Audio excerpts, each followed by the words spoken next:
to you live from Vulcan Gas Company here in Austin, Texas. For a brand new episode of Kill Tony, give it up for Tony!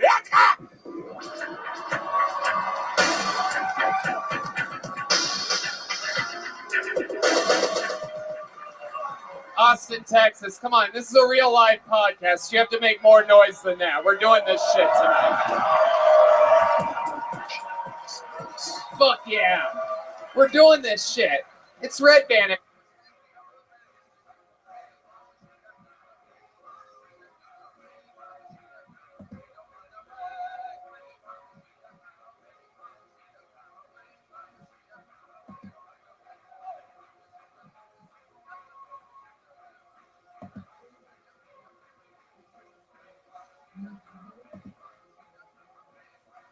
Fucking might have lasagna later, but lasagna titties, that'd be cool, but all right, that's it for me. Yeah, thank you very much. Wow, an unbelievable minute from Riley Gilmore. Incredible. You've been on this show a few times, right? Oh, yeah, back in the 80s. Hell yeah, it's been a long time. It has been. That was back in the Vulcan days, right? Yeah. How's it been going? Dude, chill, bro. I love it. I don't know. I love it. Chill. Fantastic. What else, Riley? Tell us something interesting about you or your life that we could find. I've been gardening. Okay. You guys fuck with that? I don't know. What are you growing over there? Squash. Whoa. Berries, blackberries. Wow. Absolutely. Yeah, so that's pretty much it. But have you been eating your... Almost. They're almost ready. You gotta... How big's the squash right now? Hot.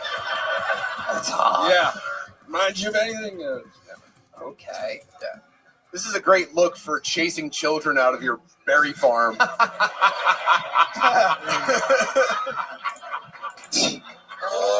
trying to keep those kids away. They keep fucking... Oh, man. Mr. Gilmore's looking through the window. Oh, let's get out of here. Run, it's old man Gilmore! Yeah. But great set, man. Thanks. Yeah. What are you guys up to?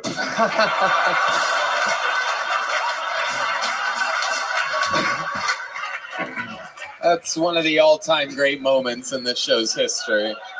That is a first. 12 years, hundreds and hundreds of episodes, thousands of different guests and bucket pulls. It is the first time. Love this music.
Huge announcement. I am doing stand-up comedy in Madison Square Garden, Friday, August 15th. This is a stand-up comedy show featuring me and the Killers of Kill Tony, all your favorite regulars and stand-up comedians from the show doing guest spots on it. The artist pre-sale is this Wednesday at 10 a.m.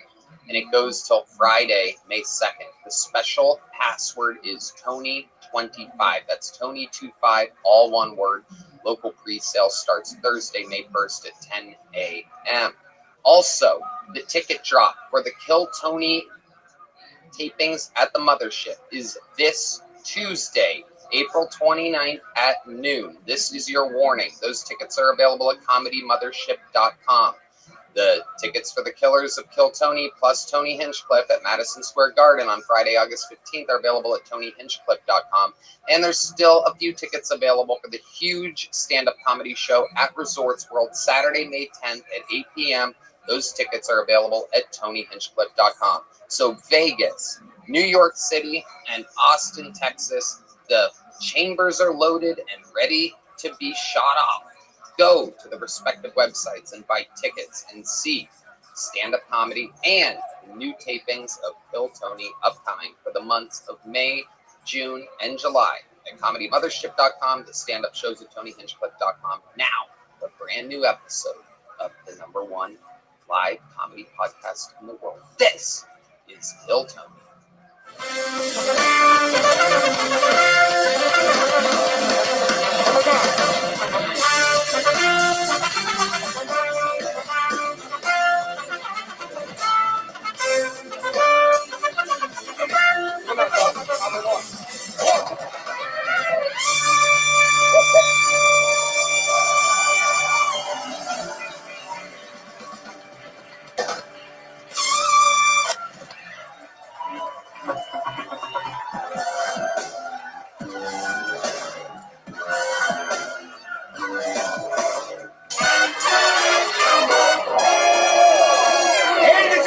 Tony live from the Comedy Mothership here in Austin, Texas for a brand new episode of Kill Tony. Get up for Tony Hinchcliffe!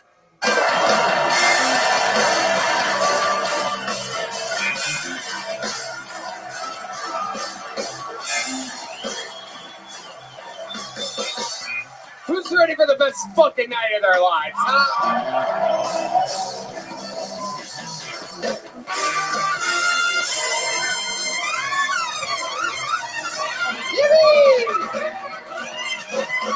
Make some fucking noise for Red Band, ladies and gentlemen. And indeed, it is the best damn band in the land right there. You saw it live in the flesh. Raul Vallejo, Fernando Castillo, Carlos Sosa, Michael Gonzalez, Nachos Belgrande, Cholula Chalupa, Matt Muelling representing the whites on the band with a black wife, little black kids, and 7 cats. John D's on the keys, ladies and gentlemen. And this beautiful little camper right here on the bass is D Madness, live in the flesh. This is indeed Kill Tony, brought to you this week by Blue Chew and Nicotine Pouches. What an amazing episode we have. There's chaos in the room. A guy just broke a beer bottle over his own head. He's so excited. Before we get started, here's a little bit more of the amazing sponsors that made it all possible.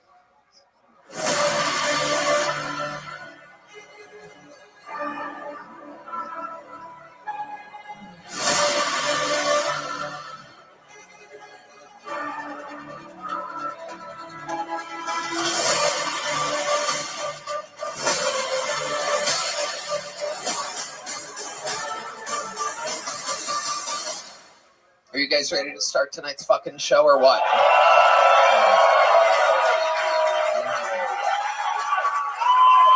Very, very excited about this one, ladies and gentlemen. Sometimes we have repeat guests. Sometimes we have new guests. Sometimes we have big famous celebrities. Sometimes we have funny motherfuckers. This is one of the latter episodes. This is the debut of both of these guests on panel. 2 of the funniest humans in the world. 2 guys that I've wanted to get on forever, and it just so happens they're on together here tonight. Make some fucking noise for Chris O'Connor and Tim Butterly. Oh yeah, Chris O'Connor, Tim Butterly. Oh my God, Chris O'Connor, Tires Season 2, coming out June 4th. His podcast, Stuff Island. Welcome to the show, Chris. It's good to be here. Thanks for having me. Absolutely. And Tim Butterly, welcome. That was a very polite response from your audience after all that build-up. Hey, guys, I'm Tim. Nice to meet you. Tim Butterly's show, Dad Meet. He's on tour, timbutterly.com. It is your guys' first time on the show, which is absolutely crazy. I know, it's pretty exciting. I planned to get a good night's sleep last night, have a quiet Sunday, and instead I got incredibly drunk at the Masters. Yep. I was at the Masters while Rory was making history. I was laying in the grass farting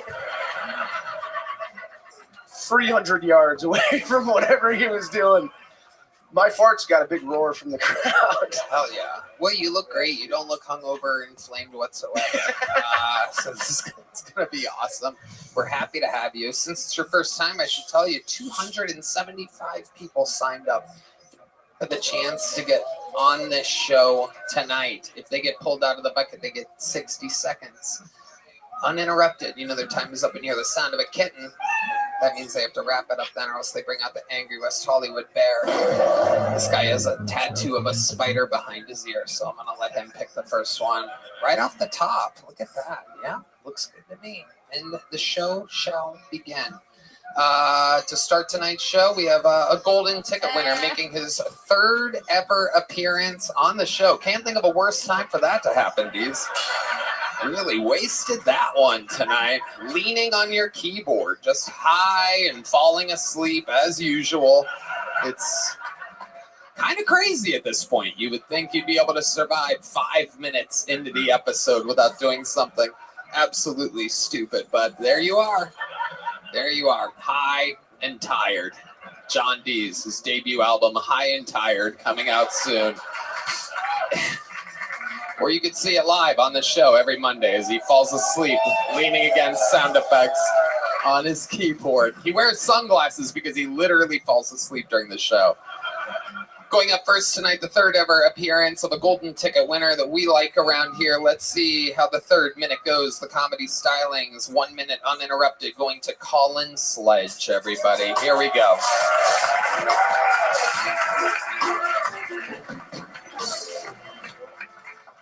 Okay, thank you. So when I was in middle school, my Texas history teacher, Mr. Gomez, used to tell us all the time, you don't know how good you have it in America, because back home in Mexico, my family has to jack off horses for money. And I was confused. I was like, where are the horses even getting the money?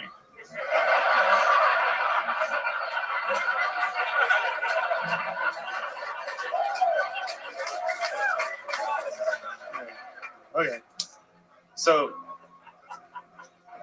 my parents want grandkids, right? And I don't really want to give them grandkids, so I thought I'd give them the next best thing, a homemade cream pie video.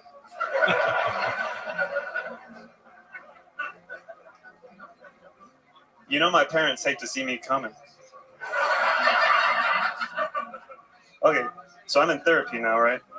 And my therapist asked me recently if I ever had any homicidal thoughts. I was like, I ain't gay. You ever say that shit again, I'll fucking kill you. Okay, thanks, y'all. Boom. Colin Sledge. Smart, funny.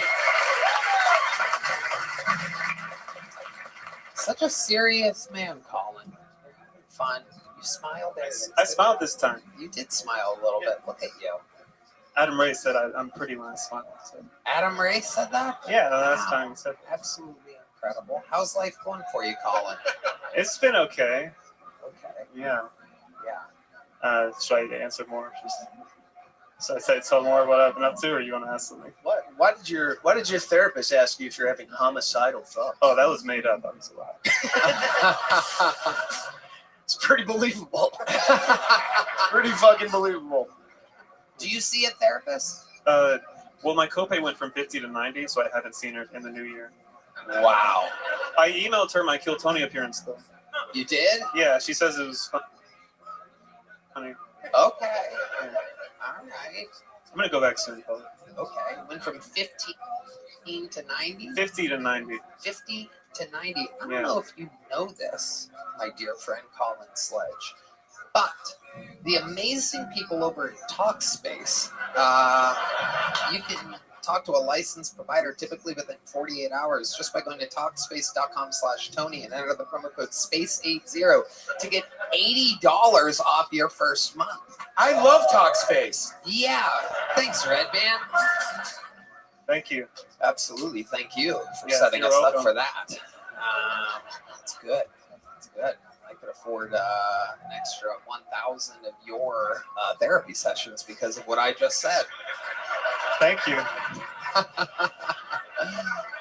Colin, what goes on in your life? Tell us. You seem like you're built for comedy. You seem like, this is your thing. I can't picture you doing anything else. Do you do anything else? Well, I still teach piano. You do. Yeah. You teach piano. Yeah. Aww. That's a murderer's job for sure. Yeah, it is. I got one of my piano families found out about this. Oh. Yeah. The dad, who had never said anything other than like hello and goodbye, was like, golden ticket. Wow, that's pretty cool. Yeah, and then his wife wanted me to demonstrate that I knew how to play piano. Oh boy, that's tricky for you. We've done that once before. Turns out you get a little nervous. Yes, I did okay there though. Was it the husband or wife that was going to bat for you that you could be around the kids and it's okay? It was the wife hired me. What was the Why is interview that like? funny? What was the interview like? Well, they just got on a referral. They're like, hey, you teach piano to this other kid, and she's good, so you can teach our kid. So that was it. So nothing in person. No, it was. I mean, I don't remember. You don't remember? Yeah, it was a while ago. I mean, all piano teachers are probably like that, right? Wouldn't you think so? Yeah, that's Serial killers. yeah. I do get a pass for being a little eccentric. That's how I refer to That it. makes sense. That is not- Eccentric? Yeah, Yeah. that makes sense. So, yeah, I guess you can come across as eccentric. Yeah, piano tuners are the real serial killers. Very interesting. I did not know that. That's some inside piano stuff. Yeah. Because they're like piano people, but they can't even deal with other people. They just need to be alone for like the entire time. Wow, absolutely incredible. I'm sure the piano people listening to the show are cracking up right now. Oh, yeah. Colin, we love you. Great set. There you go. You got it started. The show has begun. And now to the bread and butter of the show, the beautiful, beautiful bucket. Where, oh my God. I mean, unbelievable. What a sight for tired, weary eyes. It's the lovely Heidi, ladies and gentlemen. All right, back to the bucket, or to the bucket for the first time. We're going to meet this person all together and find out all about their life. Let's meet him. He goes by the name 60 Seconds Uninterrupted. Going to Josh Gideon. Josh Gideon.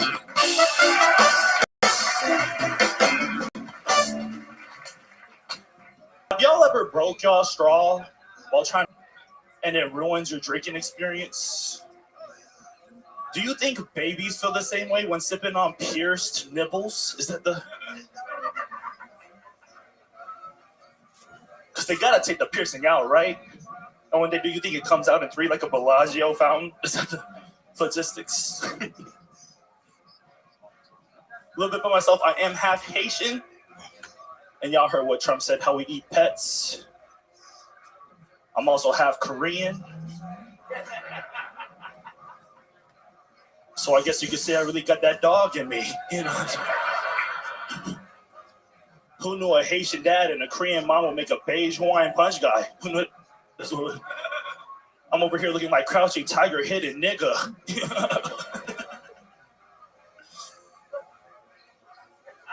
Fuck it. All right, that's my time. Okay, Josh Gideon. Welcome, welcome. Hi, Josh. For a second there, I didn't think you could say the N-word, but I guess the half Haitian allows it, huh? That's right. I'd like to see you get away with that if you were just Korean. I would have loved it. I would have loved it. It was clean. John D's our senior N-word official on the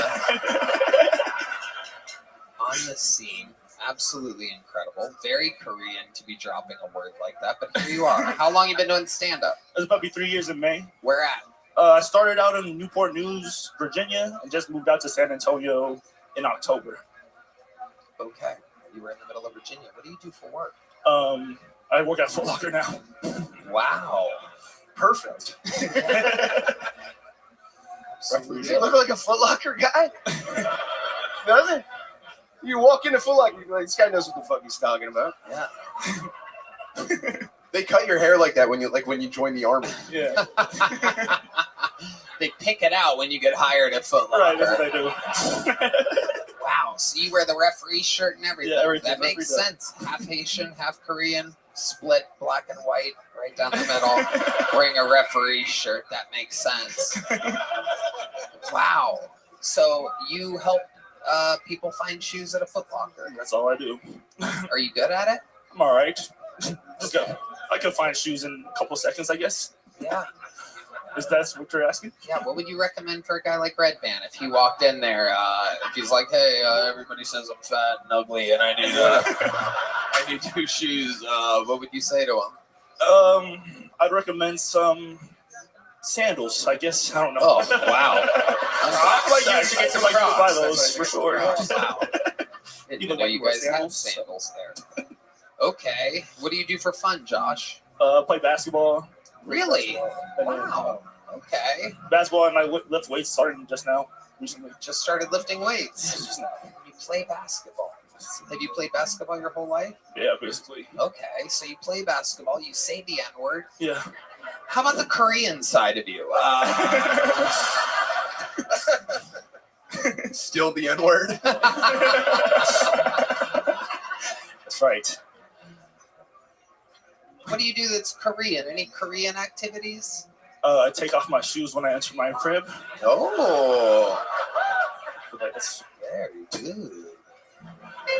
Is it? I'm guessing your dad is the Haitian and your mom is the Korean, just getting absolutely fucking pounded and filled with just a huge Haitian cock. Do you think about that a lot? Do you think about how your mom was absolutely decimated, your innocent little Korean mother, just a sweet little lady, just absolutely getting ravaged by your father's Haitian? Got to be every slow day at Foot Locker. Just a mind prison. Do you ever just see, are you ever at Foot Locker and you see a pair of extra long black socks hanging from the shelf and you're like, God, what my dad has done to my mother's pussy is terrible.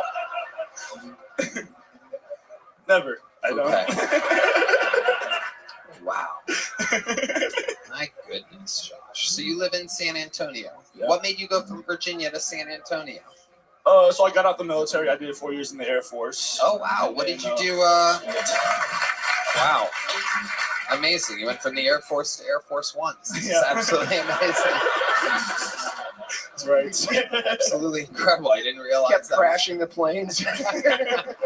The Korean side. That's right. I keep forgetting he's Korean. Okay. So what did you do exactly in the Air Force? I painted airplanes. Wow. Painted airplanes. I worked on the F-22s. It's painted gray. Amazing. Amazing. That fucking rules. That's like cool paint, isn't it? I mean, Is there like special paint? there's metals in there. I guess. Fuck yeah. That's top secret paint, I think. That's a cool fucking job. What's your love life like, Josh? You seem like a good-looking guy. Are you Haitian with the ladies, or are you more Korean? You a little shy guy? Yeah, I'm very shy. I'm very Korean, I guess you could say. Very shy. That's where the Korean side comes out. All right. But yeah, I'm single. But I'm not really putting myself out there for real. Okay. Well, like with the last date that you went on, like what was that like? How did you find that person? How'd that go? I haven't really gone on a date like that for real. I haven't even gotten a date since high school. Really? When's the last time you kissed a girl? I mean, I fucked. Oh, wow. Okay, well, there you go. There you go. Well, you blew that one, buddy. You could have had a fun time coming your way, but you want to brag about going straight to fucking. I don't date. I just insert my dick right into a woman when I meet her. Absolutely incredible, Josh. I think that's called rape. That's consent. But Wow, you really are Haitian after all. Incredible. is that a Haitian thing?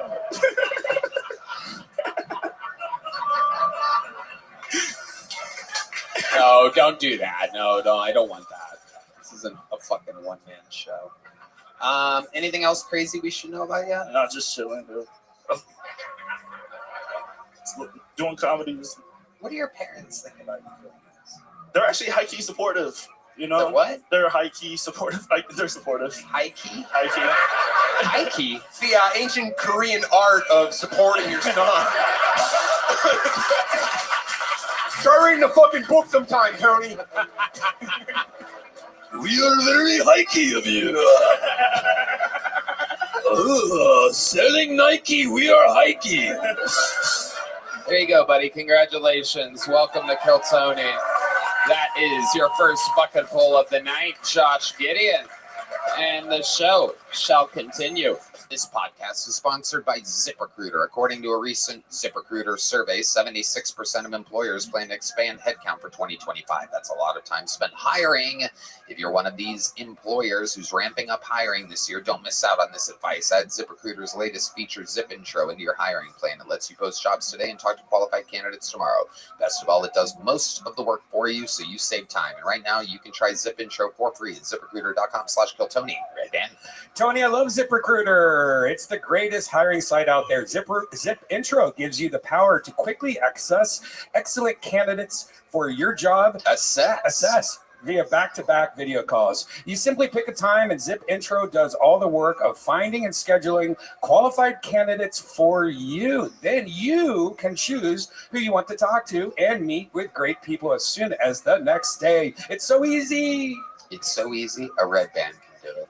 Save time hiring for 2025 with new Zip Intro. Just go to ZipRecruiter.com/KillTony right now to try Zip Intro for free. Again, that's ZipRecruiter.com/KillTony. Zip Intro. Post jobs today. Talk to qualified candidates tomorrow. This podcast is sponsored by Talkspace. I'm a huge proponent of therapy, but good therapy can be costly. However, our partner Talkspace is affordable and in-network with most insurance providers. Did you know that most insured members have a $0 copay?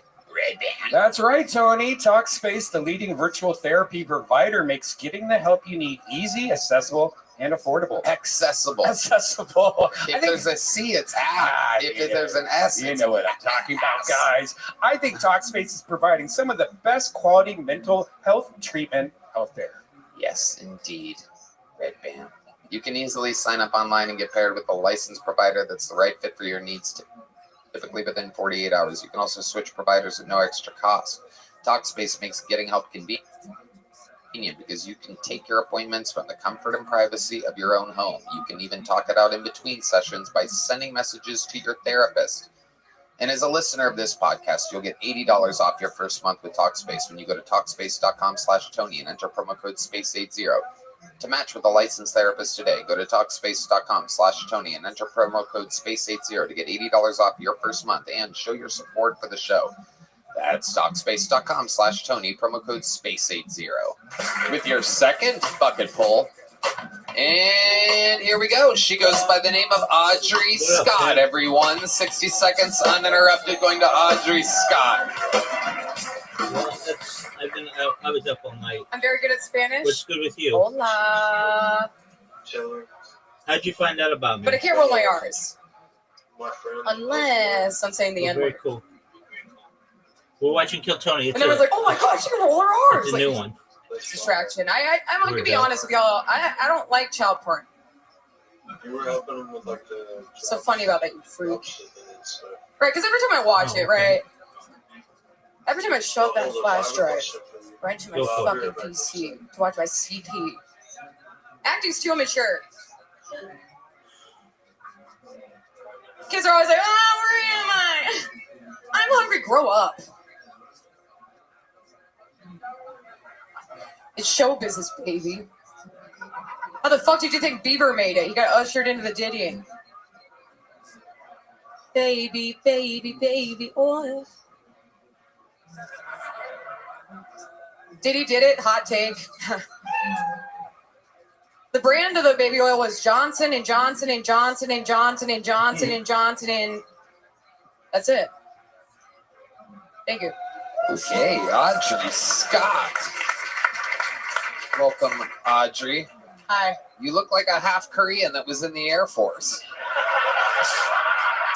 But surprisingly, I'm guessing you're not the half No, it Korean. sucks because I'm from Virginia. My dad was Air Force, and that guy just stole my whole thing. Yeah, your whole story. Yeah. Oh my. Sucks. goodness. Should have kamikaze. Yeah. Well, there you go. Hi, Audrey. Hello. If you need a backup identity, you maybe go for journalist covering a race war. It's my side job. Top 10 side hustles. Audrey, welcome. How long have you been doing stand-up? 5.5 years. 5.5 years. Wow. What do you do for work? I bartend at Roscoe's Comedy Club, and I host Mike's there, and I produce some shows, and then I also make sandwiches during the day, and I do voice acting as well. Oh, so you make sandwiches during the day. Okay, that's the Yeah. correct answer. Just had to do a little digging there, get around all the bullshit They're easy, man. that you definitely don't make money doing. And then there we found it right at the end. 12-hour shifts of sandwich making. I love it. It's less than that. I love it. Okay. And 5.5 years, all of it here in Austin? No, I started in Virginia. I started in the Wow, mountains. you really did. It's another Virginia to Texas transfer. That really is incredible that happened back to back like that. Yeah. Okay. What's your favorite sandwich to make? It's called a wreck. It's a Potbelly signature sandwich. You get a portion of salami. Yeah, shout out to Potbelly, man. They're No, I host a show with them every week.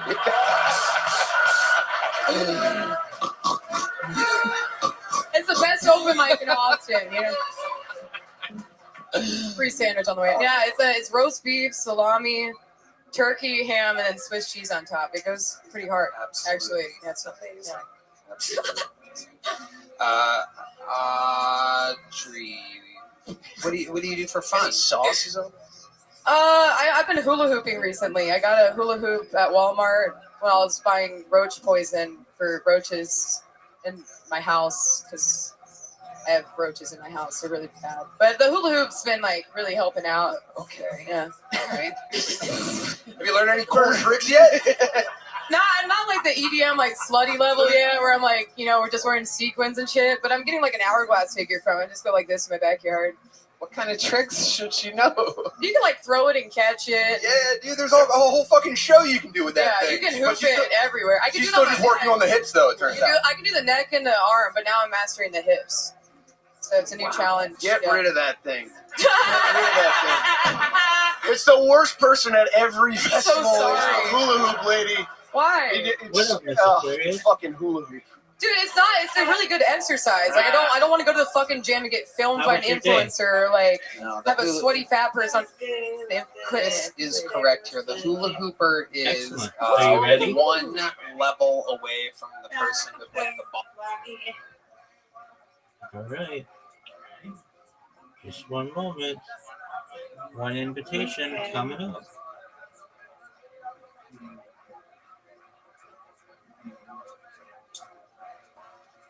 How's your arm? I'm getting better. It has its moments. Now that one arthritis too, so instead of asking, I won't be going back till the following Friday.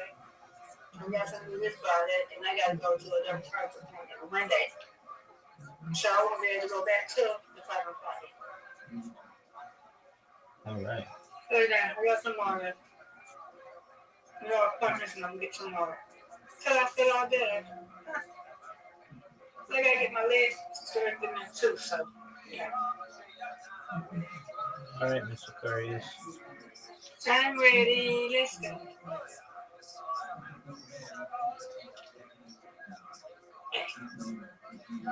Beautiful shot. That was really good right off the bat. Perfectly on line.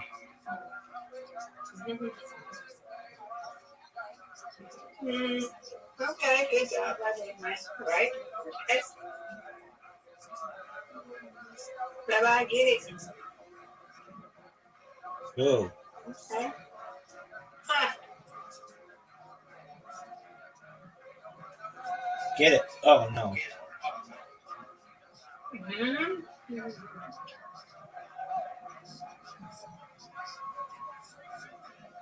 Get it. That's a beautiful strike. Big time. Thank you. Big time, Mr. Aquarius. And I tried. You're going to be tough to catch tonight. Get it. Hmm. You're going to have big points here. Yeah. The money shot. No. Yeah, it's going to give you a bunch of points. Gave you 10 points. No. No. No. That one still gave you No. an extra 6. That's right. You stick and do it. See? Come on. I'm going to get this. Get down. I'm good at these. We're gonna get it. Are you serious? That's garbage. You already got all of them. You got it. Come on. That's right. All right, show me how it's done, Mr. Aquarius. What up, Connor? Look, that one. Get that one in the corner. Try. That's a hard shot. Oh. Oh, Let's go. that looked like you were going to get it. Strike it, strike it, strike it. Oh, And bad. get it. Bad shot. Get it. Bad shot. I'll get it here. Get it. You got it. You got this. All but one. All right, I'm down 2. Get it, Mr. Aquarius. Yeah. Mm-hmm. You gonna get there. That's good. Oh, you got a strike in the perfect time to get a strike.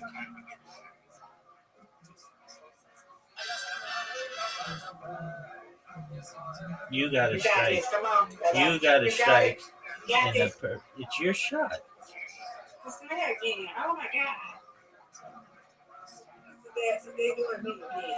Come on. Because it's the last frame, and you had gotten a strike, so You have to have 3. Oh. you get an extra one. All right, I'm down 20. Here we go. And it's going to stay that way. No one's touching Miss Aquarius tonight. Get it. Okay, I got the spare. If I get a strike here, I tie. Get it. I did. Yes. I think we tied. What a comeback. Yeah, we are. I win, you win. Mm-hmm. That was beautiful. We did some more. Yes, ma'am. Oh, man, that was crazy.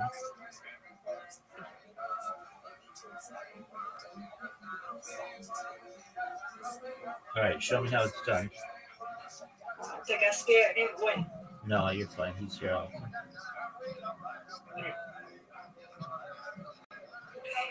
Get the corners. Got it.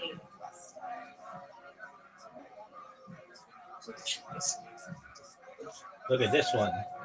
Come on. It even bumped that one around. Get it. Miss Aquarius. Not what I wanted.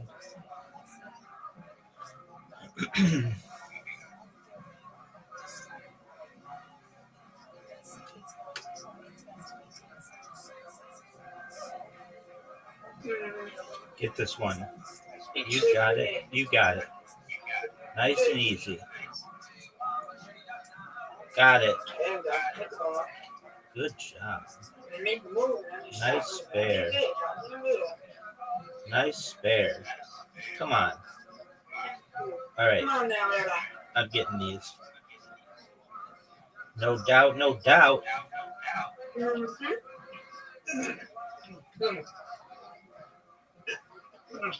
You okay? All right, good. Come on now. Oh, good on you. You got a tough split here. Get those 3 on the left. Get them. And you did, and you almost got the ones on the side. Come on, Rabbi. Come on now. That's right. I just did. That's big time. You're doing good. You're doing good. Oh, Jesus, help me. No. It's okay. You got a bunch. You got 6. How many is? You got 6. You're down 1. You get it. You're gonna take the lead here. Get it. Look at you. You're like, oh, I'm not doing well, and then you get the spare. Good on you. I can't, but you understand. I don't care. You win them to me anyway. I don't care. That's why I said I don't care. I got you. Because if you win, I'm gonna win anyway. Okay. That's right, ma'am. That's why. Undefeated in friendship, undefeated in bowling. Right. Oh, good one. All right, you got the lead. Get these 2. Let's see. You perfect. All right. Yeah. There we go. There you go. Right. And you get to go again. You had yourself counted out. Really? You had yourself counted out. Get a strike here. Surprise yourself. That's still pretty good. Yeah, but you got this. Come on, Rabbi. You got this. You got to do this right now. Come on, let's go. I have to get these. Yeah, you do. You have to. You have to. You're gonna get it. And I didn't. And you won. Here you were. Oh, I can't catch you. I can't catch you. And then you did. Nice comeback. All right. You win, I win. Good job. That's right. That's why I'm not worried about it. Good job. Much better if I could sit up in the chair. I think that's my problem. I'm sitting up in the chair, so let's do it. Get comfortable. Lord, no. Let's see. Get it. You got it. All right, you go.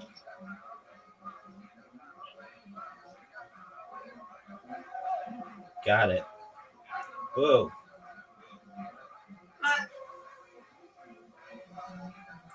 All right, get 2 of them. I got 2 of them.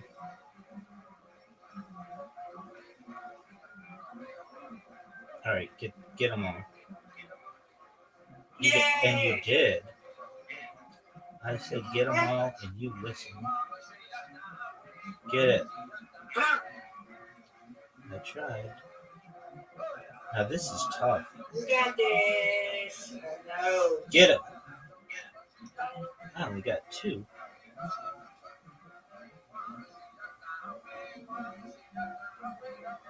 Get it, Miss Aquarius.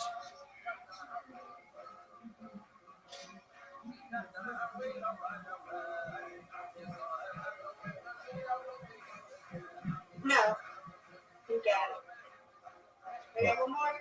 No, not on this one. Okay. You know, I don't know.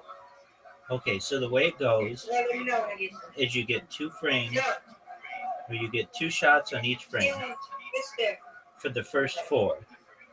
On the last one, if you Wait till we play after this play, so because I ain't gonna be listening. you got it. Yes. No disrespect. I'm just. I know.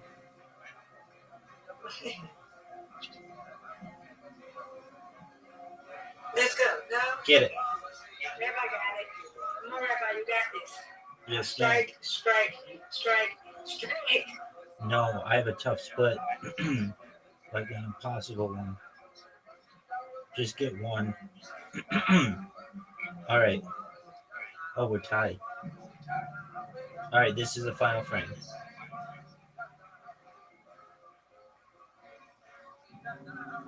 Perfect.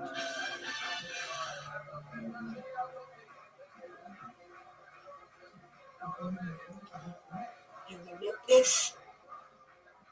Nope. Yes? Yeah. Okay. Stand down and down yourself, okay?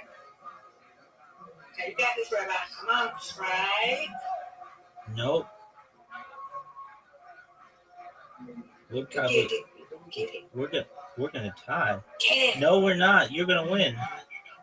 This Aquarius won. Yeah, okay. All right, good job. Uh-huh.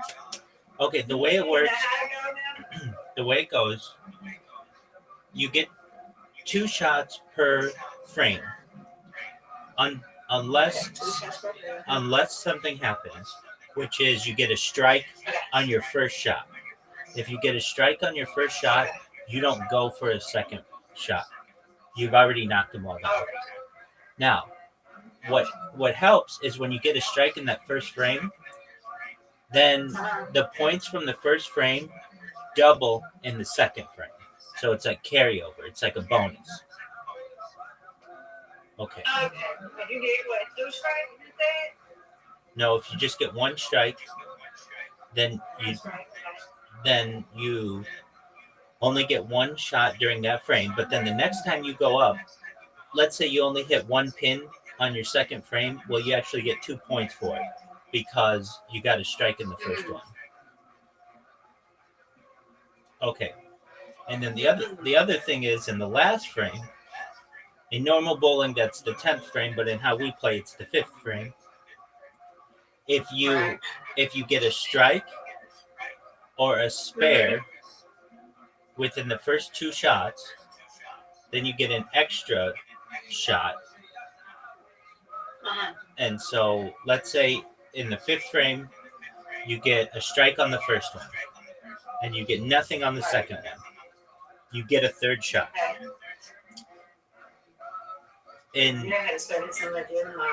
That's okay. It's very confusing. I don't even know if I know it all that well, but I do understand that. All right, Miss Aquarius, you get your beauty rest, and we will see you in the morning, okay? Sweet dreams, man. You'll let me know tomorrow, okay? Yep. We'll get it. We'll get it. You take care. Sweet dreams. All right. See ya. See ya. Ball on the rope. It's just like a side thing. I don't identify as a hula hooper. That would be weird. That's what I'm saying. You got to get rid of it now. Yeah. Maybe I'll do pogo stick or unicycle or something. Pogo stick actually pretty cool. They scare me, man. Like pogo stick. I've never been mad at someone on a pogo stick. Really? Have you ever seen someone on a pogo stick? Yeah. But I was happy. Maybe it was just a kid or something. Let's talk about the cockroaches, Audrey. You know, you let them. I didn't cause them, man. There was this bitch named Suzanne who lived in my house before me, and she left like a whole fridge of organic food in the house and just left it. And then the house is Did you make sandwiches out of it? No. Oh. You think I make sandwiches after getting off work making sandwiches? That would be psychotic. That would just be. I don't hate myself that much. All right, I have a line. I hula hoop, but I don't make sandwiches for myself after I make sandwiches. But it's just, you left all this fucking product of, like, cabbage and, like, organic steak, and now there were roaches in the fridge. In the fridge. In the fridge. They were in the fridge. How do they get in the fridge? I don't know. I don't know what's going on, and I spray them all the time, and I live with, like, a hippie who doesn't want to, like, kill everything, and I want to bomb the whole house, and he won't let me. He won't let me. Yeah, it's bad. It's so bad. And you know, if a cockroach goes in your ear, it can't go backwards. So it just goes in your fucking head. Have you had a cockroach go in your ear? You know, like, I don't know, but it's scary to think about. Heidi, bring out the scope. We're having the first ever Kill Tony ear roach off. Let's go. Let's go. This is incredible. It's bad. It's really bad. If you had to guess how many roaches you see on an average day or night. Oh my god, it's so bad. I can't go in my kitchen because my room is clean. Because believe it or not, like my room is actually not a bad place to be in. But the kitchen's hell. But doubtful. Yeah. I know. That's why I said believe it or not. That's why. Have you ever asked or gotten an exterminator? I've been begging for one. I've been begging for an exterminator. You have a and he landlord? won't. Yeah, but the main roommate, like, he's the one who, like, gatekeeps, you know, the information to the landlord. Yeah, I can't just directly talk to Dana for some reason. Is that the landlord's? That's Dana. Dana's my landlord. Yeah. Wow. Dana, I'm starting to help, think like, the hula if you're hoop was watching. like, was it an It's a olive coping branch? mechanism. Was it I'm an just olive standing branch? outside my kitchen. Did it It's like hit my you? hoop hard enough to leave. You're doing both behavior to get his attention. They're taking over. Yeah, I even tried, like, I bought these Amazon, like, they were like, oh, we use, like, certain sound frequencies to get rid of them. They just started dancing That to the doesn't rhythm. work. I swear to God, yeah, they just like liked it. They Our just senior enjoyed it. cockroach correspondent, cockroach. Brian Redband, says that does not work. He would know. If there's anybody that Yeah. has food scattered around his kitchen. But I would say on average, I see fucking 12 a day. Oh, wow. And they're big and small. They're the big ones and the tiny ones. I'm going crazy. My God. I'm going insane. You should see how many live ones you can fit into a sealed envelope and give that to the landlord. Yes. That's a great idea. I don't want to talk. I love every other bug. I'm a huge bug fan, but they really. I sprayed one 20 times. It What? took me 20 times to spray one with poison for it to die. Okay. Well, Audrey, absolutely incredible. Thanks. Here's a little joke book. You don't want that. Here you go. No. There she goes, Audrey, ladies and gentlemen. On to the next one we go. On to the next one. This looks like an interesting name. Oh my goodness. There she is. The one and the only Heidi. Look, just making this stage nice. Fixing the logo halfway. Halfway fix of the logo. Just a few degrees away from a perfect turn of the logo. But she tried, you know what I mean? Ladies and gentlemen, this looks like a fun name. Make some noise for Neil Rubenstein, everybody. Neil Rubenstein. Ooh.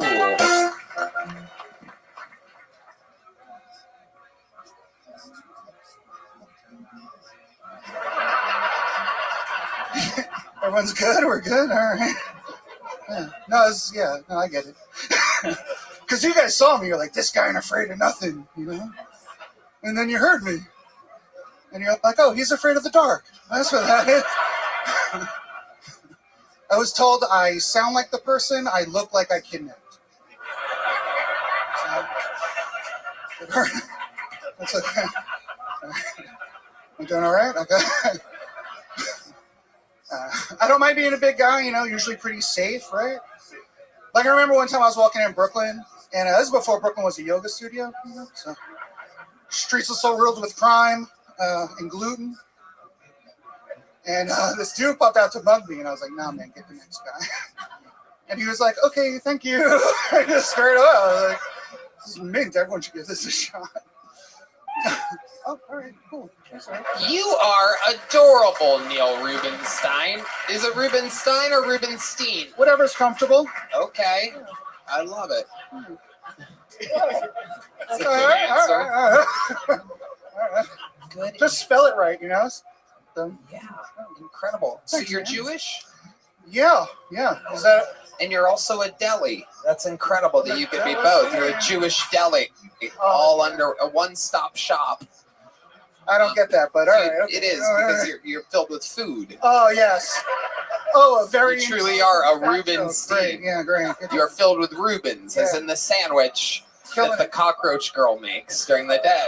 Sure. Yes. That was a callback.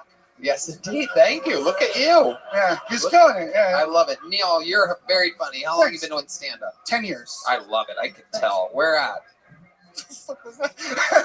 I started in New York, and I live here now. Well, I'm staying here now. I don't know if I live here. Okay. How long have you been here? Since January. Okay. Yeah. Do you like it? I like the city very much. I liked it as, like, when I would visit the scene, I liked the scene. But now that I'm like, because when you're like visiting, they're like, oh, come do my show. And now that I'm here, they're like, well, fuck you, dude. So, but it's all right. I like it. Yeah, we like you. Thanks. We like Yeah, cool, man. Other people, anyone who does that's just afraid that you're going to be funnier than them or something. Well, yeah, I like to think that, but who knows? You're adorable. Oh, all right. You're so likable. Okay, all right, no, it's good. Yeah, it's good. All right, cool. I don't know what to do here. I don't know whether to roast you or snuggle with you, Neil. So, Snuggle. You have any dark secrets? I have so many dark secrets. Yeah, let's find out What's about the it. darkest thing about you? I don't know, man. There's so much. I try to leave that behind, you know? Just trying to fix the things I broke, you know? Like the floor? Furniture. Yeah. Mostly patio furniture, yeah. That's my dating profile. Says I'll break your lawn furniture. So Amazing. And is that Tinder or Grinder? both. I love it. What do you do for work, Neil? I had been a full-time comedian, but sort of still doing that. But you got to side hustles now because What are some of your side hustles?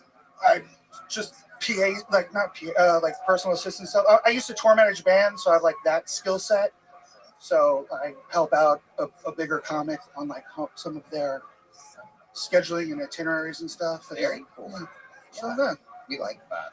Yeah. That's cool, Neil. Keep it around, What do you do for fun? You got hobbies? Yeah, I like baseball. What do you like about baseball? I think it's a wonderful sport. I think it involves athleticism and Hot dogs. strategy. Nachos and helmets. And peanuts and Cracker Jacks.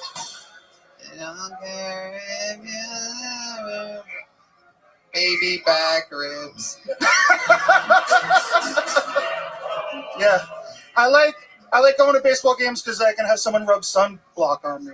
Yeah, absolutely. You a Did I Yankee? miss? Is that what Yankees or Mets? Mets. Okay, look at that. You have a Mets tattoo. Yes, sir. Absolutely incredible. I don't think I've met a bigger Mets fan. Bigger in size or in? That's all I know. I'm not that big. I'm only actually 6 wearing foot. Mr. Met's head under this shirt right now. You said you're not that big. What are you trying to say? No, I'm saying like there's. I mean, I'm Taller. fat. Yeah, that's what we're. I'm not like using a rascal fat. I still fit in the booth at Applebee's. Like I'm just a. That's a great. Yeah. That's a great measurement system. Yeah. Like yeah, airplane bathrooms are difficult, but fucking who? Absolutely. Yeah. You have trouble? No, he does I'm not. saying, like, You are 3 Carlos Sosas worth of human. Don't look at my band. That's the cut. I'm just saying, like, Don't that's you the cut. dare. Don't compare yourself to my band. Don't you dare. Over here, Neil. Over here, you son of a bitch. I like them so much, though. They're great. They really are. I kind of look like I'm Redman back from the future to tell them. Don't do it. There's still time. Don't do it. Don't do it. Oh, you know how to tickle my heart, Neil Rubenstein. Redman, that's your looper. You have to kill him.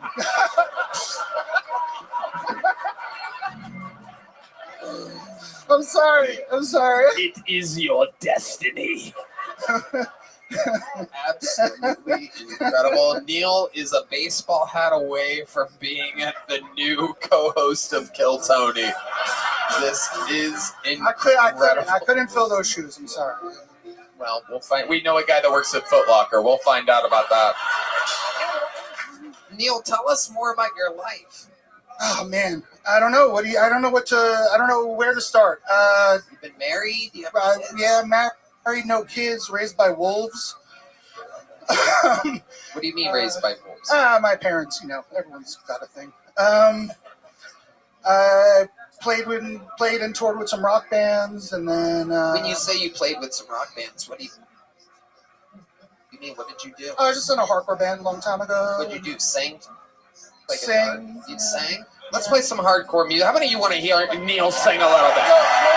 Oh no, you have to. A 1, a 2, a 1, 2, 3, 4. Come on, Neil. Look that way. Come on. I have a tiny voice. Hold on. All right. Stop.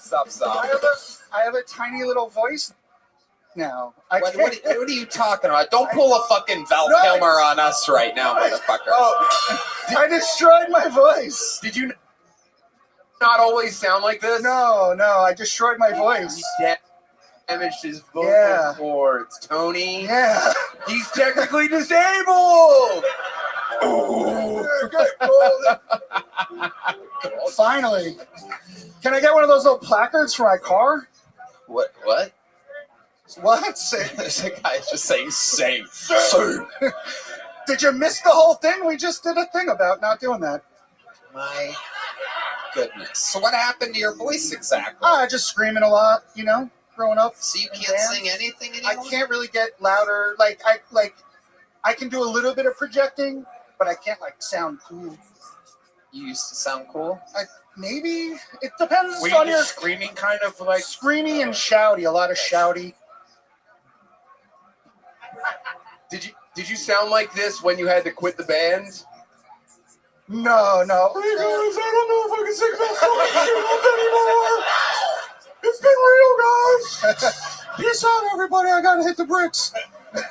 Did the tattoos come before or after you lost your voice? After. That makes sense. I think I started them, and then I started late though. I didn't start getting tattooed till early 20s. Right. You gotta look scared. What was the name of the big band you were in? I wasn't in a big. I am on a Taking Back Sunday record. 2 Taking Back Sunday records. Whoa. But just background screaming, not I'm not a member. Okay. But I have a platinum record, which is nice. Okay. What's that? A platinum record? Yeah, no. Back I in know the what day, a they used platinum to- record is, but what is the name of the record? Back before, Where You Want to Be and Tell All Your Friends. Wow. And that's under your name, Neil Rubenstein? I'm not a member of the band, but I'm on the record. And if you Google me, they're up there. A lot of us know Taking Back Sunday. Could you even just maybe give us a hum of the part that you were on? Yeah. It's the brand new lyrics.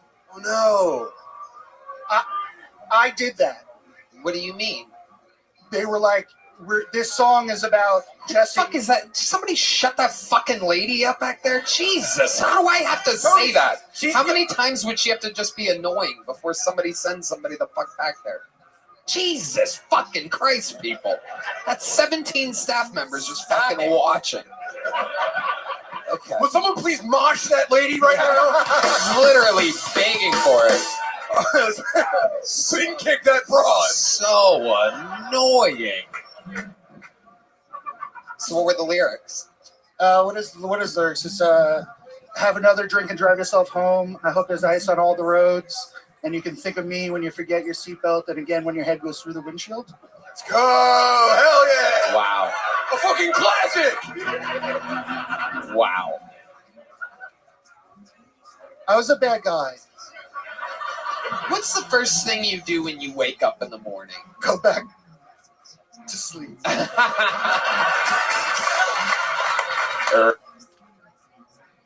Red Band? You know, I don't have a secret show this week because of Moon Tower, but if you're in town next Thursday, I would love to have you on the secret show. There you go. And you know what else? I am flying to Milwaukee for shows. Wow, look at that. Wow, ever since Minecraft, you have this big ego. There you go. I'll tell you what, Neil. I'm going to send you upstairs to the little boy, and you're going to perform in front of the booker of this club at Amiga with 10 years of experience. We'll see if you can buckle down and give him a good set. You could be a regular old comedian here if you do good. There goes Neil Rubenstein, ladies and gentlemen. All right. Let's get another bucket pull up here, shall we? All right, we know this young buck. He does work here. Make some noise. 60 seconds uninterrupted. Going to Riley Gilmore, everyone. Riley Gilmore. The other day I got a sad ending massage. They jizzed on me, so it was what the fuck, dude? Fucking Groupon. Mom, can you pick me up? Not going back there, but that place sucked. I was thinking about that phrase, thoughts and prayers. It's like, people say that after tragedy. They're like, I send you my thoughts and my prayers. I get sending your prayers. That makes sense. But it's like, you want to send your thoughts? Say, yeah, I'm praying for your family. Tits.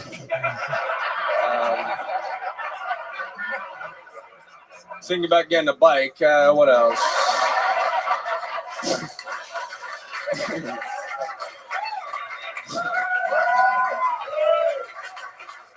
Fucking might have lasagna later, but lasagna titties, that'd be cool. But all right, that's it for me, guys. Thank you very much. Wow, an unbelievable minute from Riley Gilmore. Incredible. You've been on this show a few times, right? Oh, yeah, back in the 80s. Hell yeah, it's been a long time. It has been. That was back in the Vulcan days, right? Yeah. Yeah. How's it been going? Dude, chill, bro. I love it. I don't know. I love it. Chill. Fantastic. What else, Riley? Tell us something interesting about you or your life that we would find. I've been gardening. Okay. You guys fuck with that? I don't know. What are you growing over there? Squash. Whoa. Berries, blackberries. Wow. Absolutely. Yeah, so that's pretty much it. But have you been eating your? Almost. They're almost ready. You gotta. How big's the squash right now? Oh, hot. That's hot. Yeah. Remind you of anything? Okay. Yeah. This is a great look for chasing children out of your berry farm.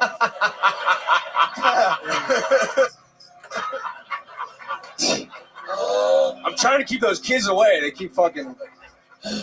Oh man, Mr. Gilmore's looking through the window. Oh, let's get out of here. Run, it's old man Gilmore. Yeah. But great set, man. Thanks. Yeah. What are you guys up to?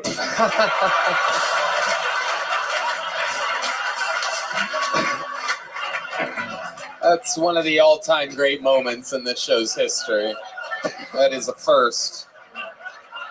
12 years, hundreds and hundreds of episodes, thousands of different guests and bucket pulls. It is the first time anyone over there has asked us what we're up to. It's the first time for everything, it turns out. Yeah. Fuck yeah. Go with it, man. We're podcasting. We're podcasting, dude. Chill. Oh, hell yeah. I love it. Tell us about being a comedian in Austin. Wow, it's a crazy life, you know. Lots of pussy. No. Basically, I just have to take out the trash after you guys leave. I don't know. I do see you doing that a lot. Yeah, I love it. You are like the trash guy. Do you I'm ask the trash for guy that? around here. Do you ask for that? Yeah, no, they promoted me. I used to work recycling, but no, I just love it. You know, I love cleaning. And so I'll get you later, bro. I got you. Hell yeah. I used to be a trash guy. I love being the trash guy. Fuck yeah, dude. I would sneak beers out when I was taking the trash out, and I would just drink. Oh yeah, dude. Buy the sloppy. trash. It's sloppy, bro. Fucking gotta squirt it at Get the end, fucked dude. up, smoke a cigarette by the trash. I've never been a trash guy, but I was known as the garbage guy a couple months ago in the news. Nice. Riley, give us one more crazy fun fact about your life. I can do a good lion impression. Oh, this is very Yeah. exciting. Let's get the lighting right. Kino, hit us with that single spot. Ladies and gentlemen, this is the first ever time in the show's history where we've had an impression of a lion. Riley is very excited.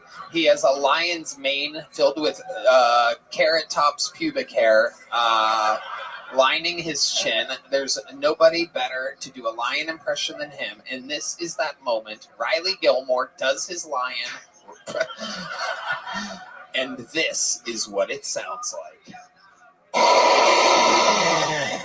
Okay, I guess it's a. It's a. Thank you very much. It's more of a snake, perhaps. Darth Vader getting hit in the nuts. I need to drink more water. Yeah, it's a very parched lion. Can I try it again? Yeah, you want some? This guy's offering some water. Yeah. Yeah, the stranger in the front row. Thanks, bro. There it is. Some fucking $15 water right here. Should be very good. You're not lying. All right, here we go. Oh my God. This sounds like fucking Neil Rubenstein adjusting his sleep apnea mask in the middle of the night. I'm not even that big. I'm not even that big. Here he is, doing the lion one more time. Ladies and gentlemen, anything can happen. This is Kill Tony, and this is Riley Gilmore's lion. I can't do it. I can't do it. It was so good in the lobby. All right, that's it. This is Man, he had it right up until the lion impression. God damn it. Fuck. I think we got to sanitize that microphone. this guy lost his lion voice. What lyrics did you write for Taking Back Sunday? Let me try to save it. I'll do an owl. Okay, all right. Well, you know what happens here, ladies and gentlemen. If your lion ain't working, go with the owl. We've never had this before. Hundreds of episodes. Tens of thousands of hours. Ladies and gentlemen, this is the first ever owl impression in Kill Tony history. Brace yourselves for the owl of Riley Gilmore. Wow. We're getting word. We are up for the first ever podcast Emmy. Unbelievable. Riley, I'd love to have you on the secret show next week. Thanks, brother. You have one of these? You already got one? Yeah. There you go, Riley Gilmore. Wow, how much fun are we having tonight, huh? This is a fun episode. Hello, this podcast is sponsored by Voodoo Ranger Mini Rippers. Guess what? The best beer on the market just got a whole lot better. Mini Rippers are mini cans of Voodoo Rangers, highly drinkable Juice Force IPA or Tropic Force IPA. These mini cans are great for moderation, storage, portability, and convenience. Look, I love beer, but sometimes drinking a big tall glass of an IPA is a little too much for me. That's why I love cracking open some Mini Rippers instead. Red Band. Tony, I love Voodoo Ranger Mini Rippers. You need to try them if you like your beer staying cold down to the last sip. Plus, their mini size makes them perfect pocket beers. You should see me in my cargo pants. Tony, they're lined with Mini Rippers. It's crazy. My God, you sound ready to party. And from here on out, it's mini can full throttle because Voodoo Ranger Mini Rippers are the new go-to bev to start your night with a bang. Seriously, these mini cans are fun, portable, and pack a hell of a punch. There's nothing worse than drinking a humongous beer and feeling like you ate a loaf of bread. Find them nearby at VoodooRanger.com or in Red Band's cargo pockets. Hello! This podcast is sponsored by Via. If you haven't tried them yet, you're seriously missing out. Want better sleep, more focus, a little boost in the bedroom, or maybe you just need to chill out because your stress levels are currently at screaming into the void status. That's why I love Via. We're talking award-winning effect-forward gummies to calming drops, all made with organic lab-tested hemp from trusted independent American farms. Plus, you don't have to jump through hoops or get some weird doctor's note. Via legally ships nationwide, discreetly, no medical card required, no sketchy parking lot meetups. Just straight to your door with a worry-free guarantee. Not sure where to start? No worries. Via has a product finder quiz that will hook you up with a perfect match in less than 60 seconds, which, let's be honest, is less time than it takes to decide what to watch on Netflix. So if you're 21 or over, treat yourself to Via's annual Spring 420 sale with a Black Friday level savings up to 35% site-wide right now and up to 50% off packs and bundles, and get a free gift plus more savings with your first order using our exclusive code TONY at the link in our description. Plus, enjoy free shipping on orders over $100. That's code TONY at the link in our description. After you purchase, they will ask you where you heard about them. Please support our show and tell them we sent you. Enhance your everyday with Via. And we have pure momentum, so why don't we do something fun and special, ladies and gentlemen? I present to you right now one of the greatest regulars in the show's history. Ladies and gentlemen, it's been a long time since he's been on the show. Here to grace us with a new minute, Kill Tony legend, Kill Tony legendary regular. Make some goddamn noise. Sing it if you know the words. This is Hans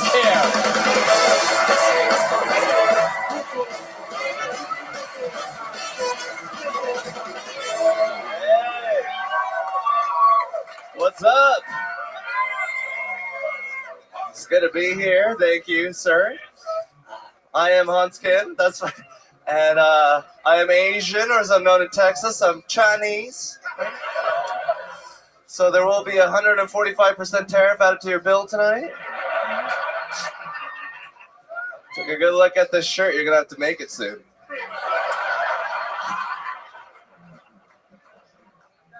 Love seeing Trump do optional side quests for no reason. It's like watching a cat play Oregon Trail. He's trying to get a mineral deal out of Ukraine. What is this guy, Cam Patterson? I'm not retarded, but I want your rocks.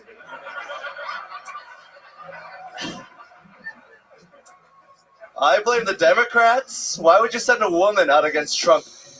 This guy grabs women by the pussy. He's got a finishing move. He's 2-0 against women right now.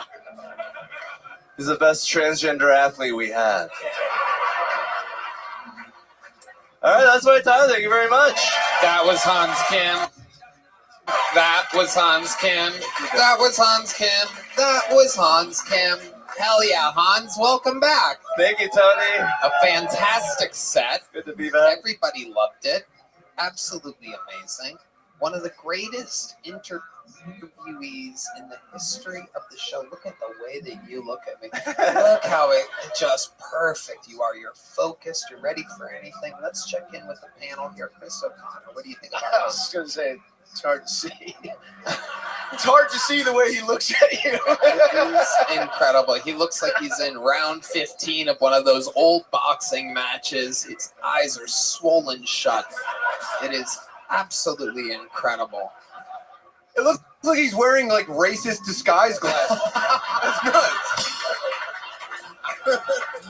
Hans, catch us up. How's life been going for you? It's been going pretty good. Yeah? Yeah, good to be back, you fuckers. Whoa, he's got a little attitude to him. Don't know if I like that. No, I'm just kidding. We know. Tell us about your life, Hans. It's been a while since you've been on. It's been great. Material. Been domesticated. Yes. I have a cat stroller now. You have a what? I have a stroller for my 2 cats. Oh my God. That is incredible. Raising them like veal. Yeah, exactly. How long? I didn't even know you had cats. Yeah, my girlfriend, she has a couple friends that can't take care of the cats, so they gave them to her. So you have just formerly owned cats. Yeah, used cats. Used cats. Just sloppy seconds. Just beat up pussy.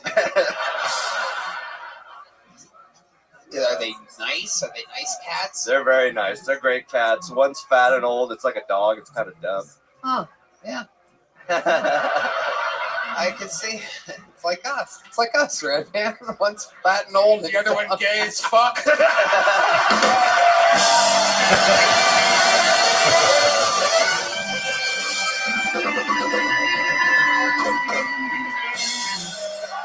Red Man, you got me.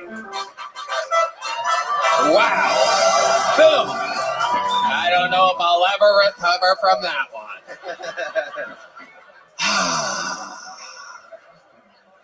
Ouch. Ouch. Red Man giving thumbs up to the photographer. It's an incredible moment. Troy Conrad, world famous comedy photographer, right there in the moment. Red Band's magic moment.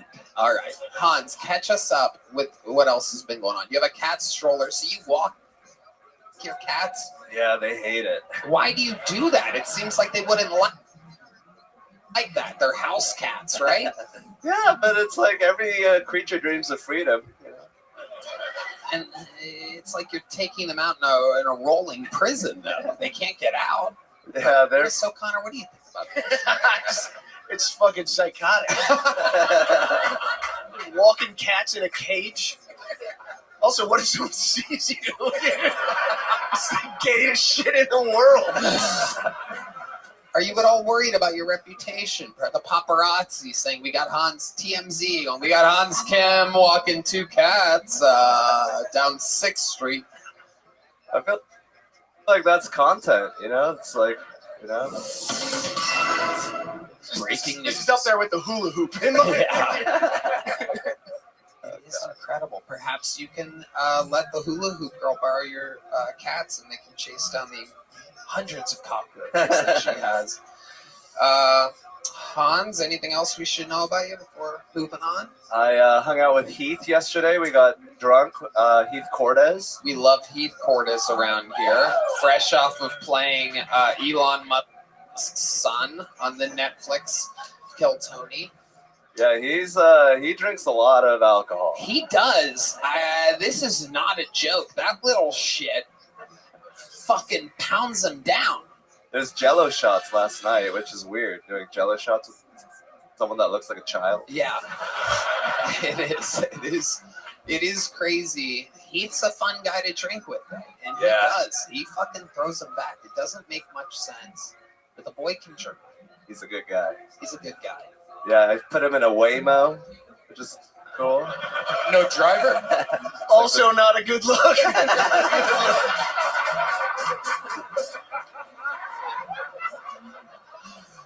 So he got trashed, and you just put him in the back of a driverless car? Yeah. Did you select the destination of that car? Yeah, I controlled it the whole time. Wow. That is frightening. And there wasn't enough room in the cat stroller? Wow. Tim Butterly.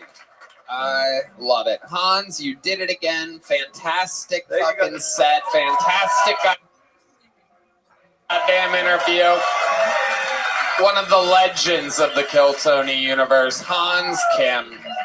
Back to the bucket we go. You know, Hans was found out of the bucket. All of our regulars were once discovered out of the bucket.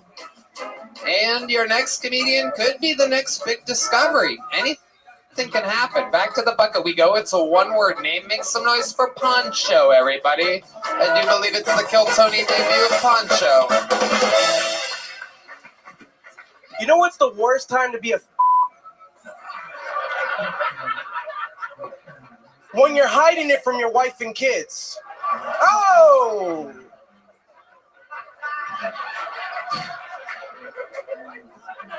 Oh!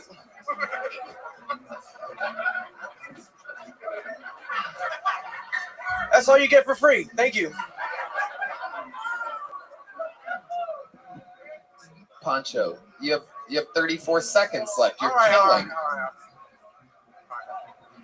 If you're gonna cheat on me with a lesbian. You know why? That way I know you really never got penetrated by a big, veiny, real dick. Y'all were just playing with dildos and licking each other. Yeah, I should have ended early. No. You still have 10 seconds. Poncho, do another joke, Poncho. What's going on? Do you know what show you're at? Jesus, Poncho.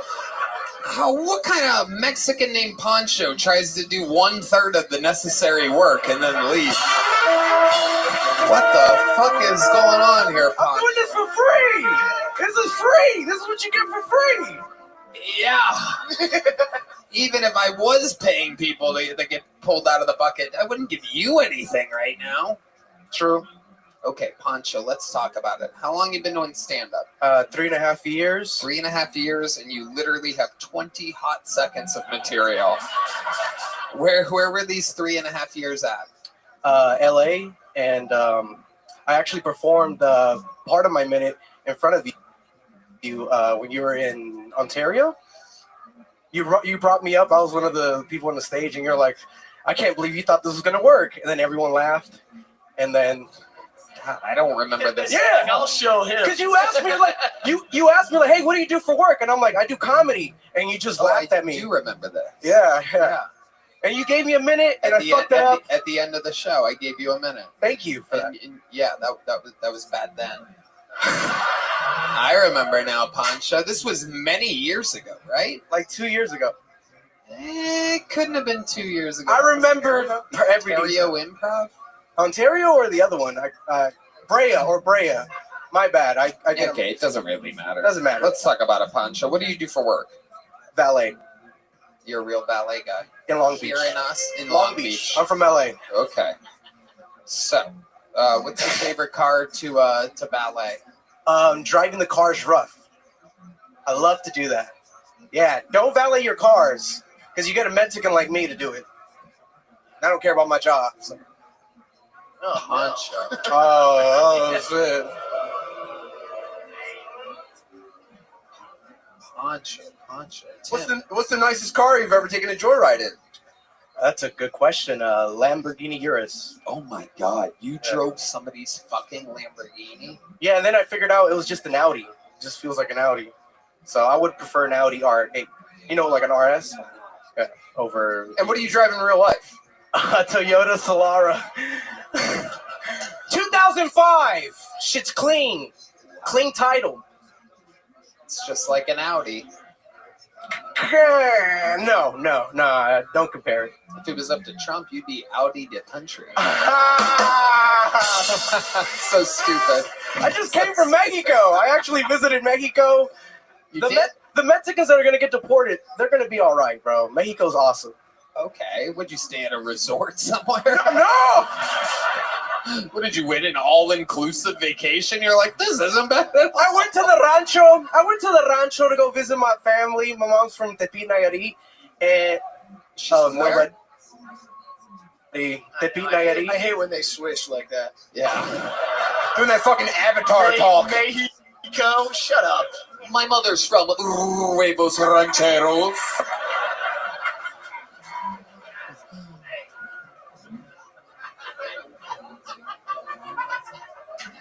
Where's your mother from? Tepic, Nayarit. Wow. It's close to Puerto Vallarta. Puerto Vallarta. Tapatio. What do you think is the most Mexican thing about you?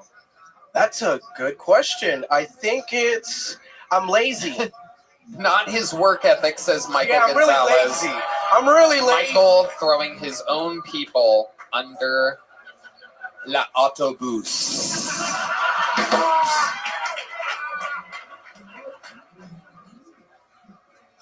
Okay. What else, Pancho? Why do you go by the name Pancho? Because so people won't confuse me with Arabians or like any other brown. You think people would think you're Arabian? They do think I'm Arabian. They think I'm hairy or something. It's probably the laziness. Oh.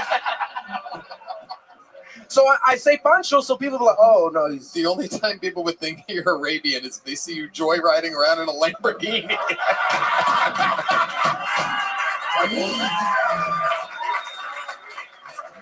Pancho, here you go, buddy. Here's a little joke book. Oh my goodness gracious. Oh, and he gives the crowd the finger. Pancho with a complete heel turn. Oh my God. Pancho turning on the crowd. Heidi is here to fix it. Oh my goodness. And then a hero comes along. Pancho leaving with double birds. Double Mexican birds. For free. Absolutely. Absolutely incredible. All right. This podcast is sponsored by Shopify. You know, when Kill Tony started, it seemed like we had to figure it out all on our own. Between setting things up, filming, schedule, logos, who to keep in the show, what to do, how to work it, what do we do with the bucket people, all these things. It was overwhelming. And every day seemed to introduce a new decision that needed an answer. When you're starting off with something new, it seems like your to-do list keeps growing every day with new tasks, and that list can begin to overrun your life. Finding the right tool that not only helps you out but simplifies everything can be such a game changer. For millions of businesses, that tool is Shopify. Shopify is the commerce platform behind millions of businesses around the world and 10% of all the e-commerce in the US. From household names like Mattel and Gymshark to brands just getting started, Shopify is so easy to use, especially when adding new merch for tour. It helps tremendously when we're on the road. Red Band. You can get started with your own design studio. With hundreds of ready-to-use templates, Shopify helps you build a beautiful online store to match your brand style. Want to get the word out like you have been a marketing team behind you? You can easily create email and social media campaigns wherever your customers are scrolling or strolling. Scrolling or strolling. And best yet, Shopify is your commerce expert with world-class expertise in everything from managing inventory to international shipping to processing returns and beyond. If you're ready to sell, you're ready for Shopify. So turn your big business idea into with Shopify on your side. Sign up for your $1 per month trial and start selling today at shopify.com/Kiltony. Go to shopify.com/Kiltony. Shopify.com/Kiltony. This podcast is sponsored by Prize Picks. Cash in on the basketball playoffs with Prize Picks. Don't miss your last chance to add your favorite players from the court to your Prize Picks lineup, whether it's points, rebounds, or assists. Take your pick of more or less for your shot to win up to 2,000 times your cash today. Turn your playoff hot takes into tickets to basketball's championship series. Starting with the play-in round, every lineup you make on Prize Picks will enter you in the Takes Two Tickets sweepstakes, which could get you and a +1, a VIP trip to the ship. Prize Picks also offers weekly promotions that can lead to big payouts like Taco Tuesday. Each Tuesday, Prize Picks discounts select player projections up to 25% to provide even more value for your lineups. The basketball playoffs are here, and the action is heating up on Prize Picks, the best place to cash in on your favorite sports. Red Band. Tony, I love Prize Picks almost as much as I love freaking playoffs. This week on Prize, selecting Luka Doncic for more than 28 points and Jason Tatum for more than 8 rebounds. Wow, Red Band, that is a superb lineup. You've really been studying up on basketball. I'm personally selecting Nikola Jokic for more than 25 points and Jaylen Brown for more than 4 assists. So download the app today and use code Tony to get $50 instantly after you play your first $5 lineup. That's code Tony to get $50 instantly after you play your first $5 lineup. Prize Picks, run your game. Your next bucket pool goes by the name of Jordan Pablo, everyone. Jordan Pablo. We're having fun here today. From Pancho to Pablo. Hello, guys. I couldn't tell my ex-girlfriend what I was into in the bedroom because then none of her friends would wear open-toed shoes around me.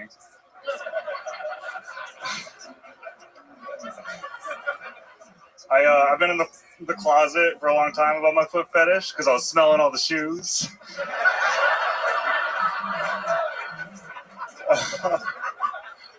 I don't know what you guys are trying to do when you meet the right lady. I'm just trying to get off on the right foot. I don't know. Even when I get with a girl, I don't even know what the fuck you do. I was with this girl the other day. She's like, choke me. I'm like, is it that bad? She's like, no, I've been bad. I was like, no, you were great. Thank you, guys. Okay, 48 seconds of Jordan Pablo.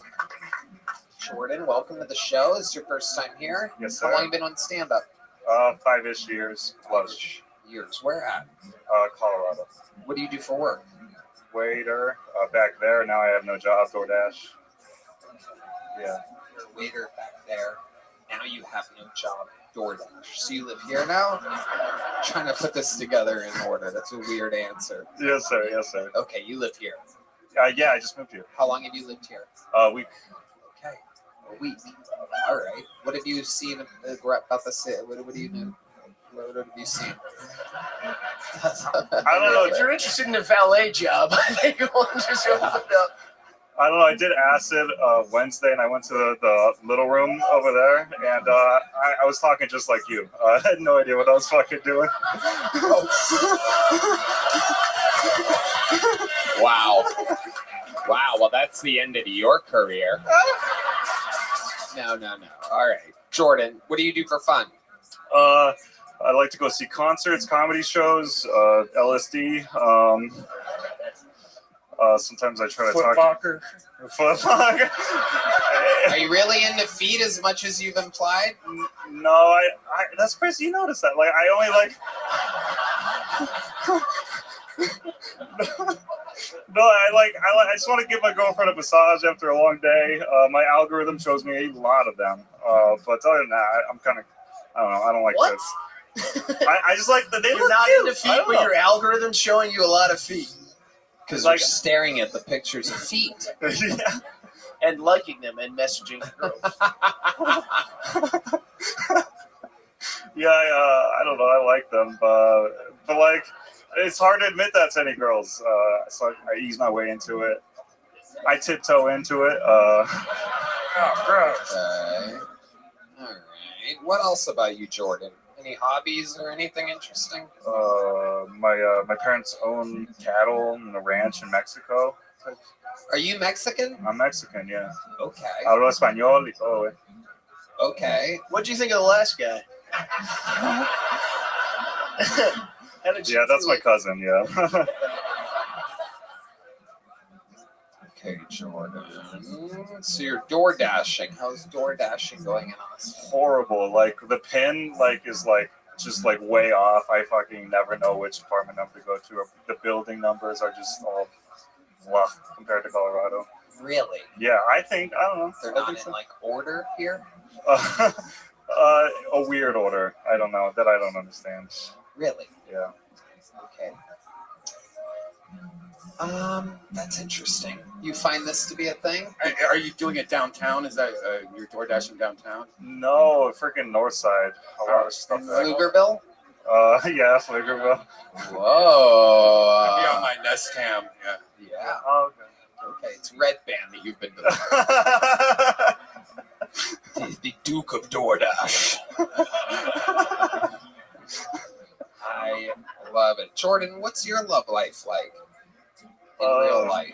Oh, it's kind of bad. I just like I cling to girls. I find a girl and she likes me. I pretend I love her, and then I just yeah. Wow. Yeah, it's kind of. I'm a coward. I don't know how to admit what I actually like. I don't know how to like. I'm afraid of conflict. It's a dumb thing. Yeah. What's the furthest you've gone out of your comfort zone for these women? Good question. I don't know. When I was 14 in Mexico, like, Ooh. Were you in Puerto Vallarta? It was a quinceañera, and like my cousins were like egging me on. They're like, "You gotta make the band dedicate a song to her." And I was like, "Can you do that?" And then I just met this girl, and they're like, "He loves you very much." And then they played like a really dirty like sex song. It was super weird. Yeah, it's the best I've done. Wow. Yeah. Absolutely incredible, Jordan. What's the last thing you do before you go to bed at night? Smoke weed. Really? That's Yeah. the last. Smoke weed and talk to you, or no, watch.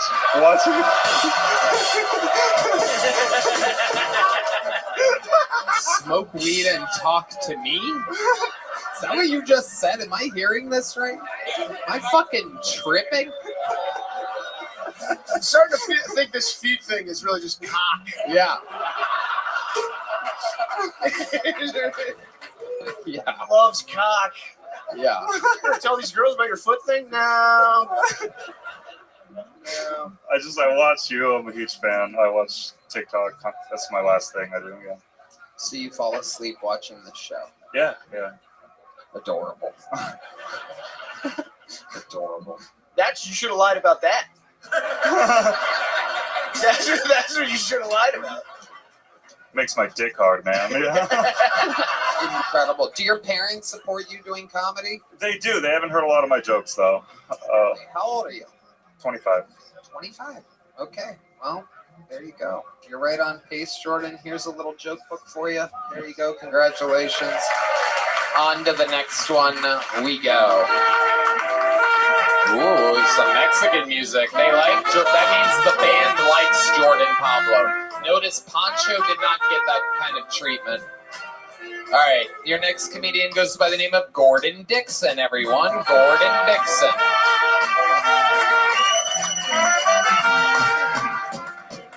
Make some fucking noise, Austin. Let's go. Florida is in the bill. I just moved to Florida. Anybody from Florida in here? There's 3 people in here that can't read. That's what we. I took a girl on a date yesterday. She got a T-bone steak. I ordered a filet McNugget. That's how I knew.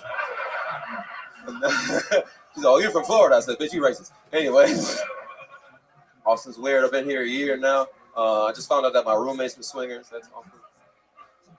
Yeah. I found out the hard way. I woke up to them having sex on top of me. That's not. Whole room smelled like booty hole and corn chips. I knew. But I'm single, so of course I fucked. You know what I mean? I fucked.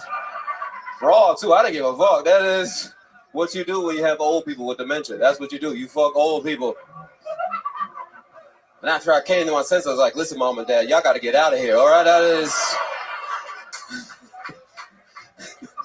I don't think I can get better than that. That's my time. I'm going to Dixon, yo. Wow. Gordon Dixon. Fucking his own mother and father. When in Florida. When in Florida. That is wild. Florida man fucks parents. Gordon, welcome to the show. How long have you been doing comedy? Almost 6 years now in July. 6 years. Where at? Florida. Well, that's a state. Tampa. I started in Tampa. Tampa. Side splitters. Started with the side splitters. And you still live there? No, I live here now. Okay. How long have you lived here? About a year now. What do you love about Austin, Texas? I love everything. It's fucking crazy out here. I love it. Everyone's on some shit, so I'm on shit too now. I do edibles now. It's a good time. Okay. Everyone's on some shit. Everyone's on something. Okay. What do you do for work? I work at Shakespeare's, the bar over next door. I'm a door guy, bartender. Yeah. Amazing. Hell yeah. Hell yeah. Come see me. Okay. What do you do for fun, Gordon, other than edibles? Other than, I like karaoke. I'm a karaoke guy. Really? Terrible at singing, but I like karaoke. Okay. What's your go-to song? Oh, fuck. My go-to song is Get Low by Flo Rida and T-Pain. There's nothing better than a girl with apple bottom jeans with a booty. That's what I'm saying. There's a lot of dudes in the front, but there's some girls in the ass here. I know it. There's at least 3, the ones from Florida. I know they got ass. Can you do a line from this song for us? Yeah, I can. Shorty had them apple bottom GG's boots with the fur. The whole club was looking at her. She hit the floor. Next thing you know, Shorty got low.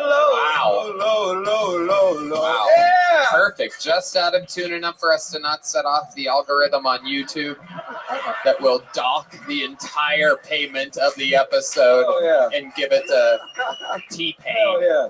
Gotta love T-Pain. Florida Pain, baby. Florida Pain. Tallahassee. Whatever. Okay. What do you miss most about Florida? The beaches. I miss the beaches. Y'all got nothing out here. This shit is terrible out here for water. What did you like to do at the beaches?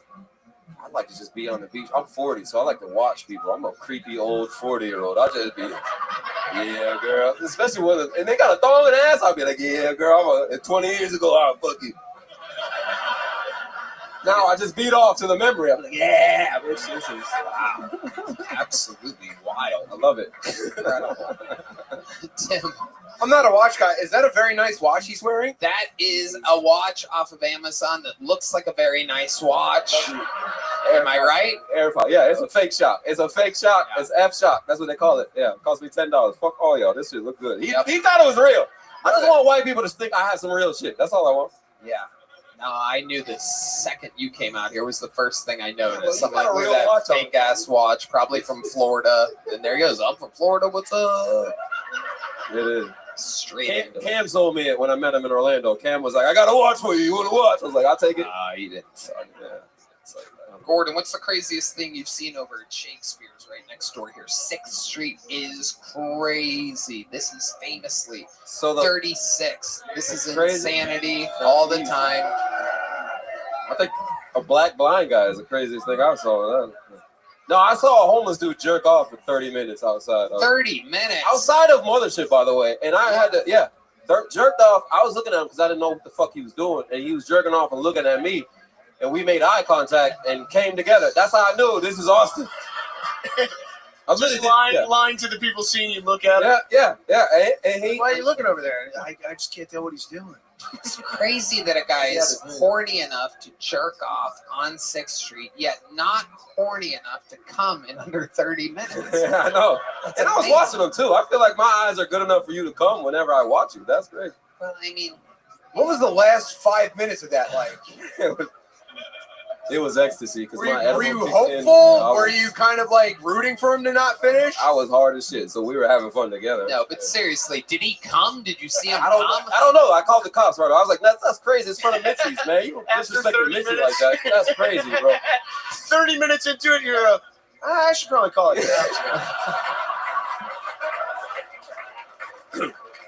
It wasn't 30 minutes. It was like 25. But after that, it was like, that's enough, bro. Wow. You got this, big bro. I was like, you call that a dick? I'm like, let me show you a real dick. Come on, I'm black when the hair counts. Checked in at the 10-minute mark. He's like, come on, dude, finish. And he was still going. Yeah, the cops came before he did. He stopped for the cops coming. He saw the cops coming. He was like, oh, let me put it away. I was like, oh, I'm miserable now. Wow. I miss him. He was a good guy. Incredible. And if you had to describe this guy, what exactly did he look like? The guy masturbating. He didn't have that hat on, but he had that tattoo right there. He definitely had that tattoo. That's him. All right. You want to do the secret show? I'm like, yeah, keep going, right, man. I'll do it. Love you, right, man. I've been in your green room. Don't kick me out the next time you see me. We like you, Gordon. I think you're a good guy. What ethnicity are you? My dad is African and German, and my mother is Cape Verdean, which is African and Portuguese mix. So I'm white and white, black and white, white and white, black and white, black and white. I'm a white mix myself. I'm half of you and half of him. Where there's if you two fuck, I'll come out. That's what happens. What do you think is the whitest thing about you? My name, Gordon. That is the whitest thing about me. What do you think is the blackest thing about you? Definitely my credit score. It is 69. So wow. I'll fuck. I will fuck my credit score. Here you go, Gordon. Thanks for swinging by. There you go. Oh, Jesus. That's the whitest thing about. That's the whitest part about you. The catching ability of Gordon Dixon. We're having fun here tonight. We are blasting through this episode. Everything is running very smoothly. Your next bucket pull goes by the name of Patrick Christopher, everyone. Here we go. We still having fun out there? Austin, what is up? How you doing? Hell yeah, man. So I've been married for 12 years. So I'm ready to start dating again. I want to know what love is, you know. No, my wife's my best friend. There's nothing sad about that. But she makes jokes too. She has jokes of her own too. You know, like anytime she's feeling her age, feeling old, she's like, "Oh, just trade me in already." You know, just trade me in for a newer model, like she's a car, right? And I love my wife. I would never trade her in. I do want to get a rental though. You know, something fun, something new to me. Maybe something yellow.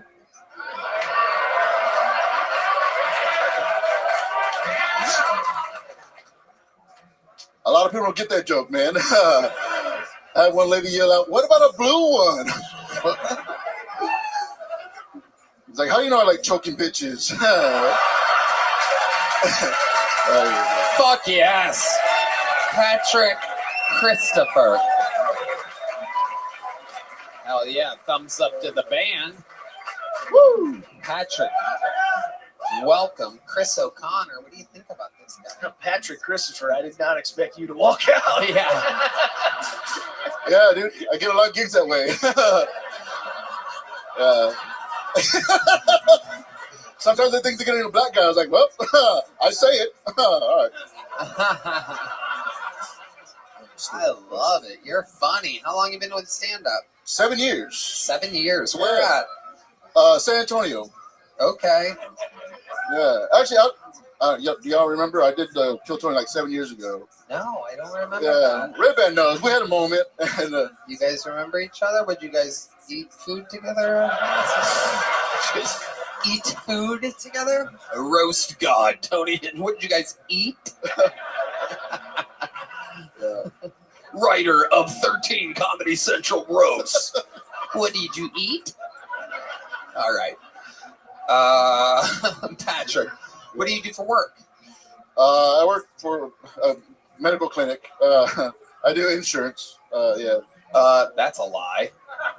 No. It's very true. It's very sad. Because I was doing comedy full time, and then I had to get a real job. So. It's okay. That makes sense. Yeah. Makes sense. Your wife is also Latino? Yes, Latina. Yes. What does she do? She's a server. Okay. Yep. She's Latino. All right. And you have kids? No kids. No kids. Let me ask you something, because this is a fucking anomaly. How do two married for 12 years Latinos not have kids? I got her fixed after I got married. Oh, okay.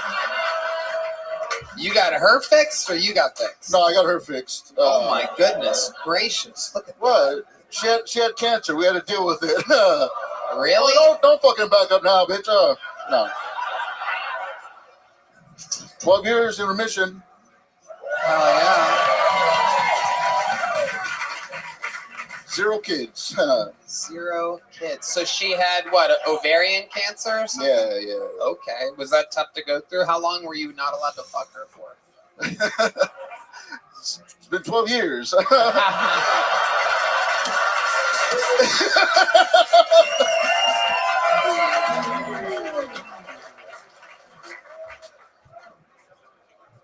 You're a funny guy, Patrick. Thank you, man. Yeah. My goodness gracious. What do you like to do for fun?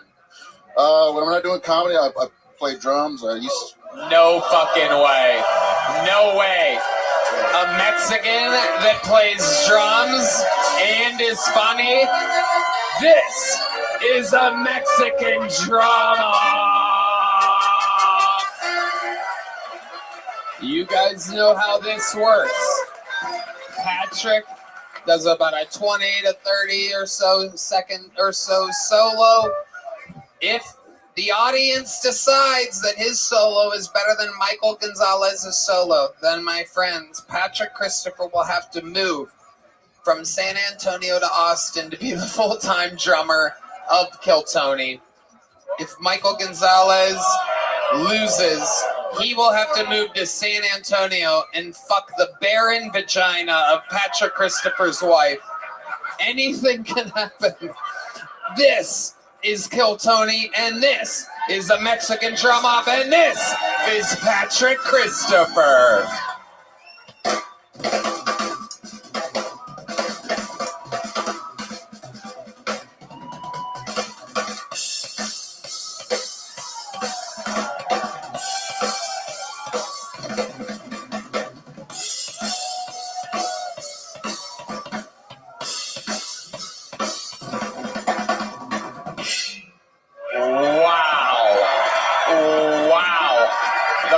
Goes wild. Oh my God. Oh my God. Chris, what do you think? All that not fucking really paid off. Yeah. That guy's got absolute heavy on the drums. Yeah. A lot of pent up fucking energy and testosterone. Patrick, get back out here. John D said, come out here and watch this ass whooping. The band all fucking backs each other up. We get to hear a lot of fun stuff that you guys don't always get to hear. They defend each other. Patrick, that was a fantastic drum solo. But now the all-time undefeated, all-time Mexican drum-off, reigning, defending champion of Kill Tony. This is Michael Gonzalez.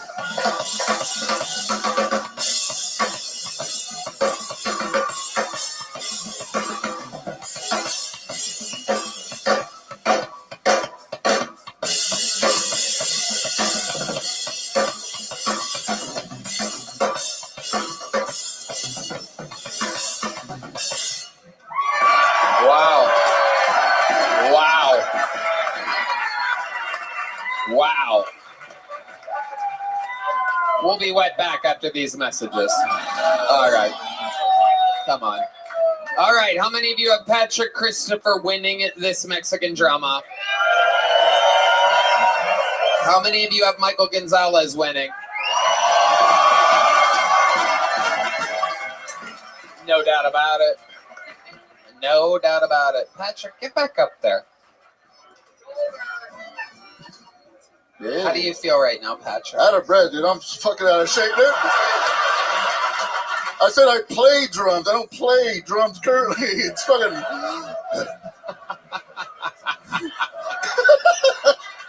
You're a funny guy, Patrick. You know, I've never done this. I've never done this twice in one night, but I'm 7 years of comedy. Everything you've done has been funny. I'm going to send you up to have Adam Egett look at you as well. So you're going straight up to do a spot in front of the booker of the mothership right now. Right now? Right now. And I'd love to have you on the Secret Show next week. And he has a big joke about Patrick Christopher, ladies and gentlemen. Oh my God. What a fucking episode this is. Also, can you put in a good word with Adam for me when you get up there?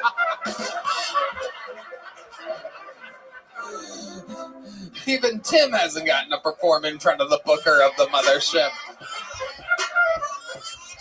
All right, ladies and gentlemen, make some noise for Ray Chenevy, everybody. Ray Chenevy.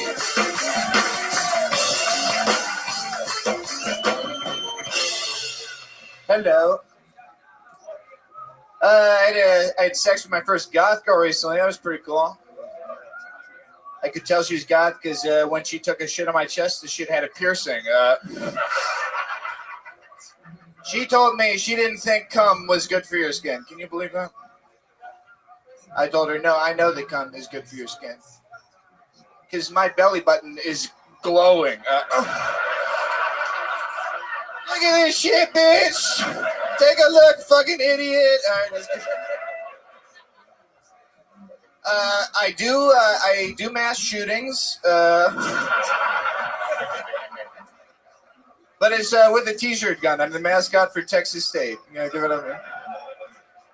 But when you open the t-shirt, it says, "Don't come to school tomorrow." All right. I like how Michael Jackson said it didn't matter if you're black or white, and then decided.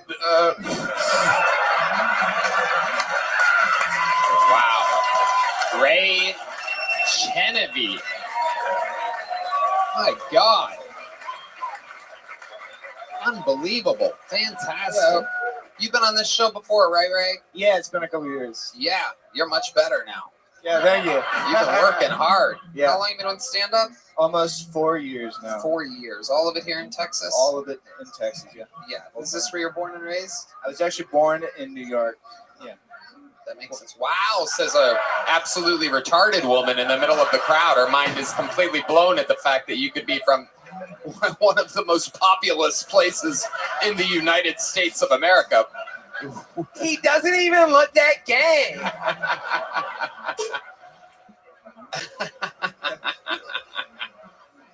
You do have some wacky eyes, do you, Ray? I'm guessing upstate New York? An hour north, yes. Yes, you have dark, frightening eyes, Yes, Ray. yeah. Beautiful belly button, but frightening eyes. What do you do for work, Ray? Sorry? What do you do for work? I work at the Sunset Strip. Okay. Wow. Look at this. Look at the CEO over here, the boss man. The proud boss, Brian Redband. I do AV there, and then I'm also an AV contractor. Like I do contract work. I work in hotels and stuff. It's gotta be hard to do AV in a place with unbelievably high ceilings. You fill the room with sound. I work very hard. Yes, it takes a lot of work. Okay. What's it like working for Brian Redband? A lot of people say he's one of the nicest bosses, that he brings his extra donuts and stuff. He's to work. great, yeah.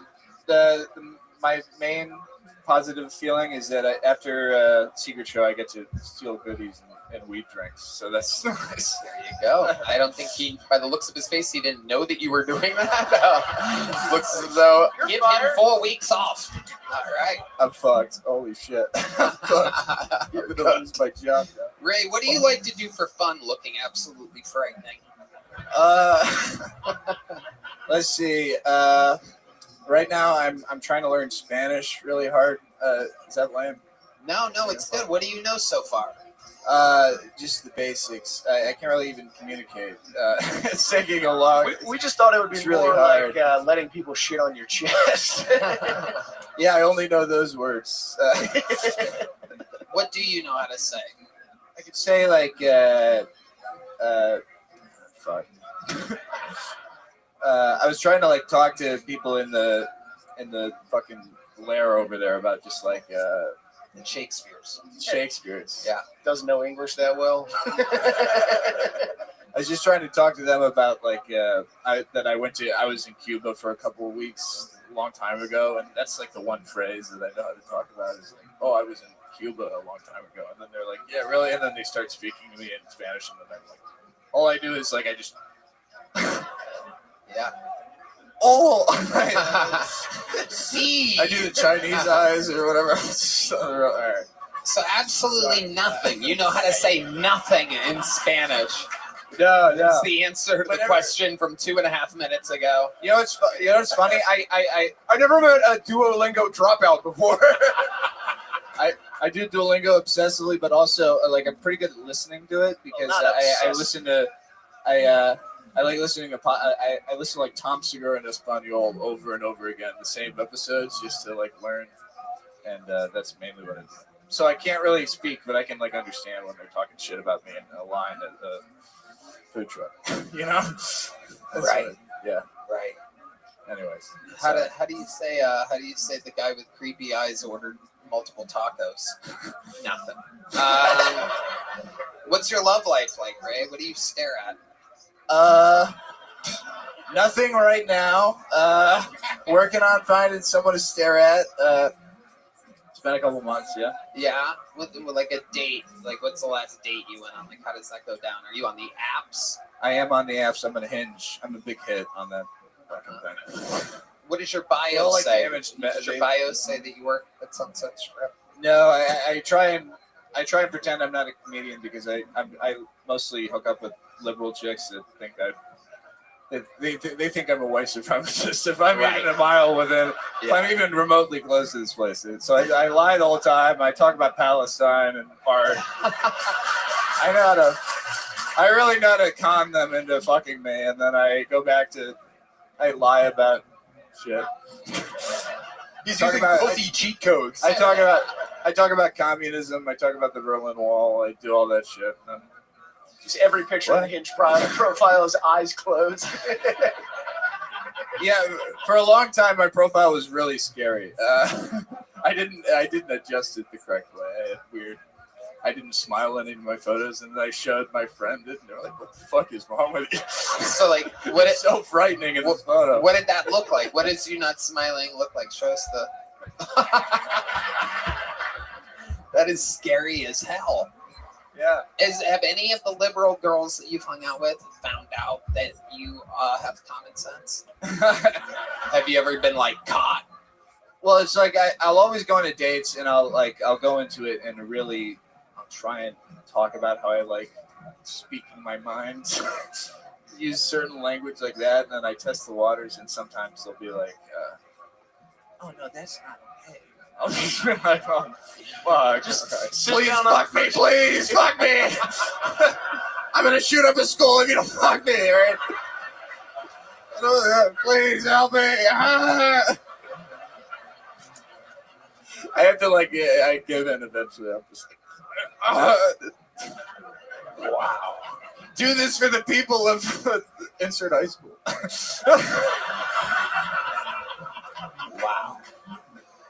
Wow. Compelling. Yeah. Can't imagine how terrified I'd be on a first date if someone's like, "I really like to speak my mind."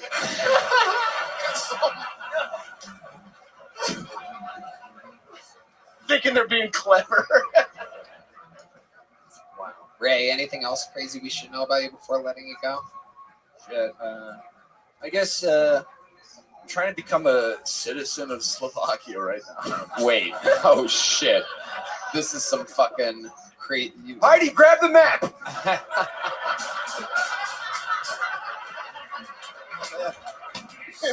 There's a beautiful castle. I want to be a vampire. What is going on in Slovakia to where you are trying to become a citizen? Guarantee you haven't learned a fucking word of their language yet. 0% chance of that. Fucking. It's really a bad language. It's terrible, but God, they're listening. I love it.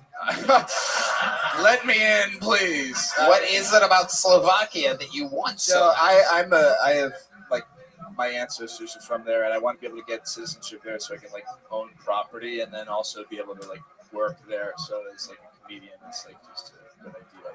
How close are you to owning? But not just in Slovakia. It would be anywhere in the EU if you get full citizenship.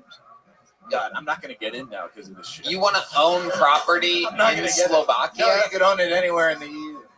So where would you buy property? I don't know. You could like Spain or somewhere that's. Is that what you would do? This doesn't make any sense. I'm just trying to figure it out. So you live in America. You're an American citizen. I would keep it's dual citizenship. Sure, I got that. But instead of buying property in the greatest country in the world, you would buy property in, I don't know, anywhere in Europe. You like don't even have an exact. Spread my wings, maybe. Just keep the options open. It takes like 2 years to get citizenship. It takes many years for you to learn Spanish. God, I'm fucked. I have no chance. When you start getting booked in Slovakia, could you put in a good word for me, please? I'd love to have you on the Secret Show next week. Thank you so much. Here you go, Ray. Here's a big joke bug. All right, one last bucket pull. One last bucket pull. Make some noise for Mike Ayo Bebe. Mike Ayo Bebe. Oh yeah, here he is. Mike Ayo Bebe. Woo! That's the black dance right there, the Dougie. It don't matter what beat is going on, man. The nigga going Dougie. Man, this is a nice crowd. This is not an open mic for sure. A little bit about myself. Ayo Baby. That's a crazy non-American last name right there. Born and raised in Nigeria. Don't get scared when I tell people that they want to put their phones away, man. Think I'm gonna send them an email. So, let's chill. It's not coming. Nah, being born and raised in Nigeria, man, make you appreciate things that y'all in America take for granted. Clean air, clean water. Y'all got nice water here, man. The one in Nigeria, you can see germs and demons in that thing break dancing. You can see Chris Brown in your cup. I'm trying to tell you, man.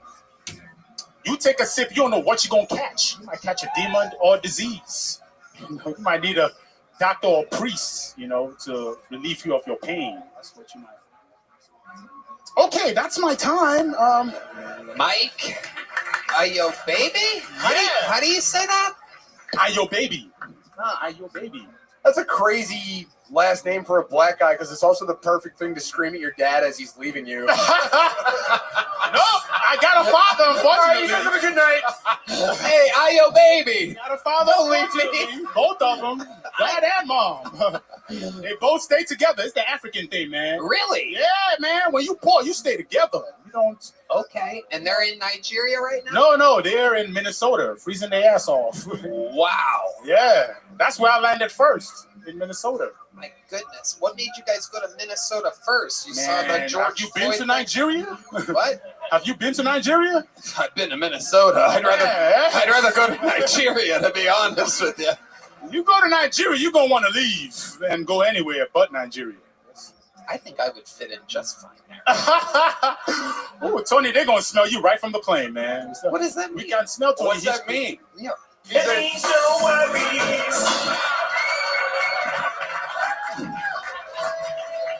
How old were you when you moved from Nigeria to the United States? I was about 13 years old. Okay. And what was the biggest difference that you noticed other than white people? Food. Okay, let's talk about Nigerian food for a second. Tell us about the cuisine of Nigeria. Man, we got the primary one is fufu. Fufu, yeah. Fufu sounds good. What's fufu? So fufu is like a doughy substance. It's made out of yams. Okay. You know, you put yams and then you put water. You pound it up, and then it's like a gangster ass mashed potato.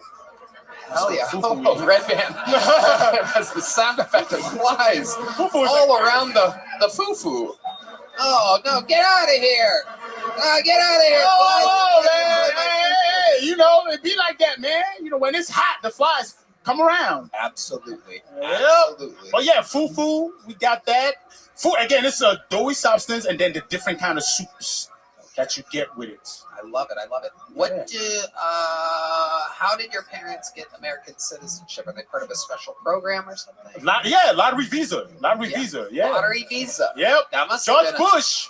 Okay. Got me here, Republican, baby. George W. Bush, a Republican. Yeah, he signed that thing. No doubt about it. We know him very well.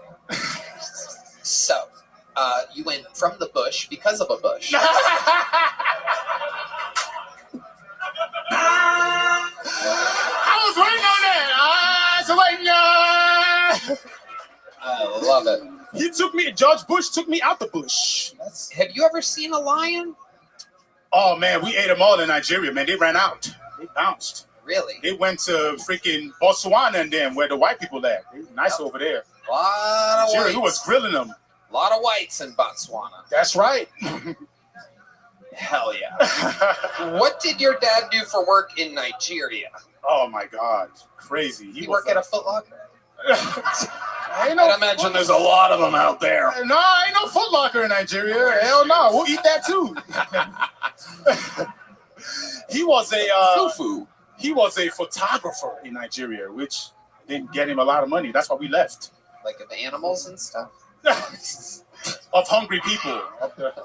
You know, the kids with the fat bellies and the goddamn flies in their eyes. What does he do for work in Minnesota? Oh, man, that's nursing home. That's what Africans come here to do. Get right into nursing home. They're like nurses. Well, nursing home, so nursing assistants. Right. Yeah. Okay. That makes sense. Racking up easy W's on the patients. I don't know if you guys have seen the videos about it. Yeah, no doubt about it. We're the ones looking after the white grandparents. That's what they're doing. Slapping them around. Yep, that's right. Sign your way away with this contract. Yep. Padding the Shut up and take your pill, Mr. Jefferson. Shut up your mouth. Take your pill. Bastard. Bring over the next one. Just serving fufu all day. Oh, man. What is this that my grandma's eating? Why is there flies all over it? She using our hands too. That's one thing you got to do with food. You got to use your hands to eat it. Okay. What do you do for work here in America? Oh man, I did a lot of things. I used to sell cars. I used to work at a factory. Now in Austin, I drive for Amazon. And then I do Uber on the side. Again, you went from the Amazon to the Amazon. Absolutely. Man, it's just something about that bush and Amazon. Bush to bush, Amazon to Amazon. This is the American dream. What was that? Hey, it's a little jungle bird. That's actually the name of that sound effect. It is jungle bird. Man, yeah, yes, sir. I love it. What do you do for fun? Man, I bless the rains.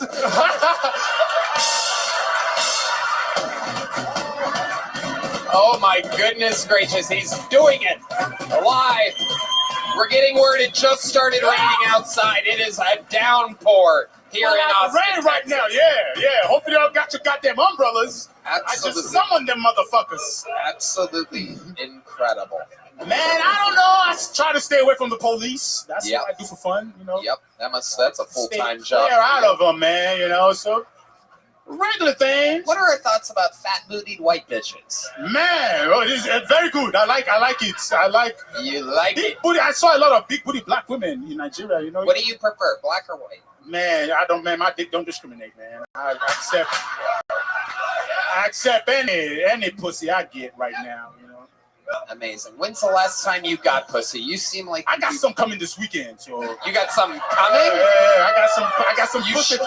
I got some dread coming this weekend. Goddamn it, some Order it through Amazon. Yeah. Some coochie on the way. You got it coming prime?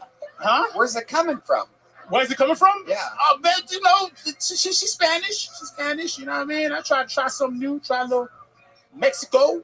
Wow. I've tried black. I was in Minnesota. I tried white a lot out there. You know. Yeah. What do you notice the difference between the white vagina and the black vagina? Man. This one's on you. It's white vagina like it a little rougher. They like a little rougher, man. I don't know. Black when women, you say they like it a little rough, what exactly? You can smack a white bitch in the ass. Black women, they try to take in emissions, man. Oh, nigga, that's too hard. That's too hard, bro. You would think based on history it would be the other way around. Hey, man, how many Panthers died for this curtain to look fly right here, man? It's a lot of. Anyway. Yeah. Well, Mike, before I let you go, one more crazy thing about your life that makes you different. What's something that you're into or that we would be surprised to know about you? I got a college degree. No way. Yes way. Fucking finished, man. Wow. Ain't using it though. Relax, baby. Social science. I'm working at Amazon. Wow. Shit didn't help my black ass. My goodness. Where'd you go to school? I went to Winona State University. Well, I went to JUCO first. I went to junior college first. Rochester, Minnesota, Rochester Technical College, and then went to Winona State. What the hell is that? Did you say what your major was? Social work. Social work. My major, yeah. Social work. Helping people. Very noble. You are awesome. I like your style. The minute was a little rough. You're a little rusty. But you are so charismatic. The interview, absolutely unbelievable. Appreciate you. I think you keep doing spots, keep getting out, keep working it out, and you're gonna be just fine. Mike, Ayo baby. You can't even make it up. Ayo baby. Well. There's only one way to end a show like this. William Montgomery is sick and Ari Matty is in Estonia, so I present to you one of the greatest regulars in the history of the show. Ladies and gentlemen, here with yet another new minute. The guy who misses less than anybody. He's always here. Never fucking says, hey, can I take a week off? Hey, I don't know. His work ethic is unbelievable. He is the undeniable, the one and only. This is Cam Patterson.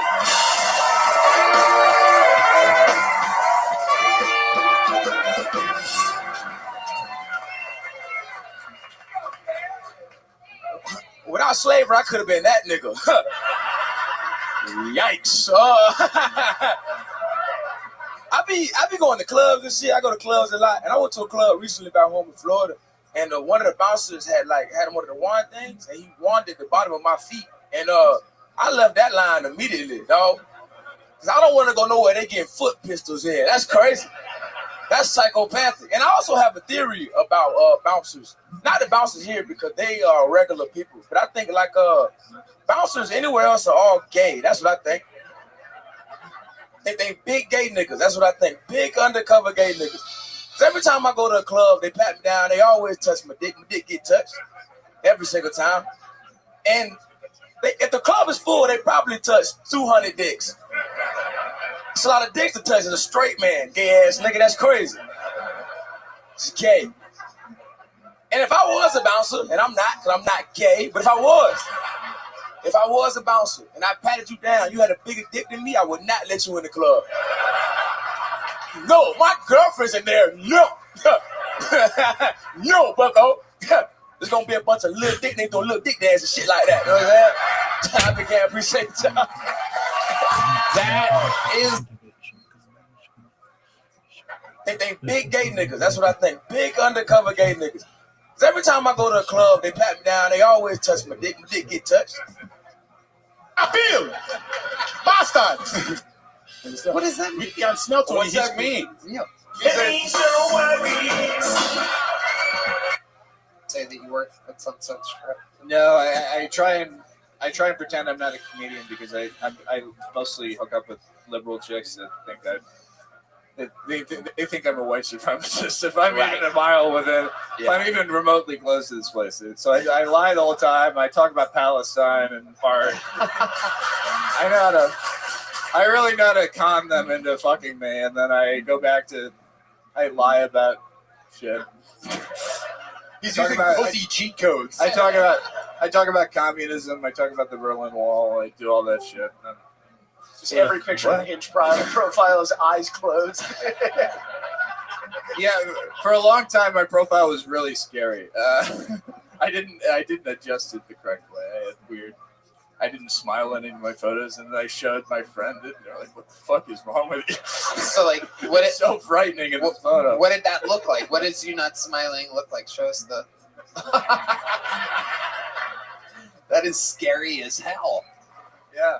Have any of the liberal girls that you've hung out with found out that you have common sense? Have you ever been like caught? Well, it's like I'll always go on dates, and I'll go into it and really I'll try and talk about how I like speaking my mind, use certain language like that, and then I test the waters, and sometimes they'll be like, "Oh no, that's not okay." I'll just be like, "Oh, fuck, Please fuck me, please fuck me. I'm gonna shoot up the school if you don't fuck me, right? Please help me. I have to I give in eventually. I'm just wow. Do this for the people of insert high school.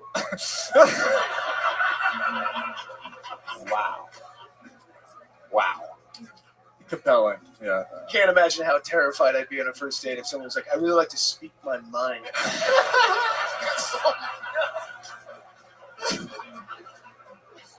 Thinking they're being clever.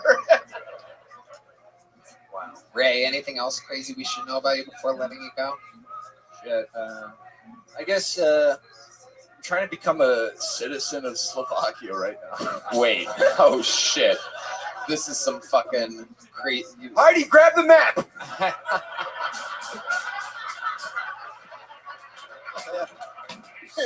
There's a beautiful castle I want to be a vampire in. What is going on in Slovakia to where you are trying to become a citizen? Guarantee you haven't learned a fucking word of their language yet. 0% chance of that. Fucking. It's really a bad language. It's terrible, but God, if they're listening, I love it. Let me in, please. What is it about Slovakia that you want? So I have like my ancestors are from there, and I want to be able to get citizenship there so I can like own property and then also be able to like work there. So as like a comedian, it's like just a good idea. How close are you to owning? But not just in Slovakia. It would be anywhere in the EU. You get full citizenship. I'm not going to get in now because of this shit. You want to own property in Slovakia? No, you could own it anywhere in the EU. So where would you buy property? Like Spain or somewhere that's. Is that what you would do? Very well. This doesn't make any sense. Tonight. I'm just trying to figure it out. So you live in America. You're an American citizen. I would keep it's dual citizenship. Sure, I got that. But instead of buying property in the greatest country in the world, you would buy property in, I don't know, anywhere in Europe. You like don't even have an exact. Spread my wings, maybe just keep the options open. It takes like 2 years to get citizenship. It takes many, many years for you to learn Spanish. God, I'm fucked. I have no chance. When you start getting booked in Slovakia, could you put in a good word for me, please? I'd love to have you on the Secret Show next week. Thank you so much. Here you go, Ray. Here's a big joke bug. All right, one last bucket pull. One last bucket pull. Make some noise for Mike Ayo Bebe. Mike Ayo Bebe. Oh yeah, here he is. Mike Ayo Bebe. Woo! That's the black dance right there, the Dougie. It don't matter what beat is going on, man. The nigga going Dougie. Man. a nice crowd. This is not an open mic for sure.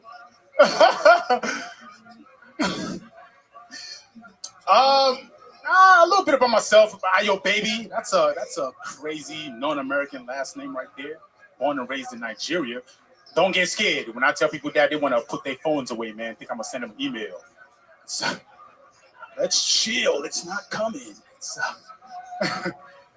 Nah, being born and raised in Nigeria, man, make you appreciate things that y'all in America take for granted. You know, clean air, clean water. Y'all got nice water here, man. The one in Nigeria, you can see germs and demons in that thing, break dancing. You can see Chris Brown in your cup. I'm trying to tell you, man. You take a sip, you don't know what you're going to catch. You might catch a demon or disease. You know, you might need a doctor or priest, you know, to relieve you of your pain. That's what you might. Okay, that's my time. Mike, Ayo Baby? How do you say that? Ayo Baby. Ayo Baby. That's a crazy last name for a black guy because it's also the perfect thing to scream at your dad as he's leaving you. No, I got a father, unfortunately. All right, you guys have a good night. Hey, Ayo Baby. Got a father, don't leave me. Both of them, dad and mom.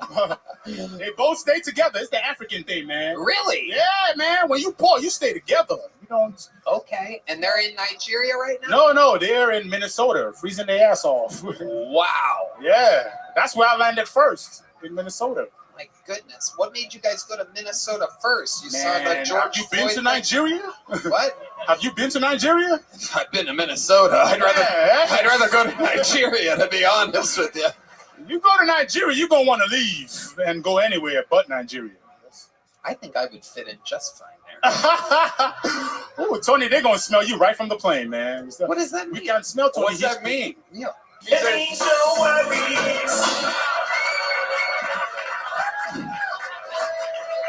How old were you when you moved from Nigeria to the United States? I was about 13 years old. Okay. And what was the biggest difference that you noticed other than white people? Food. Okay, let's talk about Nigerian food for a second. Tell us about the cuisine of Nigeria. Go ahead. Man, we got the primary one is fufu. Fufu, yeah. Fufu sounds good. What's fufu? So fufu is like a doughy substance. It's made out of yams. Okay. You know, you put yams and then you put water. You pound it up, and then it's like a gangster ass mashed potato. Hell yeah! Oh, Red Band. That's the sound effect of flies all around the fufu. Oh no! Get out of here! Get out of here! Oh man! Hey, you know it be like that, man. You know when it's hot, the flies come around. Absolutely. Absolutely. Well, yeah, fufu. We got that. Food again. It's a doughy substance, and then the different kind of soups that you get with it. I love it. I love it. How did your parents get American citizenship? Are they part of a special program or something? Lottery visa. Lottery visa. Yeah. Lottery visa. Yep. That must George have been Bush. Okay. Got me here, Republican, baby. George W. Bush, a Republican. Yeah, he signed that thing. No doubt about it. We know him very well. So, you went from the bush because of a bush. I was waiting on that. I love it. George Bush took me out the bush. Have you ever seen a lion? Oh, man, we ate them all in Nigeria, man. They ran out. They bounced. Really? They went to freaking Botswana and then where the white people at. They was nice over there. A lot of Nigeria, whites. who was grilling them. A lot of whites in Botswana. That's right. Hell yeah. What did your dad do for work in Nigeria? Oh, my God. Crazy. He work at a Foot Locker? I imagine there's a lot of them out there. No, ain't no Foot Locker in Nigeria. Hell no. We'll eat that too. He was a fufu. He was a photographer in Nigeria, which didn't get him a lot of money. That's why we left. Like of animals and stuff? Of hungry people. You know, the kids with the fat bellies and the goddamn flies in their eyes. What does he do for work in Minnesota? Oh, man, that's nursing home. That's what Africans come here to do. Get right into nursing home. They're like nurses. Well, nursing home, so nursing assistants. Right. Yeah. Okay. That Yeah. My Racking man. up easy W's on the patients. I don't know if you guys have seen the videos about it. Yeah, no doubt about it. We're the ones looking after the white grandparents. That's Yeah. what they're doing. Slapping them around. Yep, that's right. Sign your money away with this contract. Yep. Patting the Shut up and take your pill, Mr. Jefferson. Shut up your mouth. Take your pill. Bastards. Bring over the next one. Just serving fufu all day. Oh, man. What is this that my grandma's eating? Why is there flies all over it? She using our hands too. That's one thing you got to do with food. You got to use your hands to eat it. Okay. What do you do for work here in America? Oh man, I did a lot of things. I used to sell cars. I used to work at a factory. Now in Austin, I drive for Amazon. And then I do Uber on the side. Again, you went from the Amazon to the Amazon. Absolutely. Man, there's just something about that pushing Amazon. Bush to bush, Amazon to Amazon. This is the American dream. What was that? Hey, there's a little jungle bird. That's actually the name of that sound effect. It is jungle bird. Man, yeah, yes, sir. I love it. What do you do for fun? Man, I bless the reins.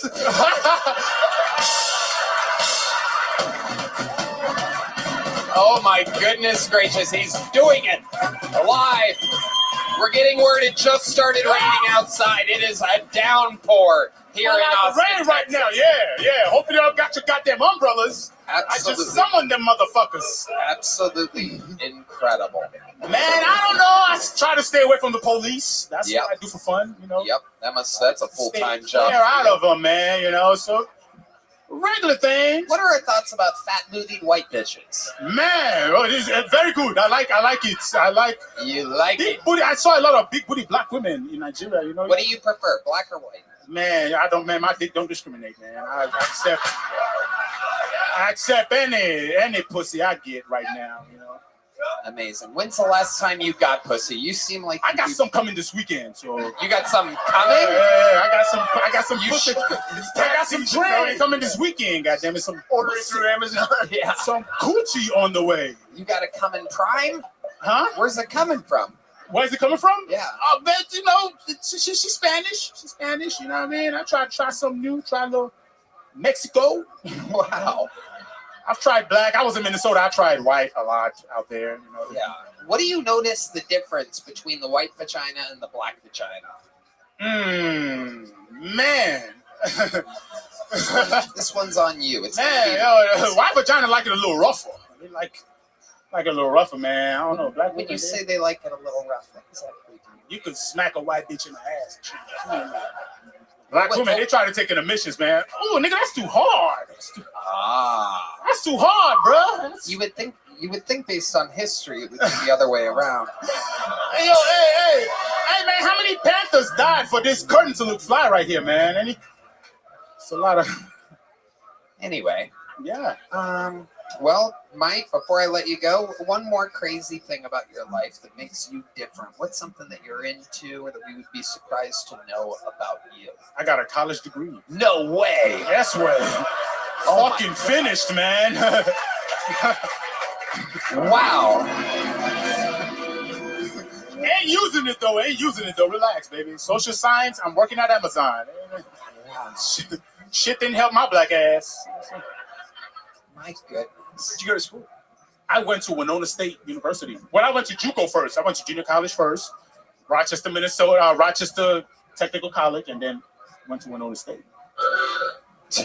What the hell is that? Did you say what your major was? Social work. Social work. My major, yeah. Social work. Helping people. Very noble. You are awesome. I like your style. The minute was a little rough. You're a little rusty. But you are so charismatic. The interview, absolutely unbelievable. Appreciate you. I think you keep doing spots, keep getting out, keep working it out, and you're gonna be just fine. Mike, Ayo baby. You can't even make it up.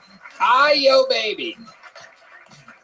Well, There's only one way to end a show like this. William Montgomery is sick and Ari Matty is in Estonia, so I present to you one of the greatest regulars in the history of the show.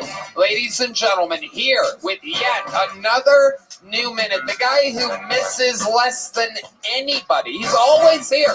Never fucking says, hey, can I take a week off? Hey, I don't know. His work ethic is unbelievable. He is the undeniable, the one and only. This is Cam Patterson.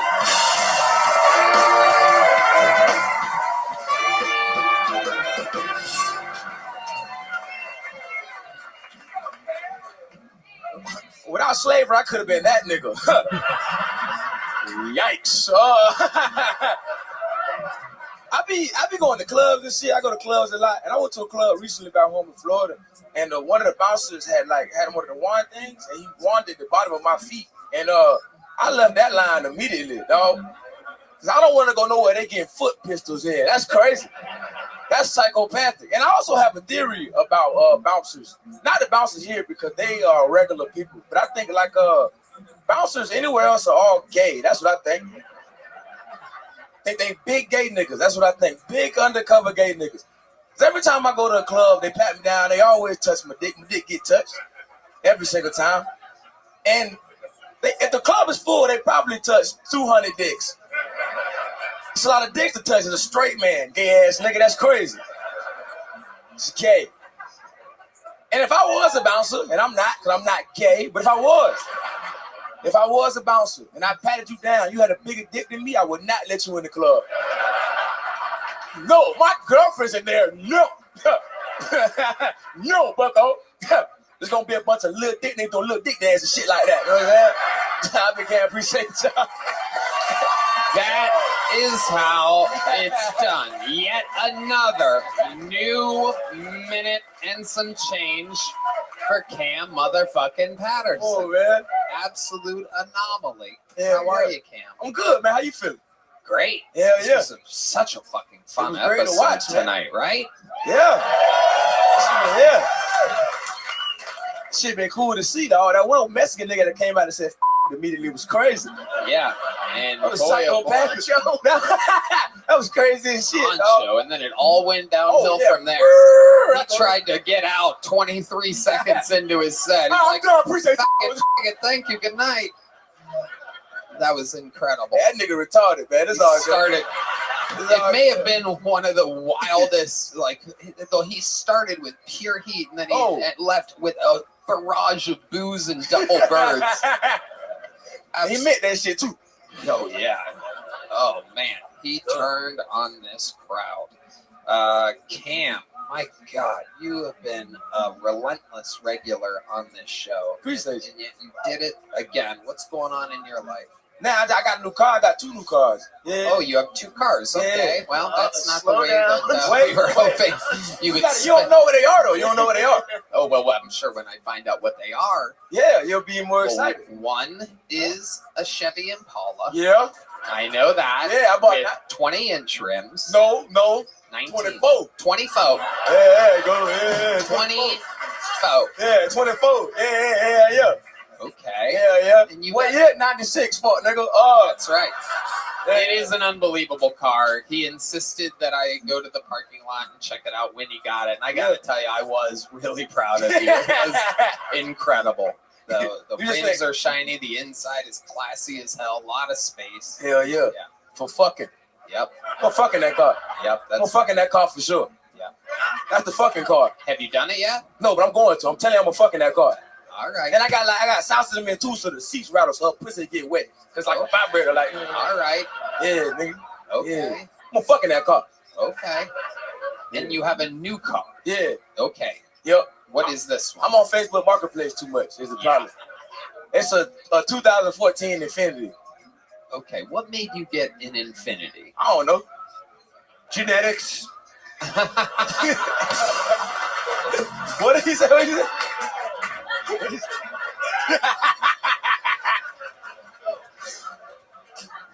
My daddy had an Infiniti. My granddaddy had an Infiniti. Everybody had Infinitis, man. Your sister Infinity also had an Infiniti. To the stage, Infinity.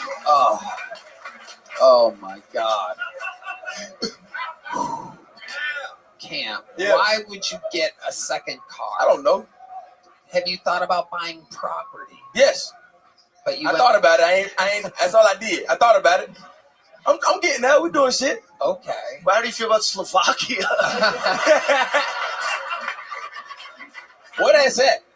I don't fucking know. What is that? What color is this Infinity? It's like I don't even know how to explain it. It's like It's got a wrap on it. It's like purple. Yes. I fucking knew it. I fucking knew it. No, but the it's not. second you It's said not perfect. Infinity, I'm like, I shouldn't ask him the color. It's kind of a boring question in front of millions of viewers. But I'll bet it's purple. I want to ask. I bet it's purple. It's purplish. Fuck you, Tony. I know. I can see the color. It's like purple. It's like almost black, but it's got like a purple tint. Plum. John Dees, our senior black correspondent, is saying plum, and we know that it's plum. I know you well enough to know the look on your face. What do you think is plum? I could show you on a fucking. I will have Red Band bring up the fucking color thing, and I will show you the color, and you're gonna drop the mic because I'm gonna fucking nail it. How do you think it's plum? Why do you think it's plum? What? Why do you think it's plum? What makes you think it's plum? What makes you believe it's a plum color? I don't understand.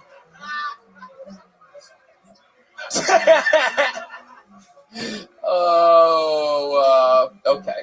Well, that's kind of just like normal. Okay, here, maybe this one, this chart right You here. brought up a rainbow. That's gay. Well,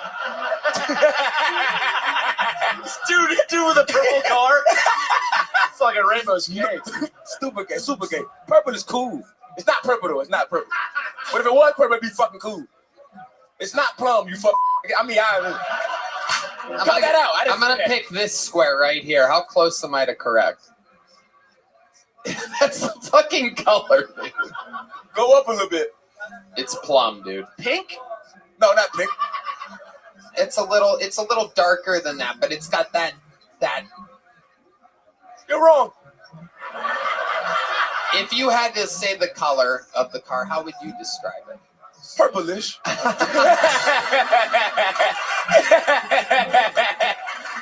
Oh, God. So much fun.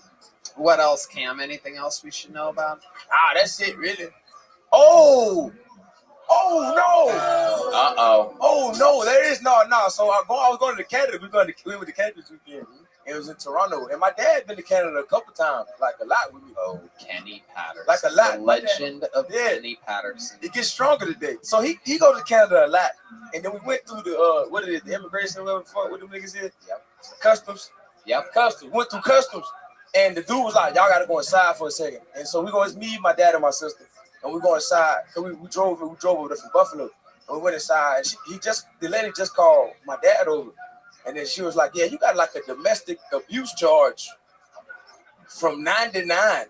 Oh my God! And I was born in '99, so. Oh my God! Oh. And he just went, "Well, see y'all in Buffalo, nigga. I don't know what to tell you." He made his wife purple.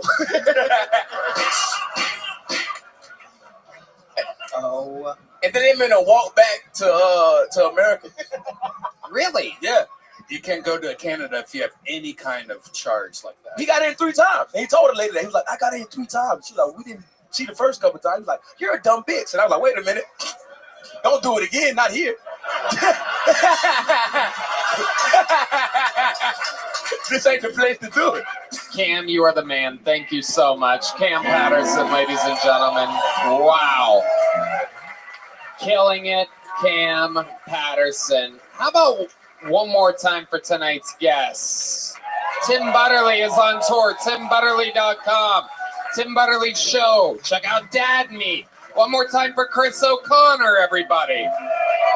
Tires Season 2, June 4th.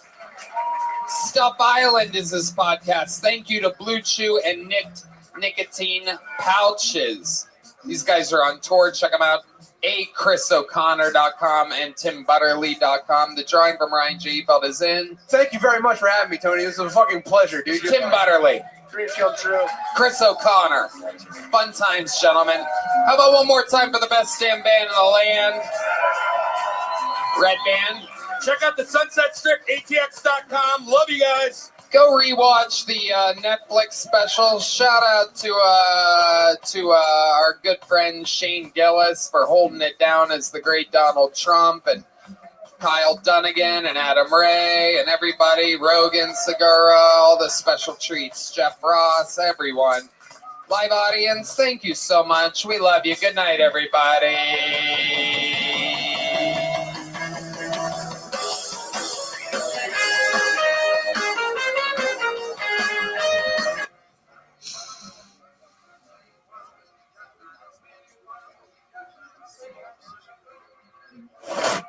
Tickets are on sale for all my upcoming stand-up dates. Detroit, Atlantic City, Niagara Falls.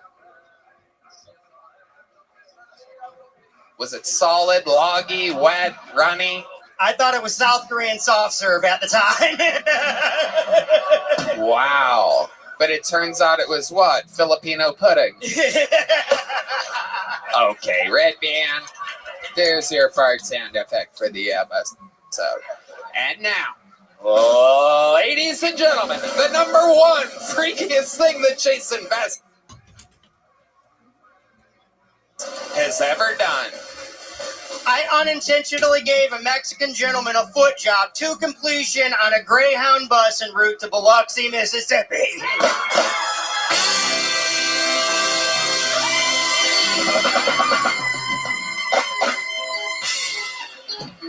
I'm not gonna lie, I thought that was the beginning of my story. And I'm like, no, that's another Mexican. He got. Wow. How? Hey, so your review of my feet was real. That's all I want to know. That's all I care about. I was like, 7.5. Thank you, bro. Thank you. It's just. You gotta take your wins when you can get them, people. 1 second here. You said that you gave like. I love you have more. Oh, it's incredible. The wheels are turning right now. What makes it an unintentional foot job? And when you say foot job, that means you jerked him off with your feet, and it was unintentional. How? Yeah, this is very suspicious coming from you. No. You seem like a guy that would have a very intentional foot job if you wanted to give one. Four Loko, the before 2010 formula, back when that shit would fuck you up. The OGs know. He knows. So what was the angle of attack on this situation? You're sitting next to the guy. He's a row. Cross the little way thing, and I just reached my foot across, and that motherfucker looked at me dead in my eyes and sang Bon Jovi's Bed of Roses in broken English before he cummed on my face. How did he come on your face? I was like, it blasted me. I don't even know where to begin. It's like Mad Libs. I don't even know where to begin, but I'm telling you this, you're getting a big joke book, that's for sure. Thank you! I don't know what body part you're going to shove this up, but I have a pretty decent idea. I always throw it. There he goes, the rare catch from Jason Vest, ladies and gentlemen. Wow. Welcome to Kill Tony, Gabriel Iglesias. This is all real. I mean, what can I even say? I know that everything he was saying was real. It's not like stuff that, he's not up here just trying to get any like clout or nothing. You know what I'm saying? Like definitely not. Clicks. No. Yeah. Watch his stuff is funny, but he never talked about stuff like that. Yeah, because I vouched for him at first, and then I'm like, oh God, he's getting shit on. No, literally. Yeah. Incredible the characters we find here on this show. Wow. And it could happen again right now. A one-word name is your next bucket full. Make some noise for Trev, everybody. 60 seconds uninterrupted for Trev.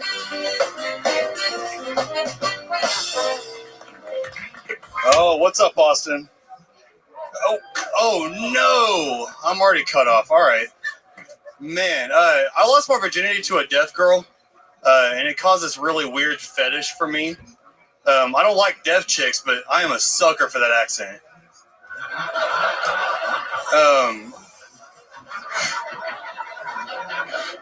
It's okay, they can't hear us. I have this really scientific job. I run these experiments. Recently, I experimented with cocaine. I took a really small amount of it and turned it into a habit. I also had this gig as a porn star for a while.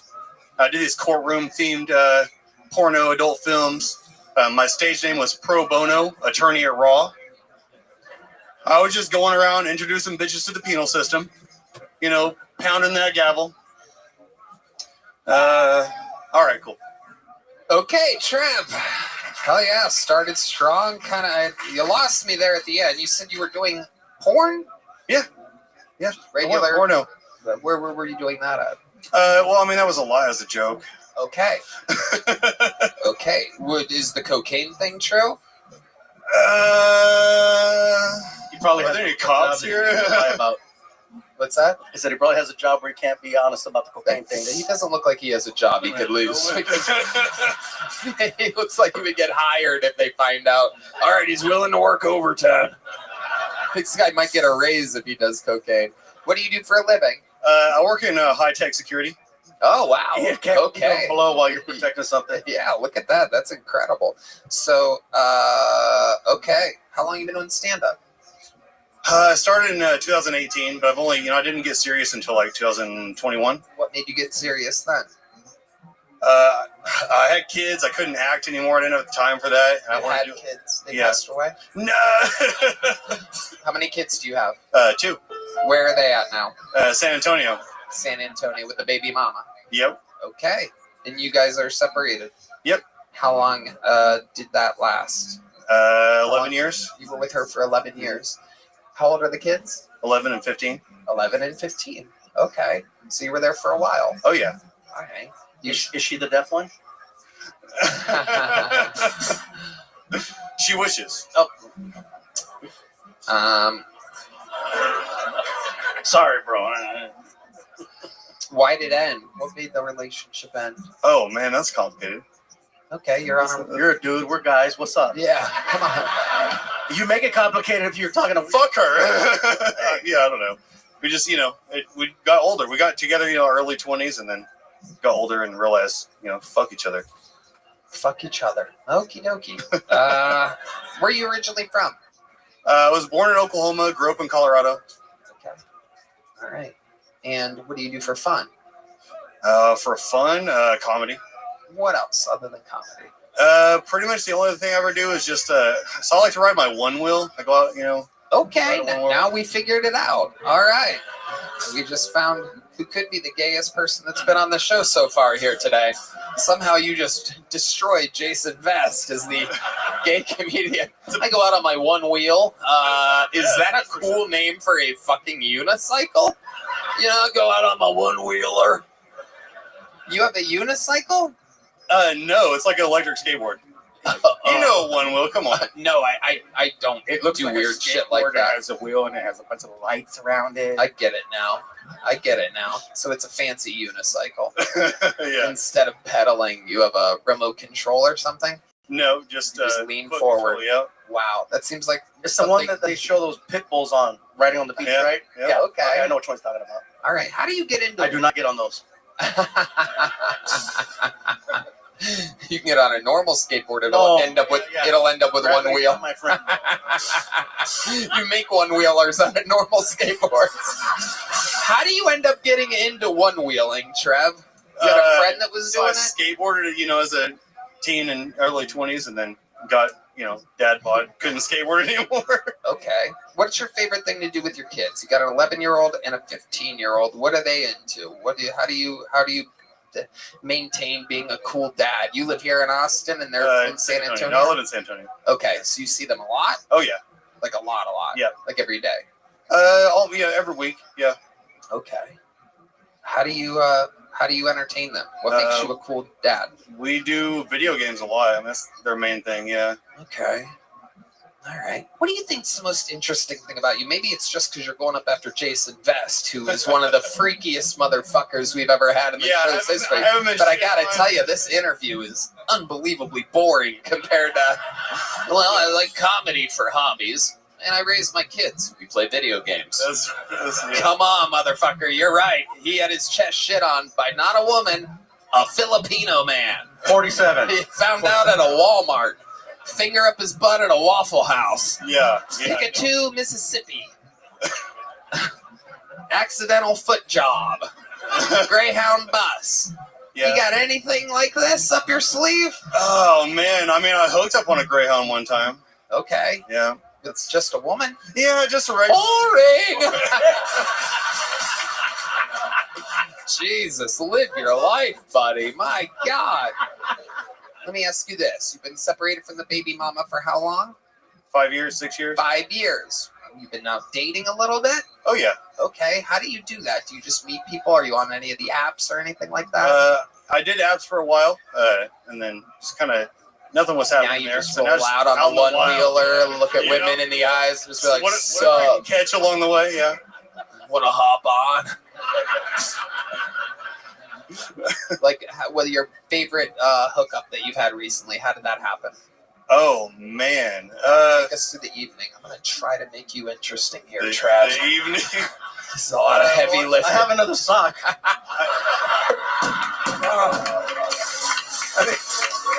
That's how that last thing started. Jason was pretty normal until I freaking showed up with my freaking size 11 and a half. Oh man, I was buying you some time, bro. Yeah, exactly. The most recent was Laredo. I did comedy down there and actually killed it. You know, pretty good job, pretty good 5-minute set. Hell yeah. And when I got off stage, the host was like, "Somebody suck his dick tonight." Wow. So, and I was there for work with the hotel, so you know it worked out. Oh my goodness. Wow. And Jason Vest was on the show, and looks like my work's just getting started. No, it was I'll suck your dick if you shit on my chest. Even tradesies. It was a Korean woman, I swear. Oh, that's what he thought too. Wait till you get to Walmart, bro. You're running into him then. Jason, I liked your set. Here's a big joke book. Fun times. Congratulations. Thank you, Tony. Jason. Man. Or I mean, Trev. I just called him Jason. There goes Trev, everybody. Jason. All right. Good day. This podcast is sponsored by ZipRecruiter. Guys, I'm a boss, and hiring is important to me. According to research, a major challenge that many employers face is the pressure to hire quickly, and it's a tough hurdle to overcome because it's so time-consuming to search for great candidates and sort through applications. Well, if you're an employer who can relate, I have one question for you. Have you tried ZipRecruiter? ZipRecruiter has figured out how to solve this very problem. In fact, 4 out of 5 employers who post on ZipRecruiter get a quality candidate within the first day, and right now you can try ZipRecruiter for free at ZipRecruiter.com/KillTony. Red Van. Tony, ZipRecruiter, one of our oldest sponsors. We love ZipRecruiter. They're the best hiring site out there. Did you know ZipRecruiter is the hiring site employers prefer the most based on G2? How fast does ZipRecruiter's smart technology start showing your job to qualified candidates? Immediately. That is nuts, Red Band, and I love nuts. ZipRecruiter's powerful matching technology works fast to find top talent so you don't waste time or money. See a candidate who'd be perfect for your job? You can use ZipRecruiter's pre-written invite to apply message to personally reach out to your favorite candidates. So relax, employers, and let ZipRecruiter speed up your hiring. See for yourself. Just go to ZipRecruiter.com/KillTony right now to try it for free. That's the same price as a genuine smile from a stranger, a picture-perfect sunset, or a cute dog running up to you and licking your hand. Again, that's ZipRecruiter.com/KillTony. ZipRecruiter, the smartest way to hire.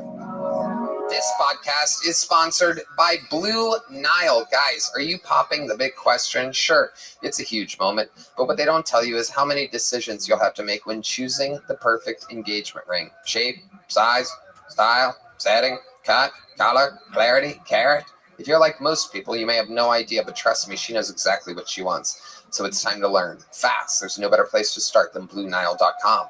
Red Bean. Tony, I love Blue Nile. At BlueNile.com, you'll create a bigger, more brilliant engagement ring than you can imagine at a price you'll never find at a traditional jeweler. You're so right, Red Band. You know that? Since 1999, Blue Nile has been the original online jeweler. They've always been committed to ensuring that the highest ethical standards are observed when sourcing diamonds and jewelry. Their diamond price guarantee means that in most cases, they'll meet or beat a competitor's price on a comparable diamond.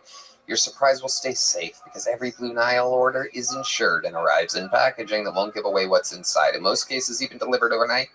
Blue Nile has a 100% satisfaction guarantee with free shipping and returns, so you can make sure the ring you pick is the one. And because love can last forever, you get free service and repair for life. Right now, get $50 off your first purchase of $500 or more with code TONY at BlueNile.com. That's $50 off with code TONY at BlueNile.com. BlueNile.com. We're going to stage this room with a class act, one of our regulars, one of the best to ever be a regular on this show. Very, very hard job writing and performing a new minute every week on this show. Ladies and gentlemen, here he is to do it again. This is a brand new minute from the one and only, the great and powerful Cam Patterson.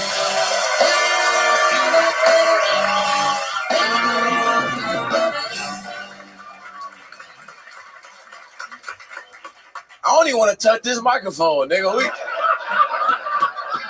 We should just stop the show with Jason. It's not gonna get no better than that nigga, dog. It made me angry how he started with, what's number 3? I had a finger in my asshole. He has to die. I think people like that should be murdered and put on a list somewhere, dog. He scares me with my whole heart. There's no topping that nigga. I know I got a lot of shit about crackheads. All my jokes are mainly about crackheads. And it's funny to me because I was thinking about it the other day when I was real high, and I was just like, man, it's fucked up. Because most of y'all deal with crackheads, and y'all see them like on the street. Y'all just walk by them, they're not real people. But I had crackheads in my family. So crackheads had my phone number. You understand? That's a different type of relationship with a crackhead. Like, y'all be like, I don't know you, leave me alone, nigga. I'm like, what's up? I know you got cash app, bitch. I need $5. I want to buy crack today. It's insane. That's it. There you go. We'll get up out of here. Got it. Did it again, buddy. You did it again. Another minute. Oh, shit. To see that in person, man, that's freaking awesome. I've seen your clips before. You're very funny. But to just watch you come out and that's off the cuff. That was awesome. Thank you so much. I really appreciate it. Thank you. The funniest thing I've seen all night. Thank you. Thank you so much. Funniest thing I've seen all To night. be able to take that energy, make the callbacks to everything, acknowledge the room your way, and then segue right into material. So you were around a lot of crackheads, huh? Yeah, a lot. Like a lot. You know, it's funny. My uncle, he just passed away. He was a crackhead. He passed away. Is that the one that I met in Atlanta? Yes. Oh yeah. Yes, you know this. We had a lot of fun. I actually loved that guy. That was actually a taping I did that night. Yeah. And in the green room, Cam decided to bring about 43, 44 family members. And, odds are. And somehow the one that I bonded with the most out of this unbelievably high amount of people was your crackhead uncle. Yeah. He was so fun. He loves you, man. He loved me. It was funny. You remember that? No longer with us. What I said love. I said love. You said he loves you. He do love you. He's still here. He's still there. Yeah, he's still. He's looking up at us right now. Oh, what? No. He looking down like this. Life is good. The good crack is in hell, buddy. The good crack is in hell. I don't know. Maybe not. What if the good crack in heaven? Who knows? I think heaven's more of like a heroin place. It's just more relaxed. I picture crack. D Madness is reacting to this. He's a real musician who's probably done heroin and crack today. Probably when he just went backstage. A real musician. Can jam with anybody. What would be a crackhead heaven? Crackhead, like an unlocked liquor store at night? Yeah.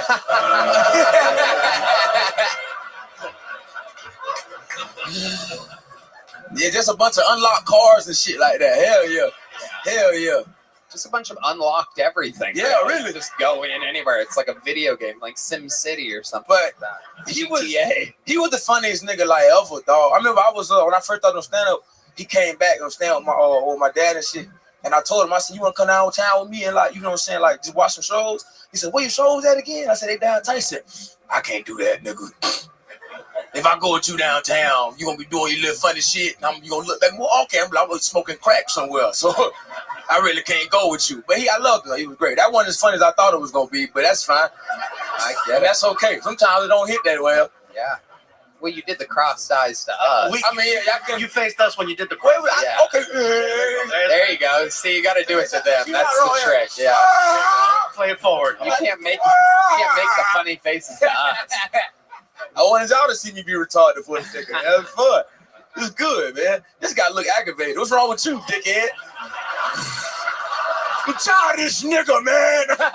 This lumberjack Texas fellow. I cannot relate to any of this crackhead material. I know no crackheads in my life. None. I can't do a white accent. I realize that. Wait, yeah, you really can. I ain't not be knowing. What the hell is that? I don't know no crackheads, nigga. That's not. Fuck with that.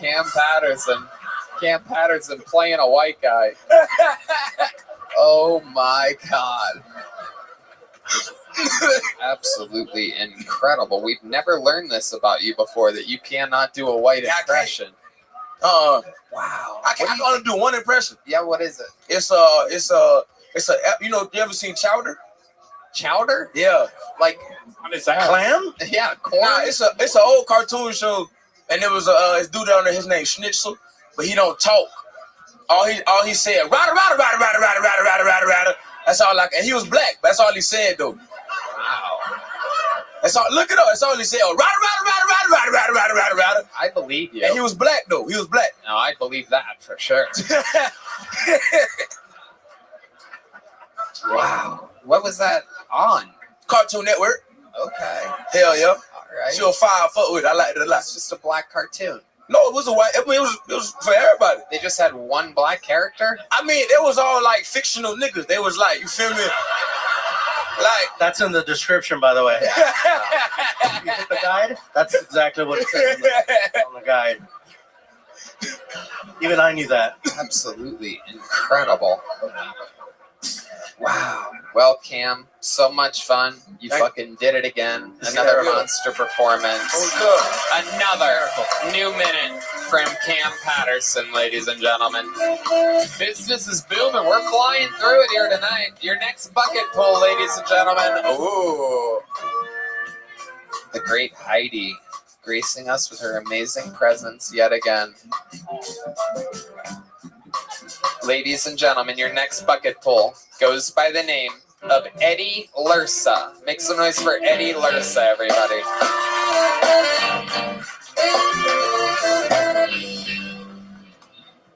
Thank you. I got my Uber on the way here, and it was a lady driver, so you know, I buckled up. Not just because she was a woman. I'm not a sexist. She was also Asian. But not that Asian people can't drive. They can, and that's the problem. Relax. I'm kidding. It wasn't an Asian woman. It might have been an Asian man. I couldn't tell. No, I hate Ubers, though. I fucking hate Ubers. My worst Uber driver ever made me walk 2 blocks in the rain to get to the car. Loudly fought the entire ride with someone named Shut the Fuck Up, Bitch. Where I ran multiple red lights, almost hit a person. Then this dude had tattoos up to his neck and 3 teardrops under his eyeball. 5 stars, because that guy knows where I live. 25% tip. Thank you for the service.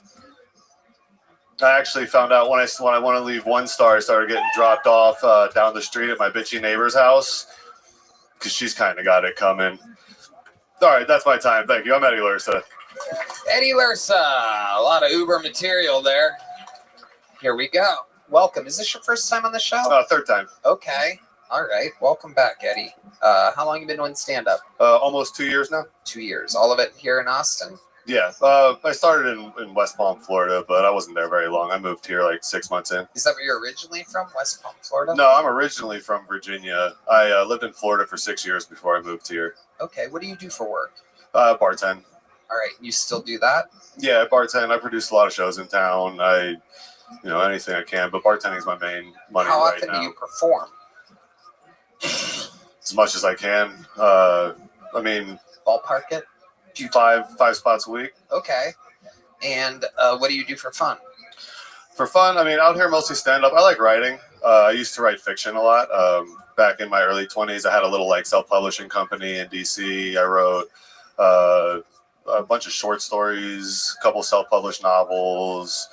That was like my main I've written since I was a little kid. Like, I've always loved writing. How about when you're not writing or doing stand-up? Is there anything you like to do that's a little bit more fun? I like to snowboard. I haven't been in a long time. I used to live in Colorado. I used to go snowboarding a lot.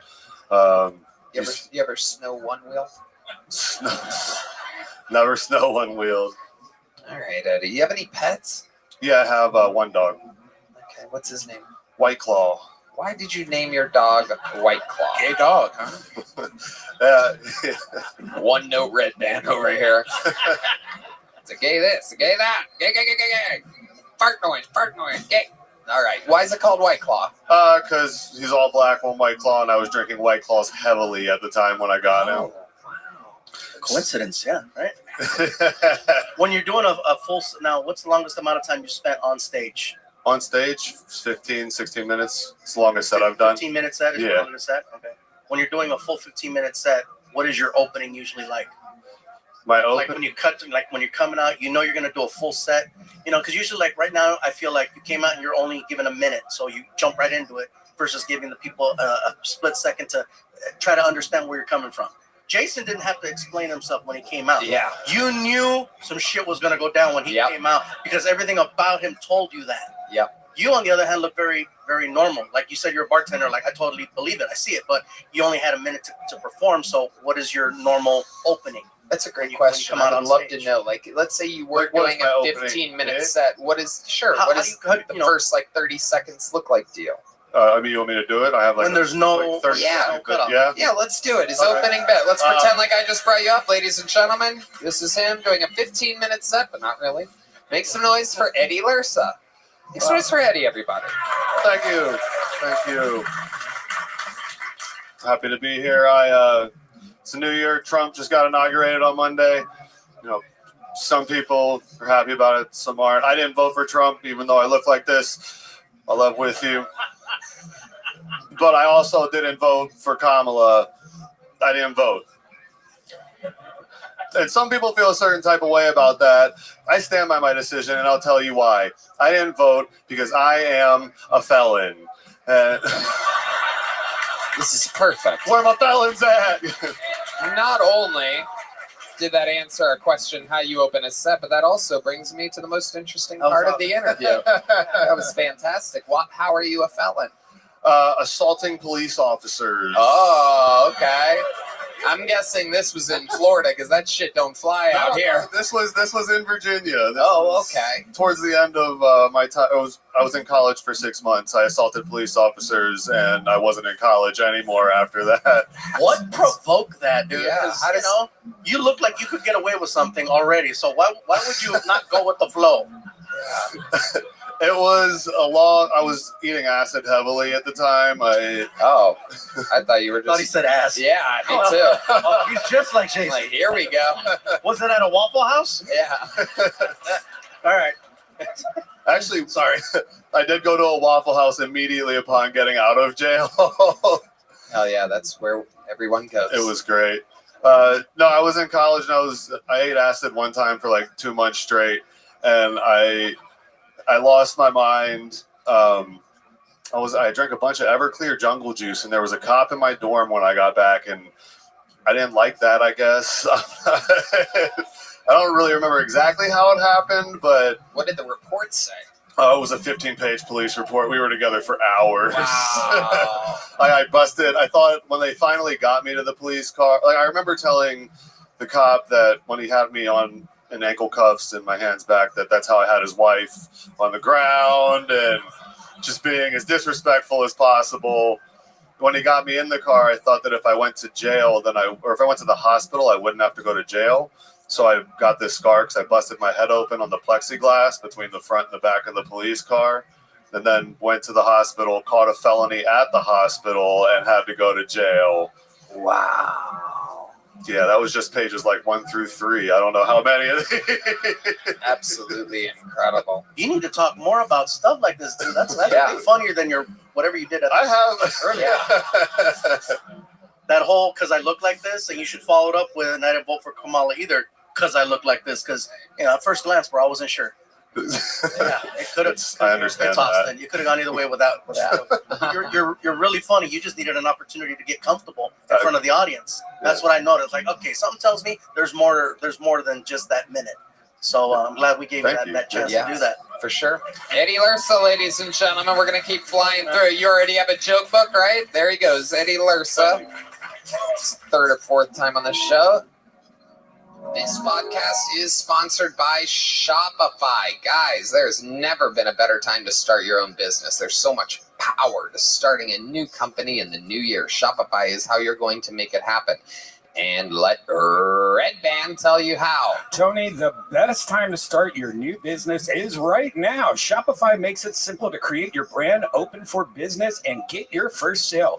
Get your store up and running with thousands of customizable templates. No coding or design skills required. All you need to do is drag and drop. Yes, that's right. Their powerful social media tools let you connect all your channels and create shoppable posts and help you sell everywhere people scroll. Shopify makes it easy to manage your growing business. They help with the details like shipping, taxes, and payments from one single dashboard, allowing you to focus on the important stuff like growing your business. What happens if you don't act now? Will you regret it? What if someone beats you to the idea? Don't kick yourself when you hear this again in a year because you didn't do anything now. With Shopify, your first sale is closer than you think. Established in 2025 has a nice ring to it, doesn't it? Sign up for your $1 per month trial period at shopify.com/killtony, all lowercase. Go to shopify.com/killtony, all one word, lowercase, to start selling with Shopify today. Shopify.com/killtony.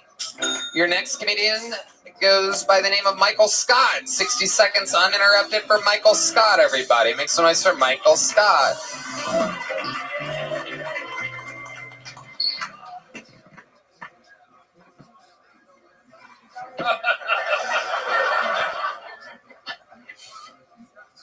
You guys look like you fuck with rap music, right? Yeah. Cool crowd. Okay. You guys remember rapper Mystical? Shake your ass. Watch yourselves. Show me what you're working with. That guy, Mystical? Mystical was my favorite rapper when I was a kid. It wasn't for the bars, because he wasn't great. It was more the fact that I found out he was a combat engineer during the Gulf War. Mystical was a fucking minesweeper. I liked to play this game where I imagined Mystical out there leading his troops during the Gulf War while preparing for his future rap career. Hey guys, hang back real quick. I gotta make sure it's clear. This is the minesweeper.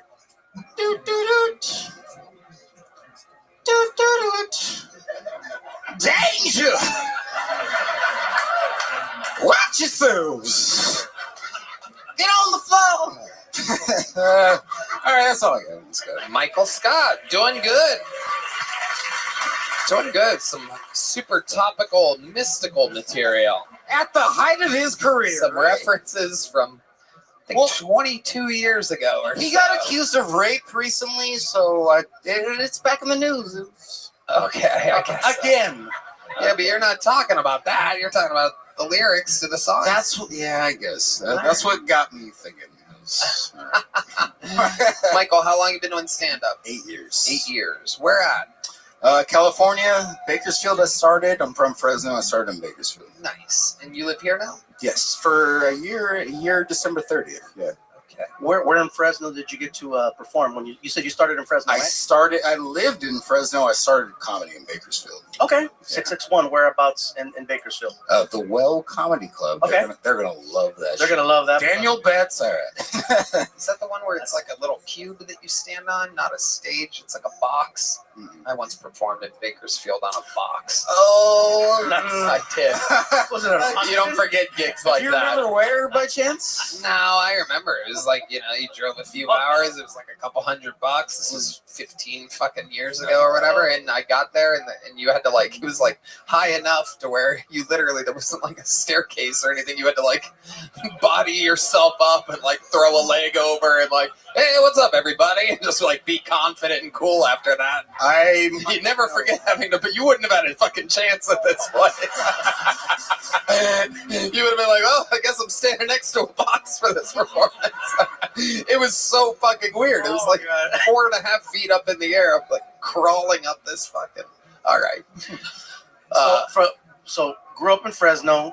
First time performing was in Bakersfield, and then you went to Los Angeles. Yeah. My parents lived there in LA. Yeah. What brought you out to Texas? I was dating a girl. She got a transfer for a job. We moved out here. We broke up, and then now. How long were you able to make it last? Jesus, this bitch from Dallas is losing her mind slowly throughout the show, becoming more and more annoying. Why did you gasp like that, lady? Yeah. It's okay, you can answer. You want to make noises during the show. These are the repercussions. Why are you making noises about them breaking up? Everybody moving to Dallas. I don't live in Dallas. Nobody's moving to Dallas. Literally, nobody wants to move where you live. Nobody. Even the people that have to for work don't want to move there. I like Dallas, but nobody's moving there. So control yourself, or else you're going to get embarrassed again, like it just happened. All right, let's go back to you. Yes. So, how long were you able to make that relationship work in Austin? 8 months. Okay, where do you think it went wrong? Is this a white girl? Yeah. God damn it, I knew it. How did you know? You want to know how I know? You know how Cam couldn't do an impression of a white person? I don't think Michael can do an impression of a black person.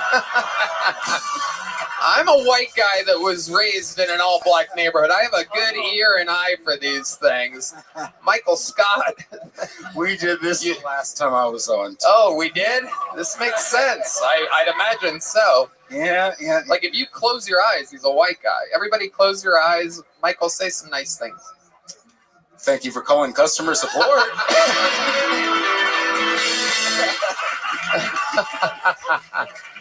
And he hasn't said the N-word once. No. If you remember from my last set, I don't say the N-word. I say ne'er-do-well. Okay. No one remembers your last set. Pretend like that never happened. How long ago was that? Sam Talent, episode 668. I remember it. Okay, so that's about July. a year ago. July. End of July. Okay, fine. Yeah, like All a couple right. months ago. Okay. Wow. Oh, I lost D Madness. Holy shit. All right. Huh? Oh, John D's giving you permission to say the N-word. He wants to hear you say it. My nigga, what's up? Whoa. Shit. I guess I'm allowed to say it now, too. Oh, I didn't. Oh, God. Well, all right. Oh my God. Oh no. Michael, what do you think is the blackest thing about you? All right. Here we go. Last time. Okay. Yeah.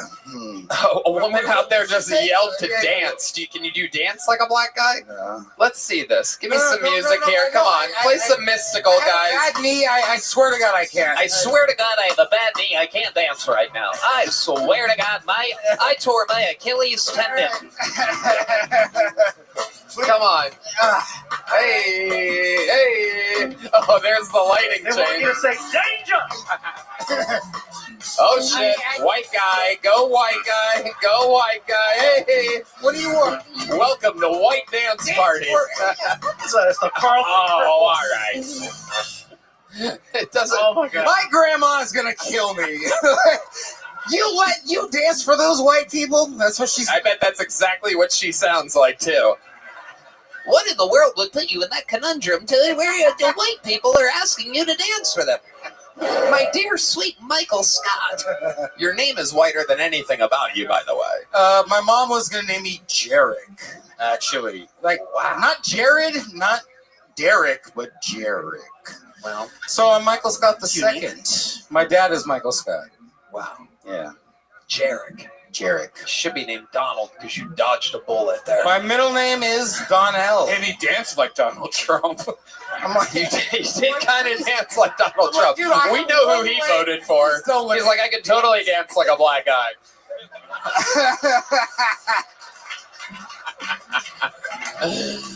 Oh, Michael, I love it. So, did this white girl break your heart here? Yeah. Yeah, she did. Explain to us kind of how it That's right. happened. That's what triggered this whole thing. Yeah. The white girl. Yeah. Oh man, you guys are really trying to kill me. No, man. Made me dance on my bad leg. All right, let's do this. Wow. Yeah, you guys actually know her. You dated a comic? Michael, can you answer the questions? I'm- Okay, go ahead. We know a lot of people. You dated a comic. Yeah. Wow. Oh, she's a comedian. Yeah. Okay. It doesn't matter. Can you tell us how she broke your heart? If you will stop talking. Lindsay Tyree. This is an unbelievable interview, Michael. It's ridiculous. We talked about this last time. We talked about this, like, fucking stick to the questions here. You're on my show. Yes. Okay. How did she break your heart? She started dating another comic. Started talking to another comic while we were dating. Told me they were friends, and then did they do a little writing together? No. Oh God, are we gonna start doing comic puns? She segued her vagina onto his microphone. She opened her mic. She opened. Also, how recently was this? Sorry if we're shitting on you right now. How recently was this? 8 months, February, so almost a year. Valentine's Day? 8th. I remember. It was the 8th. And it was on the way to kill Tony. We broke up in the car, about to get out the car to go to Poor Choices for the money. Wow. And did you continue to stay in Poor Choices that evening? Did you leave? Honestly, yeah, I did sign up that night, and I still stayed, and I stuck around. And she signed up and stayed? So you guys are kind of like at the bar, just like looking at each other, like, yeah. And you still run into her, huh? Yeah. Ugh. No, we're actually really cool now. Like, it's funny. It's like, we're cool as shit now. Is she still with that other comedian guy? Yeah. And they seem happy together? Yeah, dude, we hang out all the time. Is he a black guy? No. Wow. Could not be the opposite. It could not be more opposite. That amazing. Yeah. Once you go black, you never go back. But if you go Michael Scott,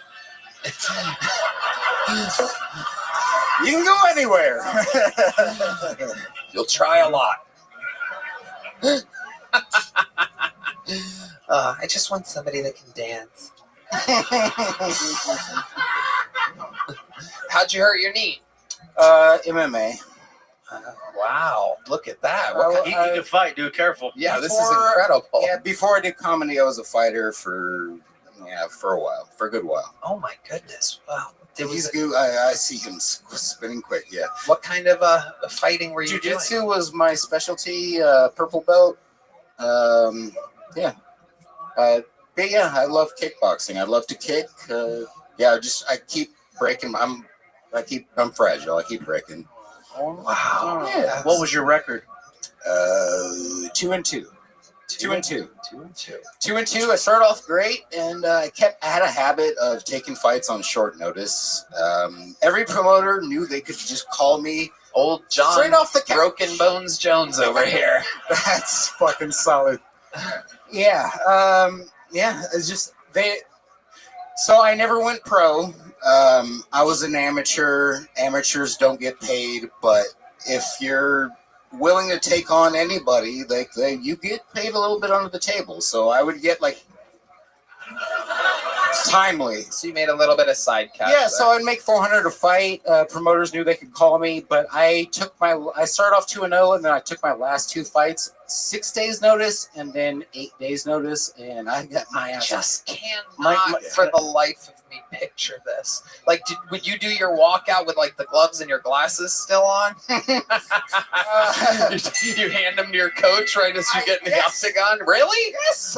You walked out with you would be 4-0 right now if your opponent didn't see you walk out with glasses. If I could get hit in the eyes and my contacts wouldn't fall out, I would be You undefeated. fought with contacts in.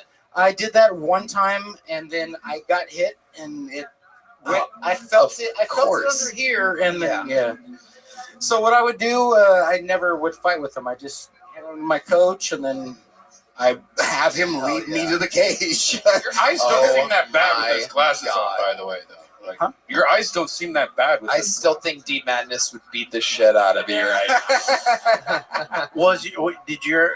Were your medical bills ever more than what you got paid? Always. The thing is amateurs don't get paid. And on anything, anytime you're starting off, you're always like, yeah. Yep. Like when he had to get on that box. Yeah, exactly. And I basically paid the same amount for gas to get me there and back. And we just wanted the time. You'd be paying for your medicals. Just to be licensed in California is like back then. It was like I think it was like $400 or so. Or yeah, it's like you're paying out of pocket to get your ass kicked. And then if you have broken bones, you're paying for that too. That's just how it was. So I never went pro. It was yeah. Well, it sucks.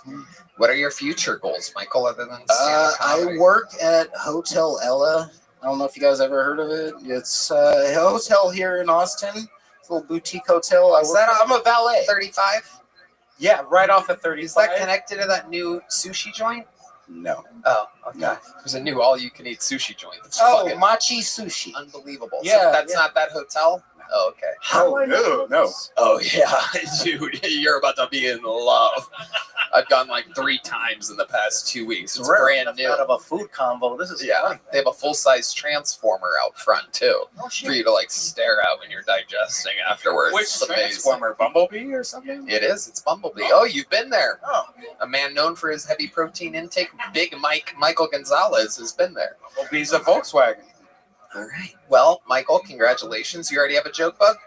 Yes, a big one. There he goes. Michael Scott, everybody. We're flying through it. Damn, that was a long interview. Yeah. We're getting to know a lot about these people tonight. I didn't know you had a fighter here. He did not look like a fighter. He's got. I feel bad for some of the jokes. Like, woo, gotta catch me in the back. That is one of those. That is one of those wild situations where you never know who you're talking shit to. Notice I got a lot nicer after he said he's a amateur fighter. Purple belt. Normally, if you see a black guy with a purple belt, he's a pimp. All right. That's a joke I was going to do earlier, but the time passed, but I got it out. That's good. All right, your next bucket full goes by the name of Yale Riemes. Yale Riemes, perhaps. Yale. Thank you. I've been getting into a lot of arguments recently, most recently with my girlfriend. She snatches food off of my plate all the time, and her excuse is always, well, come on, there's no yours or mine, it's all ours. I'm like, well, if that's how you feel, why do you get so upset when I try to put a thumb in our butthole?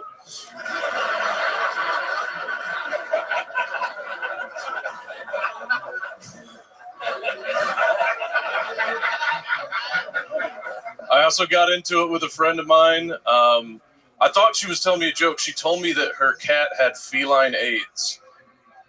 I didn't think it was real. So my first thing that I said was like, I didn't even know your cat was a slut. And she goes, that's not how they get it. That's not how they get it. And I was like, what do you get it from? Sharing needles? What are you talking about? And she was upset, but she shouldn't have named her cat Meowjic Johnson. So... Wow. Oh, the timing on that. The timing on that. An amazing minute. It's like the meow was the punchline at the end of that. This That was fucking perfect. magical. So perfect, dude. This is your first time on the show, right? Yes, it is. Welcome, Yale. How do you say that last name? Reams. Reams. Welcome. How long you been doing stand-up? About 4 years now. Where at? I actually just moved down from Columbus a couple weeks ago. Beautiful. Congratulations. You do the funny bone up there? No, they don't let me in there. That's the thumb joke. I know the owner. He don't like jokes like that. Anyway, Yeah. I thought that was funny, man. That was hysterical. Thank you very much. Why didn't they let you into the funny bone? They let me in for like the competitions. They do like the new comics competitions and stuff like that. Kind of books that. They pass you, he's a and then control they freak. book one person every 12 months to host. So Right. it's just You're waiting around. It's for too many people, not enough spots. Exactly. A lot of these big cities, a lot of cool big cities like Columbus, just simply don't have a real scene. So how long have you been here? Moved down here in December. What the fuck was so funny about that? There's some cool big cities that don't have a real comedy scene. Columbus, admittedly, where we have lived. Like, if you want to make money, open up a comedy club in Columbus because there's only one, really. Yeah. I mean, my hometown club there was, they had the new one called The Attic. and that one was like struggling for a while, but they're finally turning it around. Yeah. Okay. How long have you been here? December. I moved down in December. Nice. You love it already? Yeah, it's fun. I love the fact that I can do a shitload of sets, even if they're shitty open mics. I love that I can do a bunch of sets in a night. Well, I'm sure people are recognizing how funny you are very quickly. How much material do you think you have that's as good as that minute? Probably do 15 to 20. Nice. Have you done that length of a set before? Yeah. Okay. Awesome. What do you do for work? Nothing right now. I'm on the job hunt. Okay. What did you do in Columbus? I used to work for an engineering firm. I used to do construction. That's some well-paying stuff. Yeah, that's there's a reason I don't work for them anymore. They realized their mistake after a year, and they were like, "Oh, this was a bad idea." You clearly have some stuff you need to get off your chest, bro. Yeah. Hey, were you able to save some money from those jobs? How are you surviving? I have a rich girlfriend. Oh, okay. Look at this. God bless America. What does she do for work? Engineer. She's a real engineer. A real engineer. Oh my goodness gracious. Does she have glasses like yours? No, I think she has glasses. Yep. But yeah. You can't even see. You can't even tell. They're You've not never as looked cool at her. as these ones, never looked though. at her eyes before. How long have you been with her? About 4 years now. And she moved here with you? Yes. So if everything goes on pace, if everyone's girlfriend leaves them after 8 months here, so you have about 6 months left with her. What are you going to do for work then, motherfucker? Fucking DoorDash? I don't know. I'm kidding. I love it. And you love her. Yeah. Sex life is active. Sure. Yeah. Sounds like it. Hold on. You missed it. There was a soft sure that happened right there. No, I got fat as shit. I gained about 50 pounds. So Okay. Is she into it? Is she like, oh, you're like a bear now? she's into it. I just end up saying I'm sorry a lot. And Okay. Because what happened when you got fat? You kind of like to be on bottom more? I don't want to fuck anymore. Really? Yeah. Explain to us what that's like. We've never really had this conversation with a guy who's a gold digger that went from skinny to bigger. We've never really gotten to have this before. When women are gold diggers, they have to stay in shape. Yeah, no. I went from Golden Digger to Golden Corral. There you go. I gained, we both got too lazy and happy, and we both got fat. Oh, she got fat too? Yeah. Oh, you're in great shape then. Yeah, we're fine. As long as the woman who you're using for money also gained weight, then you're even Stevens. The only person who loses here is your mattress. So what do you think contributed to you and your girl both getting big? I don't know. I think love just looks a lot like giving up. I don't know. When did you notice that you were having problems in the bedroom? Was it immediate? Was it a slow burn? Is there anything that you're doing to overcompensate? Are you having trouble getting erect? Because I will tell you, we are sponsored by Blue Chew. We can make you hard as a rock. Try your first month of Blue Chew free. Visit BlueChew.com for more details and important safety information. I love Blue Chew. We know. We know you do, Red Band. Red Band does it just to have something to snack on sometimes. This episode is also brought to you by Shopify and Talkspace. I forgot to say that earlier. I was actually supposed to say that. Is there anything that you're doing to help the situation? Are you eating as much pussy as you are fast food? I eat way more pussy than I do fuck. Absolutely, Okay, yeah. tell us about that. Tell us about your process there. Is there anything that you do? Is there anything that you've learned? Is there an evolution to your pussy eating, or do you eat pussy the same way you did the first time you ate it? No, because every pussy's different. Okay, well, I thought you were only with one woman here.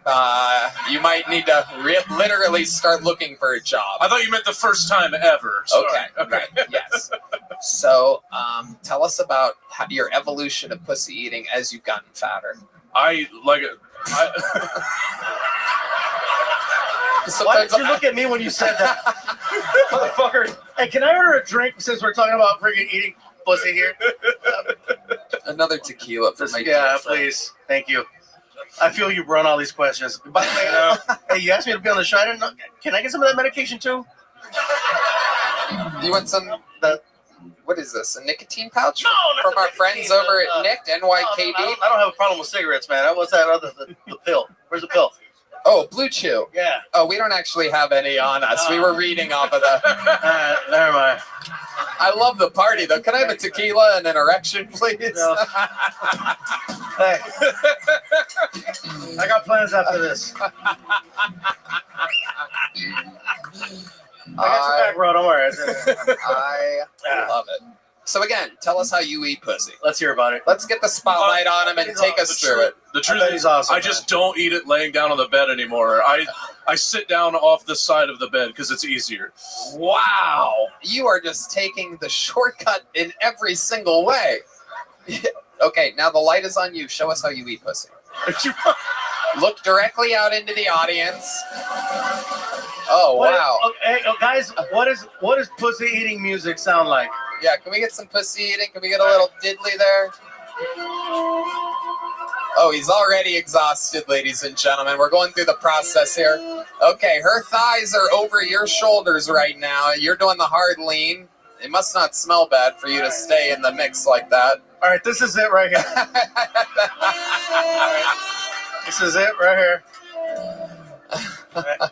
There you go.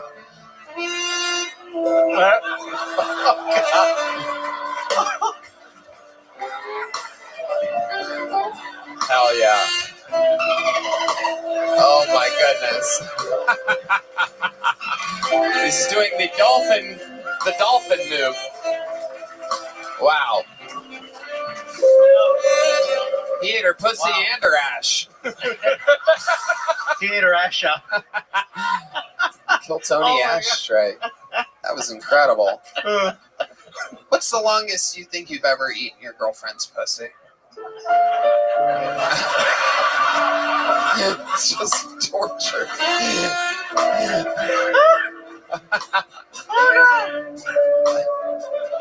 Oh, look out. My Latino horn players have heard pussy eating enough times. They're jamming over there. They can only hear the word pussy eating 10 times before they just start soloing out over there. Playing some romantic ass shit. Oh, it's getting louder and more powerful.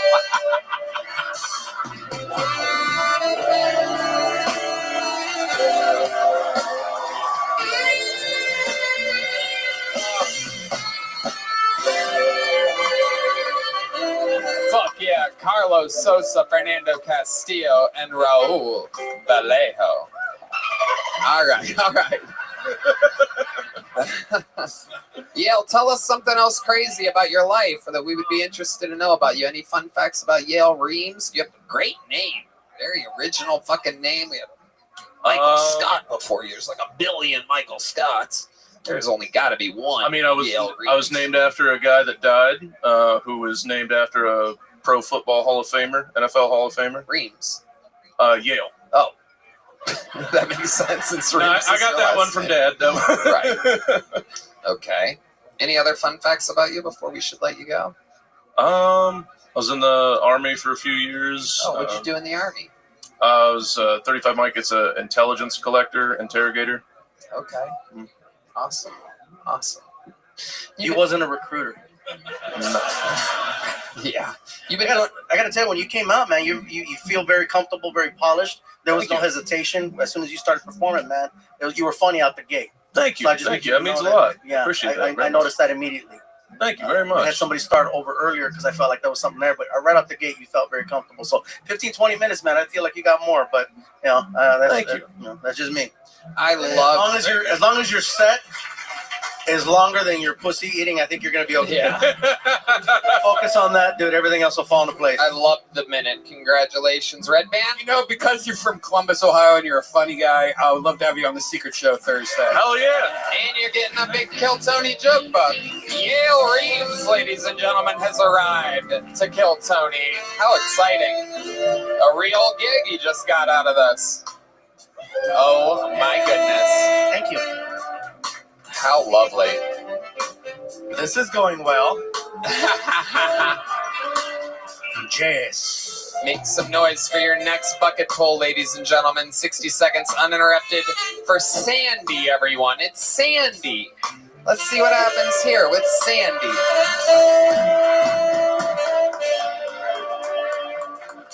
Hey, what's cracking, Kill Tony? How we doing tonight? We doing good? Yeah, I feel like as a comedian, I have a lot in common with strippers, you know? You ever seen a stripper bomb on stage? Goddamn, dude, not even $1 was saying at you, girl? Goddamn, dude.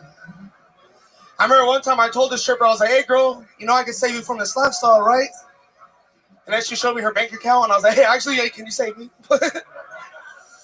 Nah, man, I have bad taste in women. I remember one time I was at the beach, and I fell in love with this blonde girl, you know? I went up to her, and she had dreadlocks. She was a surfer chick. I was like, hey, girl, how'd you get your dreadlocks like that? She's like, I've been homeless 3 years. And I was like, what the fuck? Scared me, man. I could tell she was on drugs, you know, because we were doing cute shit. I was hanging around with her. We held hands. We took a long walk on the beach. We played I Spy. You guys ever played I Spy with the tweaker? Hey, they're fucking good, yo. They're good at that shit, man. I kept, like, saying I Spy an orange umbrella, and she would find it all quick. And then she would be like, I spy someone's catalytic converter. I'm like, what? Yeah, man. I like midgets, you know. They have a nice ass. The only thing bigger than a midget's ass are their foreheads, you feel me?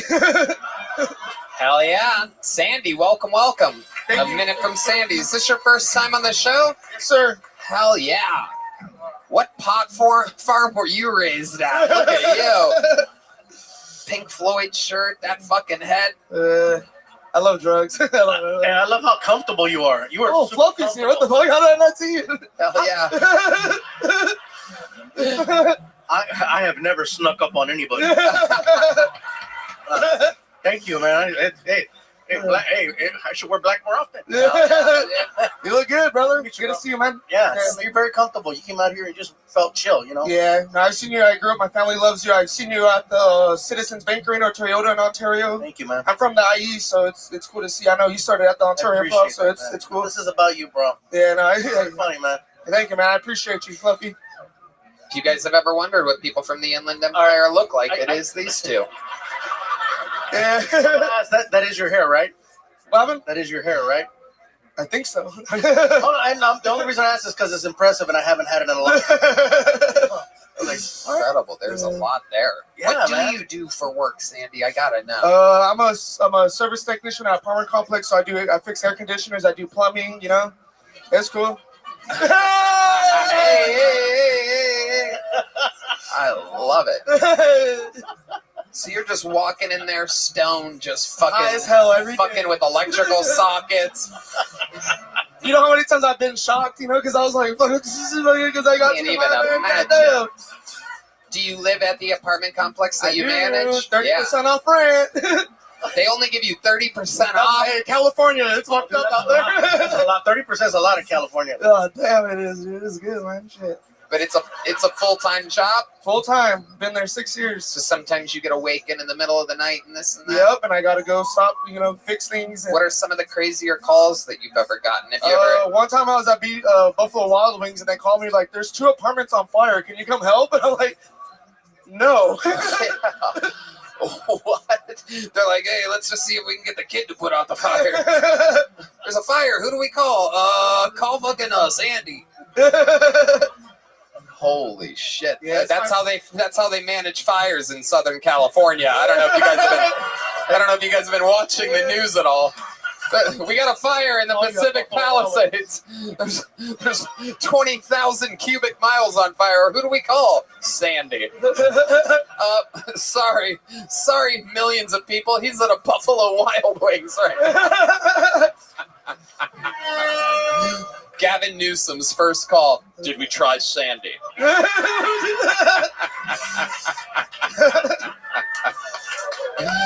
Oh my God! Can I see your Gavin Newsom impression again? Wait, hold on. I don't think I have one. I don't think I. Because your lips changed. Look at your lips. We need to call Sandy. We have this under control. There's nothing that can go wrong with Sandy. I mean, look at him. Hey. I thought it looked good. Shit, it's my motherfucking birthday today, too. Oh, shit.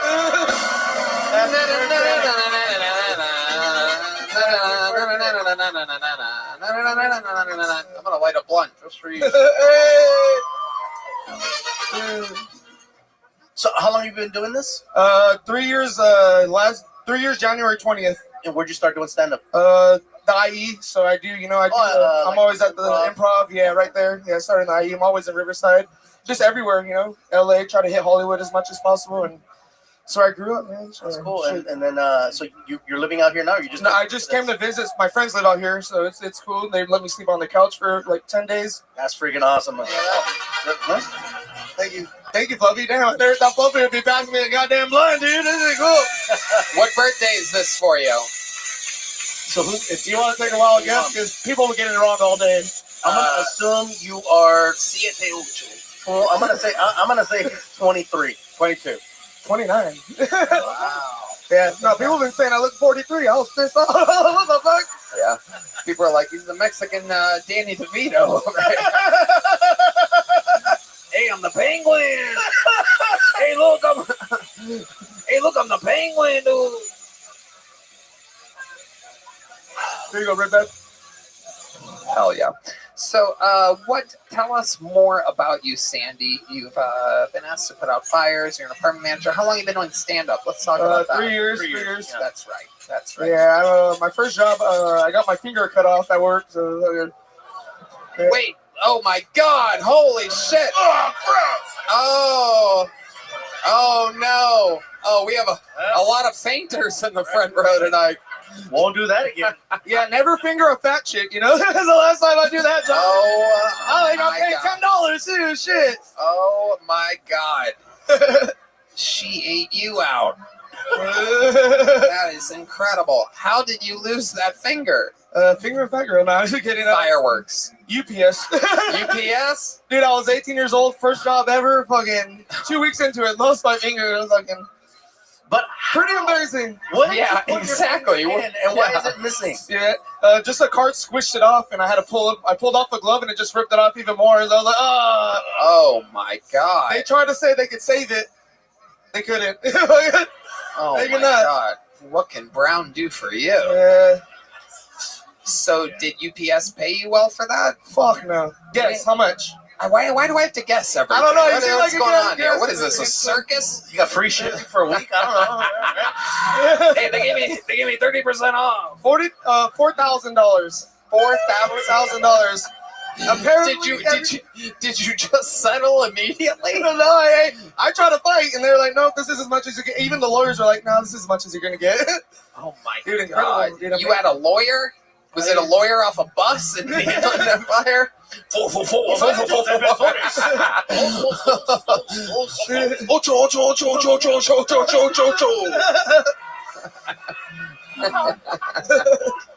I like that you topped my joke using bigger numbers. I went 2, you went 8. I didn't know what 2 was. I didn't even know you did the same. I didn't even. I speak no Espanol. Crazy because I'm the governor of California. All right. I don't speak Spanish either, brother, so I'm good. Really? Poquito, pero no mucho, dog. That's all I know. Or saca la bolsita. I don't even know what that means. A little, but not a lot. Saca la bolsita means he's got narcotics on him. No. Are we really surprised? Chichi's gorda. Oh my God. Yeah, she's Paquito indexo fingero.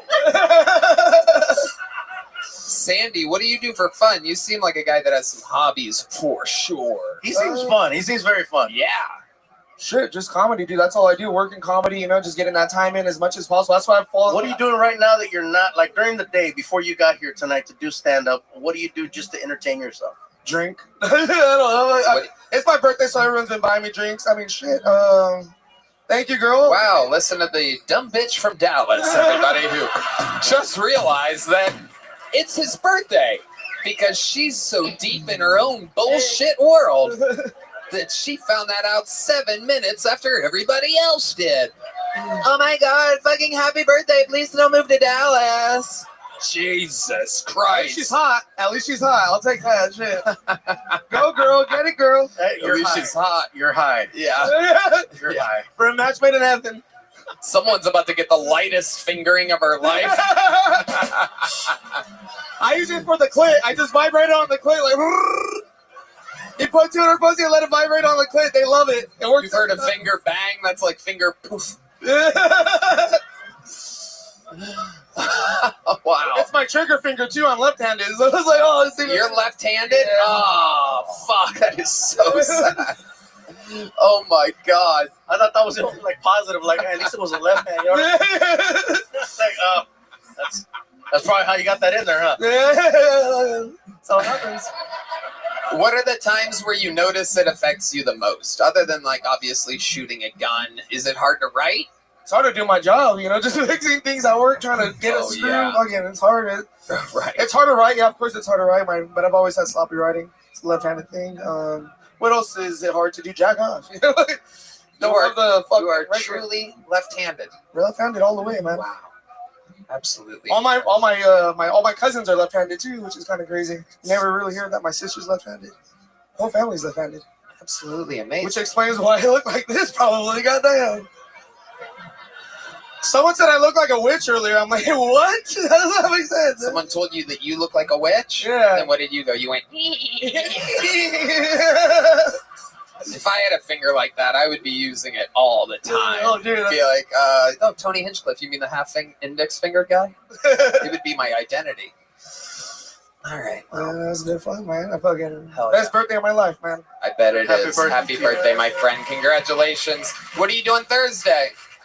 Thursday, I have a show in Palm Springs. Oh, well, so I'll be there back you in go. Cali. Where in Palm Springs? It's a new spot. It's called the Rock Gallery. It's a cool spot. Louis C.K. will be headlining there next month, and I'll be headlining there, and I think the next week after him. So, trying to just get it as much as possible, man. Okay. When do you head to Palm Springs? I'll be leaving tomorrow to get there by Thursday. What are you driving? Are you walking? No, I'm hitchhiking. I'm taking horse and carriage. I have to leave tomorrow. The show's Thursday night. With the wind the way that it is, I must hit the sandy roads. Not Thursday. If I need to stay out here, I'll stay out here. Shit. Again, I'll ditch the other show. It's a paid gig in Palm Springs, right? Yeah, You've been booked on it for a while. A little bit. Right, so you're fine. Yeah, How about next Thursday? You should next time you're in Austin, let us know. Right? I will, yeah. There you go. And happy birthday. Here's a big joke, bug. Here's some. Thank you, Mr. Fuck. Here's some. Let's ET. Let's ET. Give me ET. Left hand. E.T. phone home. Yeah, wait. Give me that stuff back real quick. I want you to catch it with your left hand. Right hand's up on. Give me the book back too. Let's see what happens here. All right, here. Let's have some fun. Welcome to the Moron Olympics, everybody. Oh, okay. Use your chest on that one. I'm gonna put it out there. Hey, very good. Here's some more. Hey, keep catching. Here we go. Oh, okay, there you go. All right, there you go, Sandy, everybody. All right, we're getting there. Let's get one or two more up here. Make some noise. 60 seconds uninterrupted for Rob Edwards, everybody. Rob Edwards. You guys having fucking fun tonight? Oh shit! Make some noise for Rob Edwards, ladies and gentlemen.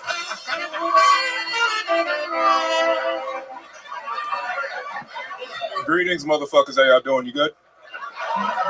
That's what's up. I hate going home for the holidays, mostly because every time I go back, they ask me the same shit. It's, Rob, when you gonna bring us some grandbabies? Which I never know what to say to that, because I don't know how to put a timetable on an accident. You feel me? Because I'm not gonna do it on purpose. So they're basically asking me, Rob, when you gonna get into a car crash? Like, it's not on the vision board at the moment. I don't know what to say to these people. You feel me? Like, what's the math on that? How would I explain it? Math, like, what's the math on that? Probability? What is the probability that I knock a chick up in a red state and can't sneak her into a blue state? What is? It's not very good. I'll figure it out. We'll find a way. Now, every time I talk about the Roe v. Wade shit, they're like, Rob, you live in California. You ain't got to worry about that. And I'm like, nah, see, that's how you build bad habits. I'm not really with that shit. I might live in California, but I fuck like I live in Mississippi. You know what I'm saying? I take it very seriously. I have a Confederate flag in my bedroom just to remind myself of the situation I could be in. I got to pull out. You know what I'm saying? And when I'm about to come and say the South shall rise again, and then I pull out and nobody gets pregnant. Rob Edwards. I fucking love it. This is your first time on the show, right? Yeah. Welcome. Absolutely incredible set and amazing that you're here to do it less than 24 hours after you won the AFC Championship yesterday. I mean, 1 second you're going to the Super Bowl, the next kill Tony. Gear. I don't know what you're talking about. What is it? I'm in Ravens gear. I lost. Oh, okay. All right. Well, I mean, okay. It's really applicable for any NFL team. So I hope they pick me up. Shit. I love it. Money. You must have played, I mean, sports even as recently as today, it appears. You know, I try to stay in shape. You know, I gotta try. Baking soda. I can jump a little bit, yeah. You can? What's your vertical leap? Back when I was like he knows the number. Some shit. I mean, back when I was doing like 38, 39, back when I was in shape. 38, 39 inches in the air. Red Band can't even do that in stairs. He's got... I could roll down some stairs. Down. Absolutely. Rob, what do you do for... How long have you been on stand-up? It was 7 years in October, so like I 7. love it. Where, all of it in Baltimore? Do you live here now? Well, I do. I'm in the Bay Area, so California. Okay. I've been doing it up there in San Francisco. Okay, that's where you live now? Yeah. It's crazy up there, right? Yeah, a lot of. You think the homeless is a lot worse than it is down here. I know. It's crazy. It is. It's quite frightening, and it's not even really just homelessness as much as it is like drug addicts and mental illness, smoke right? crack right in front of you, so Yeah. it's cool. We saw a lot of crazy shit. Man, Yeah, I'm a plumber. That's my day job. And somebody like OD'd under my van while I was working. So I was like, wow, under the van. I thought they were like stealing my catalytic converter, so I went over there to like stomp him out, and turned out he was like dying. So I was like, Turns out God already did that. yeah. Nice. He beat me to it. He beat me to it. You converter of the Lord's will. He beat me to it for sure. Amazing. So you're a plumber in San Francisco. Yeah, How long you been doing that for? I've been plumbing for like 10 years. What made you get into plumbing? I needed money. Hell yeah. You seem like a guy that's good at laying pipe. A lot of blood in that poop up there, huh? Red Dan, our senior retard correspondent. I was like, what? I didn't even hear what he said. He said a lot of blood in the poop up there, implying that San Francisco has an overwhelming amount of gay men and sickly men. Yeah. He's not wrong. He's not wrong. He's not wrong at all. Yeah. Hell yeah. What is the worst plumbing situation you've ever had to go through? What is literally the shittiest situation? 10 years of plumbing. I gotta know. Big, tall guy like you. It's gotta be crazy out there. It's a lot of old, so it's a lot of old Asian money in there. So I'm like the first nigga to go in a lot of these houses. And so, I don't know. They try not to be racist, but like they accidentally be racist a lot of times. Oh, they don't know how to talk to black people, like the older Asian people. So it's like, you're so tall. Yeah, you can do it. I'm not gonna do it. Oh, you mean what I did when I introduced them to the stage tonight? I caught myself. I'm like, all right, make some noise for Rob Edwards. Holy fucking shit! Oh my God, he's so big and bracky. A bigger bracky man. More purple than you expected. Y'all ain't about to get me fired, boy. You were the tallest plumber I've ever seen. Yeah. Yes, the old typical Asian accent there from Mario. Most of your crazy calls happen after hours because usually that's when plumbers make the most money. Is because anytime I've had issues, like it's always calling after hours, and usually it's for something where you have no control over it. So yeah, I mean, kind of things that we've been called into. Yeah, on call type shit. What's your question you're asking? As far as like what's not the worst situation as far as like somebody being an asshole to you, but more so like the situation, like was a shower backed up, toilet backed up, the sinks, the plumbing. Was there something that was just pipes will break, bro? It's like that type shit. So you just gotta, you go in there, shit's flooded, or I mean, the worst is obviously like drain pipe. So shit and stuff gets everywhere, and then you gotta go in there and fix It's just incredible watching you two And talk. A veteran plumber talking to a veteran toilet clogger. So we have a connection right here. Use the handle and stuff it down. He could probably show you some great Ladies, stop flushing tampons, ladies, please. Yeah. Oh, they do. That's the main one you run into. But you said know? 10 years of doing that, right? Yeah. Can you still get grossed out? Yeah, I mean, you never get used to seeing shit. At least I don't. So. Because I've talked to some plumbers that are like, I could eat lunch while fixing the freaking pipes. That's the level that I've seen some people get to. That is the most Mexican thing I've ever heard. I could say it in Spanish and make it more Mexican. Oh shit, they're about to play a song or something. You keep that up. Fucking Raul stand-up, man, which I think is awesome. You have great timing. You came out very confident. Oh, thank you. I got long setup, so I was wondering how my shit's gonna go here, but it went pretty well. What's the longest you've been on stage? I mean, what do you mean, like my time? 45. Oh, actually, he's been the first comic that's had a set longer than 15. Yeah, exactly. I love it. I would almost say, my only note for you is I would put the mic closer to your mouth and kind of like use that bass and that power a little bit more and fucking like drive it home. A Red Band doesn't understand how timing or beats work, so he thinks I'm making an actual joke over here. No, this is an actual stand-up note. Like when you're doing your jokes that you clearly know how to do and write, it's so important that everybody's able to hear you. For sure. And so it's a blatant note. I wish I could give Red Band a note and make him funny, but it's impossible. But I just did for you. He performs once a week at his own show. He performs once a week on his own show and puts himself up right where he wants to go. So, but I can make better.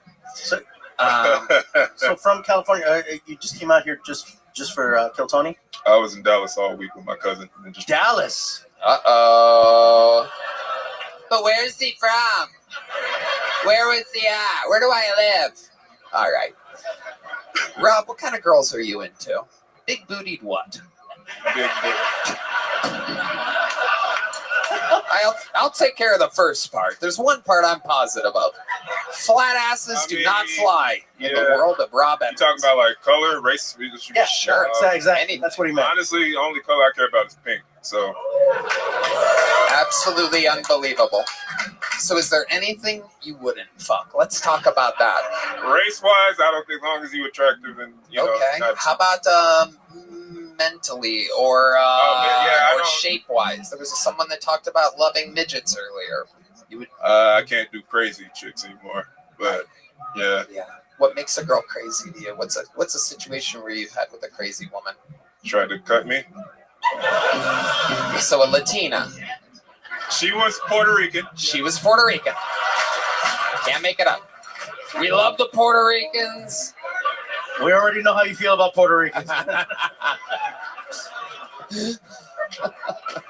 I mean, it is incredible. The one that tried to stab you, that's literally like their thing. Yeah.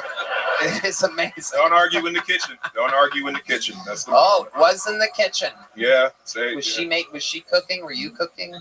No, I was trying to leave and the kitchen's next to the door. So. Yep. Well, they'll find anything. If it's in the living room, a TV antenna, they will get you with whatever they possibly can find. Perhaps safe-proof the house, I guess. Yeah. Absolutely. So mentally is only like, okay, no crazy girls, but he didn't say no to like dwarfs or anything else. Yeah, no, it seems like everything else is on. Everything else mostly normal size, I guess. It's what has been the main thing, I guess. Yeah. All right. There you go. It's lying. Say he's lying. I'm lying. Rob's 7 years of stand-up comedy. Literally, I do believe my favorite set of the night out of the bucket. So thank you so much. Here's a big joke book. Nothing for Rob, huh? Thursday? I'm not. No. Whoa! Look at this. Red Band trying to give spots away. He's trying to offer you work, but hey. How about Wednesday? Wednesday, I could try to stay Wednesday. What's going on? What are you doing? What do you got this week? I got shows later, and then I got like court for some shit on. Nothing I did. Wait, you got to go to court? Yeah, thank you. That is all right. Hilarious. It's not racist because we already did this to a white person. Ask him. Wait, what? That weed is powerful. What did you do to where you have to go to court? I don't even know if I can talk. It's just mostly jobs. Just somebody suing the company for. Oh, some shit oh that no, you're a witness. Yeah, Oh, I was yeah, there yeah. when the job was You're happening. good. So you're good. Perfect. I know Well, that's boring. I'm sorry. You're good. No, that was great. Great set, great interview. Thank you, Rob Edwards, ladies and gentlemen. Thanks, man. And with that, They're funny, Rob. we're going to put a ribbon on it right now, ladies and gentlemen. We have come to the time to where there's only one way to end an episode like this. We have a regular on this show, ladies and gentlemen. And we are very close to finding out whether he will get his citizenship to the United States of America. Ladies and gentlemen, I present to you the Estonian assassin, Ari Matti.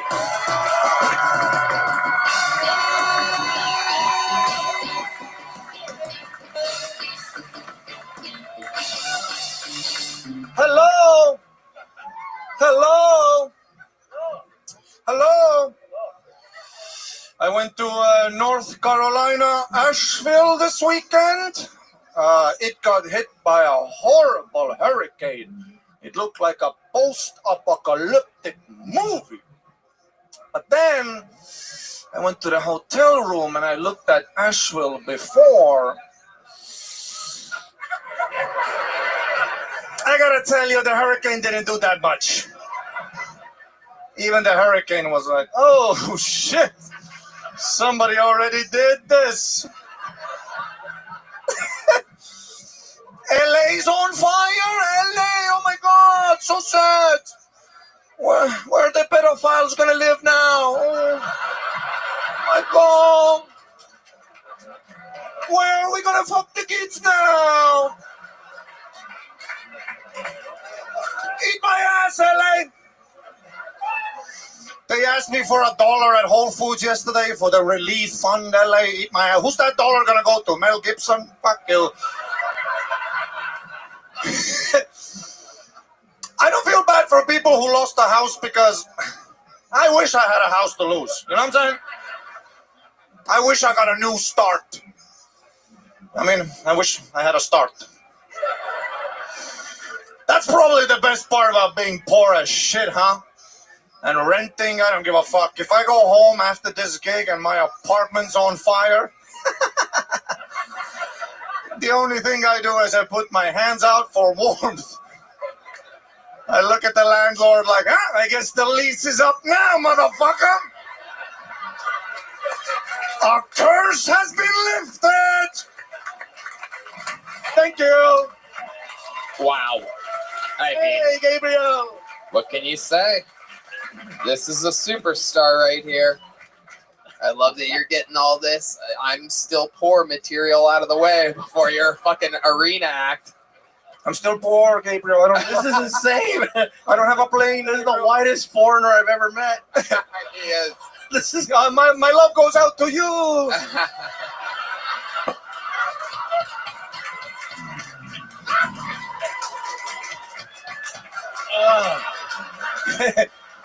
Yes. I'm sorry, I'm autistic. I'm autistic. I didn't know what this is.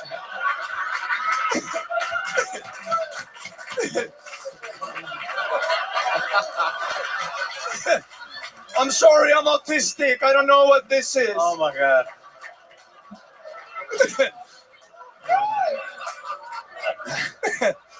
So much for my show at the kids' school. Yeah. I'm gonna get a call soon. That is wild. I'm pretty sure he can do it. You guys were on that side of World War II, I do Absolutely. believe. Okay. Absolutely. So it's like how black people can say the N-word. I think he can give the Nazi salute because your people Yes. do that. Okay. I'm trying to fix the situation. What would you do, Gabriel? Oh my God. Look at what Put this on your next post. We're just going to blur it or something, I guess. No one will ever know. No, it's hilarious. It is kind of wild, right? Autistic people can get away with stuff that blatantly non-autistic people can't. They can get away with it till they acknowledge it. As long as they don't acknowledge it, I think they can pull off anything. Yeah. Yeah. Yeah. I've noticed Elon, as much as he jokes around online, Never says he's autistic. Yeah. So then you can always make the case where, well, he's a little Asperger's. Yeah. Well, whatever it is. I mean, Dr. Estonia, though. Dr. Redband making his diagnosis. Sir, it's called the spectrum now. Yeah. Anyway, Ari, how's life been going? Good? Yeah, good. Asheville was super. It was actually a beautiful spot. I loved it. Wait, what? That was all one word. Asheville. Okay. Asheville, North Carolina? Yes, North Carolina. It was actually beautiful. Lots of hills, lots of pretty women. Ooh. Those country girls, with calluses. Oh, my. Wait, what was that? Oh, you could feel a it. rough hand job in Asheville. Oh my goodness. A rough one. I love it. I needed some relief too. They have those working lady hands there, huh? Yeah. The exfoliators. Yeah. Yeah. And they have like thick necks. They do? A thick neck bitch. Yeah. Wow. I love a bitch. They can carry me out of the fire. It's funny to think that next week there's going to be some blatantly that girl in Asheville is going to be watching this performance. She's just going to be like, God damn it, man, Bob. Shit, my hands or my neck are insecurities to me. Shit. God, my thick neck. Off like this. You gonna come, boy? I was like this. I am.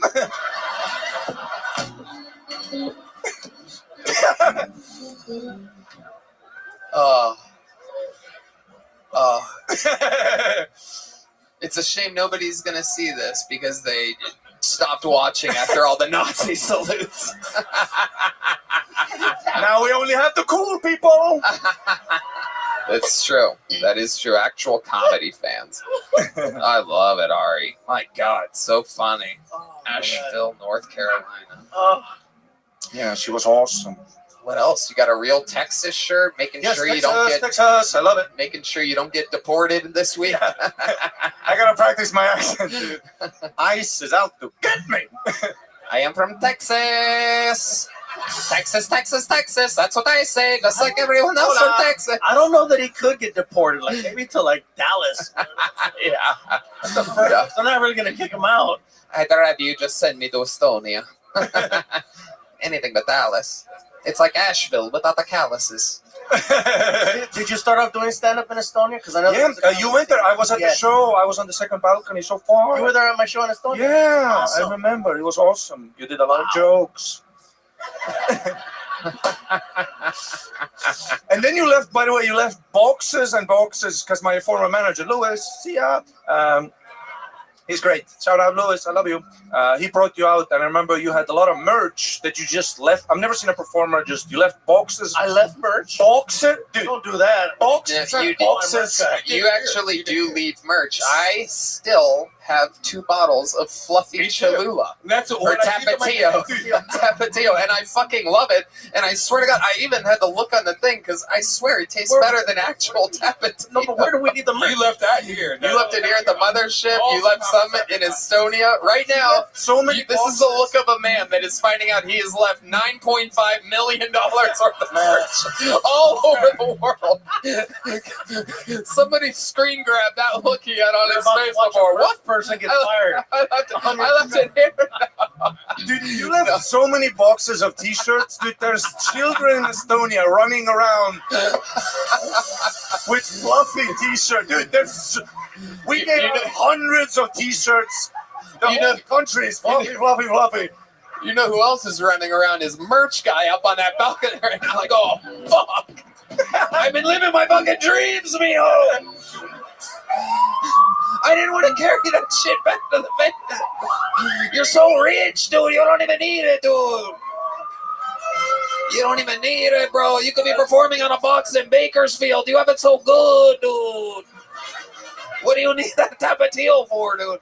Look, dude, it's more expensive to fucking. I found out it's more expensive to ship it to the next kid. He's gonna learn that. You're about to hear. You're about to hear the most Mexican accounting of your life. Dude, I would ship it to the next city, but I'd lose my finger, dude. UPS is fucked up. Fluffy, please. Fluffy, please. Fluffy, I'll make it up to you. It's only $11.8 million. Dude, it's all over the world. I can get it back, bro. I'll make some calls. Oh, God, it is so funny to think. Literally one of the top selling comedians in the world. Like, this is like a guy that, like, Forbes and shit, right? This is like it. And he's finding out he has merch all over the world. You understand I'm going to play this video in someone's review at the end of the year, right? There's somebody going to get called into an office, and I'm going to be like, just hit play. Like, really, motherfucker? Estonia? Yeah, if you go to a Gabriel Iglesias show, don't buy the merch. Just wait the next day. Near the arena back entrance. We give that shit away like we're in Africa, dude. Absolutely unbelievable. Make some fucking noise for Ari Maddie, ladies and gentlemen. Thank you to Shopify and Talkspace. The drawing from Ryan J. Ebelt is in, and it is unbelievable. Let's see what Chris Rogers did. It was Cam Patterson. Ladies and gentlemen, I have to ask for a favor. How loud can this place get for his first time on panel? Gabriel Iglesias, ladies and gentlemen. Motherfucking Fluffy. Check out the legend of Fluffy now on Netflix. Shopify, Talkspace. Thank you all. Red Band. Check out the Sunset Strip, ATX.com. I love you guys. One more time for the best M band in the land. Matt Mueling, John Dees, D Madness, Carlos Sosa, Raul Vallejo, Fernando Castillo, and Big Mike Michael Gonzalez. Thank you. We love you. Watch The Legend of Fluffy if you haven't already, and all of his great specials. We love you. Good night, everybody.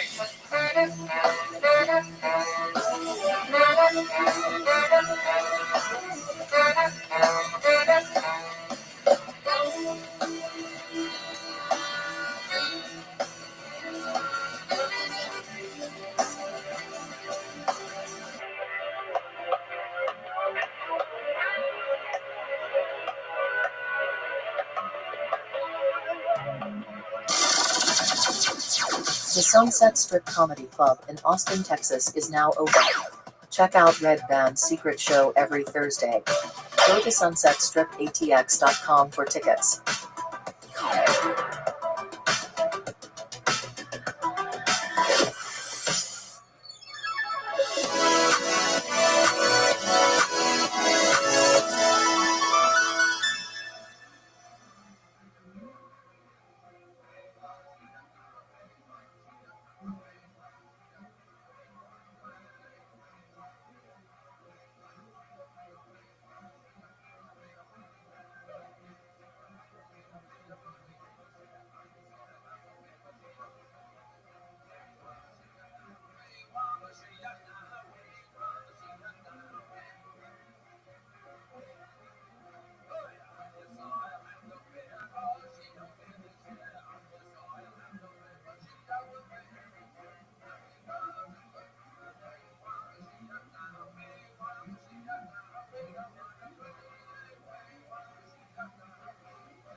KGB, sir.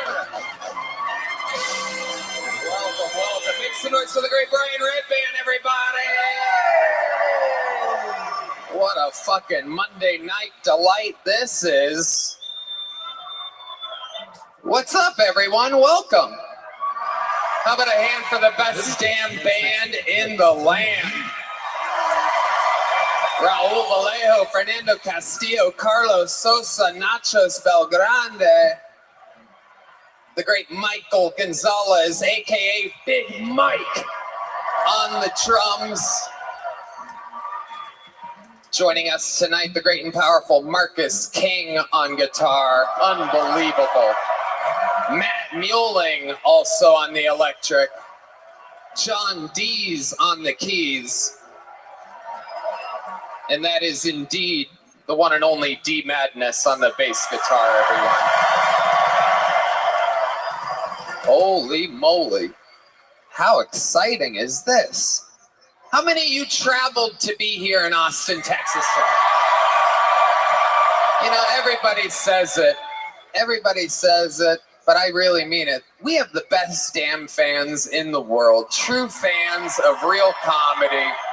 The backbone of free speech here in the greatest country on planet Earth. Isn't it amazing that we could get together to hear some filthy fucking chaos on a Monday night, sold out arena, second annual sold out arena the night before New Year's Eve. I'm fucking pumped. You guys know how it works. Before we get it started, here's a little bit more from the amazing sponsors that made it all possible. This podcast is sponsored by Blue Nile. Guys, are you popping the big question? Sure, it's a huge moment, but what they don't tell you is how many decisions you'll have to make when choosing the perfect engagement ring. Shape, size, style, setting, cut, color, clarity, carat. If you're like most people, you may have no idea, but trust me, she knows exactly what she wants. So it's time to learn fast. There's no better place to start than BlueNile.com. Red Bean. Tony, I love Blue Nile. At BlueNile.com, you'll create a bigger, more brilliant engagement ring than you can imagine at a price you'll never find at a traditional jeweler. You're so right, Red Band. You know that? Yeah. Blue Nile has a 100% satisfaction guarantee with free shipping and returns, so you can make sure the ring you pick is the one. And because love can last forever, you get free service and repair for life. Right now, get $50 off your first purchase of $500 or more with code TONY at BlueNile.com. That's $50 off with code TONY at BlueNile.com. BlueNile.com. Tonight's episode is brought to you by the Yellow Rose and the Red Rose. We love them, our longest standing sponsors here in Austin, Texas. They're somewhere in one of the suites. Shout out to Jonathan and all of our great friends over there. And they are having a special deal at the Yellow Rose tonight. If you show them your ticket stuff from tonight, no cover charge at the Yellow Rose. How cool is that? So laughter, fat tits in your face, you get it all. What's better than that? I get that every time I sit next to Red Band. Are you guys ready to start tonight's fucking show or what, huh?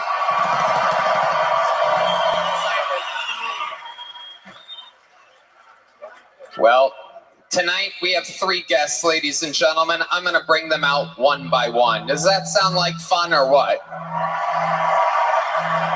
Your first guest has this year taken the show over by goddamn storm, instantly becoming one of our favorite guests in the entire show's history. Make some goddamn noise. You know him from a lot of your favorite movies, his podcasts, and the unbelievable appearances on Kill Tony. Make some noise for the great Harlan Williams. Oh my God.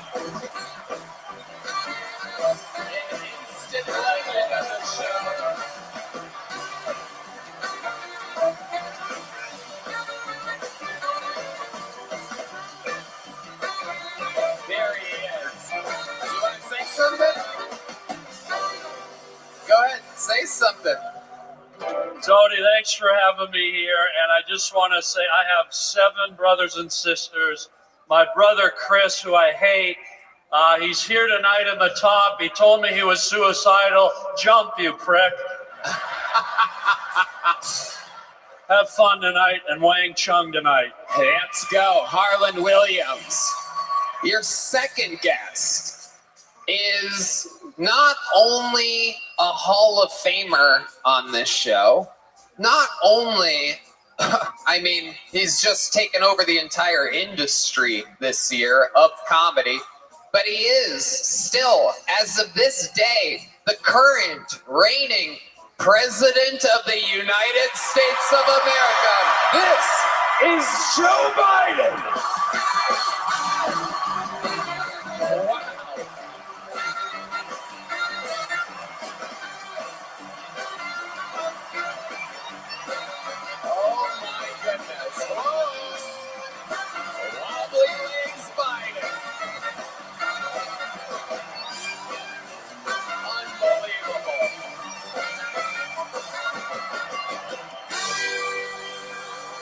Joe Biden is here.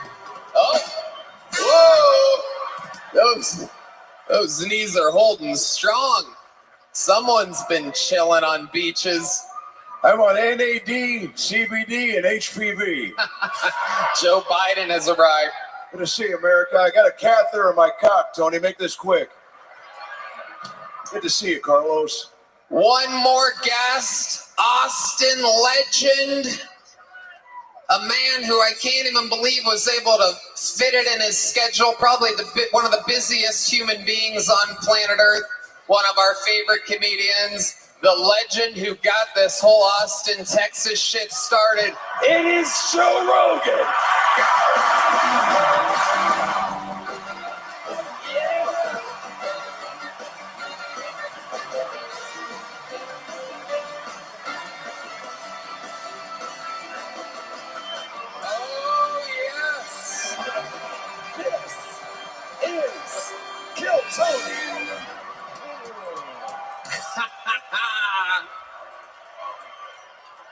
The shit is about to go down. Three legends of the panel of this show. We're all here. Doesn't get much better than this on a fucking Monday night.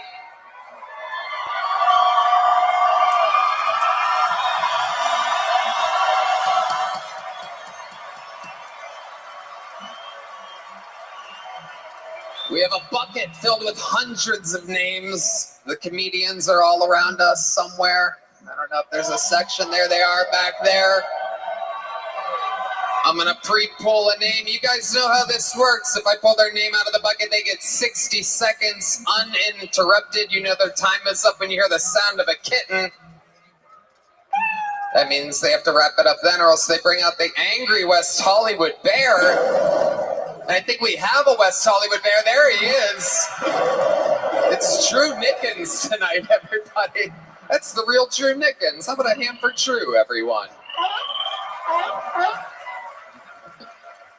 And while we wrangle that first comedian, we will get it started with a brand new minute. I think we should get it started with a bang, huh? What do you guys think? Some people think you should make a show like this where it builds the whole time and gets bigger and bigger. I like that. I'll ask again. Should we start it with some fucked up crazy shit? Well, then I'm going to bring up one of the greatest regulars in the entire history of the show. Here with a brand new minute. Truly one of the top rising comedians in the world. This is a brand new minute from the one and only Cam Patterson.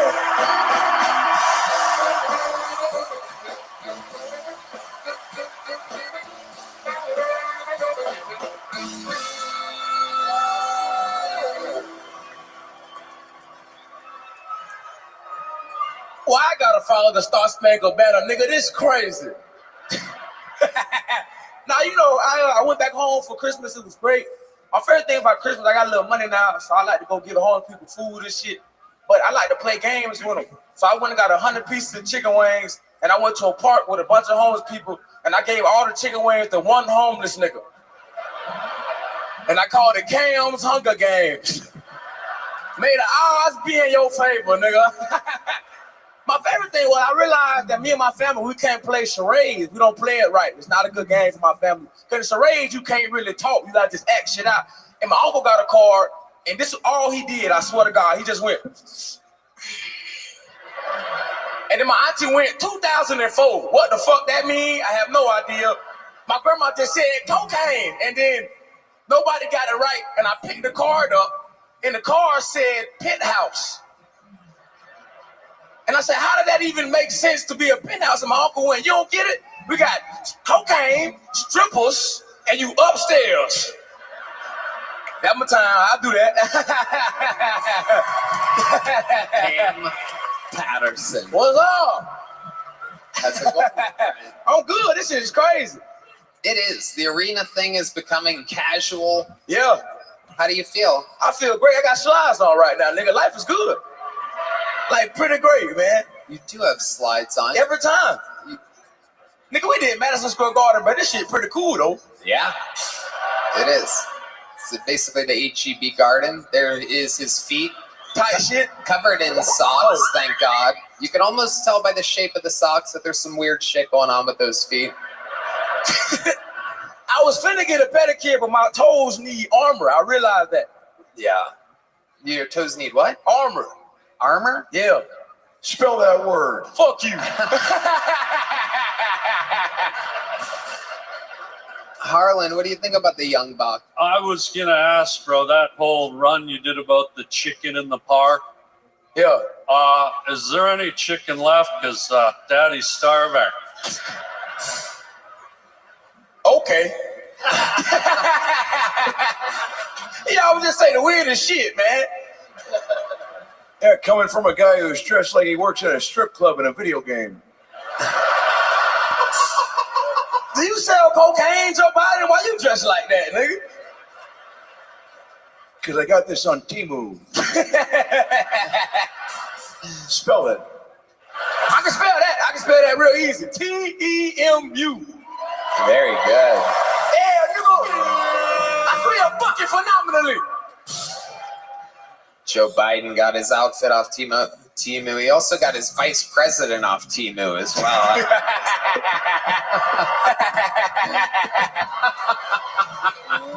Wait a minute, this is Biden? I thought this was Arnold Palmer, for Christ's sake. In your You talking about the dreams. T? Huh? The T? The who? The T. What's the full sentence? It's a tea. Oh, the tea and lemonade. It's a tea and lemonade mixture. Yeah. Arnold Palmer was also a human being. He wasn't just tea, nigga? He was a golfer who liked lemonade mixed with iced tea. Iced tea and lemonade. It's like Not the rapper, the beverage.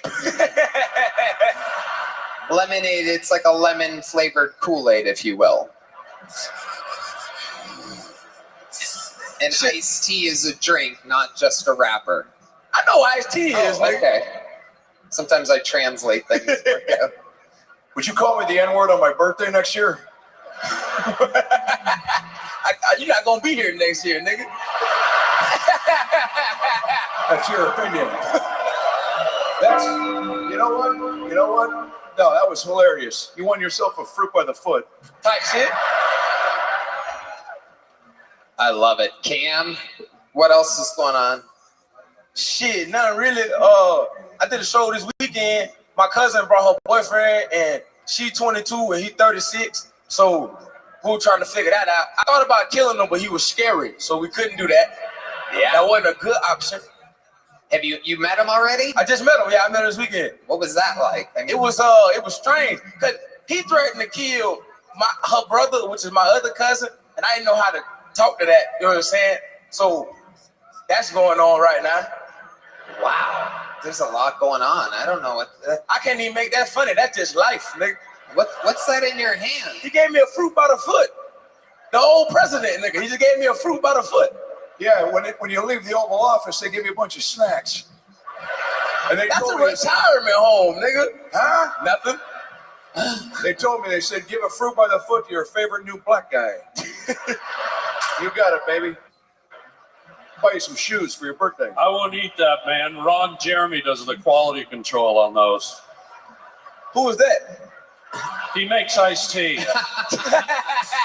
Cam Patterson, you have gotten the show officially started with the new minute, and now we roll to the bucket the backbone of the show, where we've met every comedian who's ever been on it. It all starts with the luck of a draw. These arena pools have notoriously always been rough. Oh my goodness. When I hear the pop of the crowd, I know it's gotta be the one and only Heidi. There she is, live in the flesh. It is indeed bucket pool number 1, and it goes by the name 60 Seconds Uninterrupted from Bill Rhodes, everyone. Bill Rhodes is first here on Kill Tony, live from the HEB Center. What's up, guys? Did you guys know that in Texas alone, we have 8,161 indoor shooting ranges? That's a lot. Woo! They're easy to find. All you have to do is Google public schools. I don't condone public school shootings. I was a teacher for 11 years. Thank you. Out of 11 years, 9 years, my students voted me favorite teacher. 2 years, my peers nominated me to be the teacher of the school year for the entire district. After talking to my peers and my students, the local police department started referring me as a person of interest. I'm not a teacher anymore. The sumbitch named Amy in Human Resources didn't think my comedy was as funny as everybody else. Fuck Amy in Human Resources. I know when you look at me, you're like, this guy definitely voted for Trump. After January 6th, I couldn't vote for Trump. That's a joke if you're a federal law enforcement. I was teaching kids. If you're local law enforcement, I was nowhere near those kids, guys. Thank you.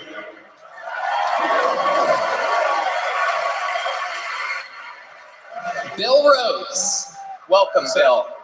How are you? You just confessed to a lot of half crimes there. Yes, sir. So what did you do? Anything? Actually, I got fired from my set on Kill Tony a year ago. You got what? I got fired from teaching over being on Kill Tony a year ago. So you did a set on Kill Tony? Yes, sir. That people saw it, reported you to the school? Yeah, Amy in Human Resources saw it. You're the Pflugerville guy, right? Hutto. I was that Hutto guy. So what exactly did you say that got you in trouble? Did they see your nipple piercings through your shirt? They're not nipple piercings. I'm fat. These are terminals for my pacemaker. This guy's full of jokes. What exactly did they fire you for? When I was on before, I compared, I worked in the prison system, so I compared working with inmates to working with students. So basically I said the only way to get fired from either job is to fight one or fuck one. Here, you get a fruit by the foot for that joke. Sweet. Whoa. That's fucking Thank hilarious. you, President. Unbelievable. Looks like you've had a few football fields worth of fruit. That's funny. Some of my old football players are actually out here somewhere tonight. When you say old football players, what exactly do you mean? I was a coach. My son and some of his. Were you really a coach, or is Yes, it sir. like the? Or are you just saying you're a coach, like the? Wow, yeah, Tim Walz. I forgot his name, and I love that I already forgot that guy's name. Tim Walz said that he was a football coach. Turns out he wasn't. Dude, Yeah, no, I was legit. Can I see your titty flashers again? Dude, it looks like you had your stomach stapled and they missed. What exactly made you want to get your nipples pierced? Midlife crisis. I don't know. How long have you had those through your nips? About maybe a year. Wow. Who made you do it? Was it when you got fired from being a teacher because of being on Kill Tony? Yeah. Really? Well, no, I got it done during the school year, my last year teaching. What do your kids think about them? My daughter was with me when I got them done. That's fucking weird. You should go to jail. Yeah. Yeah. How old's your daughter? She's 16. I took her to get her nose pierced, and she was like, I bet you won't get your nipples pierced. Wow. What a white trash off you and your daughter were having there. What's your daughter's OnlyFans? Red Band. Hey, come on. Come on, Red Band. You Come on. can't ask. What is your daughter's OnlyFans? Send me the link. Call me in 2 years. Okay, very good. Give me my fruit by the foot back. No, you can keep it. So what are you doing for work nowadays, Bill Rhodes? I think it's obvious he's a Greek sponge fisherman. Yeah, that and I do comedy now. Full time? Yes, sir. And where do you get paid to do comedy? I've been Fort Lauderdale, Salt Lake City, Las Vegas, Oklahoma, Little Rock, Arkansas. Okay. I love it. I love it. And what else has been going on? How do you fill the daytime that you used to spend in schools? Are you still on that same sleep schedule now that you're no longer a teacher and a full-time comedian? I get up there. I fish in my spare time when I have time. My wife works from home, so I get to spend time with her too now. More time with her. How long have you been with your wife? We're coming up on 5 years. 5 years. How long haven't you been with your wife? 39. That's right. You're right. That's correct. So when you came home with nipple piercings, was your wife excited about it? Yeah, she's into it. Did she suck on them? Yeah. Let's cut to a clip. Oh, we don't have it. Are you on my OnlyFans? What'd you fucking say to me? I like your mojo. You're a good American. Working hard. Appreciate you. What do you love about comedy? Say that again? What do you love about comedy? I get to sit up here and just talk shit and have fun, enjoy making people laugh. Well, how does it feel being in an arena? This is great. Like, I graduated high school like 3 miles away from here at Leander High School, so it's cool just being in my hometown. Look at that. I thought he was going to say he graduated high school 3 months ago. It would have all made sense. Dude, would you do us all a favor? Like, I feel really selfish, but would you mind turning around and showing the crowd the muffin top on the back of your head? Let's see it. Wow, look at that. Yeah. You should get that pierced. You should get that buttered. And then pierced. And then let Joe Biden sniff it. That is quite the flap. Have you ever tried to stick anything fun back there? I used to hold a pencil back there sometimes when I was a teacher. Let's cut to a clip. Seems like it would work. I want to see if we could fit a medium joke book in there. Can you see if? Can you put it in there and? Oh yeah! Wow! Yeah. You know what? Just for that, you're getting a big joke book. Thank you, Tommy. There he goes, Bill Rhodes, the first bucket pull of the night. And like that, it has begun. Hello there. This podcast is sponsored by Prize Picks. Prize Picks is the best place to get real money sports action. With over 10 million members and billions of dollars in awarded winnings, Prize Picks has made daily fantasy sports accessible to all. You just pick more or less on at least 2 players for a shot to win up to 1,000 times your cash. Run your game all season long on Prize Picks. The big game is almost here, and it's now or never. Don't miss out on the last football game of the season with Prize Picks, the best place to win cash while watching the big game. Prize Picks is also giving away a free pick for the big game, where one of the starting quarterbacks will only need to throw 1 yard to win. If you are correct on at least one more stat projection, you can win real cash.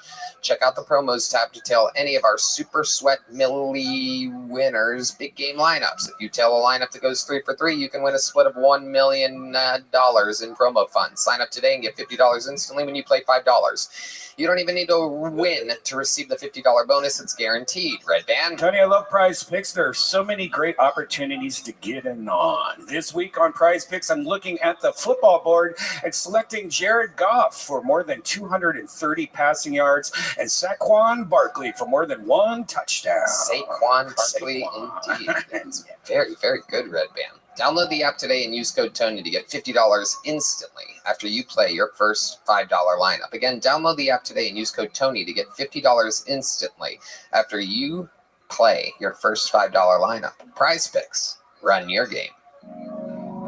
This podcast is sponsored by Blue Chew. My friends have better sex with Blue Chew. Blue Chew is the original brand offering chewable tablets. These erection-enhancing tablets help men achieve stronger, harder, and longer-lasting erections for sexual activities. Blue Chew is putting its money where its mouth is and offering you a month free. The process is simple. Sign up at BlueChew.com, consult with one of their licensed medical providers, and once you're approved, you'll receive your prescription within days. Blue Chew tablets are made in the USA and prepared and shipped directly to your door. You can take them anytime, day or night, so you can plan ahead or be ready whenever an opportunity arises. The best part? It's all done online. That means no visits to the doctor's office, no awkward conversations, and no waiting in line at the pharmacy. Red Band. Oh, man, Tony, I love Blue Chew. I think they're providing the best ED treatment out there. Does it work, buddy? Find out for yourself with a month free. You could be missing out on some of the best sex of your life. Ooh, disgusting. Congrats, Red Band. Make life easier by getting harder and discover your options at BlueChew.com. And we've got a special deal for our listeners. Try your first month of Blue Chew free. Visit BlueChew.com for more details and important safety information. And we thank Blue Chew for sponsoring the podcast. We're going to go back to the bucket in just a second.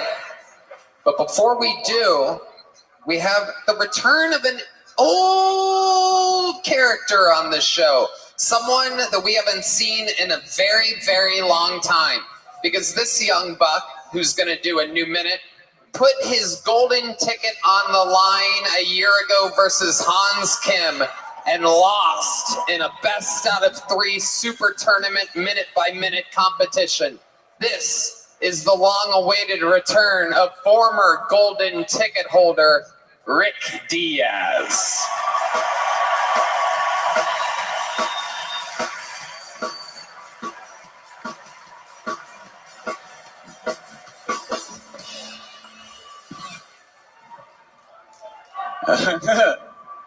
All right.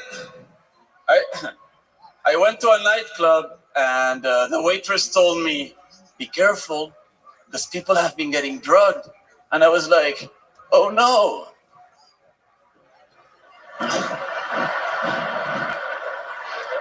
Yeah.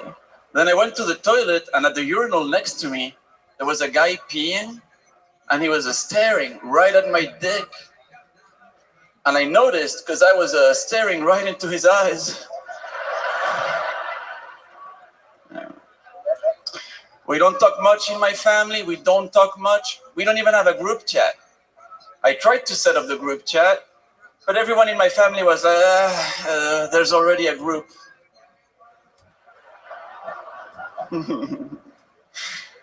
I dated a girl for a while, and one day she gave me a 20 by 20 Rubik's Cube. 20 by 20, and she told me, "If you manage to solve this, I will suck your dick." It took me all night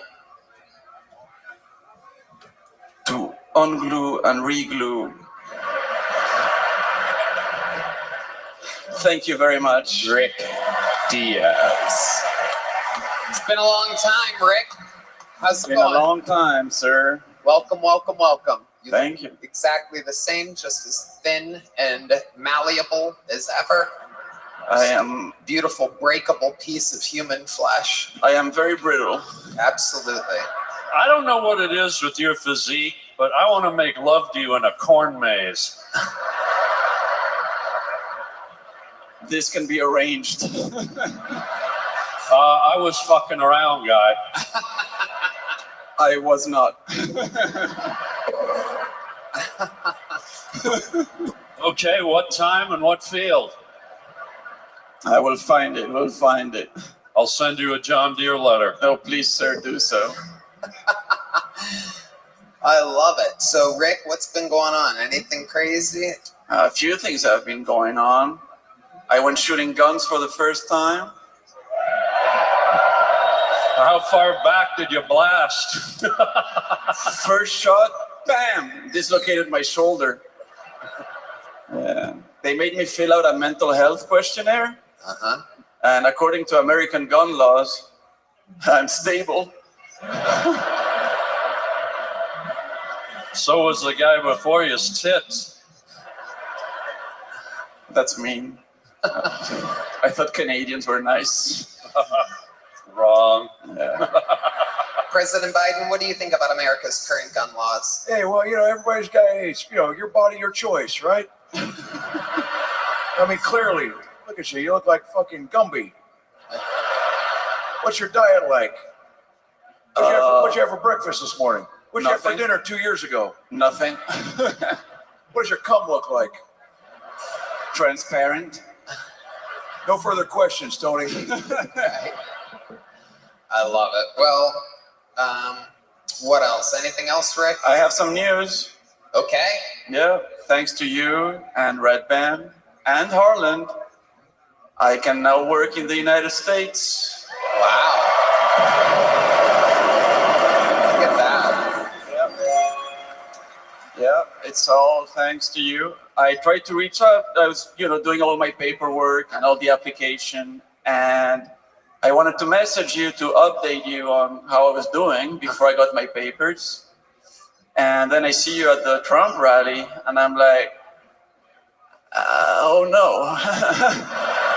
I'm getting deported before I got ported. Yeah.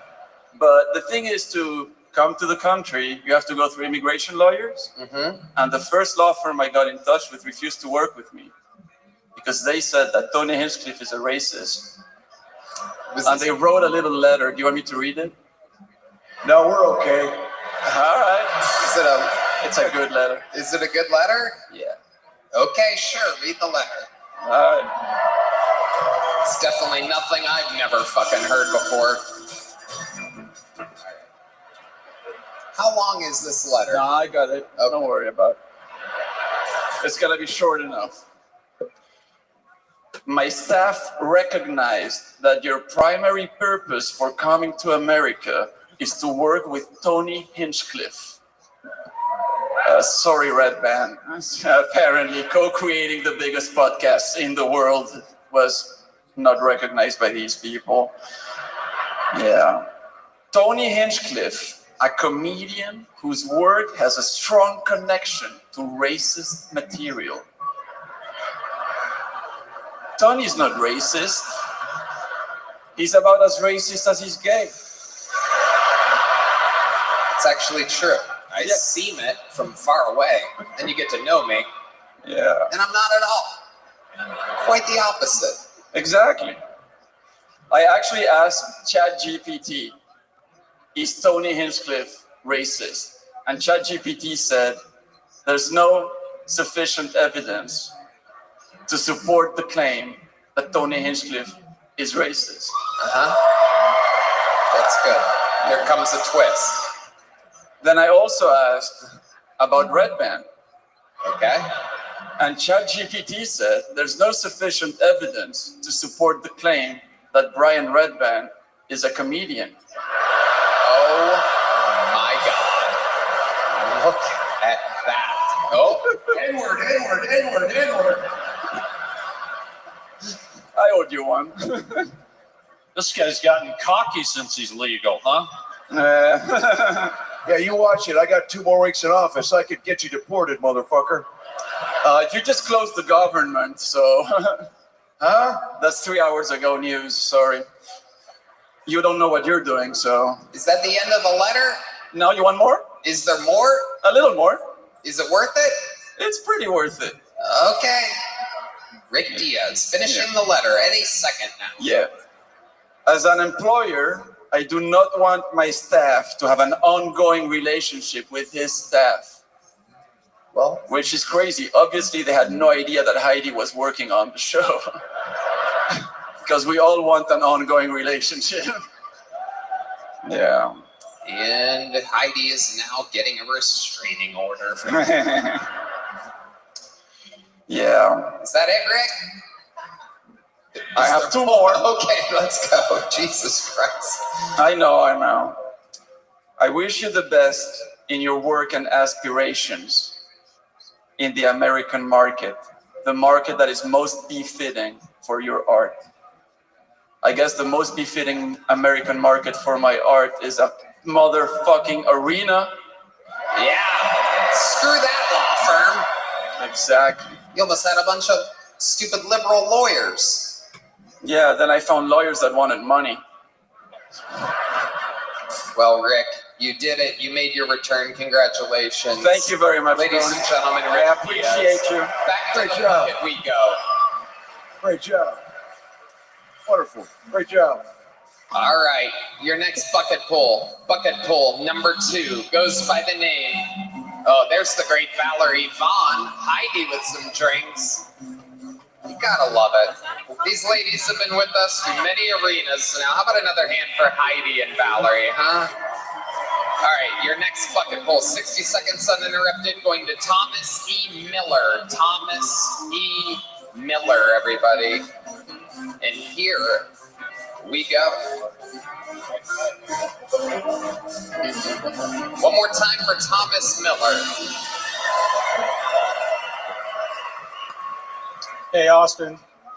I work in a massive warehouse, and my job is as a problem solver. And what I basically do is I'm the high priest of the internet's most fucked up things. Basically, I come into work one day and I see this thing just staring at me through what I can only describe as an abyss of desire. I pick this thing up to try to figure out what the fuck it is.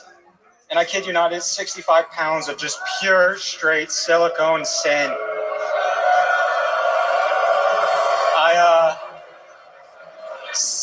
Hold on a second, Thomas. Guys, I forgot to say this earlier. Save your booze until the end of the set.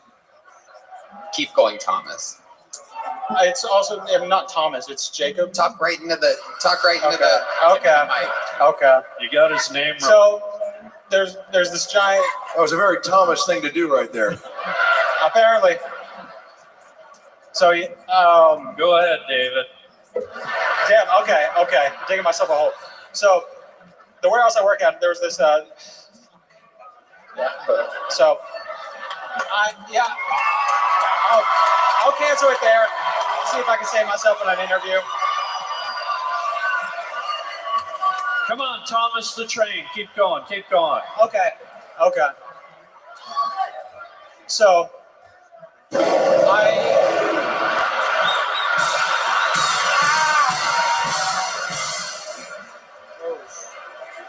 So, you're Jacob Acklin? Yes. Is that correct? Yeah, okay. I was thrown off. I was like, Thomas? I was like, no. Yeah, we pulled 2 names. Okay.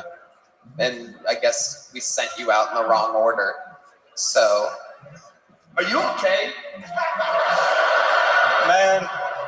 You look like you're freaking out. A little bit. Have you ever done meth? Yeah, maybe after tonight. You should try it. Yeah. I mean, it can only Try it go. once. I don't think I can get worse than this. So, You need some confidence. You need something to give you unreasonable confidence. I should have done a couple lines. I think meth, man. Yeah. Just try it once. So, Jacob, let's talk about it. How long have you been attempting stand-up comedy? You can probably guess this is my first time. Okay. What did you try to talk about tonight? What was the goal? The goal? Right into the tip of the microphone. Okay. So the goal was basically to talk about this sex story that I saw at work. And it was basically 65 pounds of just... What? Just straight female bits. Basically high thigh to low torso. Wait a minute, 65 pounds? Yeah, I went to... big. What the fuck is it made out of? It's just straight silicone. I don't know what they put in there to make it so heavy, but it is just straight silicone. I work at Amazon, and I had to weigh that shit out. Not anymore. Yeah. Gonna have to find a new job. It's 65 pounds? Yeah, it was 65 pounds. I had to weigh it out because, problem solver, basically, I just have to make sure if something's at the wrong warehouse, to send it to the right warehouse. You got to go to the correct rubber pussy warehouse? Yeah, apparently we only carry flashlights about this big, and we have to send it to the one next door that carries flashlights this big. So, but the joke that I was getting at was basically you try to take that through TSA, they'll stop you for having way too much liquid. Then you'll be sitting in the security line trying to scrape out the acid. Yeah. What the fuck? Not it. Try that. Try it. You sound like me on a couple melatonin. Yep. Jacob, what do you do exactly for a living? I do work at Amazon. I'm just a warehouse associate. So. Not anymore. Yeah. So what do you do for fun? I worked a lot before or when I had a job. I smoked. Jesus fucking Christ. Yeah. What made you want to start stand-up comedy tonight in an arena, not having a joke, a story, any hobbies, or anything about you in the world? What made you choose, like, I'm going to go up there and I'm going to not show them? Yeah. What made you, like, come up with this idea of, like, maybe if I go up there and do everything backwards, this will be great for everybody? Dude, he doesn't need it. He's got personality. Oh. Yeah, well, I mean, it was my first Kill Tony show. I kind of was writing a minute, or I thought I was, but... There he goes, everybody. Jacob Acklin, you can't make it up. I implore you not to sign up for this show as a spur-of-the-moment idea last second at a fucking arena. Just don't start on an arena. Please. Good God. That's the American dream right there. They're playing funeral music. You gotta love Nachos Belgrande, the Mexican arm of the Kill Tony band. We keep them all on a separate border over there. Uh-oh. Whoa. Mr. President. Good day. This podcast is sponsored by ZipRecruiter. Guys, I'm a boss, and hiring is important to me. According to research, a major challenge that many employers face is the pressure to hire quickly, and it's a tough hurdle to overcome because it's so time-consuming to search for great candidates and sort through applications. Well, if you're an employer who can relate, I have one question for you. Have you tried ZipRecruiter? ZipRecruiter has figured out how to solve this very problem. In fact, 4 out of 5 employers who post on ZipRecruiter get a quality candidate within the first day, and right now you can try ZipRecruiter for free at ZipRecruiter.com/KillTony. Red band. Tony, ZipRecruiter, one of our oldest sponsors. We love ZipRecruiter. They're the best hiring site out there. Did you know ZipRecruiter is the hiring site employers prefer the most based on G2? How fast does ZipRecruiter's smart technology start showing your job to qualified candidates? Immediately. That is nuts, Red Band, and I love nuts. ZipRecruiter's powerful matching technology works fast to find top talent so you don't waste time or money. See a candidate who'd be perfect for your job? You can use ZipRecruiter's pre-written invite to apply message to personally reach out to your favorite candidates. So relax, employers, and let ZipRecruiter speed up your hiring. See for yourself. Just go to ZipRecruiter.com/KillTony right now to try it for free. That's the same price as a genuine smile from a stranger, a picture-perfect sunset, or a cute dog running up to you and licking your hand. Again, that's ZipRecruiter.com/KillTony. ZipRecruiter, the smartest way to hire. This podcast is sponsored by Blue Nile. Guys, are you popping the big question? Sure, it's a huge moment, but what they don't tell you is how many decisions you'll have to make when choosing the perfect engagement ring. Shape, size, style, setting, cut, color, clarity, carat. If you're like most people, you may have no idea, but trust me, she knows exactly what she wants. So it's time to learn fast. There's no better place to start than BlueNile.com. Red bean. Tony, I love Blue Nile. At BlueNile.com, you'll create a bigger, more brilliant engagement ring than you can imagine at a price you'll never find at a traditional jeweler. You're so right, Red Band. You know that? Since 1999, Blue Nile has been the original online jeweler. They've always been committed to ensuring that the highest ethical standards are observed when sourcing diamonds and jewelry. Their diamond price guarantee means that in most cases they'll meet or beat a competitor's price on a comparable diamond. Your surprise will stay safe because every Blue Nile order is insured and arrives in packaging that won't give away what's inside. In most cases, even delivered overnight. Blue Nile has a 100% satisfaction guarantee with free shipping and returns, so you can make sure the ring you pick is the one. And because love can last forever, you get free service and repair for life. Right now, get $50 off your first purchase of $500 or more with code TONY at BlueNile.com. That's $50 off with code TONY at BlueNile.com. BlueNile.com.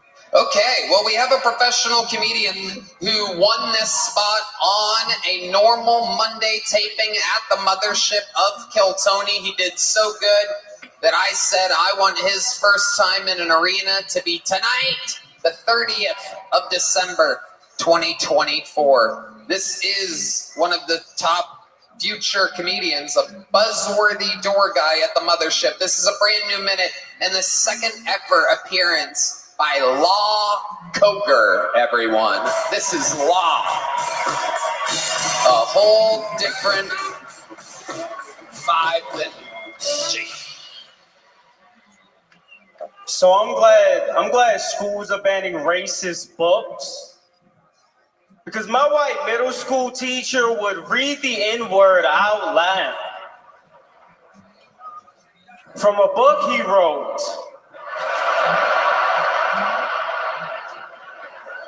The Adventures of Huckle Nigga Nigga Nigga. Yeah, my favorite type of women are the ones with a lot of tattoos. Because I also have been molested.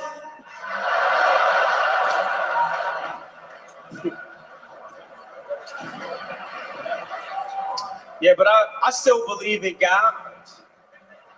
Like one time I was about to fail a test, so I prayed to God. Not even 30 seconds later, 9/11.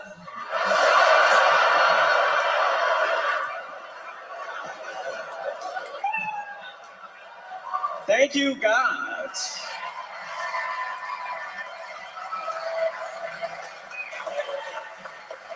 Lock Coger, you did it. Those are jokes. Total opposite from Jacob Acklin, who is just on the stage. Yeah, what happened with that guy?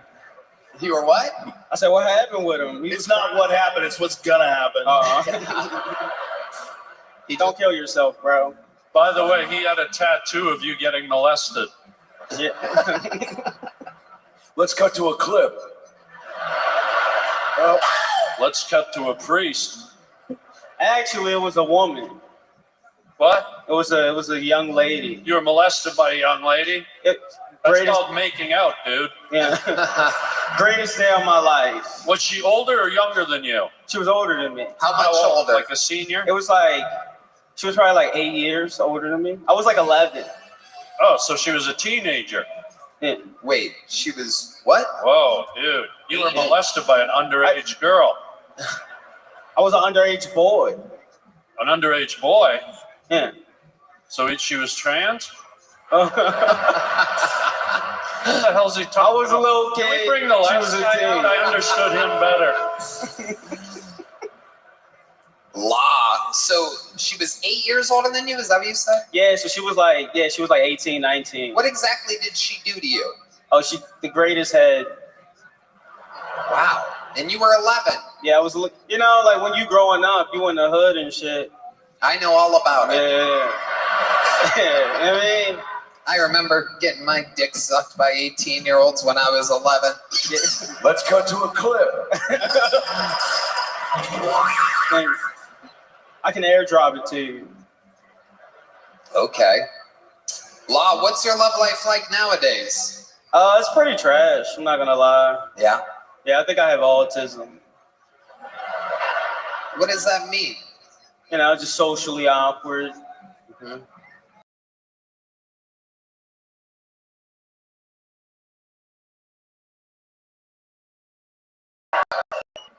Thank you.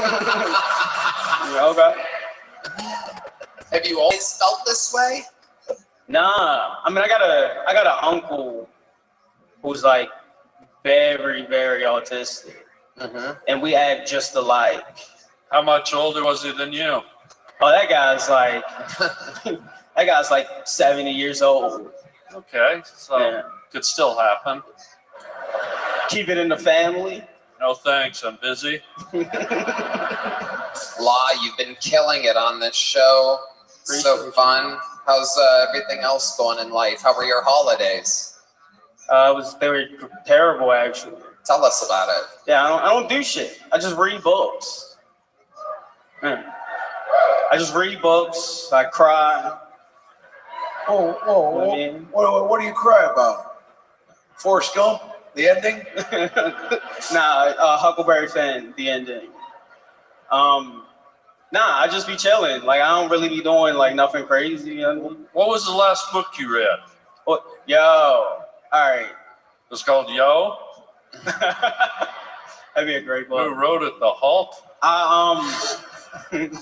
I've been reading, my last book was a romance novel. Really? What's that guy? I read a romance novel. You read a romance novel called Yo?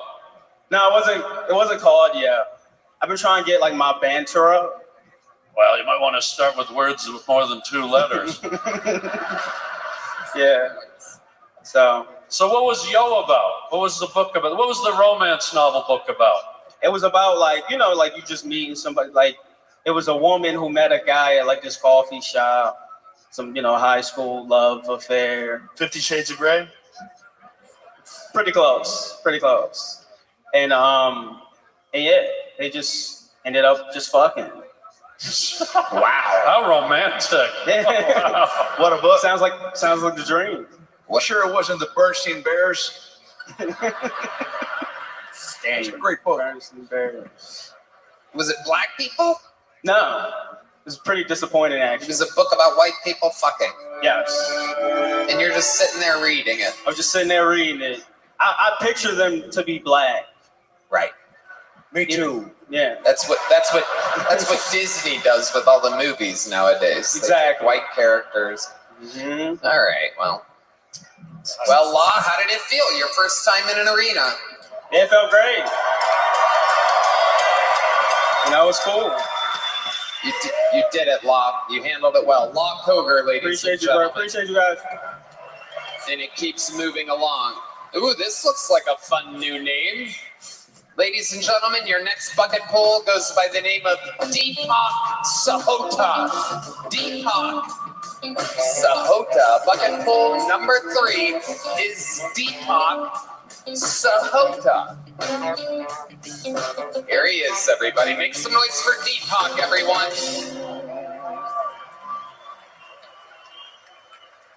So the government has been real hush-hush about the drones. Is it aliens? China? Or is Biden looking for his son? He just got pardoned and already gone. We all know that animals are evolving. Coyotes have learned how to drive and started a lucrative human trafficking business.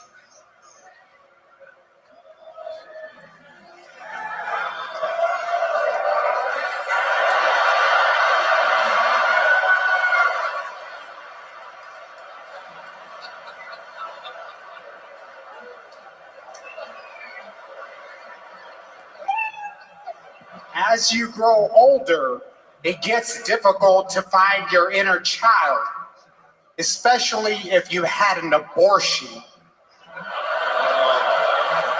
right. I'm going to cut you off right there, Deepak. It's crazy. I meet so many Kill Tony fans everywhere. I meet so many people that say they're going to the show. I meet people that say they're signing up for the show. I never meet anybody as crazy as you and Jacob that have been pulled 2 out of the 3 bucket pulls, rambling conspiracy theorists. How are you, Deepak? Have you ever done comedy before? This is my first comedy appearance. We're not surprised. These people. Yeah, but what you don't realize is he's been in movies. Do you recognize him? He was E.T. No. He was the yellow villain in Sin City. Remember that? He was. That's a great call. Yeah. Hey, better that I get Dobby a lot. Yeah. You get who a lot? Dobby. Gobby? Who the hell's Gobby? Harry Potter. Dobby from Harry Potter. I don't watch girl movies. Gollum, Schmeagol, all of these things are acceptable answers. Hey, can I address the whole drone thing? Yeah. Yeah. First of all, I enjoyed your slam poetry.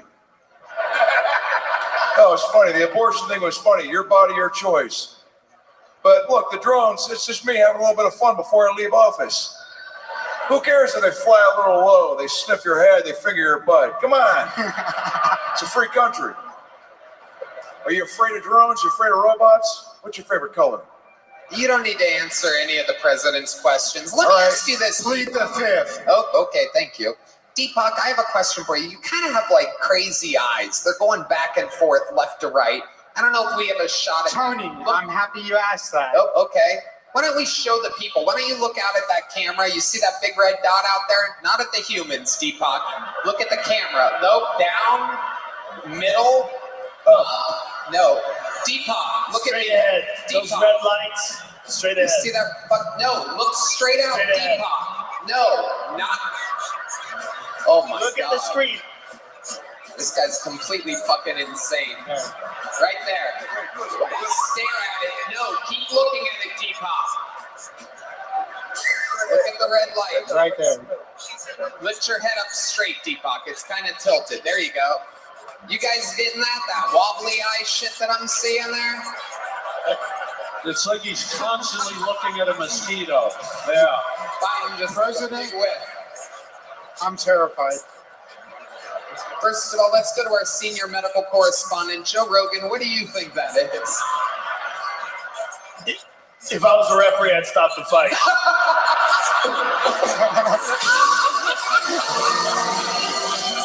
Like, son, you can fight another day. And it is all over. So I can elaborate if you like. Yes, let's hear about this. So I was born with a medical condition called nystagmus. It is the involuntary movement of the eye. So they do shake. As a result of that, I have low vision. I am legally blind. Do you know how to play the bass guitar? People are fucking booing that you're legally blind. You guys are so vicious. Fuck your vision. Damn, if Helen Keller walked out here, they'd stone her to death. This is an anti-blind, pro-autism audience we have here tonight. Who fucking loves autism? On the spectrum. Are you on any medication? Say that once again. Are you on any medication? No, there is no medication. You should get on some. Dr. Rogan, any recommendations? Edibles. As strong as you can tolerate. Let's find out what's really going on behind those eyes. Deepak, what do you do for work? Currently, I am a educator. What kind of educator are you? Reading and writing. You know what he'd be great at though? A referee at a tennis match. That's true. Or like ping pong. Because those fucking eyes just keep going back and forth. He'd be the best in the game. And I want to be with you in an earthquake. You would be very calming. You'd be the only guy in the room with your eyes not moving around. If he ever gets Parkinson's, no one will ever know. I know. Does the eyeball thing become a problem when you date? No, when I'm looking at you, nothing's shaking. You're seeing shaking. I'm seeing something stable. However, my vision is 20 over 150. So I do got to get closer to see everything more clearly. Is Harlan moving right now? He looks like he's pleasuring himself. Whoa. You ever been in a corn maze? What I meant by it is it a problem dating? Like, how do other people feel about it? They're like, do they have a problem getting close to you? Say that once more. Do other people have a problem getting close to you with your fucking crazy eyes? Yes, it is. I'm told it's very intimidating when I do make eye contact with people. I don't think intimidating is the right word. Like, my eyes do the same thing every time Heidi comes out. They were doing the same thing backstage when I was waiting. What's the closest amount of eye contact you've had in the last 48 hours? Hit me with some slow, sweet music, right? Get up there, baby. Oh, here we go. President Joe Biden. We've seen this before, folks. We're going to do a staring contest. Yeah, motherfucker. Let's do it. You guys get to vote. The winner of the staring contest gets a fruit by the foot. Uh-oh. Here we are, the second time Biden versus Vivek. What are the drones? There were no drones. It was Snooki's Uber Eats order. It was your son, wasn't it? Where are you from? Austin. What's your favorite movie? Matrix. What's your favorite food? Pizza. What's the last time you said your own name during sex? Last night. Wow. There's something there. There's something behind these crazy eyes. Wow. I gotta tell you, this is one of my favorite book tosses in the history of the show that's about to happen right now. Very rarely do I get to warn people how exciting this is about to Whoa, be. whoa, whoa, whoa. You can't give him a book. The fucking guy can't read. I'm visually impaired, not illiterate. How many optometrists have you caused to commit suicide? Be honest. I plead the fifth. All right, well, I plead the sixth. Fuck you.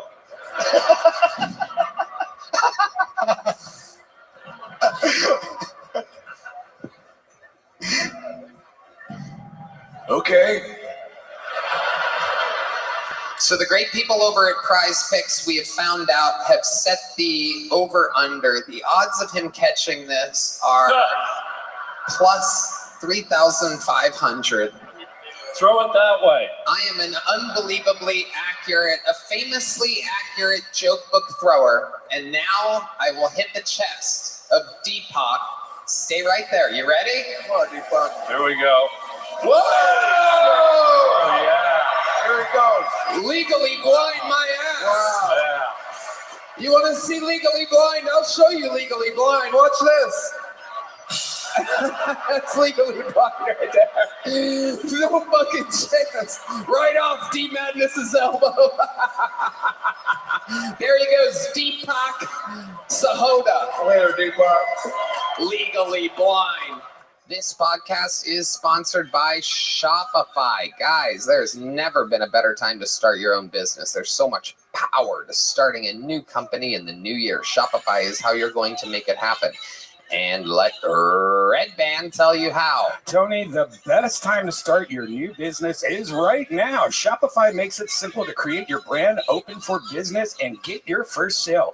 Get your store up and running with thousands of customizable templates. No coding or design skills required. All you need to do is drag and drop. Yes, that's right. Their powerful social media tools let you connect all your channels and create shoppable posts and help you sell everywhere people scroll. Shopify makes it easy to manage your growing business. They help with the details like shipping, taxes, and payments from one single dashboard, allowing you to focus on the important stuff like growing your business. What happens if you don't act now? Will you regret it?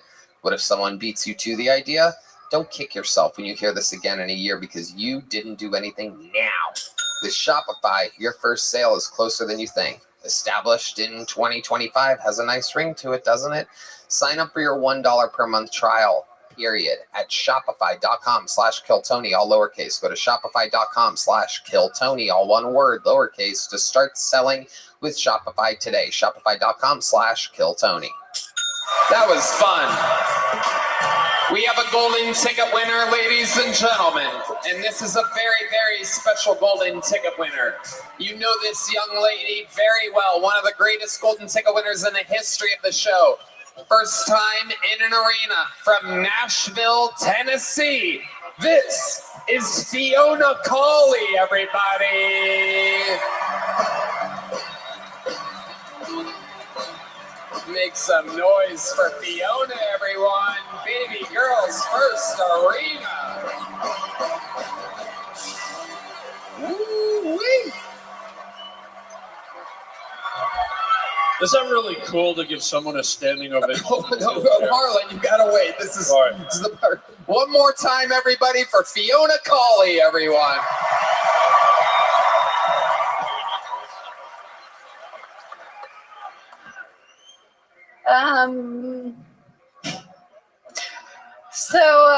People, they are very curious about my dating life because I think it's hard for them to imagine that someone would be willing to take all this on.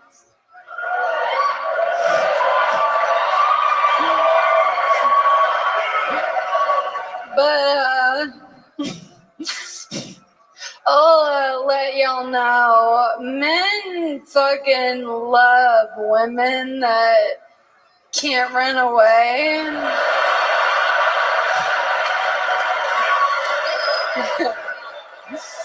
Y'all know what I'm talking about.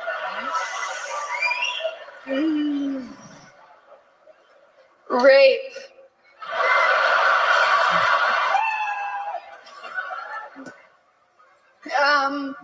I just want to thank Tony for letting me be here. It's really surreal.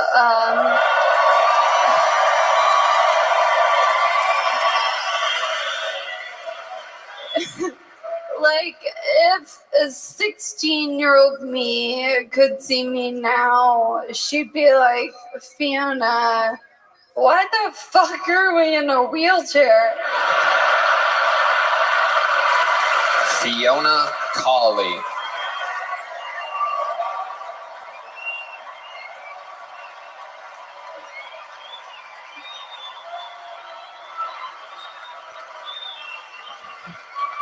Her condition continues to progress just like her comedy. Both are accelerating at a great rate. How is your thing going? You look great. And a great performance. How about one more time for Fiona? I was going to say the same thing. She looks great, especially wearing Joe Biden's lingerie. You're welcome. Figured you wouldn't miss it. Great job. Nice to see somebody else moving slow. You crushed it. Very funny. Thank you. Got a lot of spunk. Why don't you go over and sniff her? Double dare me. A triple dog dare ya. Whoa. Yeah. Get over there, Biden. You know you want to do it. Wow. Get over there and sniff her good. Someone's getting Sniff her, Biden. Get over there. Look at this Come mean on, green Biden. machine. Oh, yeah. Oh. Unbelievable. Sniff them back. Sniff them back. Oh, someone's getting a fruit by the pointless. No, I ran out of fruit by the foot. Harlan, you got a pack of ultra ribbed condoms. Wow. I love ribs. You got any barbecue sauce?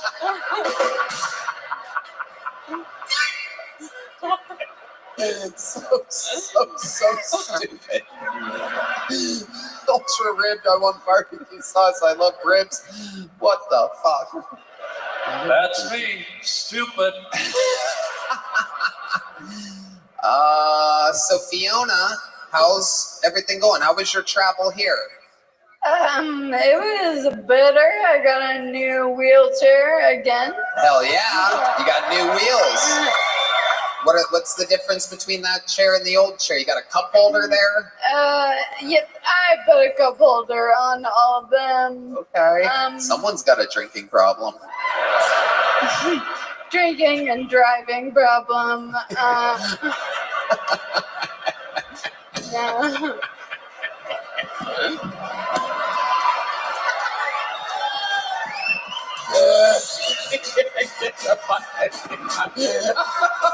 There you go, Biden. Watch out for the reservoir. This is the first time I've used a condom in 50 years. Joe Biden. You should cut a hole in it like your wife did. Oh, yeah. Circumcise that microphone. Hey, America, I finally got a knife from Joe Rogan. Put that on your bingo card and fuck it. Thanks, Joe. Unbelievable. True story, by the way. Joe did cut a hole in the condom. Fully lubricated microphone. It's hard to take them off, yeah. You might want to insert it first. Don't tell me how to live my life. Oh my God. Wow. Where's that blind kid? I can throw it to him. I think it's a hot air balloon. You're so funny. So, what is the update on this new wheelchair? What's your max speed on that thing? It's actually slower, but it is American made, so. Hell yeah. They'll fix it, so this one can be fixed. Yeah. I love it. I can't, but yeah. It's a shame it's slower. If it was faster than your old one, I'd say you could stage dive here tonight, but there's a bit of a barrier there between you and the audience. I'll do my best. No, it's okay. I know how that'll go. That'll be a sad fall right off the front. Have you ever sat on the joystick of that wheelchair? Oh, Red Band. Why do you do this? Brian. Stick. I took the blow to that one. Harlan through it. Thank you. Thank you so much. No, don't. No, that's okay. Just put it down. No, don't. Put it the fuck down. No, don't do that. There you go. Great stuff. Physical comedy during a podcast. That's a disgusting question, by the way. Have you ever sat on the joystick of your wheel? Okay. That's why they call it a joystick. That's true. That is true. Anything else crazy going on, Fiona? Oh man, I just recovered from a concussion. Whoa, how is that even possible?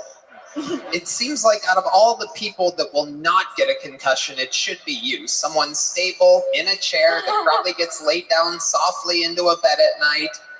What happened? I think it all comes back to the joystick. Too much joy in that steak, you know? Yeah. What happened? I was in a handicap stall wearing these shoes and I fucking fell and smashed my head on the grab bar. The thing that's supposed to fucking protect me. Betrayal is what happened, yeah. What did it feel like, the concussion? What did it feel like? Yeah, if you could describe it to us. It's the worst job interview I've ever been to. It felt like my dad. I'm just kidding. No. I'm fine.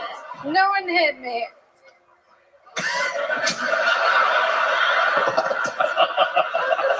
Sorry.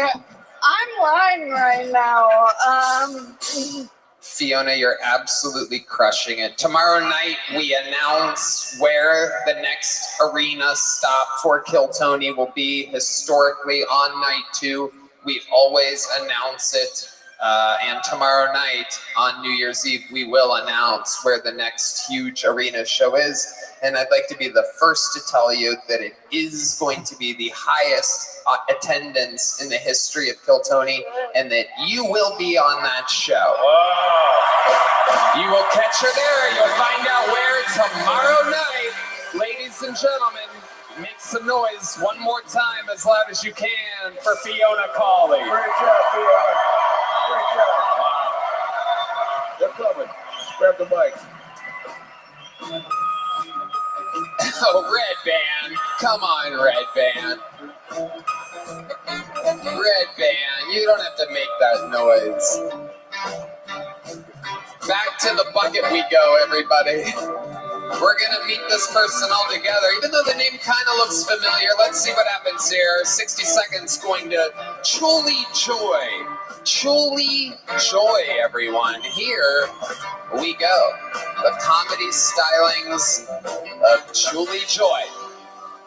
What's up, Austin? How you guys feeling tonight? So I just moved to Austin a couple months ago, and I've already seen a bunch of fights. And the other night, I saw the most confusing one yet. It was 2 non-binary people fighting each other. I turned to the guy next to me, and I'm like, who's winning? And he's like, they are. And I'm like, who? And he goes, they. And I'm like, okay. How the fuck am I supposed to know which one he's talking about? Well, I guess all that matters is they won. All right, there it is. Truly Joy. Julie, you've been on this show before, right? Yeah, the Skankfest episode. Sorry. Okay, yeah, good to see you again. I remember that head anywhere. Yeah. How are you? Wide. Pretty big. Yep, that is your What's identity. Is it? Yep. All right. You look like Macy Gray and Lenny Kravitz. Fuck. Please remind me. I popped in a few days ago. Yeah, you're the guy from Australia. Yeah. So I was just checking in. How you doing, mate? Is everything all right? Yeah, everything's good. I'm just finishing up a marathon of Kill Tony. Then I'm going to be on to the Lex Friedman podcast. Then I'm going to be on to the Joe Rogan podcast. Awesome. Well, I was just checking in, making sure everything's all right. I gotta go now, though. See you, dude. Take care, Dad. Peace. Fucking had a baby. I'd agree with that. It's a compliment. No, I would say so. Two of my favorite Spotify listens. What ethnicity are you with an amazing head of hair like that? I'm Cuban and Puerto Rican. Whoa. Yeah. Oh, my goodness. Somebody What's the second one? Cuban and what? Puerto Rican. Oh, wow. What a mix, right? Yeah. I mean, time to take out the trash. You know what I'm saying? Damn, that's a zinger. You can get the time to take out the trash merchandise on your way out, everybody. It's brand new catchphrase. It's time to take out the trash. So how did you feel when, because that was after Skankfest. when I was in the news for calling half of your Bloodwine's original island garbage because there's a garbage problem and a garbage patch. Yeah. So it was pretty weird because I was so excited to finally get on Kill Tony, you know? And like you say that and like my whole Puerto Rican side are like, we are not trash. And I was like, oh, this is not going to end well for me. Like, that's my how whole I family. That's how I felt at the time too. Well, we were in the same boat. It got so bad, Tony called You me were for driving the advice. boat. What was that? You fucked it up. Go ahead. Did you try to explain to your Puerto Rican family that I wasn't calling the people garbage? Did you try to explain the joke I at all? told him that you were a cool guy. Yeah. You know, and it was like jokes are jokes. And I also said that I was on the show before you said that. Oh. Yeah. Look at you now. What do you think they're going to say about this? They're going to think it's fucking awesome. Right. Yeah. They're back on the Kill Tony team. You're damn right. Seems like everybody is. What do you do for work, Julie? Well, you know, I have a house in Florida, but like I'm in between jobs. I just moved to Austin, so like I need a job. Yeah, so I'm looking. What are your skills? What do you bring to the table? I would say sales. What else? Public speaking, you know, just like being in front of people. I don't know. What have you I sold like people before? What would you be good at selling? I was selling clothes. I worked at different stores. Like vintage stores? Yeah, different things. Is that where you got the elbowless jacket? No, actually, no. My buddy gave this to me, but like everything else. What's on the back though? It looks like it's a gang jacket. What's your gang? Rose Ave. Oh, Rose Ave, Dogtown. So like a flower gang. A flopper gang? Flower. Oh yeah, I guess so. Wouldn't want to meet you in a dark alley and get pollinated. I would take you down, dude. I wouldn't want to meet you buck naked in a garden. You wouldn't? No, I changed my mind. I would. All right. Psych, it's opposite day. Julie, what else? Tell us something crazy about your life that we didn't learn last time you were on. How about he went through puberty when he was 12 on his head? I was in the first government-funded PSA for marijuana. Wow. Yeah. Thank you guys. I would have guessed that. What did you do? I know. It was like it was like drive high, get a DUI. Whoa. And I was like in front of a grill pressing the button, but there was no tank. So it was like grilling high is now legal. But getting All right, Julie. All right. Did you get a little joke book last I time? didn't get any joke book. You didn't? No. Well, guess what? You're getting a little one here today. There he goes. Truly joy, everybody. Thanks, guys. This guy, high as shit. Some people. He's like Mexican Matthew McConaughey. Too soon? Ladies and gentlemen, your next comedian looks high, but he's not. This is a legend of the show. Kill Tony, Hall of Famer. This, if you know the words, sing along. This is Hans Kemp. A brand new minute. This is Hans Kemp. This is Hans Kemp. This is Hans Kemp. Hey, what's up? It's good to be here. It's a great time right now to be a comedian at the Comedy Mothership. We all got jobs in the new administration. I'm in charge of agriculture. Fiona Colley is in charge of immigration. She's the new border collie.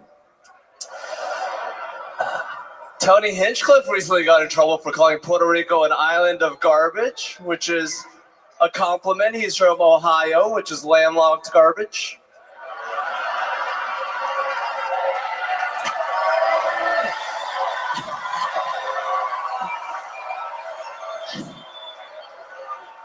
I'm glad Trump is in office again. I can't believe the Democrats shut down the whole country for a disease that only kills old people. What are we gonna ban next? Stairs? I'm glad COVID happened. It got rid of a horrible group of comedy audiences. I can't wait for a pandemic that targets bachelorette parties. And Dominicans. But that's my time. Thank you so much. Hans Kim, one of the legends of the show, has returned. How did that feel, Hans? It felt great. After the first joke, it felt amazing. Yeah. But yeah, the second and third were great. Yes, there you go. Play-by-play analysis of your performance.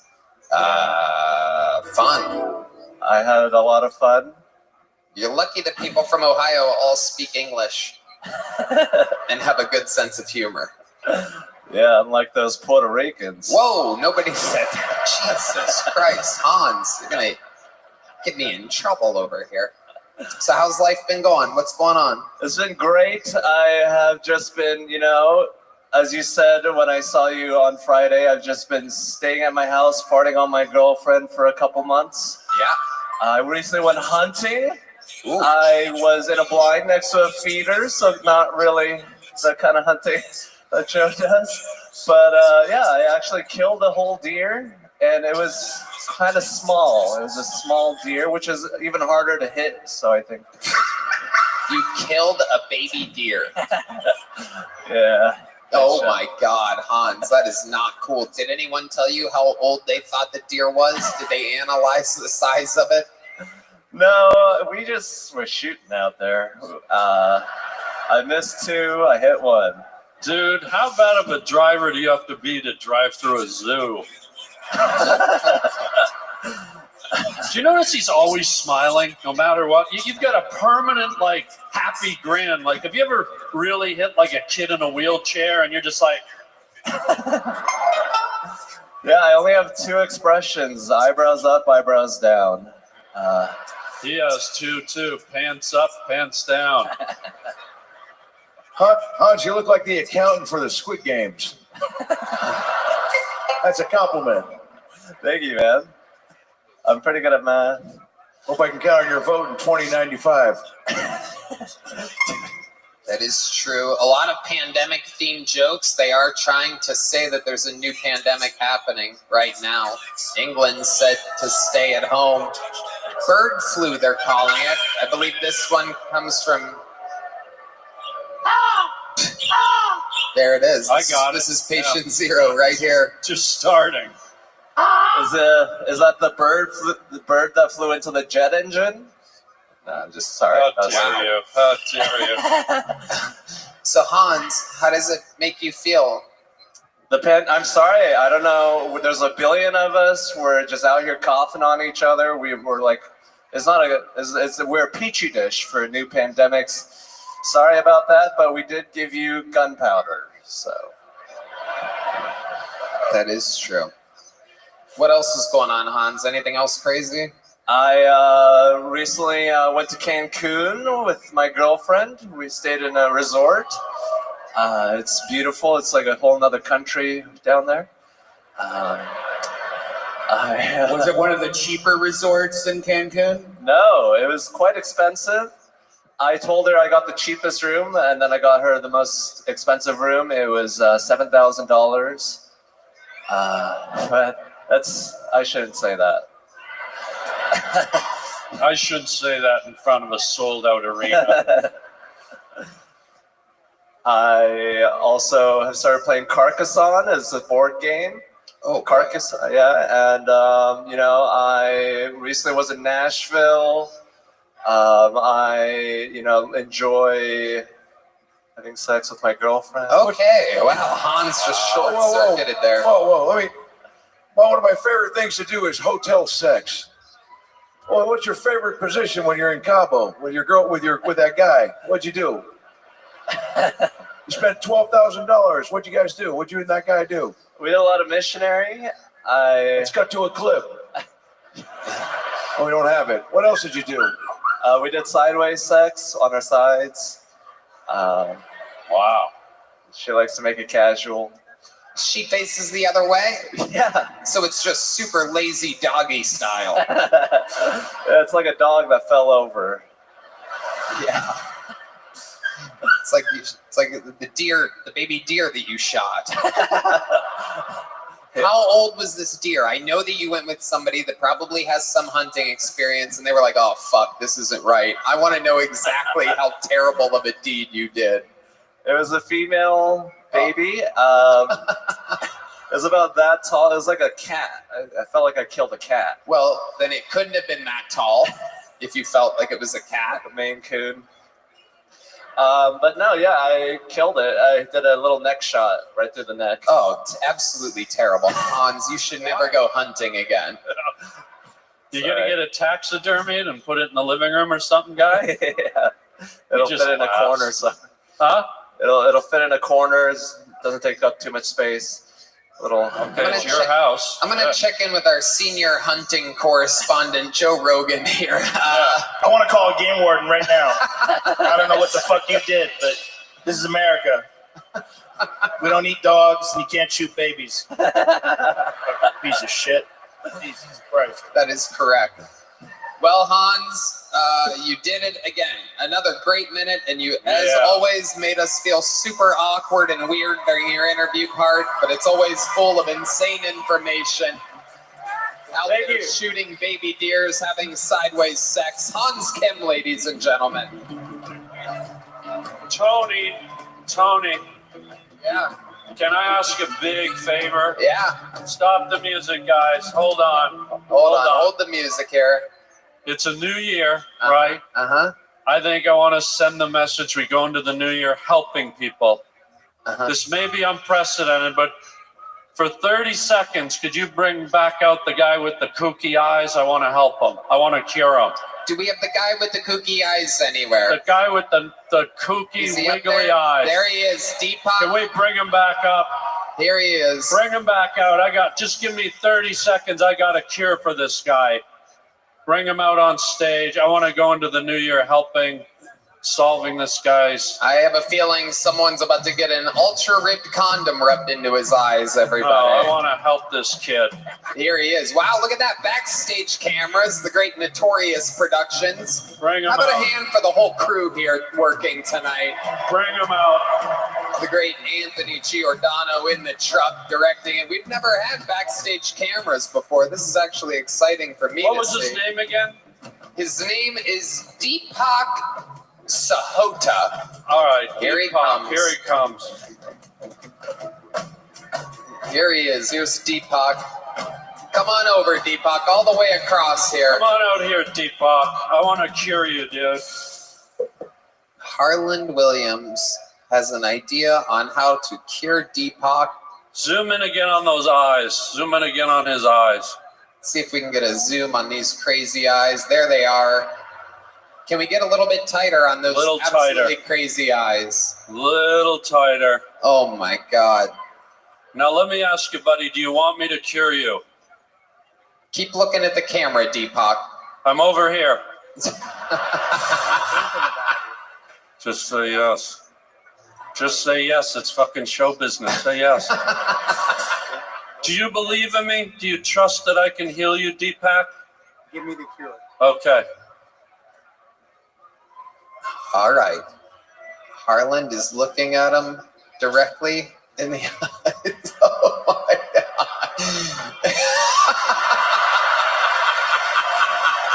Wow! Ladies and gentlemen, get scared. Oh my God. Deepak, those actually work? That is absolutely incredible. Let's zoom in on Deepak again. Deepak, look out there at the people. Let's get that close cam. Step up to the microphone, Deepak. Step up to the microphone. How do you feel right now, Deepak? You look like a whole new man. You're welcome. I feel like a visionary.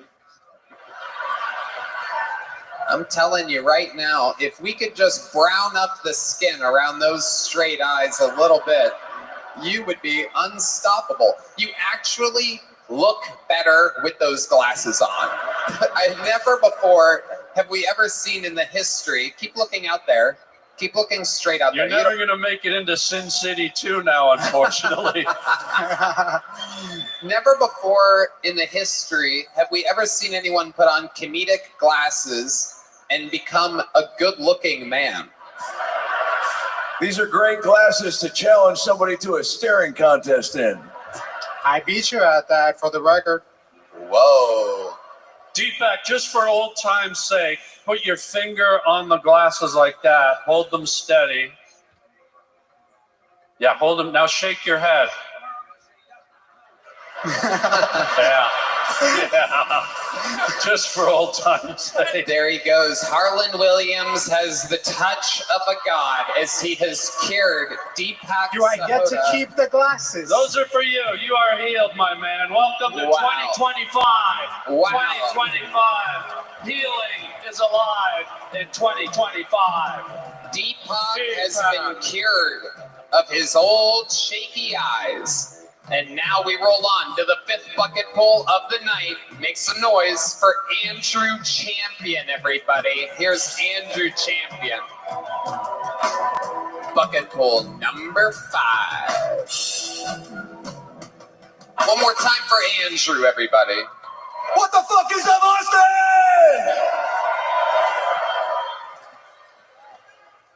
My friend has an Indian Siri. It's kind of sketch. I was taking him home one time, and he's like, I got you on the address. And it was like, they got right at that roundabout. I was like, bro, I'm not listening to that. It's going to take me to an ATM machine and tell me to dump all the Bitcoin I have. And he was like, hey, man, stop hating on my Siri. That's my guy. That's my guy. Stop hating on him. And I was like, dude, I'm not trying to get kidnapped at Microsoft headquarters. It's not happening. Put your ATM card in the machine and dump all of your bank account into the saving account. Redeem the credit card, please. And he was just like, man, stop hating on my guy. Stop hating on my guy. I was like, dude, I'm not hating on your guy. Stop calling him your guy. Because he wasn't saying he was saying he was his guy. Replace your guy with some word that I can't say. Thank you, that was my time.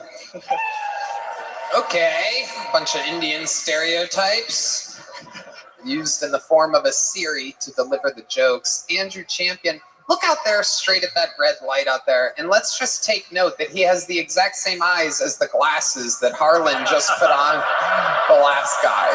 Unbelievably just creepy, normal eyes. There they are. Bring Deepak back out. Bring Deepak back out. I think Deepak just put on a backwards black hat and did a new minute, making fun of his own family. So, Andrew, how are you? How long have you been doing stand-up? This is my second time ever. Okay. What made you start stand-up? When was your first time? At the secret group in Houston. Okay. An open mic. How long ago was that? About a month and a half ago. And here you are in Arena for your second time, which is crazy. We've had almost all first time, second times tonight out of the bucket. What made you want to sign up for an Arena for your second time ever on stage? This was my Christmas gift, so I was like, might as well sign up. There you go. Who got you this gift for Christmas? My mom. Wow. Is your mom here? She is. Did she write a minute? She did not, but she has plenty of stories that embarrass me in front of all these people. Wow. Well, your face is doing that for you. What do you do for work, Andrew? I work at the Houston Improv. Okay. You're a door guy there? Yes, sir. Okay. What do you love about Houston? Pretty much nothing. I'm trying to move. You're trying to move here? It could be on the list, but it's kind of set up for Colorado Springs right now. What makes you want to move to Colorado Springs? I have a lot of good friends there, and I'm trying to get out of the house on my own. Kind of. What do you and your friends do when you guys hang out? Smoke. Yeah. Indoors, obviously. In a car. Okay. President Joe Biden. Yeah, I like your bling. Thank you, man. Yeah. You buy that yourself, or was it given it to you by a prostitute? The down payment. Dr. Pepper? What'd you say? A down payment. A down payment. How much did it cost you? It was a Christmas gift. Who was it a gift from? My parents, yeah. Wow, your parents gave you that thick necklace. That's true Houston shit right there. Yeah. Oh, yeah. Sipping on fofos. What about the bracelet? What's the story on the bracelet, my guy? Hey, move forward a bit. You're kind of hiding behind everyone. I can't see. There you are. Tell us about the bracelet, my guy. One of them's a shark tracker, and then the other one... a shark tracker? Yeah. You know we're like 3,000 miles from the nearest ocean, right, buddy? You afraid of sharks? Not really. Why do you have a fucking shark tracker? Yeah. Good question, Harlan. Then the other bracelet's from an ex-girlfriend. So. It's what? It's from an ex-girlfriend. And you still wear this bracelet from your ex-girlfriend? I do. What fucking bitch gave you a shark tracker bracelet? That one was from my mom, but... Oops. How Hope you're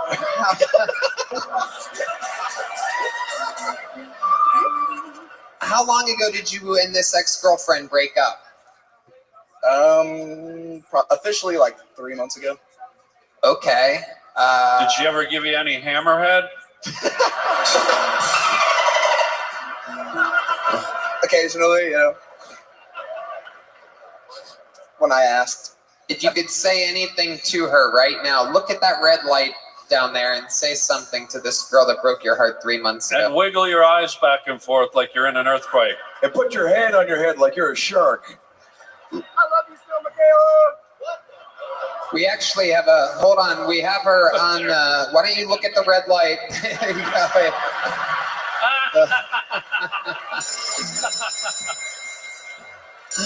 That is incredible. Absolute spitting images of one another. Here, put a condom on your microphone. You do it, no, don't, definitely don't do that. Just put that in your pocket, put it in your pocket. Look back at that camera again. Can we zoom in one more time? And can we just take note that this is what a parentless Shane Gillis would have looked like? Let's just take note that if he had no mother and father that loved him, this is how Shane would have ended up looking like. He should be attacked by a shark, that fucking guy. Look at him. That's Pain Gillis. What's the weirdest drug you've ever done? You have very low levels of vitamin D. I haven't ventured out from weed. Do you hate vegetables? No, I actually love vegetables. You do? Yeah. Well, Fiona Colley's backstage, so. Oh, yeah. Come on, we're having that fun. guy's standing for you. Oh, man. yeah, that's the kind of That jokes guy's we standing like. for that Just one. absolutely Standing wrong. strong. So is Shows Fiona your right tip. now. She's running away. Fun stuff. Andrew, here's a little joke book. Congratulations. No glasses necessary. Sleeping with Deepak eyes. Woo! Ladies and yeah, gentlemen, righty. I like that guy. He's like pre-pool for the next bucket for you. Joe, hold the music. We have come to a very special part of the show. Ladies and gentlemen, as the show has progressed and we've hit so many milestones, we have been able to hit levels that I never thought before we could ever hit. And we have the respect of so many people that I've looked up to for so long, and it is incredible and surreal to bring up this next special treat and very special comedian. He's been one of my favorites since as far back as I can remember, and I can guarantee you he's one of everybody's favorites. The fact that he's here to grace us with his presence truly boggles my mind. Ladies and gentlemen, dropping in on this show, I present to you one of the greatest of all time and the first comedian ever in history to sell out an arena. This is Andrew Dice Clay.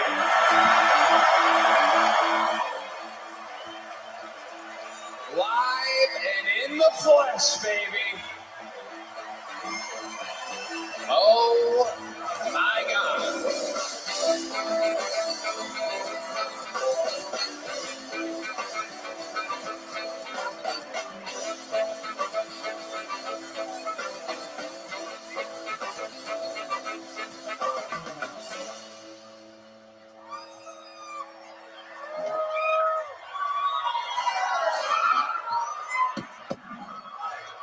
Test.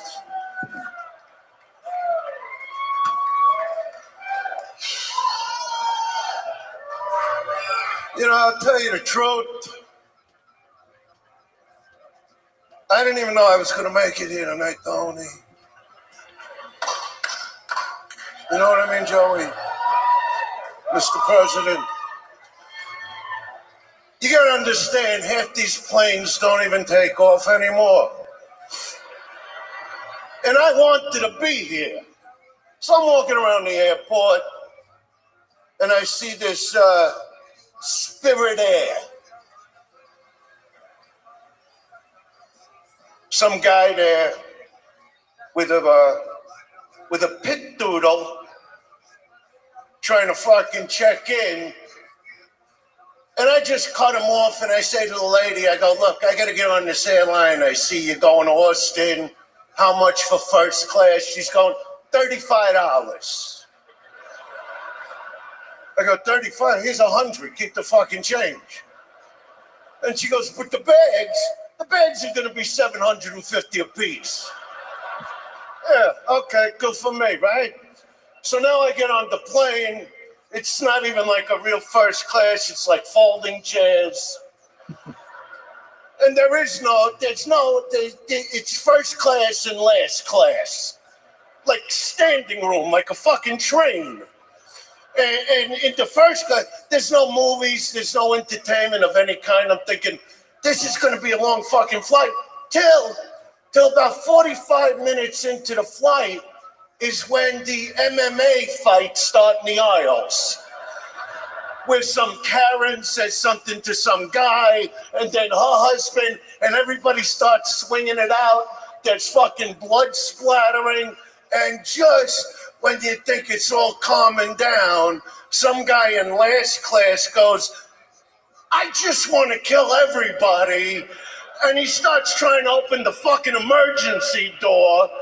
And I gotta tell you, in my whole years of flying, I never saw a pilot come running through the aisle, swinging like an animal. It was like watching Joe Pesci in fucking Goodfellas, where he'd go, you motherfucker, I'm gonna fucking end you.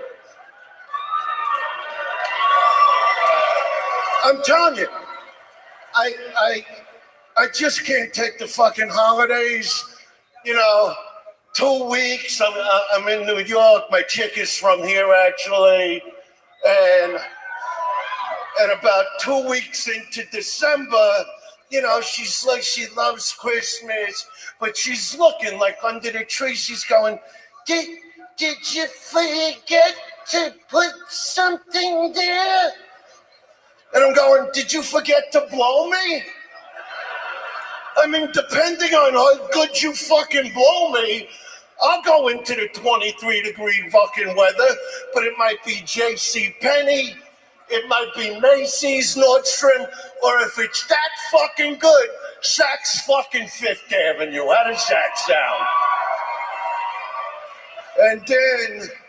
And then everywhere you go, every party, it's a fucking turkey. Starting with Thanksgiving, right? Another fucking, do you know, nobody likes turkey. When you go to somebody's house during the year, and you come with a nice bottle of wine, you look at the guy and go, what are we having? Steak, chops? The guy goes, turkey. I go, give me the fucking wine back. Yeah, honey, put your coat on, walk out the door, go ahead. Walk out the door, we're not friends with them no more. And then what I love about all of you, when I see you at parties, when you're eating the stuffing, you're all just terrible fucking actors. Because you're all like, oh my God, this stuffing is beyond belief. And you're all saying that because we all know that the stuffing for hours on end has been baked in the asshole of the turkey. And you can't believe there's no turkey fucking asshole taste. There's no asshole smell on the stuffing. And then my girl comes over to me, she goes, babe, what part of the turkey do you want me to save for you? Do you want the wing or the breast or the thigh? I go, you know what? Let me have the clit. I already ate out of its asshole. Let me have the fucking clit. Look out, nice couples in the front. What's your name, honey? Any idea? Remind me to pinch your tits after the show. I like you. The red fucking dress with those big fucking pig tits. I love that shit. Big fucking pig tits and a fat ass. What's better than that, right, my friend? What'd you meet? Like on a site? That's the thing today. We meet on the site. Swipe to the left if you just think she's a big, fat, ugly cow. Or swipe to the right if you could see coming all over her. See, years ago, a lot of people don't realize I'm a romantic. Okay? 35 years ago, you'd meet a girl at a club, at a bar, take her for dinner, you let her think you're fucking listening to her. Oh, really, that's what you want to be? Yeah, good for you. And then you don't even realize, all of a sudden, her pants are on the floor near your bed with her bra and her thong. You're in 69 position with her on top, and you're working over a fucking sour grapefruit between her legs as you're staring into the eye of her asshole. And I'm thinking, I don't even know her favorite color. All right, you've been a great crowd. God bless. Have a great New Year. Good night. Thank you. Holy shit. Come on, people. The legend, the undisputed king, Andrew Dice Clay. Holy shit. Wow, coming off an amazing weekend at the mothership. It's amazing he's stuck around for us. How about one more time? He can still hear you, the legend Andrew Dice Clay. And this is indeed bucket pool number 6, right? Yep, that's what we got. You guys having fun out there? It never would have been imagined in this world that you could one day be on a comedy show and be pulled out of a bucket in an arena having to follow Andrew Dice Clay. But this next lucky human has the job to do. 60 seconds going to your next bucket pool. Luke Stam. Luke Stam, everybody. Here he comes. One more time for Luke, everybody. I'm tired of pretending that I have to care about homeless people. Because I fucking hate homeless people. They always come up to you asking you for something they don't need, like $1. It's like, bitch, you don't even have legs. What are you gonna go spend it on? You know, they never come up to you asking you for something they do need, like a piggyback ride to the nearest bridge. That way you can toss them off into the river. That's a win-win, because if they die, they get to move into the house of God. And if they live, they've been stinking up the corner for a week anyway. They can start fresh and clean 20 miles the fuck away from me. Now, I understand there's a lot of veterans that are homeless, and I want to have a soft spot for them, but it's hard for me too, because we taught them how to make money. It's like as soon as they became homeless, they forgot how to point a gun in someone's face. Why are you asking me for $1? Come and take it, bitch!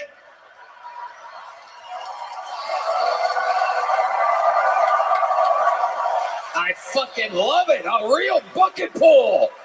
A half a standing ovation in a goddamn arena for Luke Stam, and it is becoming a full standing ovation. What an unbelievably surreal situation. 5 bucket pools before you. Barely anybody moved the crowd at all. Andrew Dice Clay comes up, crushes, and you have no problem following it. A true professional and an unbelievable performance that you will undoubtedly remember for the rest of your life.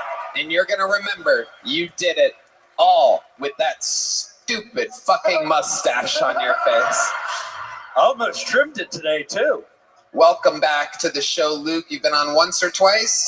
This is my 3rd time. Yep, 3rd time for Luke Stam. You live here in Austin? Yeah. How long you been doing stand-up? About 4.5 years, something like that. And how... Yeah, Joe? I was going to say that homeless veteran, that's a solid joke, dude. Oh, yeah. Very, very funny. Yeah, it's great. Especially your passion. You held onto the mic stand. You stayed right in the pocket. You knew what you were saying. You looked at the audience the whole time. You see these people that have been doing it. That's from his reference of tripping from 45 seconds ago, for those of you wondering how far Red Band is behind on the soundboard right now.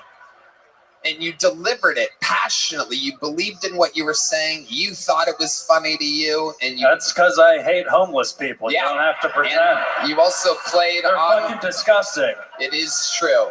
It is true. And I was one for a while, so it's fine. Yeah, you still are wearing the same clothes you were then. Yeah. Let's go with the President of the United States for... Well, first of all, I've never seen someone so angry about giving out a piggyback. But second of all, what was your favorite thing about being homeless? The no cares in the world, I guess. I was hammered the entire time. I don't remember. What was your favorite food when you were homeless? My favorite food when I was your mother's. Wow, Jesus Christ. That's what you get, Joe Biden, for asking soft questions. That is the correct answer. Wait. Coming. You mean my mother's dead? You betcha. You fucking pervert. You do look like you ate well for a homeless guy. Oh, yeah. No, he looks like he ate some homeless guys. Yeah. You won't give a piggyback, but you do I'm have not a homeless anymore. Oh, there you go. You just jump in whenever you want there. Very good. We know you're not homeless anymore. I'm going to do the joke that you stepped on. You won't give a piggyback, but you do have a piggy front. Still worth it. Really would have been better if you wouldn't have answered questions from a few seconds before. And here we go. How long have you been unhomeless? I moved here in April, at the end of April. How do you make money now? I do valet. We've talked about this. Yes, that's right. At Baskin Robbins? Yeah. All right. So you have a home now. Describe your home. I mean, you were homeless. Do you have a condo? Do you have a house? What do you got? I live in an apartment with 2 other people. Do you have a bedroom? Yeah, I got my own bedroom, own bed. I live with a married couple now, so I get like all the perks of sex. No, I get to hear all of it, but what sort of noises they fresh make? meal every night. Yeah. Dude, that mustache, I gotta ask you, the way it's twirled up on each side, just so I know, is there a woman somewhere tied to a railway track right now? Yeah. Every hour I'm on stage, one less woman an hour is getting. It's fucking hard to hear about the homeless and the guy who fucking owns Monopoly.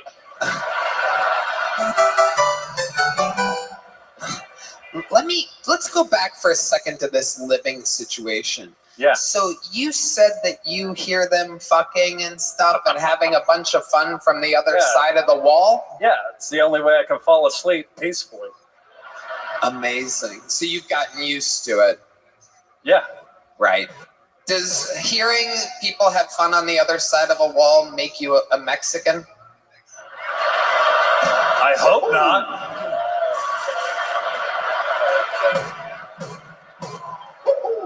I was finally able to get one out. You gave me some space to get a full one out there. It was perfect. You're welcome. Thank you, Luke, for permission. You have the energy of somebody that feels like they're going to shoot up a Buca de Beppo. Buca de Beppo? You got it. You betcha. Luke, what do you do for fun? I just do stand-up. When you're not doing stand-up, for example, we found out tonight Hans Kim shoots baby deers. Oh, he shoots baby deer. Well, what would I do for fun if I had the time to? Yeah. I like killing animals. Okay. He did not say the word hunting, folks. Yeah. It's a very big red flag. Hunting. You don't have to hunt down a frog to stomp on it. Wow. Is that what you do? Have you done that? Oh, that's a great I'm just trying to t-shirt. think of what I would do for fun. You ever punched the shit out of a puppy? I've struck a few dogs in my day. You've shucked a few dogs. No, struck them. You shuck corn. You don't shuck corn? dogs, dude. Wow, the crowd is booing. Made them turn on me. They are turning on you. It's a punch it. You didn't exactly answer the "have you punched a puppy" question correctly. No, I've not punched a puppy. There you Wait go. till their skulls get as thick as Joe's, and then you can really give it to them. What does that mean? I don't know. Wow. We should get this guy a shark tracker bracelet. Come on.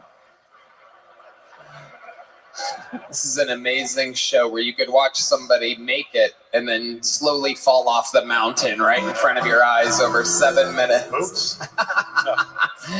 Well, you're going to be homeless in a week, right?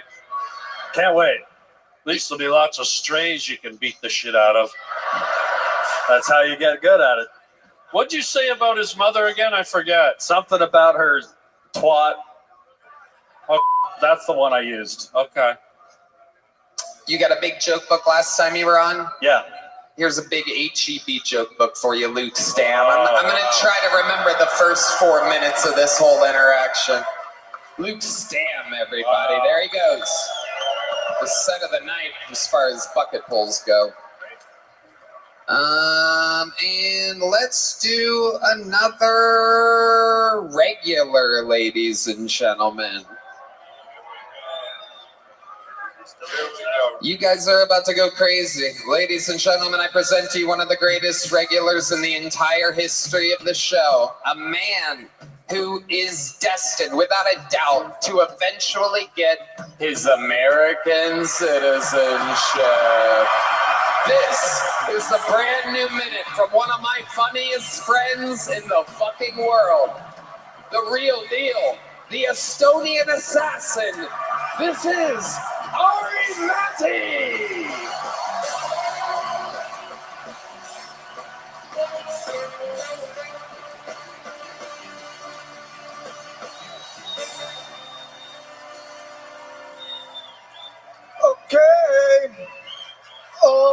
Okay. Which one of you bitches do I gotta marry to get this fucking passport, huh? Can be a guy too, I don't give a fuck.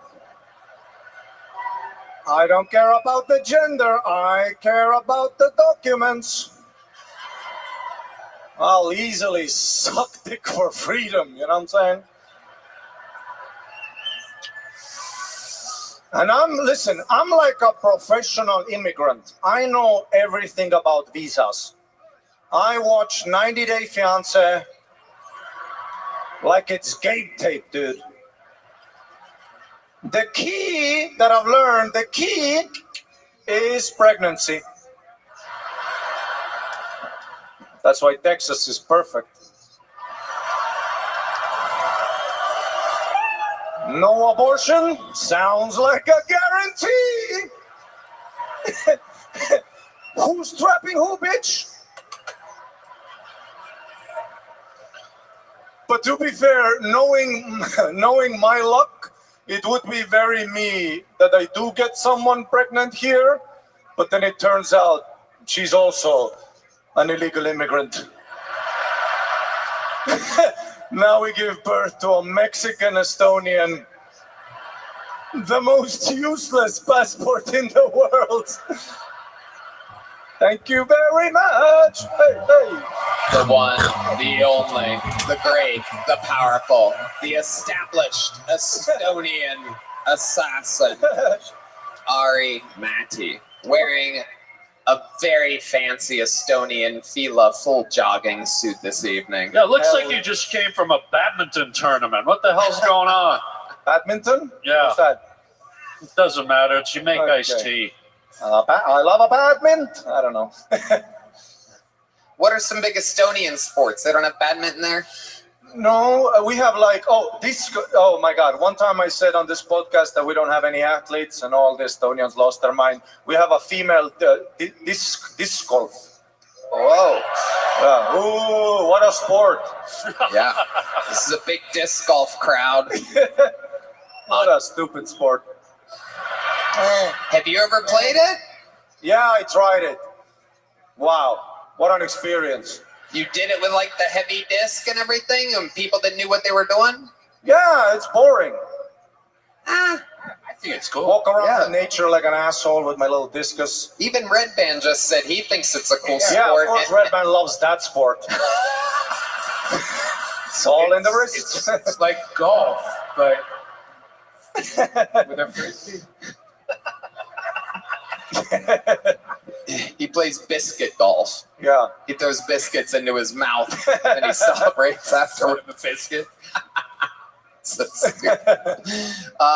What do you love? What do you do for fun here in America? I don't really ever ask you that. I got my first BB gun. Oh, shit. You can just get them at the store. It's crazy, huh? Yeah. Just $30. Kill a squirrel. You're killing it. Did you say a BB gun? Sorry, what? Did you say a BB gun? BB gun. He calls that a stutter gun. Yeah, I thought you said a BB gun. Where are you from? Great question, Joe Biden. He's from Estonia. Hey, Joe Biden, can you take a moment from pardoning rapists and give me this fucking passport? What do you think, American? Should I pardon the Estonian assassin? Are you from the USS Hard R? I'll give you a pardon. Hit me up on Venmo. Gee, ew. How you doing, Joe Rogan? This is the closest you two have come to doing a podcast together. I offered. I was on Facebook. Shit, this is a great moment. President Joe Biden, why did you not do Joe Rogan's podcast? I was asleep. You gotta call me when I'm awake from 3 to 3:15. Come on. Look it up, Jamie. Oh, you know some of the terminology. You listened to or watched an episode? Oh, yeah. Yeah? Which one? There's a part about Bigfoot. Come on. I think you just say things that your advisors tell you and you remember key words. Huh? Ari, what do you think about there being a new president right around the corner? How do you think this looks for your... Well, I'm nervous about his immigration policies, so I don't know how this will be. The inauguration is on my birthday, though, so very exciting day for all of us, huh?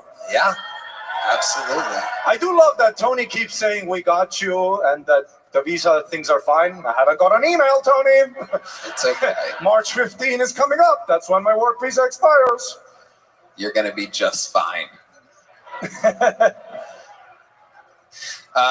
Anything else? Sorry, Maddie. What else is going on? You're back. Well, okay. I'll tell you. So I was having a great day, scrolling on Instagram. I was following some titties, Yeah, titties. Yes, Michael gets it. One straight guy. What, you guys don't like titties? And I follow a lot of, bitches with titties. So I follow this one girl. I've been following her for a few years, apparently, And she comes up on my feed. She's a cutie patootie. And I do the usual thing. I'm not a pervert, so I don't message them. I do the usual thing. You scroll like a few pictures, Not all the sexy ones, maybe a few ones with the dog to let them know I like you as a person, You like their photos. Yeah, you scroll back a little. And because I'm verified, it comes up like, So then she ruins my day. This is what she writes to me. She goes, wait. Is this going to be like Rick Diaz's immigration letter? No. She writes me a DM. She goes, fuck you, you asshole, you weirdo. You're only liking my pictures since I developed anorexia again. So I wrote back, when does it kick in?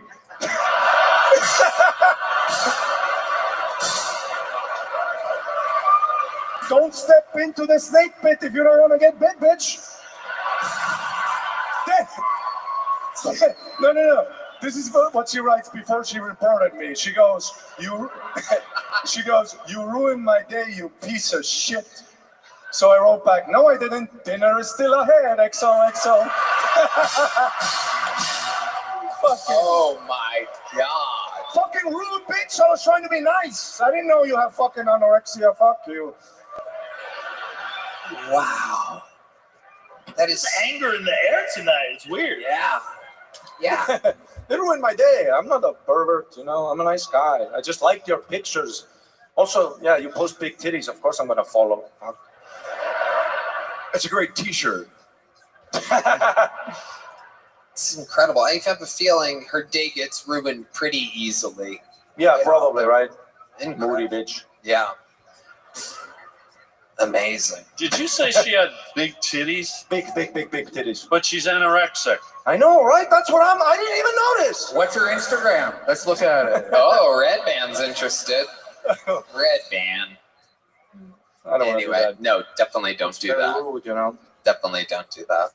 Well, Ari, you did it again. Thank you. Killing it Thank you in so a much, Fila everybody. suit. The Estonian dream. Thank you. Ari Maddie.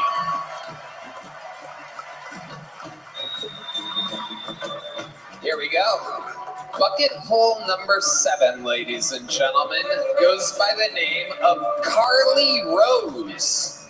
Carly Rose is next. God damn. How about another hand for Heidi, huh? Here she is, Carly Rose, everybody. I always hear people talk about being the personality hire at their job, but I'm disabled, so I do not work. But I was the personality hire at my children's hospital. And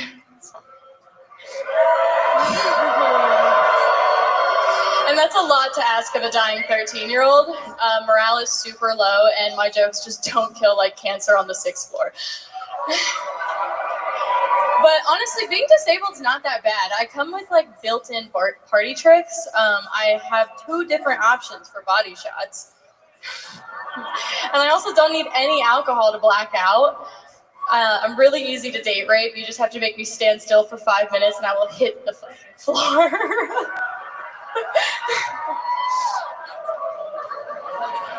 Okay, Carly Rose.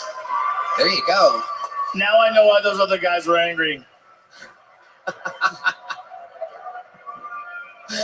Carly, you performed like someone that would have purple dyed hair. So let's just get into it. How long have you been doing stand-up? Not very long. Okay, you want to be more specific? Well, I've been working around comedy for about 3 years. I worked at a venue out in Satellite Beach, Florida. Okay. It's a record store. And then I started comedy photography, and then I got into doing stand-up. We're almost getting to the answer now. How long have you been doing stand-up? How many times have you done stand-up? Any of I've those done it would like be good. a handful of times, like 4 times. Okay, what made you sign up tonight? Just wanted to give it a shot. Yeah. All right. Let's check in with the President of the United States, Joe. Hey, she's a real American. Give her a chance. Give her a chance to answer. Yeah, thank you for my disability. I love my $900 a month. I didn't know we said that.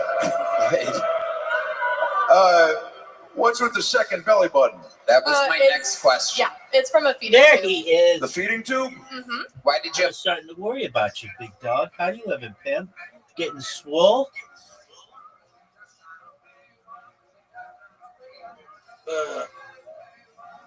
Fuck, right away, Dad. Okay, well, I'm here to make it normal.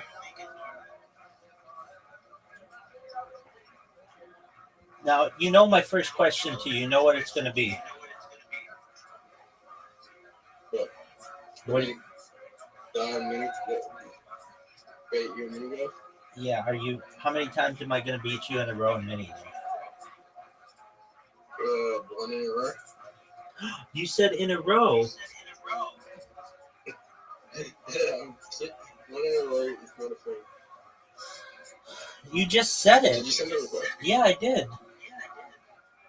Oh, I accidentally rejected it. WTF, bro? So you're starting to use one in a row. Oh, that's so beautiful. Because that's how normal people use it. You just said it. You just said it. I said, how many times in a row am I going to beat you? And you said one in a row. If it's not a thing, why would you use it?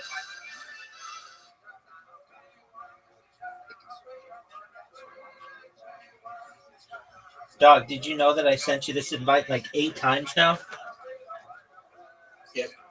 Okay, let me ask you something. Dog, accept it. Quit with the questions and just accept it. I don't know. Oh, it's not what I accept. I rejected you. Dog, I sent you. I'm sending it again. I think it's because I rejected you that it was just saying my job. Okay. Why'd you reject it? Accident. I thought it was from some. Oh, there we go. I thought it was from some. I thought it was from some other random person because it didn't show me who it was. Are you happy with that shot?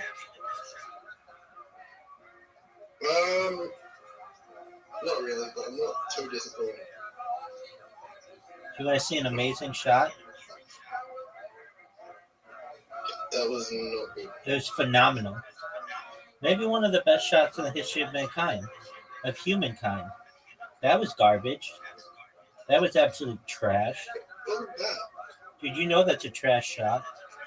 You know that this is a phenomenal shot. It doesn't matter about closer to the hole. My shot is uninhibited. Yours, you have to deal with all kinds of garbage in the way. Watch this move. You're gonna overdo it. You're gonna overdo it. Watch. You're gonna overdo it. Dog, overdo it as in put this fucking ball in the hole. Is that what you meant, son? Is that what you meant? You want to ball with the kid? Watch your step. You might fall trying to do what I did. Mama, on the Ojo side in the middle of the club with the rubber dub. No love for the haters, the maters. Mad because I got 4 seats at the Lakers. 50-yard line with the Raiders. Muhammad Ali told me I'm the greatest.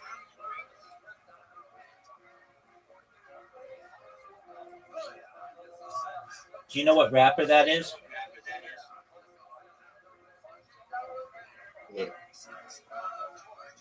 Here's a clue. He's one of the most famous actors of all time. Will Smith. Word, dog. Good job, Zoo. Good job. Man, Zoot's on the ball today. Good job. Do you have a feeding tube? Are you the anorexic that's in No, Ari no. Maddie's DMs? Nope. My stomach's paralyzed, so I don't digest properly or absorb nutrients properly. So I'm Yeah, but he had a bunch of hits. Big Willie Style was one of the biggest albums of all time. This is getting weirder. Oh, let's check back in with Joe Biden. Well, we're trying to lower the prices of feeding tubes, so give me some time. I think he will. Let's check in with Joe Rogan here. Joe, what do you I think? was just gonna say Red Band, A Boy Can Dream. That's it. Imagine you two just hanging out at night, you sucking on her feeding tube when she's asleep, just straight to the mouth, slurping it down.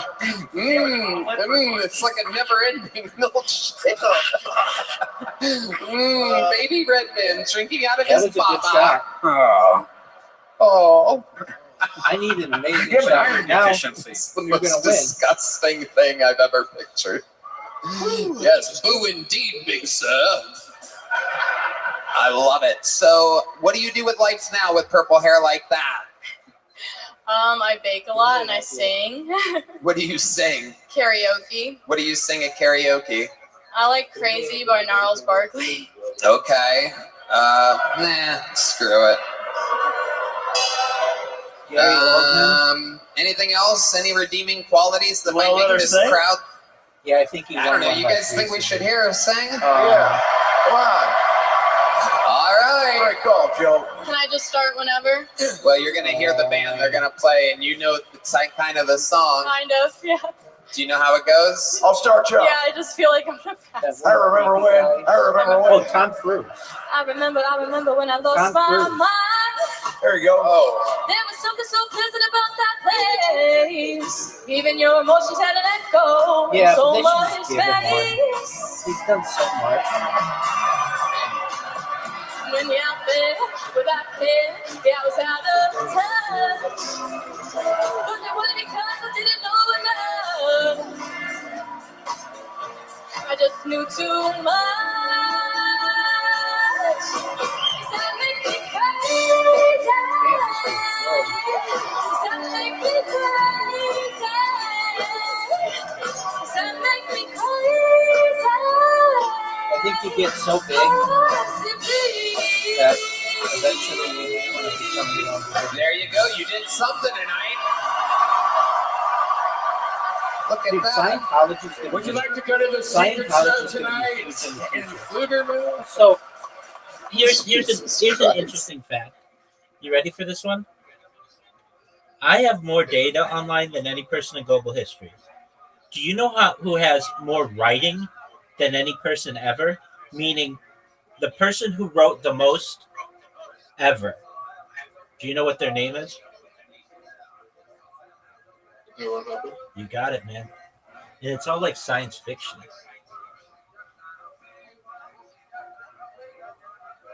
And people are going to embrace that in the future.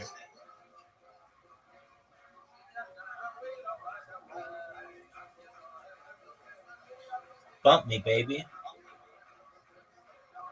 I mean, there's someone that's work more, right? I mean, without the help of AI,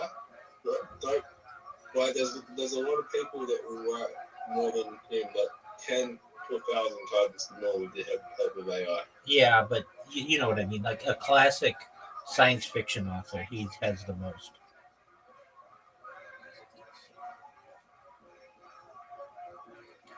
He has some quote. It's like, he has the most published. yeah, that's what it is.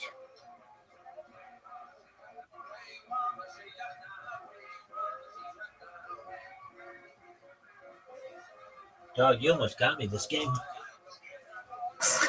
Let's suck on that. Not with that. What's your favorite food to eat out of the feeding tube? I used to get in trouble for eating Jolly Ranchers because when you drain it, it looks like blood.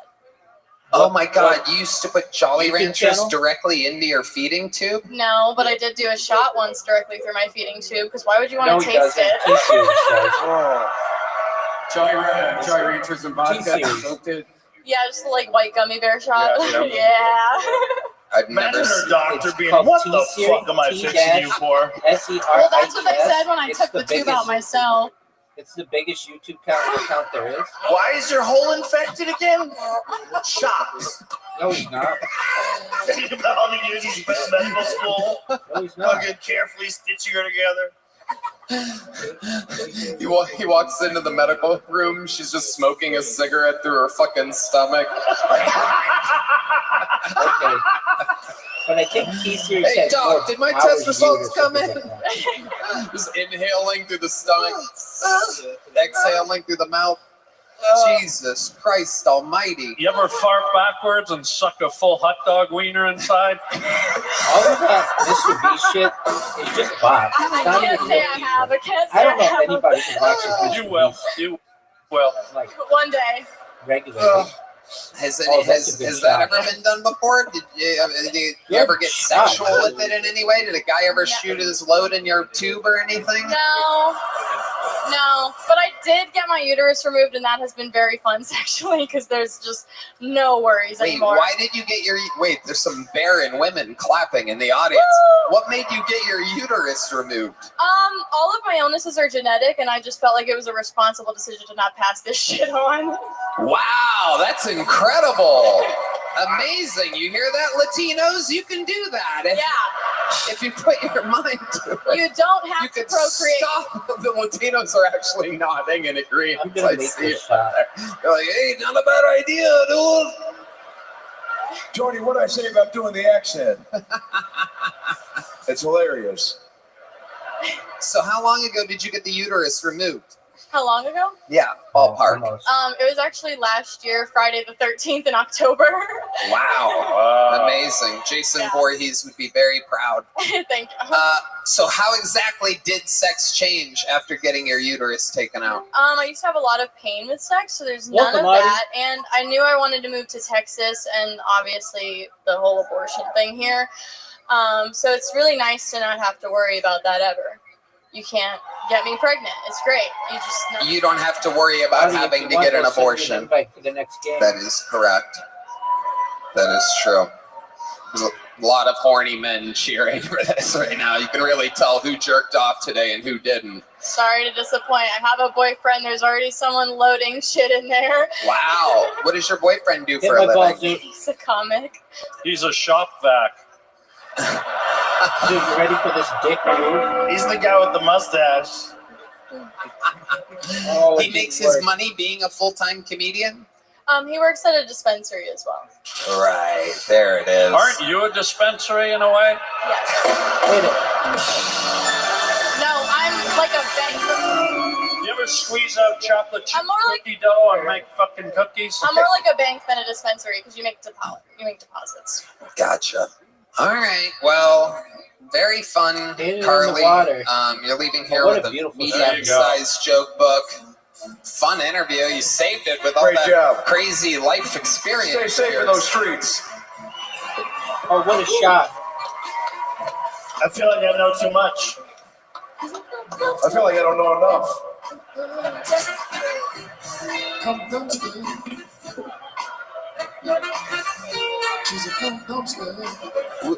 We have I've been informed by somebody's advisors that we have a special treat. I don't know if you remember this, President Joe Biden, but somebody just put in my ear that some of your advisors said that you prepared a little something for tonight. You guys, I'm going to be done being president in about 2 weeks, and I am looking to pick up a new hobby, and I thought I could do a minute here on Kill Tony tonight. You guys mind if I do a minute? Stand up. Ladies and gentlemen, this is amazing. The President of the United States of America. We've seen this before, always great sets from this guy. One more time. Dude, are you there? For Joe Biden. Hey, America, how we doing? One more time for Joe Rogan, Tony Hinchcliffe, and Harlan Williams, everybody. Come on. Come on, keep it going over here. We got a kid over here. David Lucas. Give it up for the star of Sex and the Obesity. I love that guy. David's the only guy with a harder time with stairs than me. No way, Zoo. You're playing like a We'll keep it genie. in.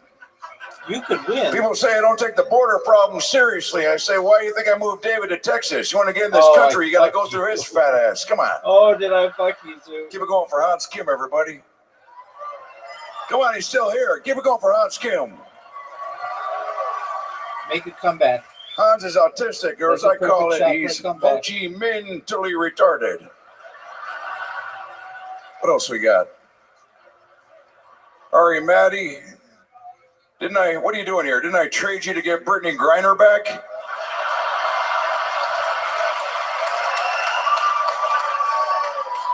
Happy holidays.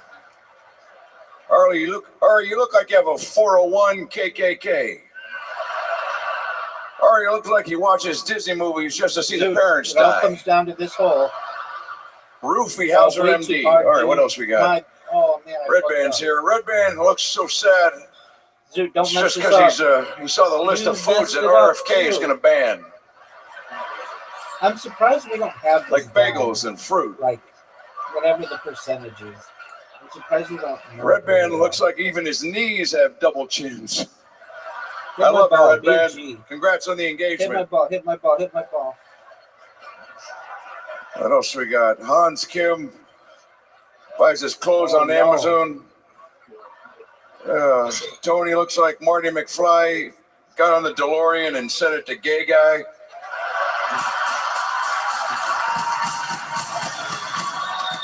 That's all of me. I'm President Joe Biden. I got 2 weeks left. Maybe I'll get stand-up comedy going. I'm gonna go take a pee. I gotta take a pee. I gotta go to the bathroom. We'll see you guys. I gotta go to the bathroom. He's got to go to What's the up with Joe Rogan? ladies and gentlemen. I was on the Joe Rogan Experience. He was on This Is Kill Tony, but yeah, you were with Joe. He's going pee. Look at that walk away. Is that not iconic or what? Oh, make it. There he goes.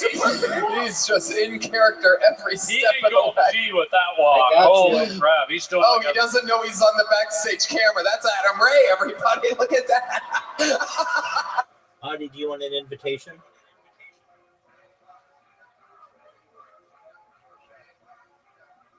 Audie might be sleeping.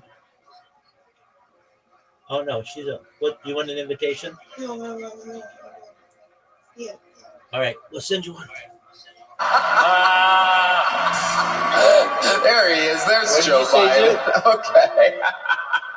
He snapped right out of character. Okay, while we're waiting for the president, Joe Biden, to finish urinating, we will roll something. We have something very special for one of the members of this panel here. It's been a special secret that we've kept a surprise. Why don't we roll that video if it's ready? Let's see what we got here. Wow, what a treat. Holy crap. Look at this. Sachi couldn't decide if you want to be a Smurf or Barney, for fuck's sake. Nói vậy phải hiểu vậy cho ông ơi. Trời ơi, nói thì tôi đang làm việc.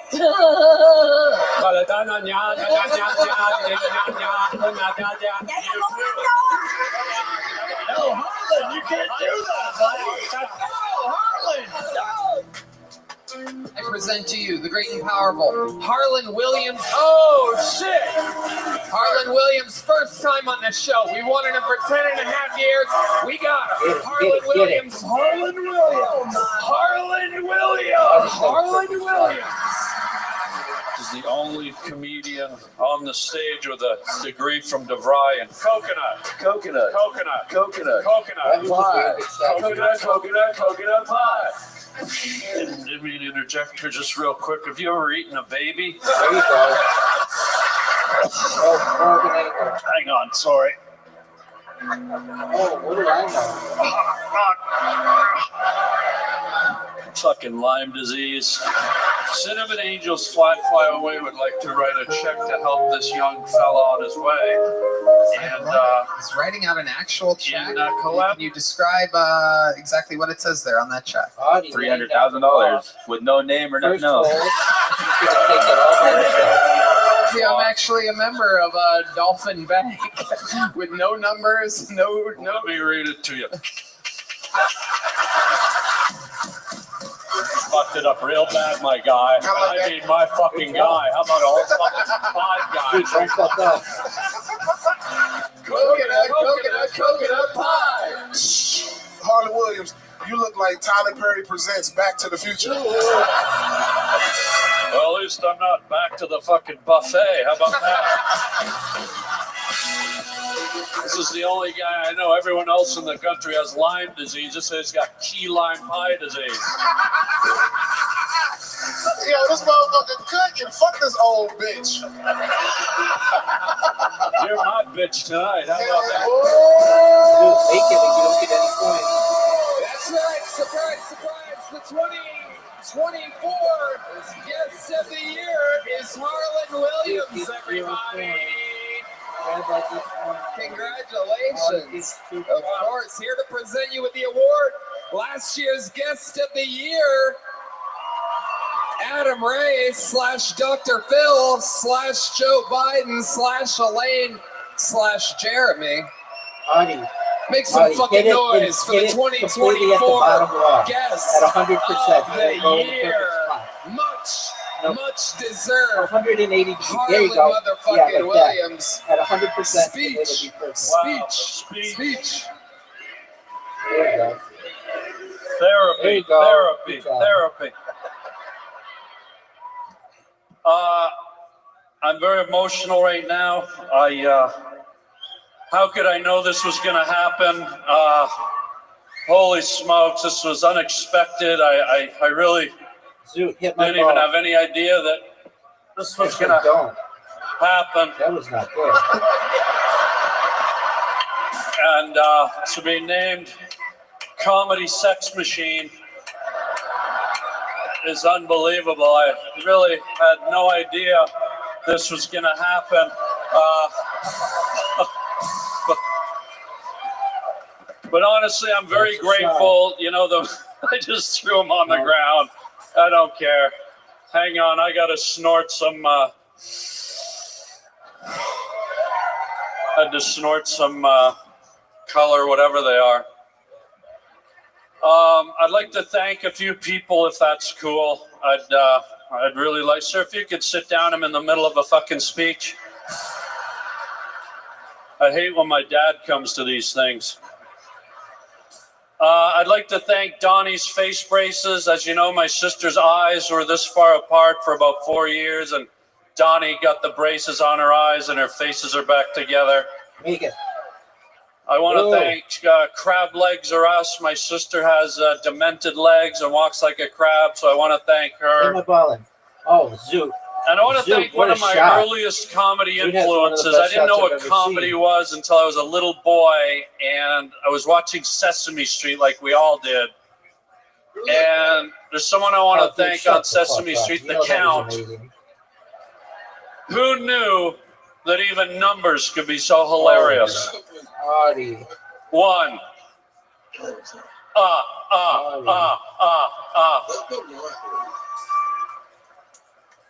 She's just mad that she 2. didn't get it right.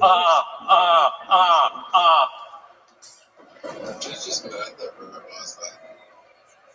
3. Don't spoil it. Fuck you. 4. Folks, I want to thank Tony. He's doing a great thing, bringing comedy to a whole new level. Unbelievable. It's really unbelievable. Sort of starting a whole new revolution in comedy. Joe Rogan, who kicked it off with his wonderful podcast. And what'd you say? She likes your nose. She likes my nose. Oh, okay. Well, thank you. Everything he's contributed. Joe, you're amazing. Tony. And folks, my joy in life is to bring laughter to you guys. So the only thing I'd ask in return Go to my podcast, The Harland Highway. Everyone watching, subscribe. Take 5 seconds, subscribe, and let me bring You're the laughter to outside. you. Thank you, Dude, don't Tony. fuck Thank this you, up. Joe. Thank you, Joe Biden, if you know who you are. And I love you guys, and I'm going to promise this year to keep fixing more freaky, fucked Too up hard, too eyes. hard, too Thank hard. you. Unbelievable. Harland motherfucking Williams. Ready for this one? Dude, this might be one of the greatest shots in the history of mankind. Amazing. Human Just kind. a little fun fact No for way those of it's you. gonna match it. There's no way that he knew he was going to be guest of the year.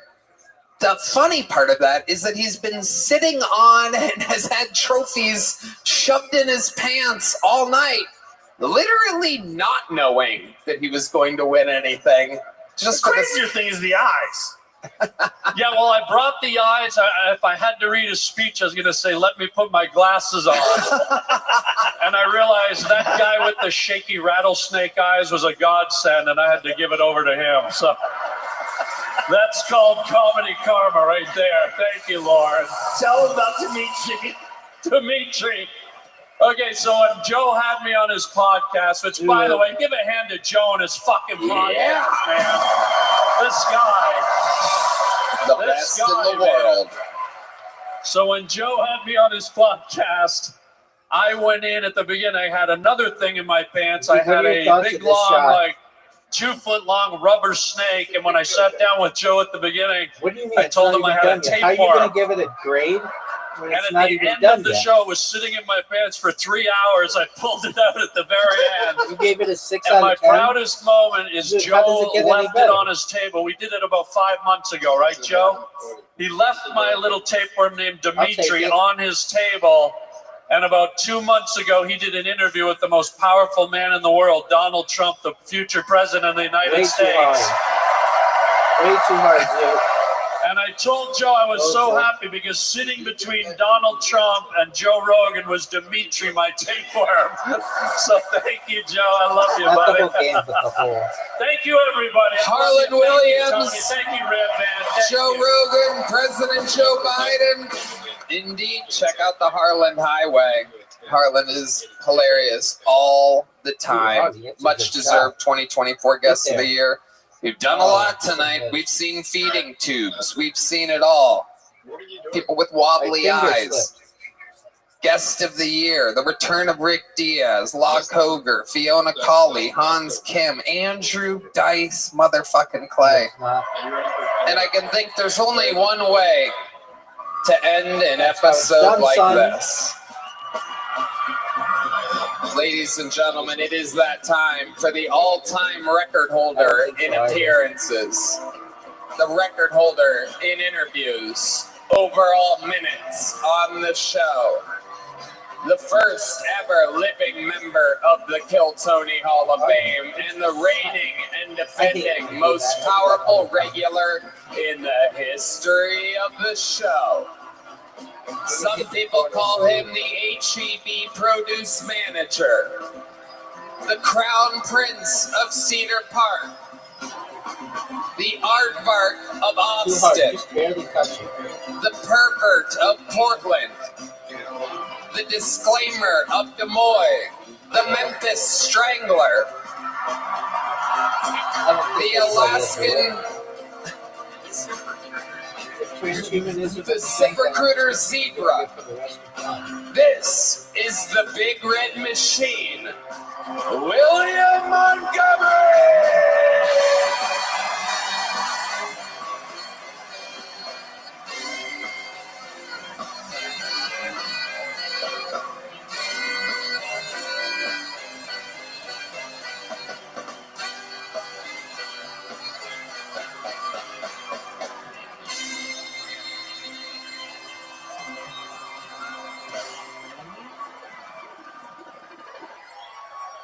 Happy Kwanzaa, son.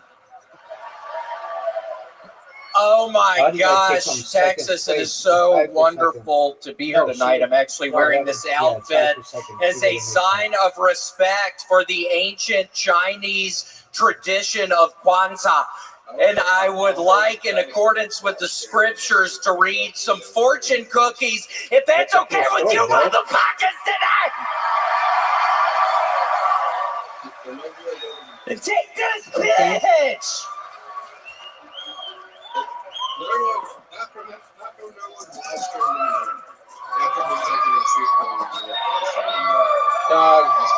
Dog. Spirit Airlines is going to start a frequent fighter discount where you earn a free trip after only 4 fights.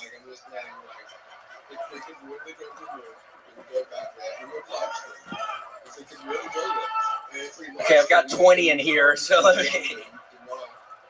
No one would be able to Dog. They said they live streamed. Do you want one of the condoms? July 20th, 1969. Jimmy That was a Carter live will stream. die on If March you watch 12, the stream, it says 2025. live from Moon. Okay, I guess I'm fucked that one up. Okay, let's celebrating Kwanzaa tonight, y'all. No one's live streamed it. All right. No, this is a long one. Okay.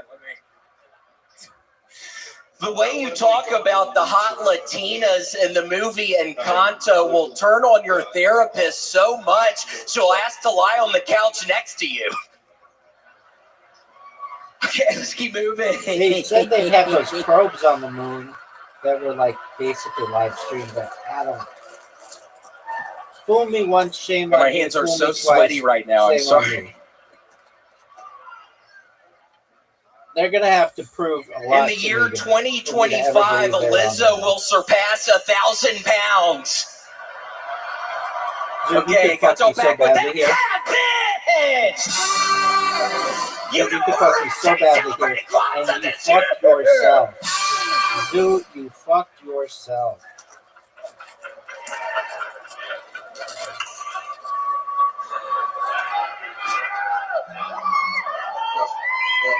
As a part of Make-A-Wish, your son will wish he could perform the upside-down Spider-Man kiss, but sadly, Tobey Maguire says no. Okay, last one. Let's keep her moving. The waiter. All right, why do you have to do that? Did you put your hand on something that you shouldn't have? Wow. Weird group sex. Dude, you're fucked up. I knew it.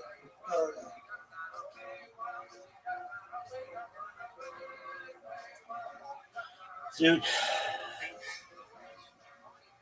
I literally play this game with you every single night. You would have mentioned, oh yeah, I've got an orgy on Thursday. I don't believe that you've had group sex with anybody.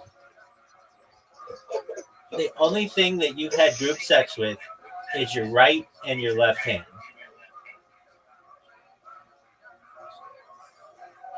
I wish that were true. Yeah, you wish that were true. What? You got some kind of That's not what we should do. you got some bumps on your crotch or something?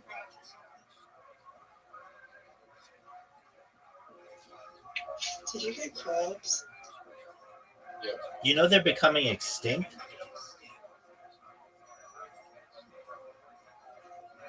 Oh, really? They are. Genital crabs are That's becoming really good. in the Western world because of the predominance of people shaving their pubic hairs.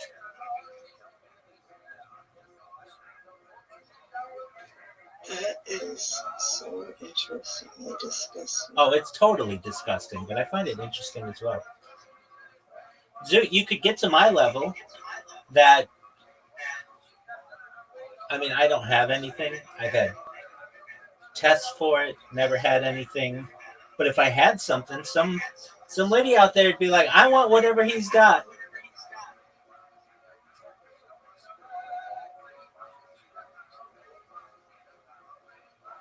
I'm not for anyone. I don't think they have HIV infection parties, but I could be wrong. Dog, where the fuck have you been?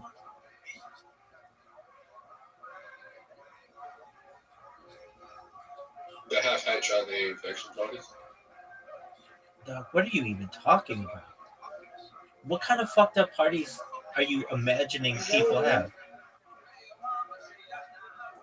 They do have, hold on, they do have these guys. They're generally guys. I've never heard of any women doing it. They're called bug chasers. They're like gay guys who want to get like STDs. Are you one of those dudes? Are you a bug chaser? No. Well, what do you think you have?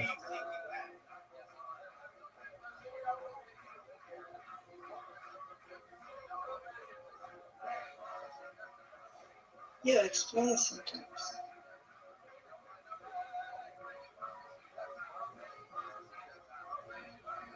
Dude, it's so difficult to talk with you. Like normally in conversation, you're like, "Hey, what did you have?" And the other person would be like, "Well, I think I've got chlamydia, and I think that I've got crabs."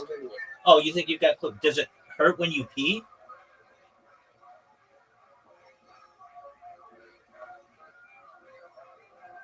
So again, the way. Okay, no, it doesn't. So then you don't have chlamydia. You don't even know what you have. Dude, that's not like normal behavior. Isn't it? Zoot wants something. What, dog? Zoot, go down to your local I want brothel. fun the home. Yeah, same thing. Go to your local brothel. Ask any woman. Actually, generally they're going to have tests. So I don't know. Go on whatever Australian Craigslist there is and say, "Hey, I would like to be infected with whatever. Insert your STI or whatever you reference it." And I'm sure somebody out there will give you what they've got. That sounds a good way to get banned for whatever the site you're talking about. And what the fuck? Where is this home? Dog. Where the fuck is this home? Doug, you know that you can just get another. You just go anonymously on Craigslist. It's like what Craigslist is about. Anyway, I don't know why you brought this topic up. Hey guys, I need to have a Where's session. the home? Doug, no one knows.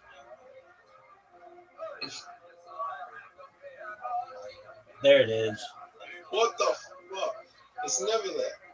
Well, it was this time How did you know it was there? because I'm sexy. You just guessed. No, I'm sexy, and I guessed. Ready? Hit it, big dog. And what? Who has a better shot than you? I do. It's pretty obvious to anyone with eyes that I do.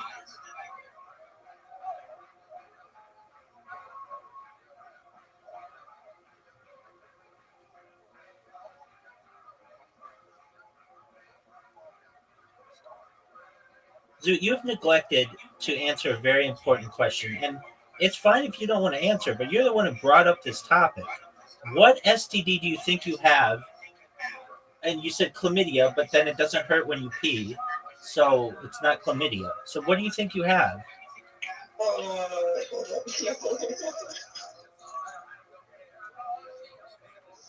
What are your symptoms? Your balls are itchy. Have you bathed recently? Yes. All right. Your balls are itchy. Like, itchier than normal? Do you have like a rash?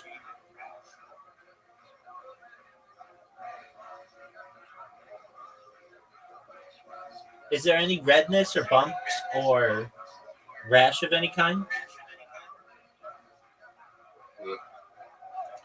What Is there any liquid coming out the chimney? It's only been like 3 hours since that weird experience. Is that why you were saying you had such a weird day? Yeah. You just had group sex during the day on a Tuesday, just randomly? Yeah. How many dudes were there?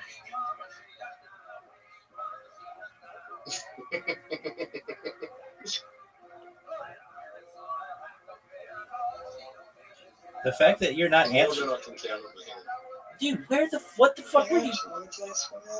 What the fuck were you doing on a random Tuesday having some orgy with a bunch of men?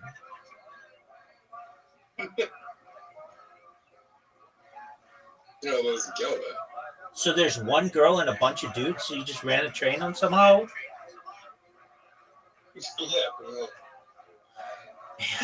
What a weird Tuesday activity. I'm surprised you could all find open slots in your schedule.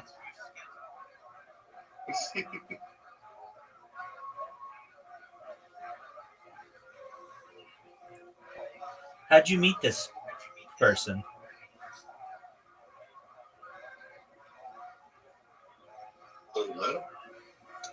Fuck yeah, it matters.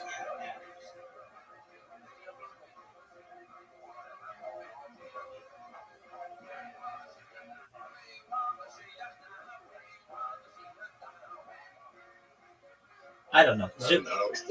At an adult store? So you just gangbang some bitch at an adult store?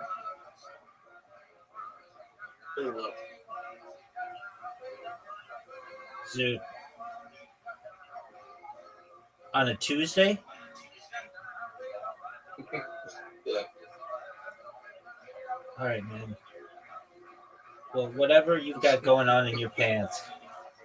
What? Okay, so then just go get an STI test or whatever. I guess they call them STDs. Where? You're such a liar. Yeah, I don't believe that either. But I can show you. no one wants to see your balls, dog. What the fuck?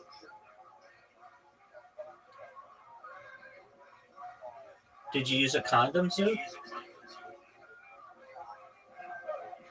No, that's why he's worried. Well, I mean, it could have been some kind of transmission from some skin-to-skin contact, and his balls weren't covered. Just get my dick stopped and I know. All right, dude. No, you sound fucking gay. There's a bunch of dudes there. If you only sucked your dick, and there are a bunch of dudes. You ain't fucking. Right, thank you. That's an excellent point, dog. Those girls there as well. Yeah, Those girls there as well. yeah, watching. Dude, okay, so you were in an orgy and you only got... You were in an orgy and you only got a blowjob? Yeah. That's like beta status. I walked in and walked out.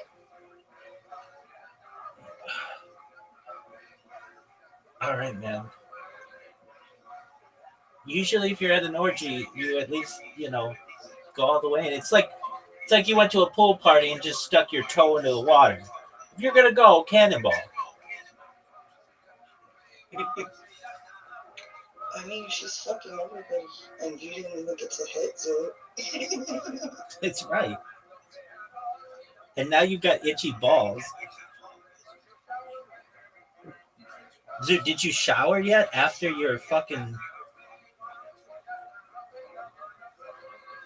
I should do that. Yeah, you should, dude.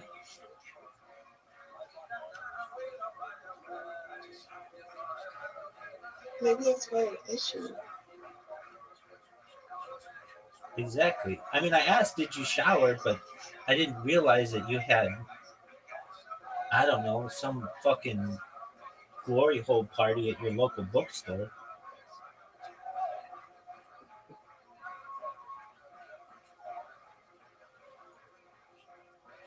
Dude, did this really happen? Because you do this, and then 25 minutes later, you'll be like, no, it didn't happen. Or did this really happen to you? You just randomly on a Tuesday were like, I'm going to go to... It didn't happen to him. I can go on his balls.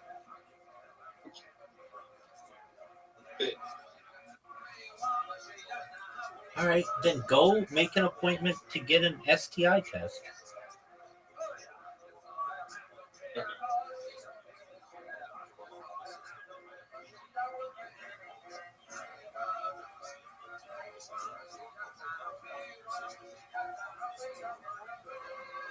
Dude, you're crazy, boy. Leader has a gun and you must tackle them now. Now do it! Tackle them, damn it! Okay, that's my time! I done it! I love the energy tonight. Yeah! William Montgomery. Zoot, scale 1 to 10. 0 to 10. Not 1 to 10. 0 to 10. How hot was this chick? Like a 5. Oh. Has done it again. The streak continues. William.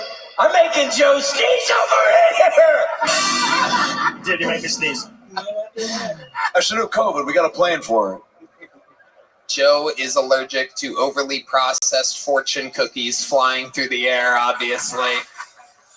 We're finding this out tonight. What made you go with this Asian theme tonight, William? I started working out again, Tony. I am feeling so good. I'm going to enter the American Ninja Warrior, Tony. Seriously, I've been playing way too much Call of Duty. I'm off of Call of Duty. I worked out for the first time earlier today, Tony. I'm gonna win American Ninja Warrior. Wow. Can you? Where'd you fire, Zoot? In her mouth? No, I didn't. Wait a second. So you just let her suck your dick and then you got blue balls and left? Yep. Well, that's why your balls are hurt, because you got blue balls.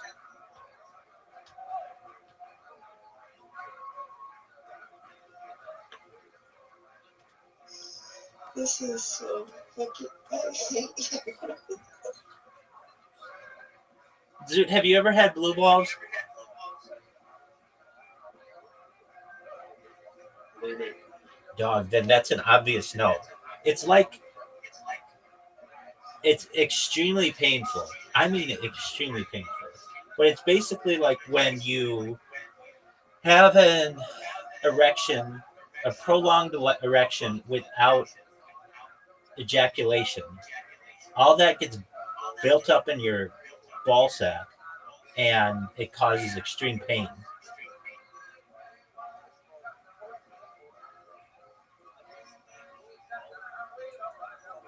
No, I haven't had a blood one. What'd you say? No, I haven't had blood balls. If you meant like a drought with my sexual activity. No, that's not what I mean. That's not what I mean. That has nothing to do with the subject. No, I mean, like you had an erection for a long period of time, but you did not ejaculate, which it sounds like you did at your local library, whatever the fuck it was. So basically, you could be experiencing blue balls. Do your balls hurt? Are you happy with yourself? Not with a 5.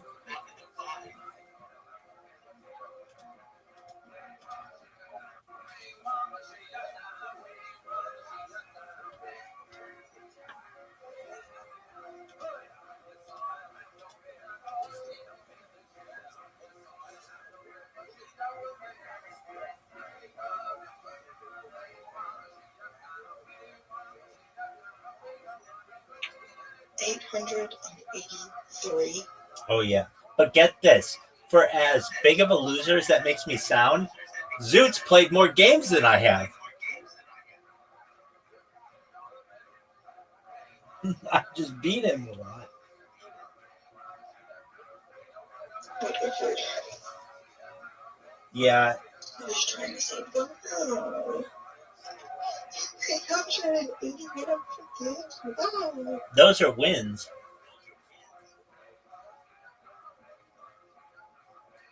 I know. I'm saying good job. Well, thank you. I thought you were making fun of me. I'm making fun of myself.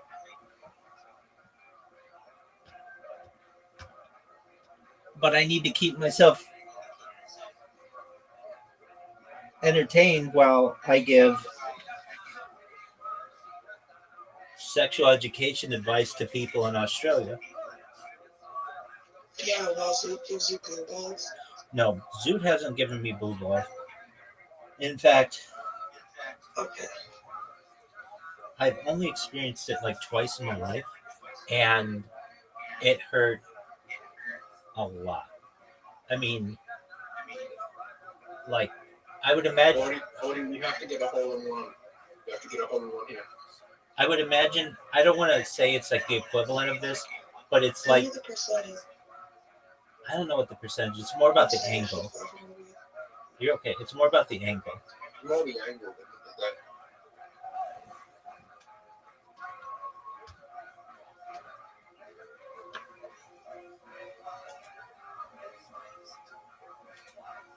No.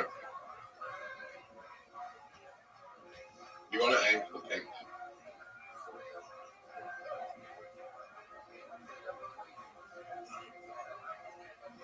You want to angle the thing. Zoot, have you ever been kicked in the nuts?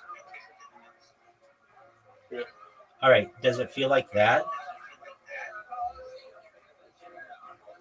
Does it feel bad? No. Does it feel like you got kicked in the nuts, or is it like red? No. Well, which one? I asked you two things. Feels normal. Then why would you bring it up?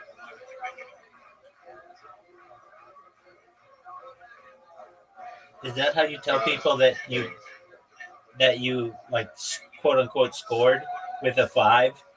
You know, these are not things that most men brag about. Hey guys, I was in an orgy on a Tuesday afternoon.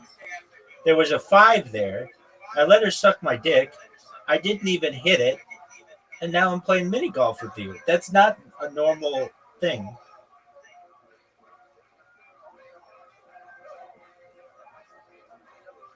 And I think I have an STI. Oh, fuck. Well, Zoot, then just go to your local, I don't know, do you have like Planned Parenthood or like, go to your local doctor. They'll do a test on you. I've got an American clinic that I've been to, but I haven't been there in 10 years. Okay, well, it's not like you have to like show up often. They'll still treat you. But you're gonna have an interesting discussion with the nurse when you come in. And, I haven't had a test in 10 years. okay. Well, no. So then you could have given this poor 5 some kind of fucking disgusting disease. Well, I never.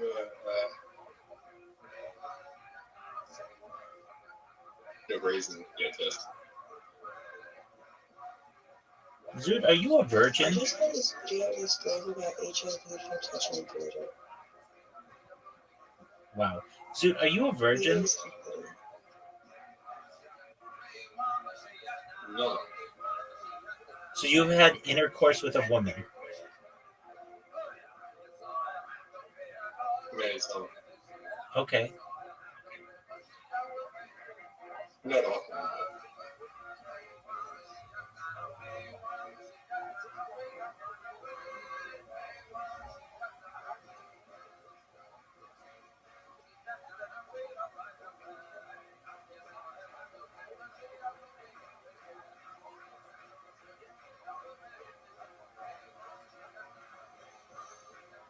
All right. Well, Zoot, my advice to you is you keep those discussions that you just had with multiple people and perhaps the entire world to yourself in the future. If you have any issue with that, then just go see a doctor. What? We're never gonna talk him through this time in his life. Yeah, I mean, now it just makes me kind of think you're disgusting, but okay. I mean, whatever, man. Whatever. Nice shot, Ollie. Yeah, he could ruin the whole world. We're gonna have to do something about this, though. What if he spreads it to everybody carelessly? Well, currently he's on like a huge island, so hopefully we'll be able to just stop the pandemic at that point. Look, I'll be fine. I'll be fine. I'm gonna get tested tomorrow. Just, I'll be fine. Yeah, but you could have given something to that girl, that 5. And by you saying she was a 5, In my mind, that's a 2.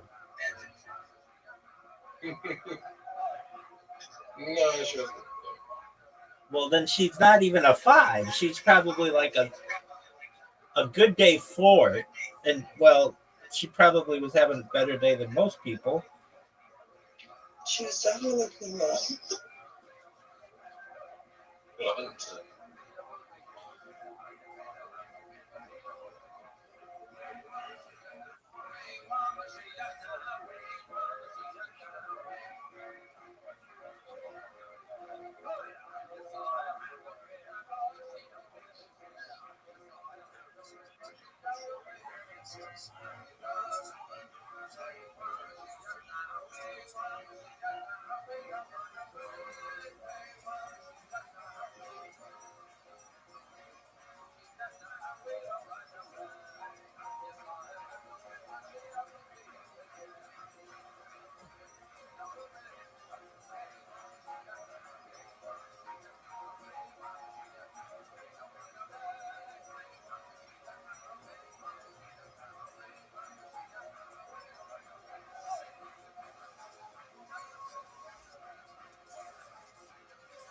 Did you find out her name?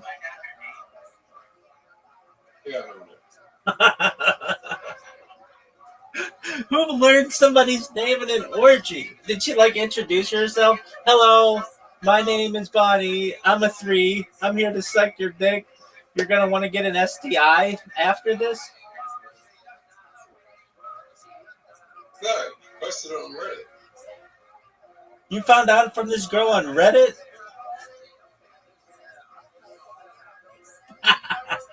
Yeah. Oh, so you're disgusting.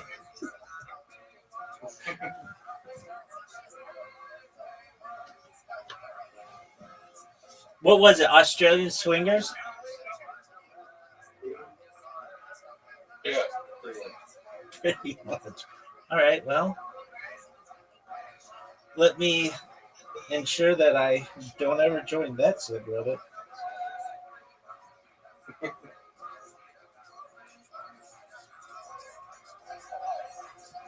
Can you imagine if the legend of Kill Tony If I don't win American Ninja Warrior in 2025, heads will roll! Wow. You better hope throwing isn't one of the competitions. Because they're gonna fucking hit on. Okay. You can feel. I think you just killed somebody with a fortune cookie. This is You're amazing. terrible at So, this what whole- type of workout did you do today? I just have to announce that. I am as well. I have to announce to the world that Zoot has never finished this hole. He's played over like 1,300 games and has never finished this hole. And he just hit a near perfect shot. It's almost at the legend. Yeah, pretty close. He didn't hit a hole there either. Yeah, you know what? I have all these questions. So pardon my inquisitiveness, but was she gonna let you stick your dick in her, or this was just blowjob only? No, she would have if I stayed.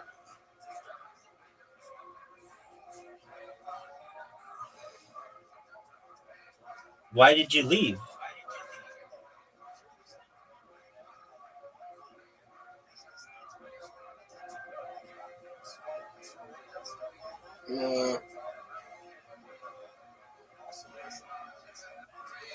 I have another question. Why didn't you ejaculate? Apologies for cut. What did you say? I was telling her, I didn't want to got my turn and I went away again. Wait. No, you didn't finish your turn. The key part of it is ejaculation.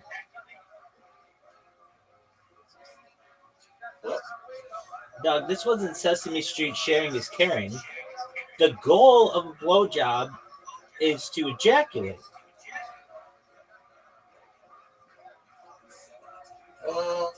That's debatable. No, it's not debatable. Since the beginning of time, ask any dude who has gotten a blowjob. The goal is ejaculation. It is. It's. I mean- It's not debatable at all. It's foreplay. It can be foreplay. I hope she's disappointed in herself. I'm disappointed in him, so I'm sure she is. It can be foreplay. Foreplay for what? You stuck your dick in some four's mouth on a good day, and then what? You didn't even go home and beat off. Now your balls are itchy, and you're playing mini golf. I mean, of anything within this scenario, you still haven't ejaculated. Your whole life is gooning.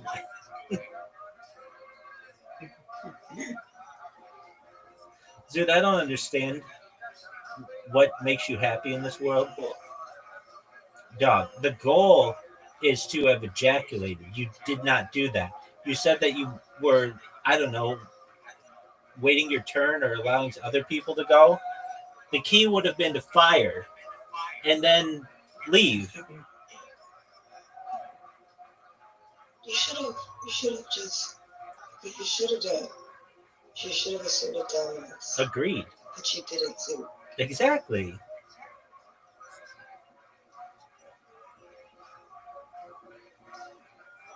Zoot, remember when I would call you an AFC? Yeah. The story you just told us is absolute AFC. Average, frustrated, chump behavior. Like that could be the opening chapter to the AFC handbook. Hey guys, my name's Zoot. Go to an orgy on Reddit on a Tuesday afternoon. Get your dick sucked, but do not ejaculate. And then tell your friends that you need to seek medical treatment for a potential sexually transmitted infection.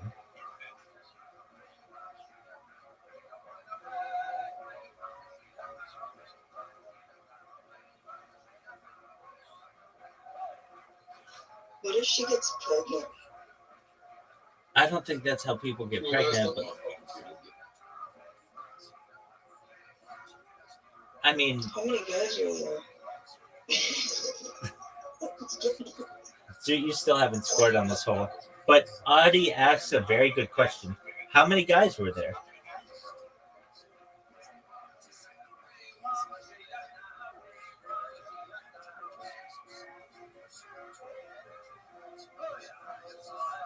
Do you remember that time? At least 24. Holy fuck! Was this girl going for Bonnie Blue's record?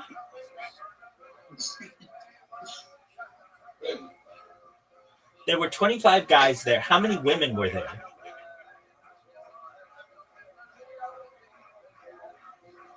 Two. Wow. All right, so those are... And I bet one of them was not participating. Yeah, one of them. So it's 25 to 1 guy odds. Oh, wow. Zoot, dude, just go get a hooker, man. She was over there. Oh, man. Did you have to pay for that? No. So how is she a hooker? Yeah, she's just a whore. Exactly. Well, she does that. She does that. She does that for a job. No, when she's getting paid, she's a hooker. When she's not getting paid, she's just a hoe. Yeah. All right, so she was on her hoe time, not a hooker time. Yeah. And you didn't even tip her? I mean, you know she does this for a living. She didn't finish the show. She deserves nothing. That's an excellent point. But I don't know. It sounds like her effort was there. I mean, she was trying.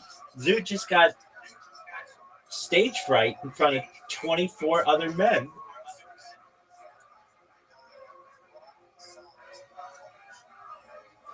Well, Zoot, were you even one of the first guys to get your dick sucked, or were you like towards the back?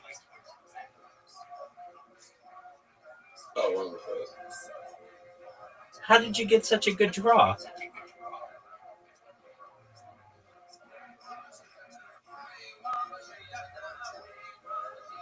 She liked me. So there's 4 on a good day liked you, and She wanted guys her guys her. so these were just a bunch of old dudes and you? Got my age, and then a little bit. But she only wanted guys her age.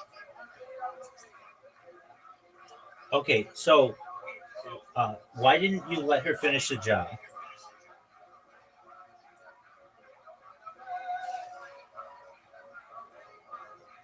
Why? That's what I asked. Okay. Because there is an under 35s event coming up, and there'll be less people there.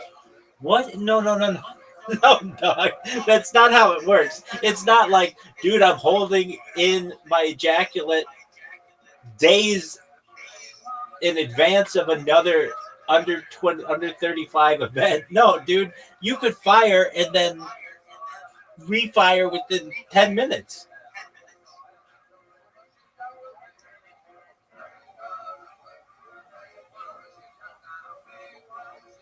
Did she just go up and say sorry to the room?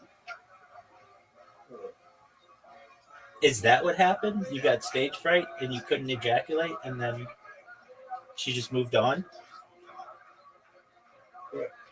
Oh, that's like a really sad story.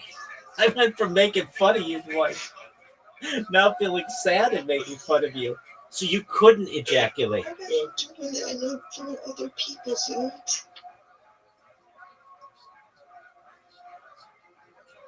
So you were batting leadoff. Let me get this straight. You're batting leadoff on a 4 on a good day, on a Tuesday afternoon. Bunch of women, or 2 women. One's not even participating, so there's 1 woman there. You met her on Reddit. You're the first person you couldn't come to orgasm, and she was just like, next.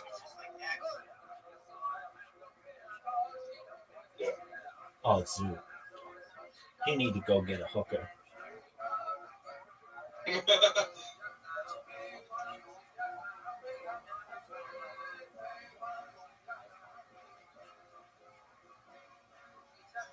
This is one. I've heard some sad stories in this Discord, but Zoo, the story that you just told is up there with the saddest of them all. No. Dog, you got an STD and you didn't even get to bust a nut.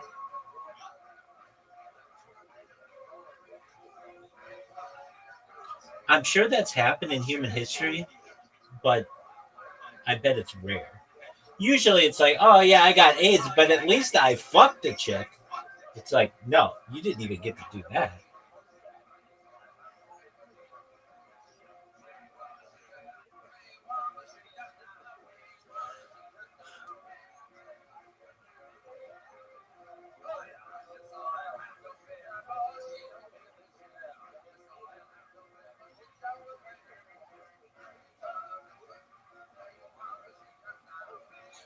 All right, well, no wonder you're having such a strange day, Zoo.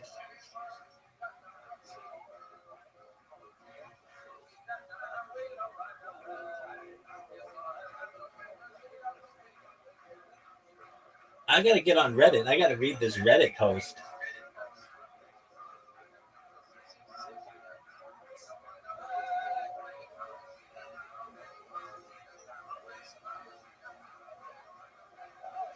Oh, that was terrible.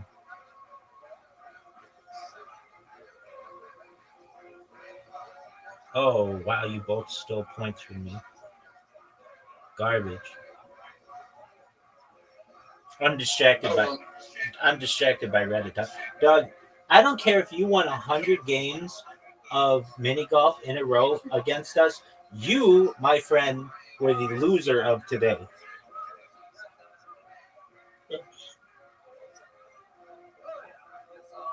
Now we're gonna be able to scroll through this chick's pics. We'll see what a 5 looks like in Zoot World.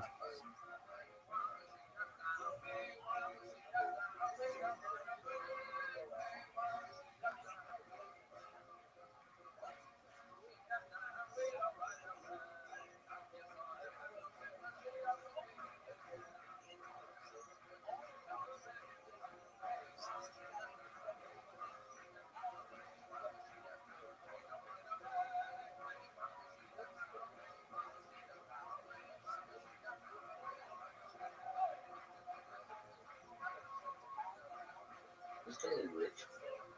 Zoot, was this lady just letting dudes bust in her without protection?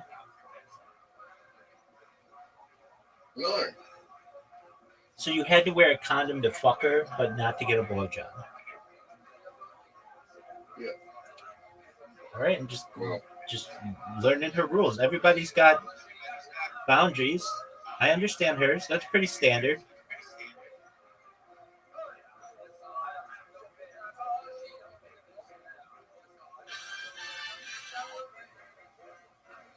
Right, I'm good.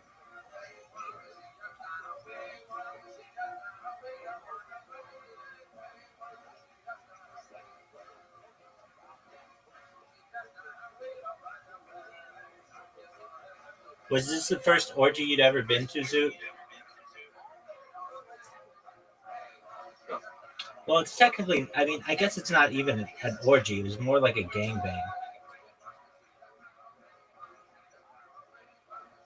What else would you ever been to?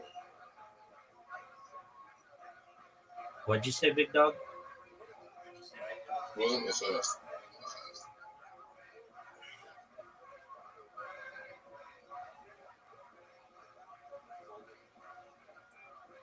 And now your balls itch? Do your balls still itch? Not really.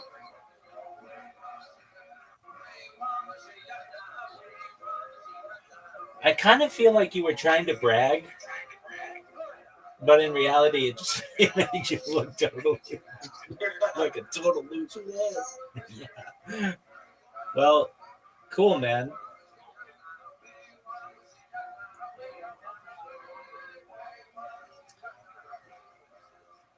I mean, would you brag if you went to Bonnie Blue thing? Doug, Bonnie Blue isn't a 4, number 1. Number 2, it's kind of a momentous event. Number 3, she made everybody take tests and have, sign consent and wear protection. So, like, with all that being said, it's like a historical event. Would I tell random people in a Discord of multiple genders about it? Probably not.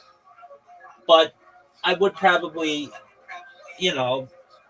at some point in a bar situation when everybody's trying to one-up somebody, be like, yeah, I was part of that. But yours is the complete opposite of that. Those guys busted. You got stage fright and left.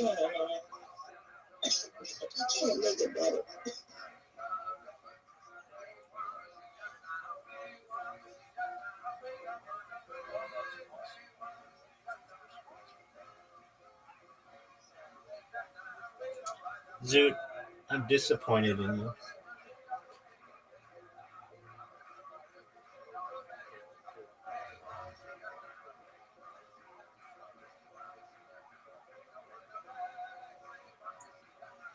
I'm going to do my best to pretend.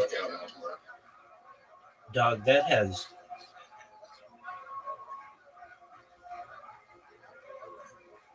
Dude, you should just go get a hooker. You obviously got sex on your mind. And you don't have the game to be able to pick up a girl for a one-night stand. So just fucking pay for it, man. It's legal where you are.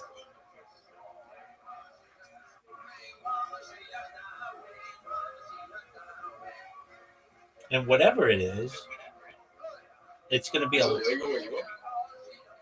they changed the law in California in like 2018, and there's like an interesting loophole that people don't really know, that the woman can't really get in trouble for it anymore. So it's become more prevalent.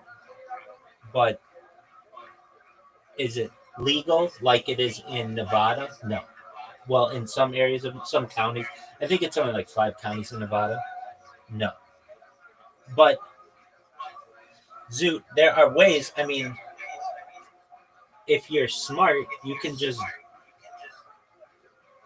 totally avoid everything by just essentially asking the woman, "Hey, do you want to be a photographer?"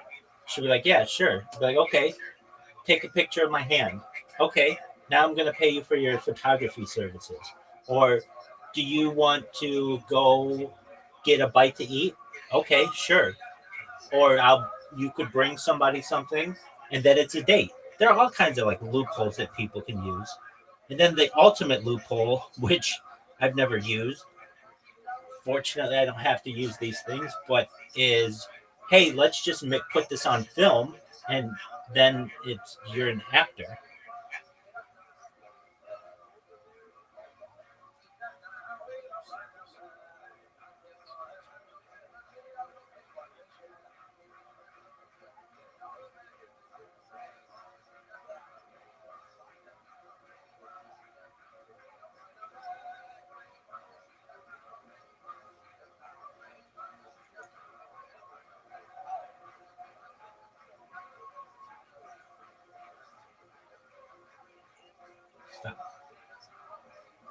I just don't. Zoot, again, you could win this game not just 100 times, 1,000 times in a row. And you, my friend, will have a big L on today. Tomorrow's gonna be better. Not necessarily, not if that STI test comes back positive.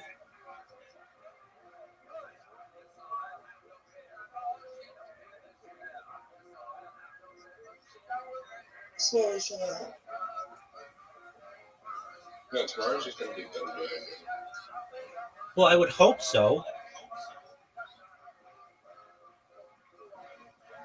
Today can't get much worse from a sexual standpoint. I guess you could get raped, but aside from that, dog.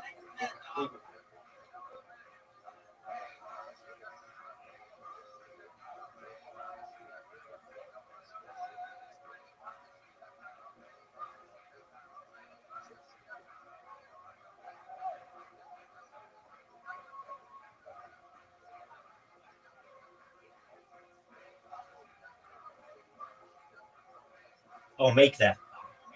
Yeah.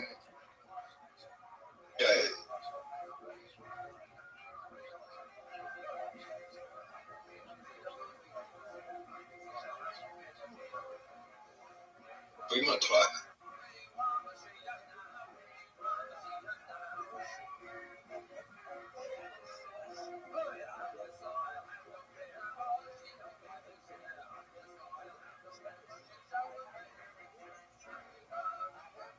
Oh my god. Yeah, that was garbage. I hate this one. This is like my least favorite one. Already seeing why. It's like I always do what she's doing. And you're in a tough position to score. Oh, what a shot, though. Dude, that was an amazing shot. It is one.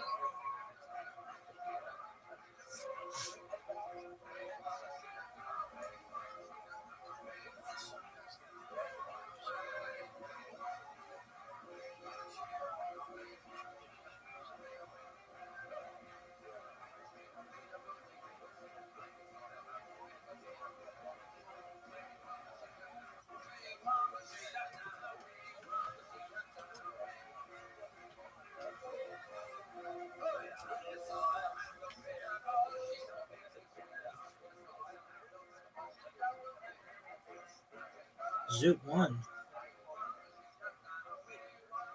Good job, Zoot. After like 12 games. All right. Bowling time.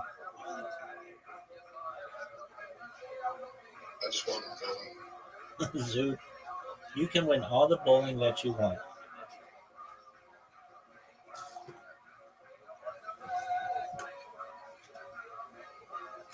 Yeah, I started off first. Okay.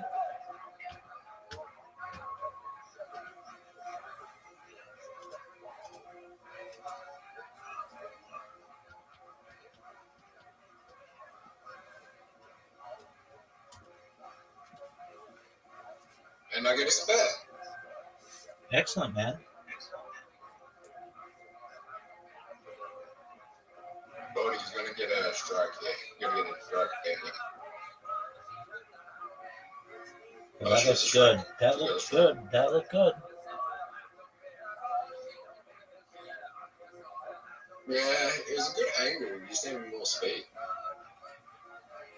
Zoot, what's your high score in this? Oh, get it.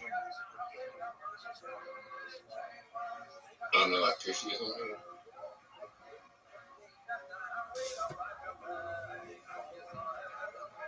That was a really good shot. Thank you, big dog. Was it as good as this shot, though? Zoot, it was better than that shot. Was it as good as this shot? Zoot, I can't get that story out of my mind right now, so please do something to distract me. You're gonna make fun of me for The rest of time. The rest of the time, man. You were the leadoff hitter, and you're like on an indefinite timeout with this chick. Is the Reddit post still up?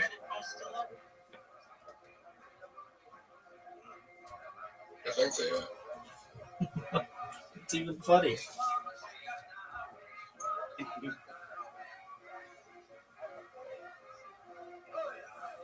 Does this girl have pictures on her profile? Yeah. Oh boy.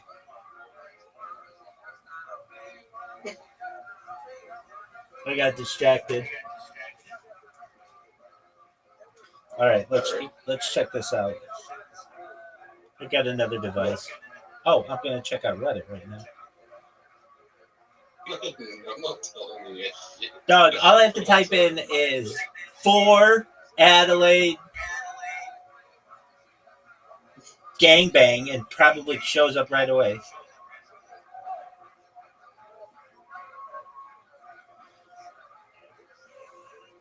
Australian. I don't even know. I don't know if I can say Adelaide.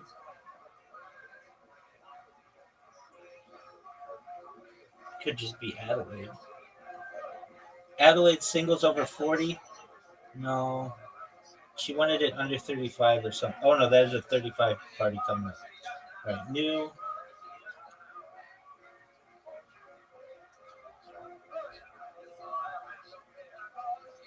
Oh, here we go. Make it. Man, I keep getting fucked. I'm distracted. Adelaide.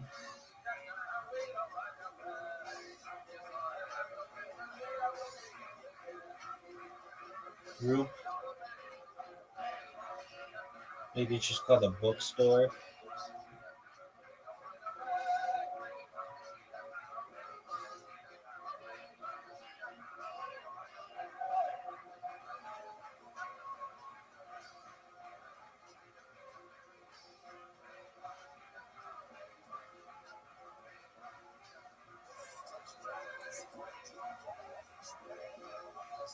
There you go.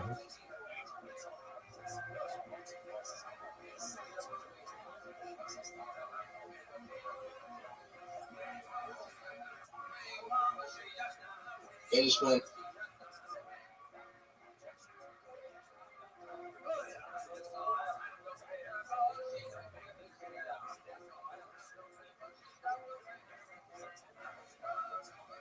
I just lost Rabbi. We'll see. Hardy's pretty good.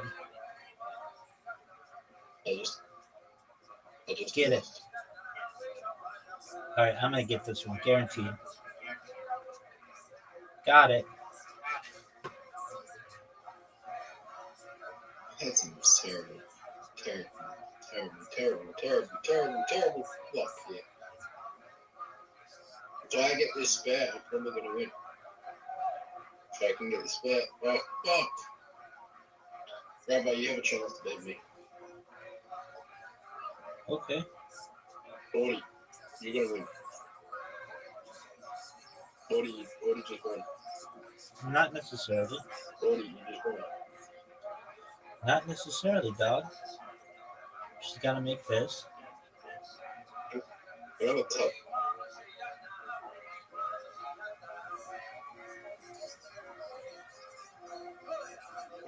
She probably did just win with that spare, though. 40 just gonna grab. Get it, girl.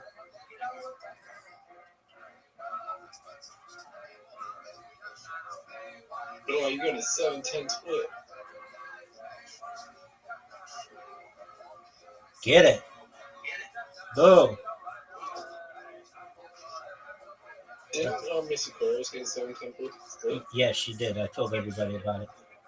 All right, here we go. I'm not letting her win. Not so fast, my friend. Oh, no. I got her by 1. No, you dropped. No, I won.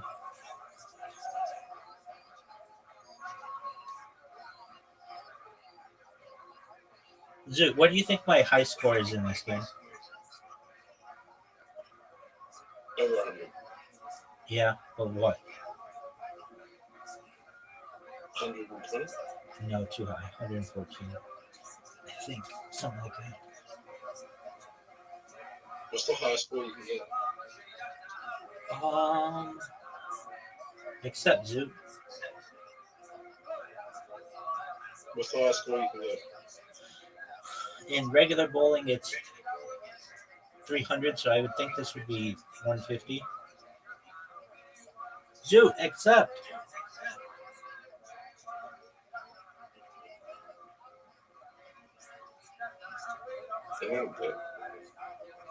Horny Adelaide. A place where Adelaideans can share their horniness.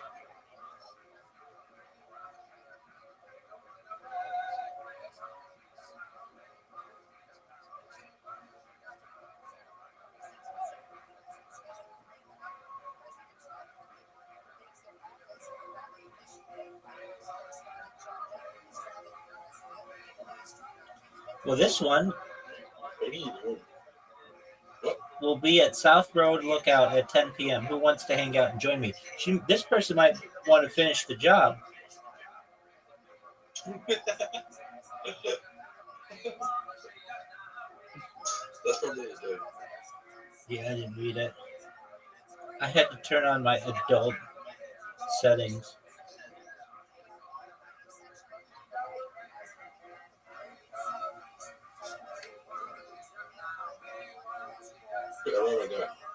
I just did, and I just made a strike. Zoot, did you know that you can put spin on the ball by making like a C with your finger?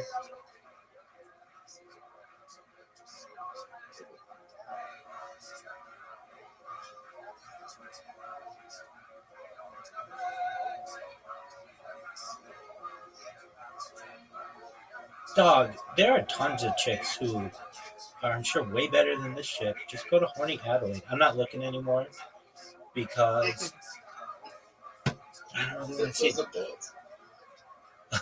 Those are bots? Yeah.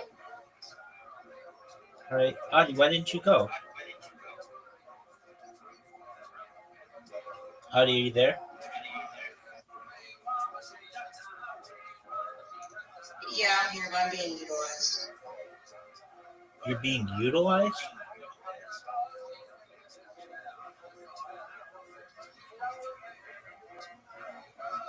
Do you know? Either I don't know what utilize means, or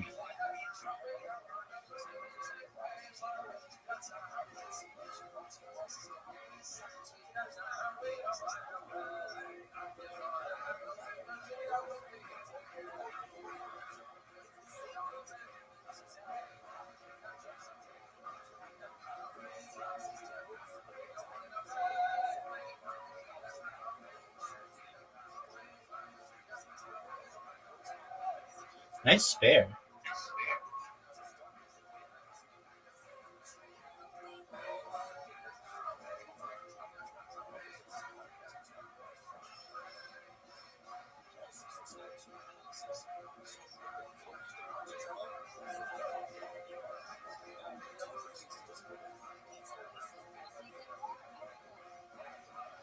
Yo, Zoot, are you gonna go?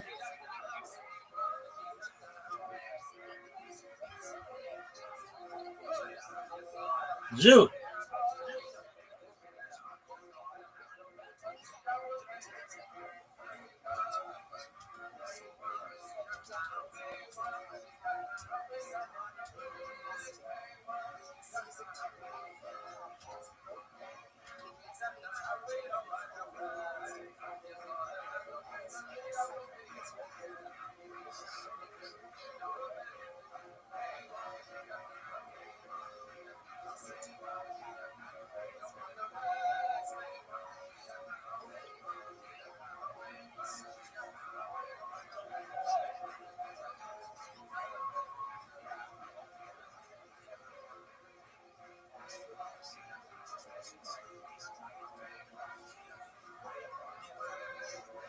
My Tony?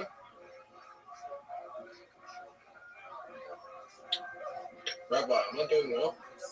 No, you're sucking dong, kid. You could do well now. Get a strike.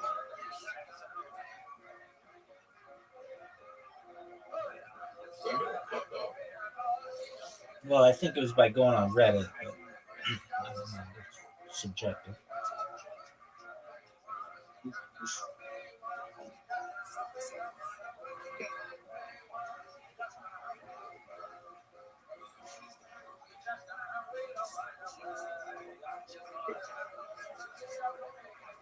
Rabbi, you told me stories that are questionable. Dog, I can tell you, if I've ever had a similar story than you had, the woman was very hot, very hot. I mean, gorgeous, really. I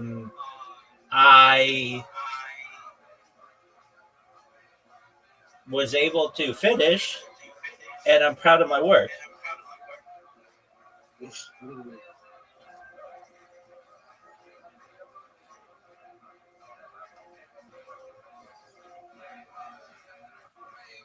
She was very pretty, I can tell you that.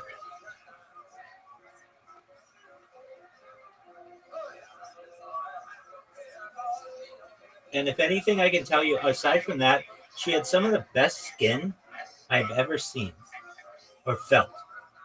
She was like had great skin.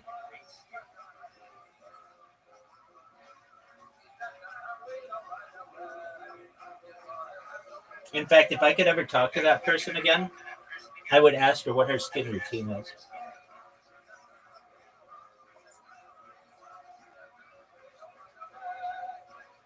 And she is not a hooker. Not that there's anything wrong with being a hooker, but whatever, Zoot. Zoot, are you done or are you going to continue to play? Hey, wait a second. Wait. I'm missing valuable information. What's that?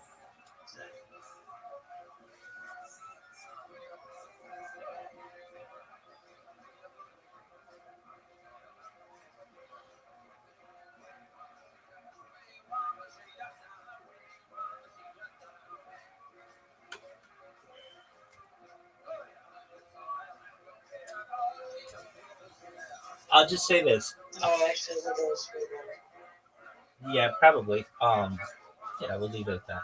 All right, Zoot, are we going to play something else? Is Lori still playing? Yeah, she is. You're the one who's like, I have to go when you have absolutely nothing to do if you're having midday orgies on a Tuesday. Is Bingo at Great Plains? You know, it's like 4, which sucks. The hell? Let's see. What's levels? That I don't know. That I don't know. All right, let's try. What is pusso dose? It looks like pussy dose, but pussoi dose. Big 2. I've never played that. I don't know what that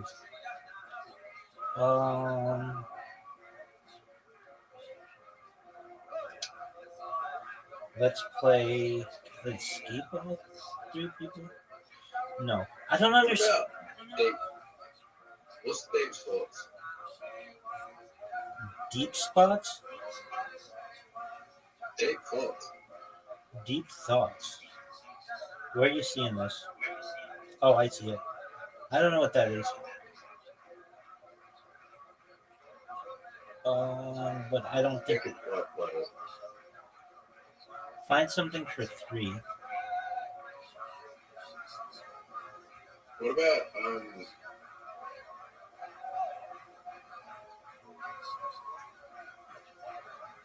what about dogs and boxes? Go fish. Go fish? Yeah, I'm sending you invites. Audie, do you know how to play Go Fish? Yeah, I know how to play Go Fish. Yeah. It's a card game, right? Yes, sir. I was doing kettlebells. I was just walking in lines with the kettlebells. It was real hard. It was 35-pound kettlebells. Is that what you do with kettlebells? Look at you. You did one 35-pound kettlebell in your hands and you walked around with it? And I was walking around with it, yeah, because I was thinking, aren't the guys in prison real big because they're just in the yard moving the weights around? Well, that's what I was thinking. Now's a good time for us to check in with our senior fitness correspondent, Joe Rogan. It's a good start. It's what? It's a good start. It is a good start. Thank you. I know I got to start somewhere. Build slowly. I know I got to do slowly but surely, but I didn't do that with the Call of Duty. You're up. I'm sorry. I'm just trying to have fun, and I see all these people leaving. It's like a fucking nightmare. I had a real fucking hell of a time back in Memphis. I fucking get back to Memphis. My dad's cat got killed. Literally, I get back to Memphis and my father follows the car holding a bucket, and I go greet my father, and there is a dead cat in the bucket. Let's cut to a clip. It is weird. There is a thing where people sometimes scatter out on you at the last second thinking that it's bullshit, Tony. I'm just trying to have fucking fun tonight, dude. Yeah, that's what it's all about. I'm feeling better than I've ever felt. It's true.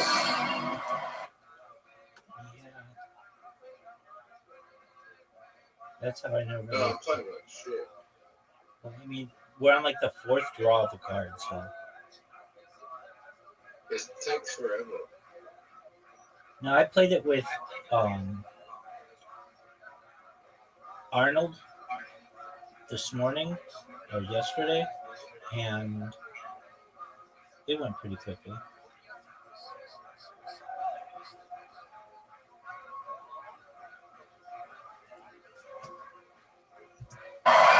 You look great.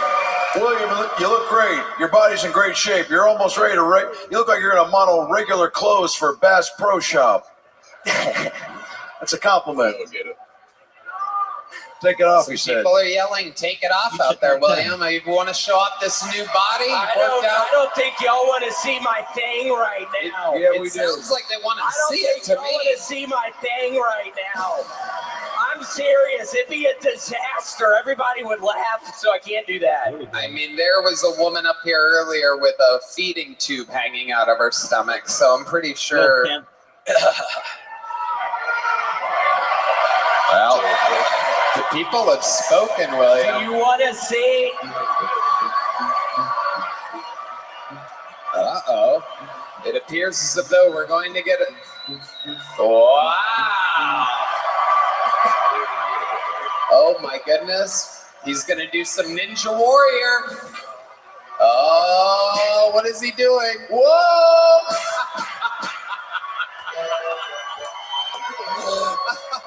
Oh, my goodness. This is Ninja Warrior. Wow. Wow, a jelly roll. That is a jelly roll. Wow. 2 jelly rolls in a row. I learned that shit literally earlier today. I learned that in a day, so. That's amazing. Can you do a blueberry blintz? You put the salt. Oh, I thought it was a face. You put the salt in somersault, William. So is that what you think? Is that the step one to winning Ninja Warrior? Some sideways somersaults? That's what Hans Kim does after he comes. I know his mom was commenting about it last night. His mom and I were watching him last night. You were talking with Hans's mother? Yeah, we were in the room with Hans. Really? He got one of those massager things and he was putting it on his fucking dick, and Hans's mom and I were watching his ass. Then that's a Let's cut to a clip. I'm kidding. That one I thought we had. Wait, This wait, is wait. the weirdest fucking night. This is what we love, the chaos of Kill Tony. So 1 second you're watching Comedy Gold, the next there's a lady bombing with a feeding tube, some guy with wobbly eyes, anything can happen. Yeah, what was going on with that guy's eyes? I wasn't hearing the volume, but I was seeing that guy's eyes. Yeah, they were going back and forth. William, you look like you played pickleball with actual pickles. Just on the big island! You got it. What? That's where I would play. I play on the big island. I thought that was going to get a laugh, but I was mistaken. So, I'm at Earlback Kwanzaa today, people. Give me a fucking break. Seriously. So you came out dressed like an Asian with an Asian hat, an Asian kimono, Asian pants, but I noticed you didn't do an Asian voice at all. Oh, Tony, me so sorry. Tony, me so horny. Wow. Wait, that wasn't really a good one. Can you do Me it? so horny. Wait. Can you do an Asian? Tony, me so horny. So sorry. Little Jamaican there. Yeah, One day he's gonna run for president. This stuff's gonna surface. He could win. William, what else before we see you tomorrow night? Anything else? Just probably gonna start playing a little Call of Duty when I get back. We are fucking double XP weekend, Tony. I gotta chill. I gotta fucking chill. I'm getting so close with my. Heyo, I can't remember the camos I'm working on right now on zombies, but my opal. Okay. William, tomorrow's New Year's Eve. I'm sure we're going to go hard tomorrow. Big, big night. You always go big for those big shows. Tony, I think you know we ain't ever no time going on the last run. Let's go. Make some noise for the great William Montgomery, everybody.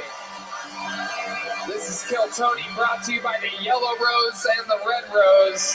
Free entry at the Yellow Rose with a ticket stub tonight. Make some noise. I can't believe we were lucky enough to have him stop by. The great Joe Rogan, everybody. Come on.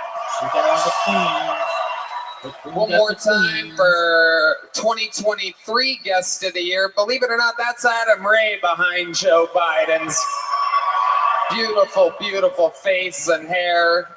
The legend, the newest Guest of the Year 2024, Harlan Williams. The Harlan Highway. Check out everything Adam Ray. Let's check out the art from the artist Chris Rogers drew tonight, and Ryan J. Ebelt are both here. We're going to check out their live art that they did. Ooh, Chris Rogers and Ryan J. Ebelt. Hell yeah. Amazing. Booyah. Chaos, I love it. Ryan J with the guests. Beautiful, stunning. Make some noise for yourselves. How many of you are coming back tomorrow night? Well, we will see you then. It's going to be a wild one. Congratulations to you guys. You also have a episode that dropped on YouTube while we were all here hanging out. So go enjoy that if you want. You'll get 3 episodes in 48 hours. We love you. God bless this audience. Love you guys. And God bless the United States of America. Joe Rogan, Adam Ray, Harlan Williams, we love you. See you tomorrow. Thank you. Everybody's got a tune. Uh-oh. Oh,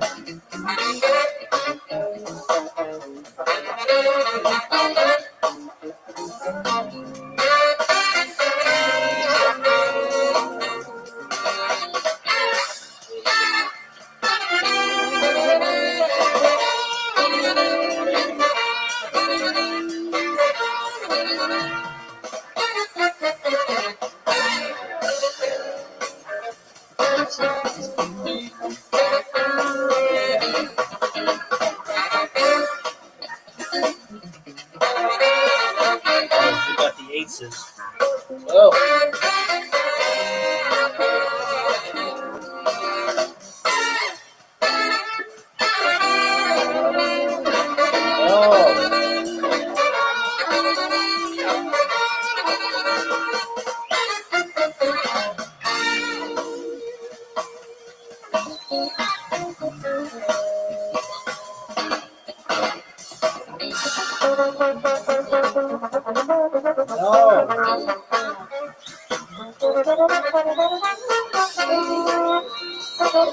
Oh, fish.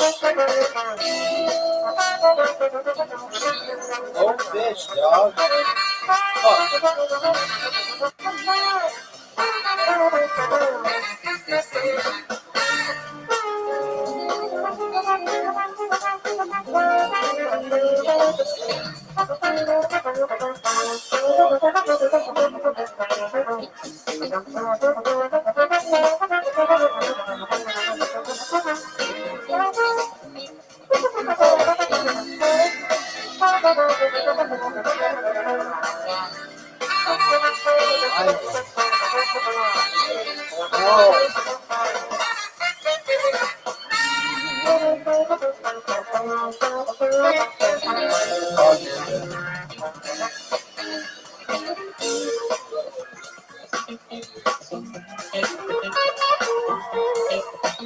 I mean, I've only seen 2 of these games,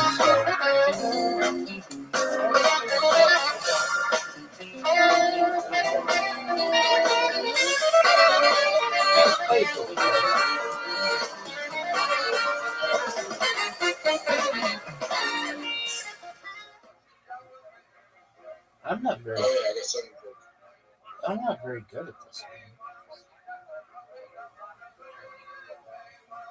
I always start badly at things and then I get good. So be careful, people.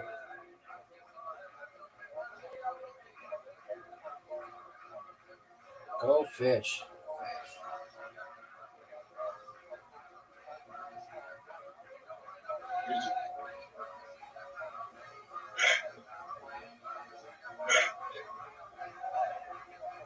Oh, okay.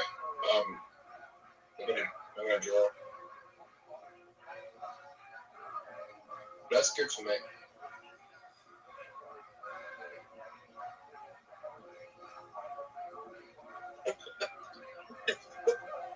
I'm going to sleep.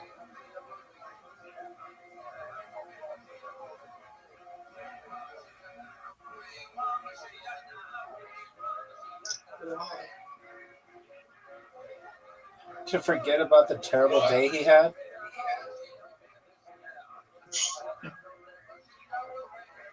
Why am I going to sleep?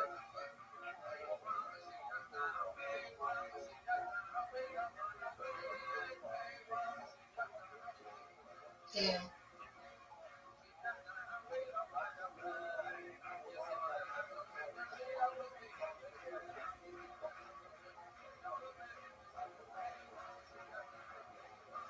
I don't require it, so.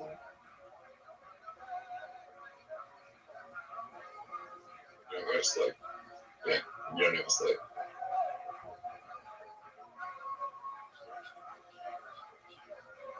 What do you? Does anyone tell you that you have a voice that always sounds tired, like constantly tired? This is one of many voices I have.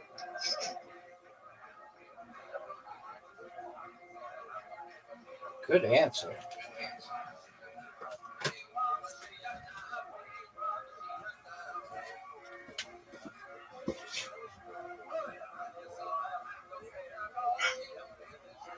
I'm gonna,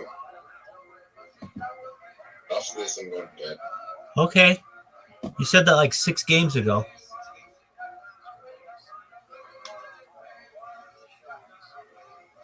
Tickets are on sale for all my upcoming stand-up dates. Detroit, Atlantic City, Niagara Falls, Mount Pleasant, Michigan, West Valley City, aka Salt Lake City, Utah, Reno, Nevada, Anaheim, California, and Las Vegas, Nevada. Tickets are sale now for my stand-up comedy featuring some of the favorite characters from the show, especially me.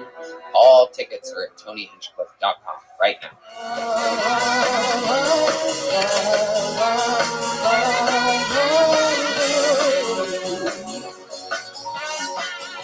That's where we are.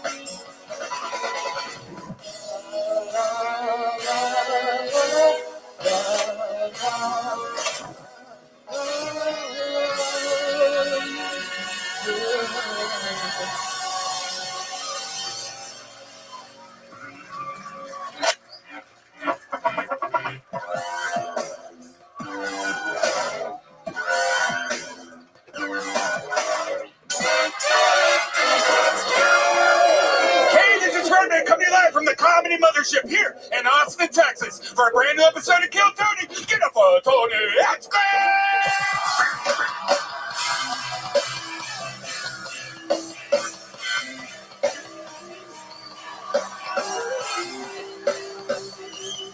Who's ready for the best fucking night of their lives, huh?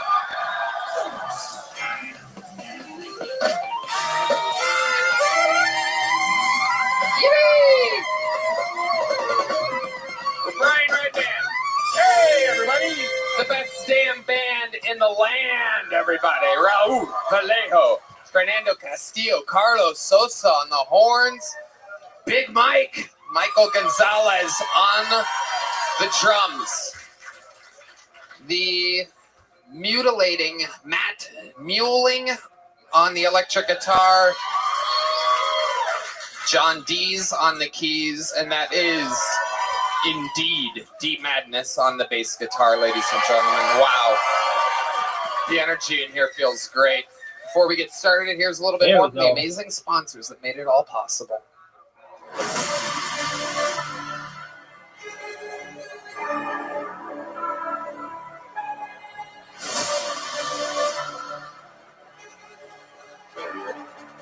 Dude, I was born ready.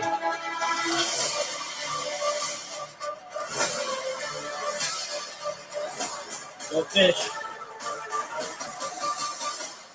Hello there. that's This TFU, dog. podcast is sponsored by Tecovas. That was garbage. Anywhere worth going is worth going in good boots. Find your perfect pair with Tecovas. Tecovas crafts quality Western boots for everyone, from generational ranchers and lifelong cowboys to first-time boot buyers. Born in Texas in 2015, Tecovas makes it easy for anyone to find their perfect boot. Every one of Tecovas boots are handcrafted with over 200 meticulous steps for broken-in comfort right out of the box. Whether it's a long day or a big night, your Tecovas are built to last and impress. Right now, get 10% off at tecovas.com/Kiltony when you sign up for emails and texts. That's 10% off at tecovas.com/Kiltony, tecovas.com/Kiltony. See site for details. Tecovas, point your toes west. Are you guys ready to start tonight's episode? This is Kill Tony, brought to you by Nicked Nicotine Pouches and ZipRecruiter. Every single week, I have 1, 2, or 3 of the best possible guests. I look at it like a chemistry set. I know all these people. I know who goes well together and how to mix it. Tonight's 2-guest panel is one of the greatest comedians of all time, and also a guy who's returning back into the comedy business after a very long hiatus. So what a perfect panel. Ladies and gentlemen, I present to you 2 of the greats. Make some fucking noise for Jim Norton and Tony Caruso. Oh yeah. Jim What are you doing, Audie? Tony Caruso. Take my First card. time on Kill Tony. Wow. Tony Caruso. Jim Norton. Welcome.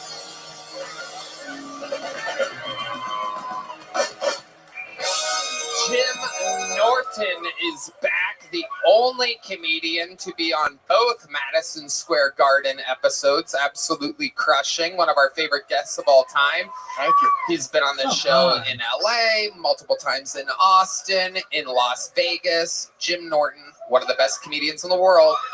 Jim Norton Can't Save You is available everywhere. It's a brand new show. And joining the panel for the very first time ever in the show's entire history, Tony Caruso, ladies and gentlemen. Now, Tony, wow, they really love you. I don't know how it's. I don't know what that was. I never shot a gun in my life.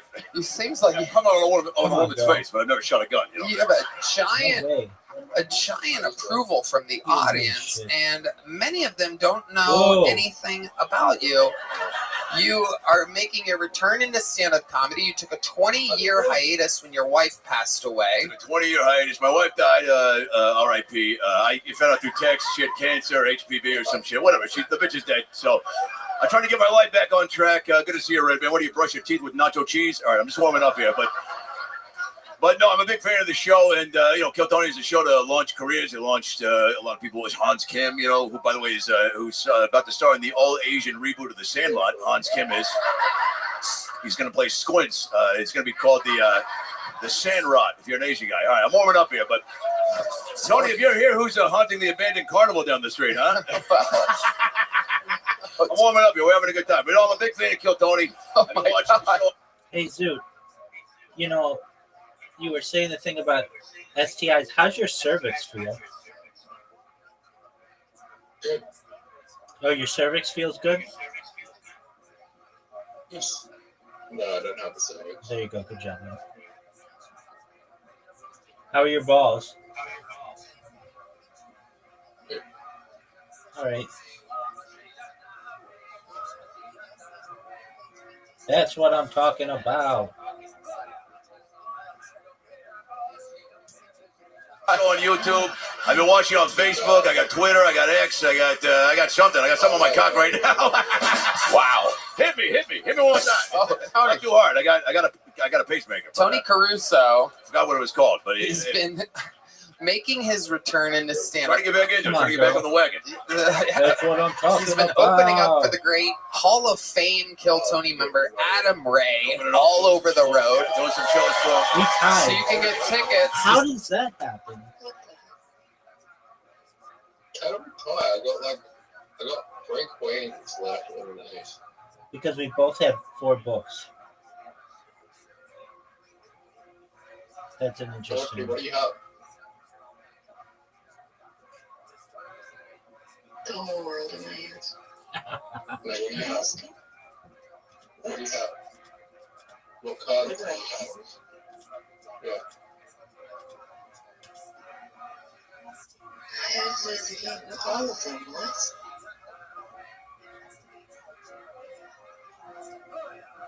He's asking you, do you remember what the last cards were that you had? No, I know that's what he's asking. I don't remember. Oh, wait, it was 4 maybe?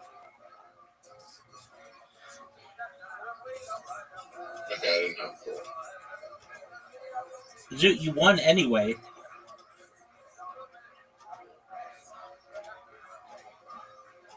All right, Zoot, are you done, or are you going to play something else and then tell us 4 games into it that you're done? No, I'm going to bed. All right. Sweet dreams, dude. Hope your balls feel better. How do I you? hope he takes a shower. Oh, absolutely. Like 10 of them. Are you ready to play Literati?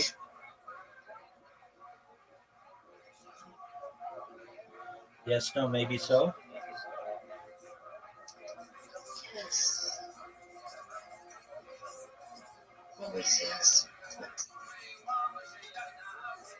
I heard you. You awoke me earlier today. Thank you for letting me sleep. Yeah, you were so cute sleeping there.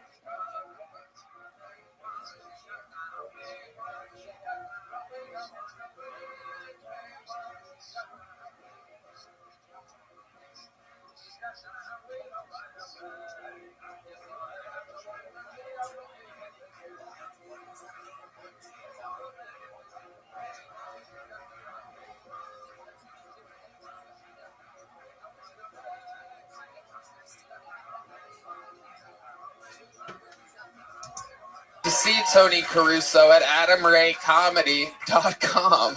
It is incredible. You've been doing some work with Dr. Phil, I hear. You're friends with Dr. Phil. Friends with DP, yeah. Yeah, DP. Friends with DP. Yeah, we call him DP. But, DP's got several meanings. So double penne, double penetration. I'm just warming up here. Just warming up. But Tony, it's good to see you. You look good. Thank you so much. You look like a vampire that only bites people with AIDS. Okay. Come on, hit me, boy. A little late. I invite you to the show, and this is how you treat me. I'm just trying to warm up. Okay. You're doing the show, right? You're warming up. Hey, look at that fat fuck. He's Okay, gay, right? okay. Well, I mean, she's... I watch your show. Okay. I love it. Big fan. Okay, all right. Good Lord Almighty. So Tony, okay. So Tony, you know how this show works. Over 200 people signed up for the opportunity to be here. I pulled their name out of the bucket. They get 60 seconds. You know their time is up, and you hear the sound of a kitten. That means they have to wrap it up then, or else they bring out the angry West Hollywood bear, which interrupts them. And then I ask them a bunch of questions. We find out more about them, and everything is improvised. Anything can happen. Are you guys ready to start tonight's episode? Ladies and gentlemen, your first comedian performing tonight while we go wrangle your first bucket pool is a guy who's been on the show only one other time in Las Vegas, Nevada at Skankfest. He was my favorite comedian on the episode, and I told him that when he arrives to Austin, Texas for his first time, that he gets an automatic spot on this show. This is that show. This is that moment. Ladies and gentlemen, your first comedian, 60 seconds uninterrupted for the second time ever appearance of Peter Angelo, everybody. Here we go. It's Peter Angelo. What's going on, guys? What's going on? Who here likes rough sex? Who here likes rough sex with men? Yeah, just me? All right, cool.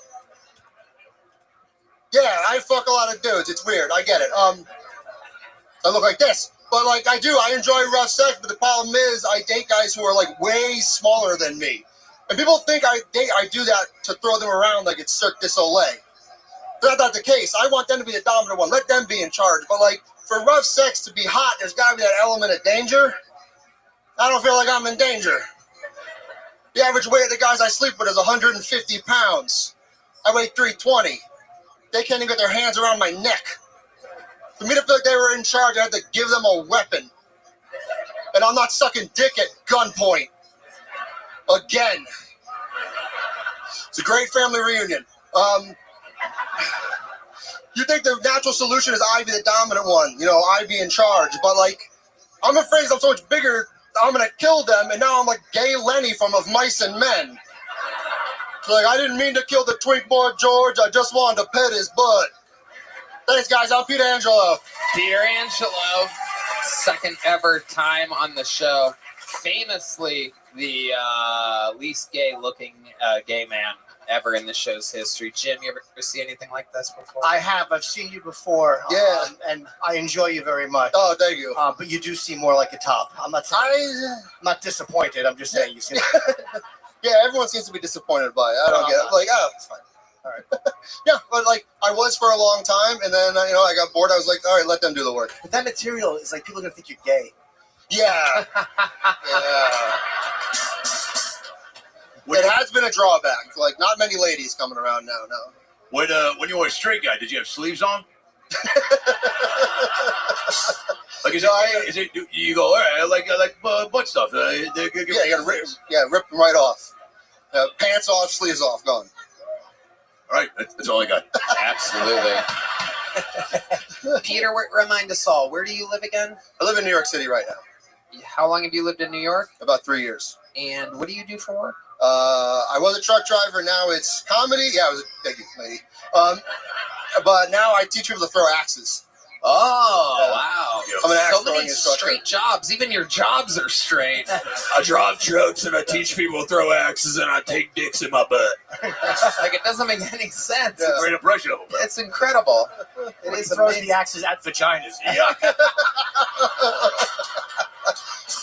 Not another one. God damn it. Get away from me. Absolutely incredible. Larry the Cable Gay. Yeah.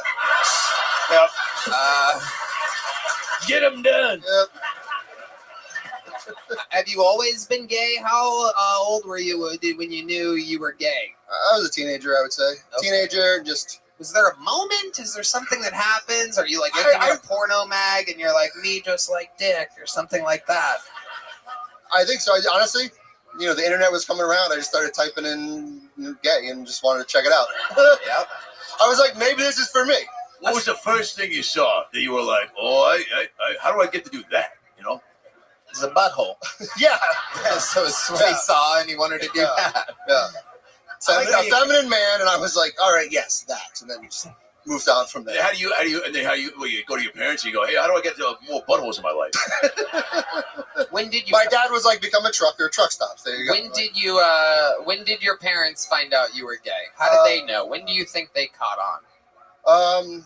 I'm not sure because I would say not that I told them they weren't positive. My brother knew right away because he kept taking my computer before I could erase the search history. Oh shit. And your brother's like, let me send this email to Google real quick because my account got hacked. What the fuck is that black guy fucking that other black guy for? And your brother let you know that he knows. Yeah, he didn't. Did he keep it a secret? Yeah, he did. He didn't care at all. He didn't bother. I like how vague you were with your searches too. Like just gay. There's a cock. I'll look at it. I don't care. We'll figure it out. Yeah, it was. Yeah, what should we have? The internet just started. I don't know. Do you remember the first time you blew a guy? Yeah. Where was it? Yeah, tell us about it. Paint the picture for us. Stone cold, like. What a way to kick off the show. I was at my house. I invited someone over. I thought I had an inkling he was also gay, and I was. Hold on. Like, what was the inkling here? By the way, I don't know anyone who doesn't look like me. I don't like. Right. Most people I think are gay. He's over your house. Hoping. It was like, oh, do you want to watch porn? Yeah. Put on porn. And then, are you saying what? Like a bunch of guys haven't watched porn with their friends and just tried to touch it once. Like, no, that's just a gay guy thing. That is indeed. What the fuck are you talking about? Yeah, you. Fuck that. I'm not a gay guy. I won't even look at a cock.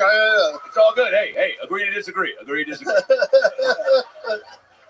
And then just like, oh, what is it doing? Did you make a serious move on him, or did you try joking your way into it? Joking. I think it was. Yeah, that's hard.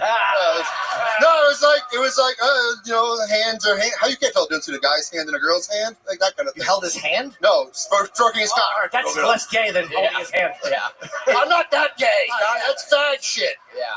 I'm starting to lose my erection. Both of those are T-shirts. I'm not that gay. That's fag shit. A great T-shirt. Now, when you touched it, are you still friends with the guy who you jerked? Is he gay too now? Yeah. Oh, that's kind of sweet. Yeah, we're still friends. We reminisce about it. Do you really? Yeah. Once in a while. We are still friends. It's fine. Yeah, it's great. What's he do for work? That's a good question. Coding. Coding? Yeah, like data shit. Coding you with his cum? That too. That was funny. How's New York City treating you? Where did you live before? Vegas? No, Connecticut. Oh, Connecticut. Yeah. Okay. And you're in the middle of New York City now? Yeah. What's that like for you? What do you do there to have fun? A lot of metal concerts. Go to raves sometimes. I'm training to be a pro wrestler. Really? Yeah. Wow. Profession for you. Yeah. Stone Cold Steve Aidsy over here. Yeah. What's your It hasn't wrestling? kicked in yet. What's your wrestling Name? character? Yeah. It's a Big Doom. Wow. Yeah, the cock. And I'm a gay trucker who hates straight people. Okay, so it's pretty much as me. No. Do we get to find out what you're transporting? You said you drive trucks, right? Yeah. So what are you taking across state line? What are you taking from? Like, what if you drove a truck to? Are we talking about my character or what I actually did as a trucker? Can I finish my fucking sentence No. for a second? Are you? So what? You're a real truck driver, right? I was, yeah. So you were, yeah. So what were you driving in the truck? If you were taking a truck from like Austin to Dallas, what were you in the truck? Steel pipe. Yeah. Wow. Was that the name of the guy you were sucking off? Hey, I'm warming up. Did you mean to haul that, or did you say put some pipe in the rear and they went, okay, and they just Yeah, that's better. They knew I could handle it. You could take a big load. Peter, what's something that we would be surprised to know about you? There's the fart noise for the episode, out early tonight, 7 minutes in. There you go. Red band is red banding. Before we let you go, something that would surprise us about you. I recently just did comedy in China. Okay, we're talking about the female wrestler. Okay, you found the most manly woman you could. Yeah. Have you ever been with a woman? Long time ago. Capacity? Yeah. And tell us about that. What was it like? It was a What threesome. happens when a gay guy touches a vagina? I mean, if you're a bitch, you're like, yeah, but I'm like, yeah, whatever, let's try it. Okay. But yeah, I met this like punk rock couple. It was a bisexual guy. This is great. Is my dad here? No, all right. No. But He no, was. he He left. Yeah, it's fine. Like, I had no goddamn idea. Jesus Christ, Peter. And your brother kept it secret from me? No, he's on Grindr too. He doesn't want to bump into him. I met a guy at this party. He was bi. He invited me to hook up with him and his girl. So, they started blowing me. I tried fucking her a little bit, and then he fucked her, and I just fucked him while he fucked her.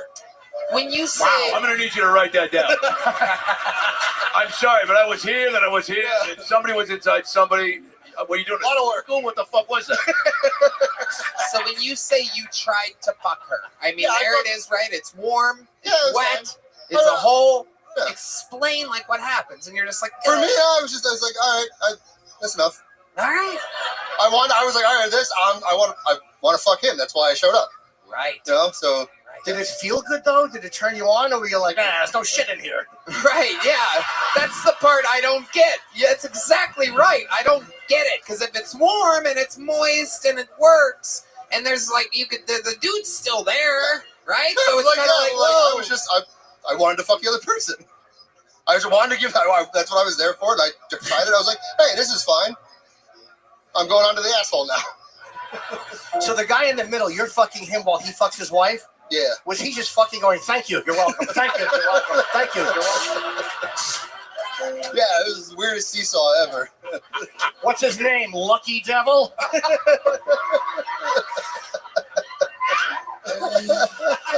taketh and giveth. Well, Peter, you got tonight's episode started with a bang. Congratulations. Thank you so for having me. Are you in town Thursday? Yeah, I'm here all month. Well, there you go. You're doing the secret show. Oh, awesome. Thank Thank you guys so much. Have a great night. Enjoy the rest. Peter Angelo, his second time ever on the show. He was pulled out of the bucket in Las Vegas, Nevada, and now our first bucket pull of the night. Wow, you know what that sound means. Heidi is here, everyone. The lovely Heidi. Absolutely incredible. There she is. One more time for Heidi, everyone.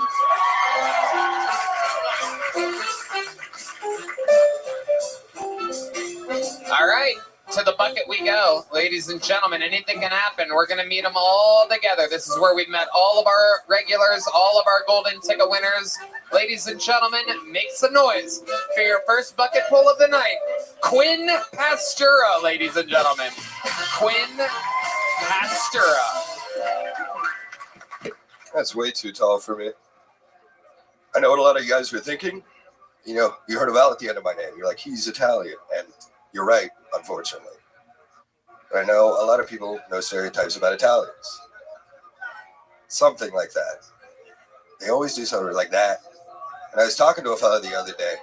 He started doing Italian stereotypes. He started telling me. I was like, oh, what else do you know about Italians? Teach me about Italians, you wise man. He goes, well, the first thing I know about Italians is they get really upset about things. And I started yelling at him. I got fucking pissed. I was like, hey, dude, we don't get upset about things. We get very passionate about things, okay? So cool your jets, dude. What else do you know about Italians? What the fuck else do you know about Italians? And he goes, oh, the other thing I know about Italians is that they're all really good cooks. And I felt like a jackass for inviting this guy to my dinner party. I swear to God, I was cooking for a racist. This is terrible. And this is the real kicker. He had to bend over about a foot because I'm only 5'6". And he goes, the other thing I know about you little Italian bastards is you're all criminals. And I swear to God, I would have cooked this guy's ass if I wasn't a felon. Okay, Quinn Pastura, ladies and gentlemen. He's Italian. Hi, Quinn. How are you? I'm doing excellent. How old are you? 26. 26. Where are you from? Kentucky.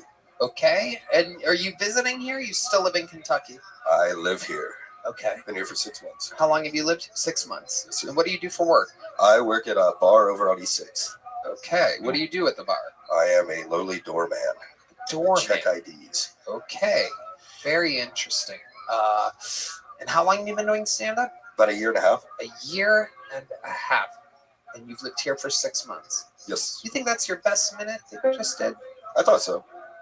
Okay. Well, it's hard. Honestly, the business is overrun with Kentucky Italians. Yeah. Yeah. So I'm Italian. I know for a fact Tony Caruso is Italian. We got two Tony. This is an episode of Kill Tonys. I found it all kind of if let's just say that if it was an Italian dish, it would be a marinara with no garlic, no onion, no seasoning. Really just mashed tomatoes, if you will. I mean, I'm German too, so that kind of fits. I guess my German side was coming out. Okay, all right. Yeah, I would have rather watched the set from Chef Boyardee. This guy knows what I'm talking about. Who was that guy, by the way? You know that guy who screamed out to you? He was like, oh, yeah. Who was that guy? I couldn't even hear. Was there a real Italian in here somewhere? There was somebody that immediately heckled you. There was a man in the audience that recognized. It is hard to believe. We always have to be the center of attention. That's our problem. So it's a little slow, I think. A little slow. You're a little tentative. Next time you might want to come out just a little bit more, get to a punchline a little fast. That's all. It's a little quicker if you can. Okay. You meandered just a bit, but I understand you were getting to it. Let's figure out more about you, Quinn. Stuff you could talk about, because you're just talking about the most broad of all broad things, which is being Italian, which is hard for even an Italian to talk about. Because it's broad, right? It's old. Yeah, we cook. Yeah, there's some crime, right? Try not to get too niche. Right. I've been doing Slaughterhouse 5 jokes for the last week, but those haven't been hitting. What's that mean? What does that mean? It's a book that most of us read junior year of high school, but that's why I kind of had to stop doing it, because a lot of people I figured out didn't do it. I didn't do it either. I just read it last week. What's the plot of the Slaughterhouse? So it's a crazy. Yeah, I was just joking. So Quinn, tell us something about your real life. Like, what are you into? What are some hobbies, some passions of yours? I mean, just like every other nerd, I like history. I'm very big into it. I was one of the first guys at my university to major in cannabis history. Surprise, surprise, as a pothead. It's pretty sick. I did my whole research project on the Emerald Triangle and like the boom and bust cycle in it. I got to do some really cool interviews and explore up there. And then there's some like wacko taco bullshit that, like, you guys know about like the Carthaginians and stuff. The what? The Carthaginians. Oh, this is like a deep dive. We can do a deep dive. You guys want to hear some shit? No, we're all right. But yeah, we did.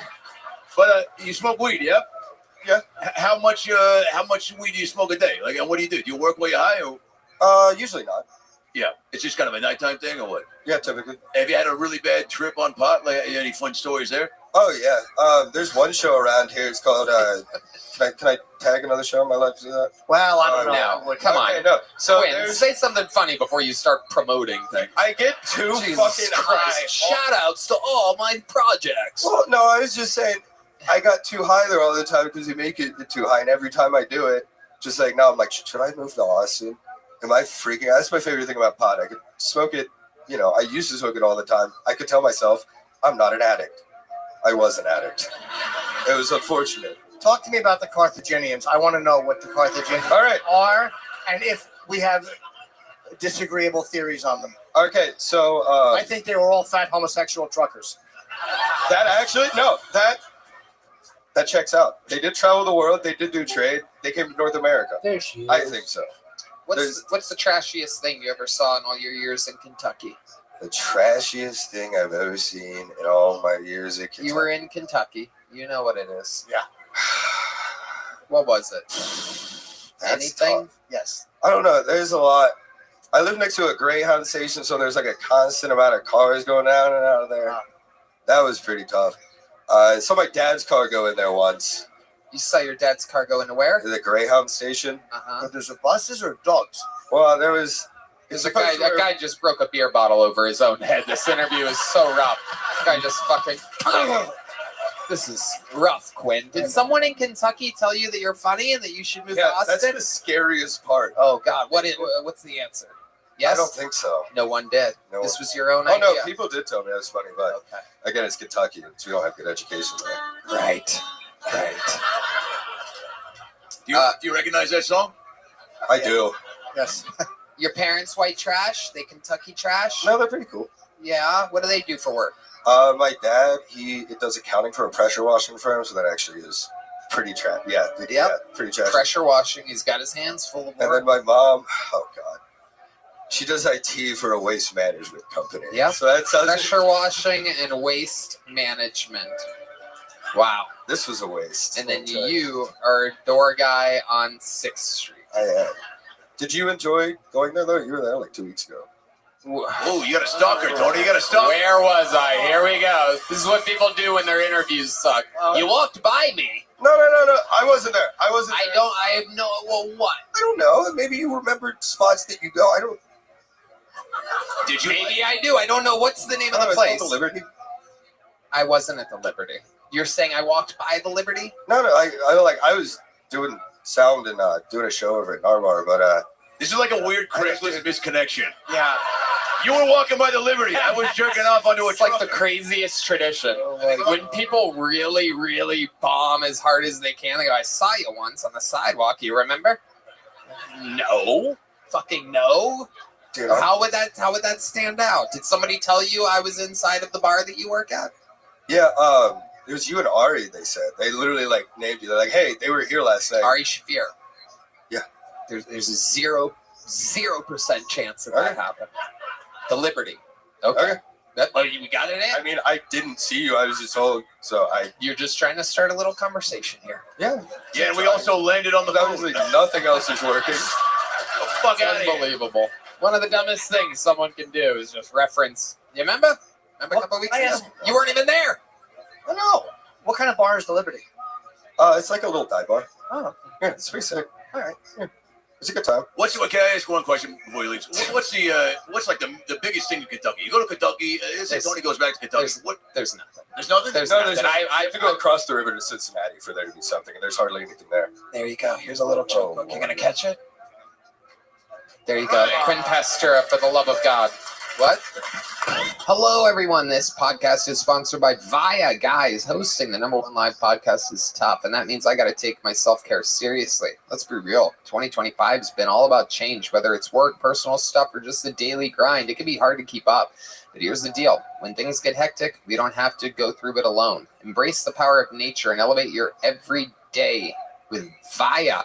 Trusted by over 500,000 happy customers, Via is the Swiss Army knife of wellness, dedicated to harnessing the natural benefits of hemp to create high-quality wellness products. Whether you're looking to improve your sleep, focus, recovery, add a little pep to your step, or just get high, Via has something for you. With products ranging from 0 to 100 milligrams of THC, Via gives you the power to blaze your own trail.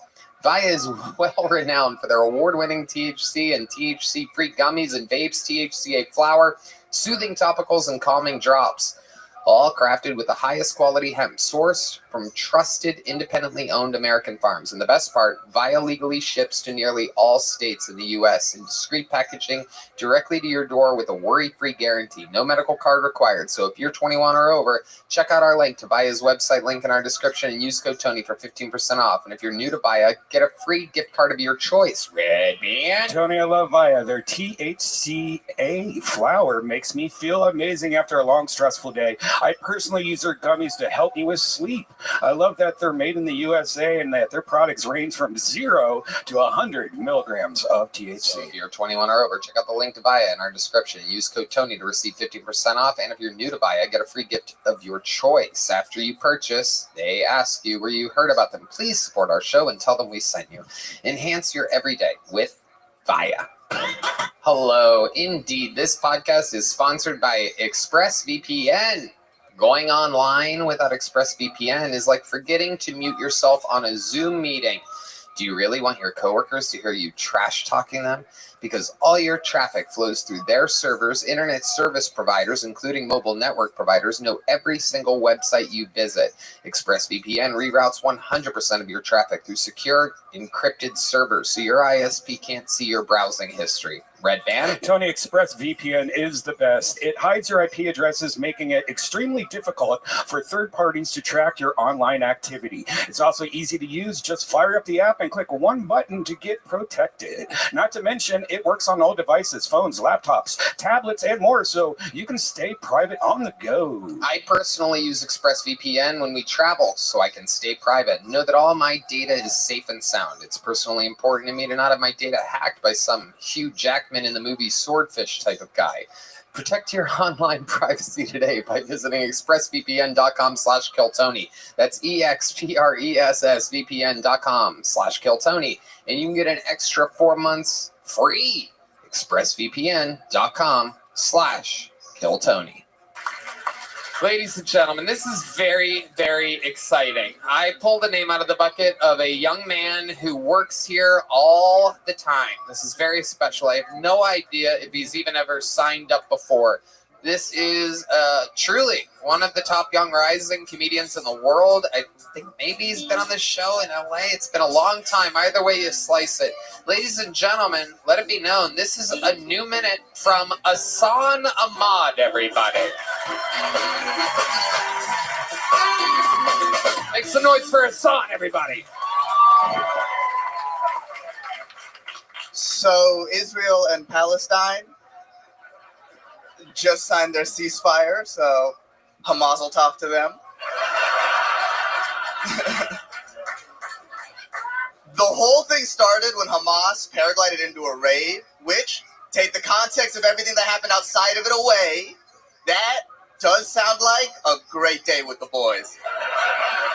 You know what I mean? Just smoking weed in the cave, just Abdul, get the paragliders. Just fucking, holy shit, Abdul, it's working!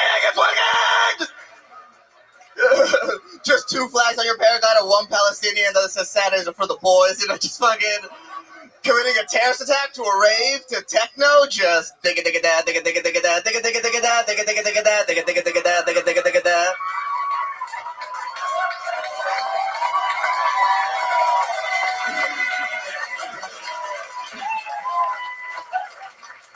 That was Sandstorm by Darude, in case you missed it. I don't know if you guys...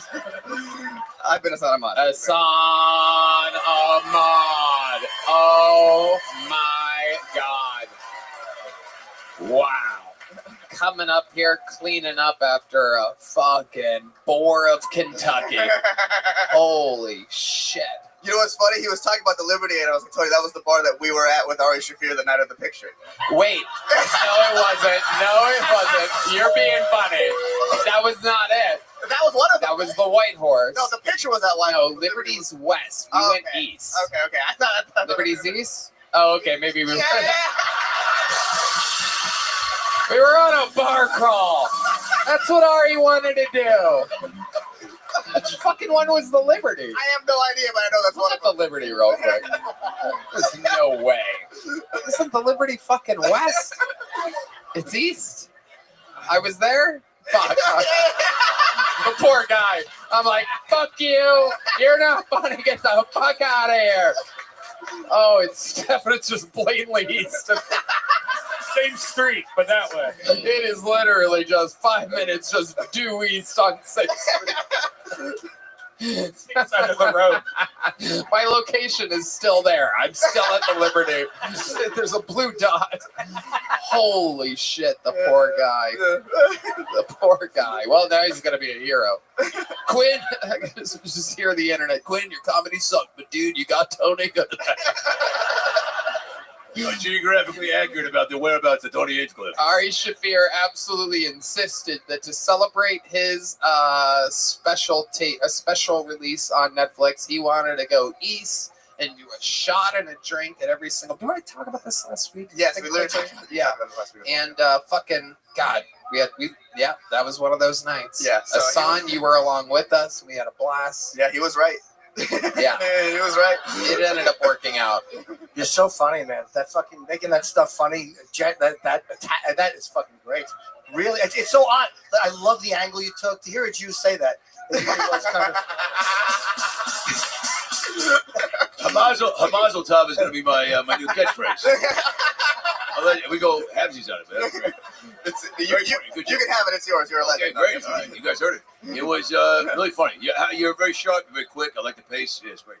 Thank you. Hassan always killing it, always part of the actual scene here. I mean, the equivalent to like a high level comedy store paid regular. You are the equivalent to here. One of the first people from LA to move here with your homie and podcast co-host Derek Poston, who we all love. You've actually been the one-man panel on an episode in 2022. I've been on the panel 3 times, but I had this Israel-Palestine joke, and I was like, it's the perfect time to drop it. I'll sign up for Kill Tony. I love it. I love it when my buddies sign up for the show and are lucky enough to get pulled out of the bucket. Happened with Matt Edgar a few weeks ago, and now you. What else is going on in life, Hassan? What have you been learning? You're kind of like how long you been doing this? Ooh, 12 years. 12 years, and that's at a comedy store level. Yeah, you are a former comedy store door guy. Mm-hmm. Oh yeah, I watched this. I started working when this show was in the belly room. Yep. The one thing I noticed is that the people who do poorly on this show always ask the audience how they're doing. So I was like, when I get up here, just start the joke. You only have a minute. Why waste the time? Exactly. You are absolutely correct. How does your hair go like that? Come on, we're all thinking it. But you're funny. You're funny. But like, what the fuck is going on up there? The grace of Allah. Is that the truth? Phrase too. You got a little fucking Gaza strip right down the middle there. That shit is unbelievable. Holy shit. Reminds me of the bar, the Liberty. It's. I love it. Hassan, what else is going on? Tell us something else crazy about your life before we get you out of here. I've taken you to your homeland, San Jose, right? Well, yeah, not his homeland.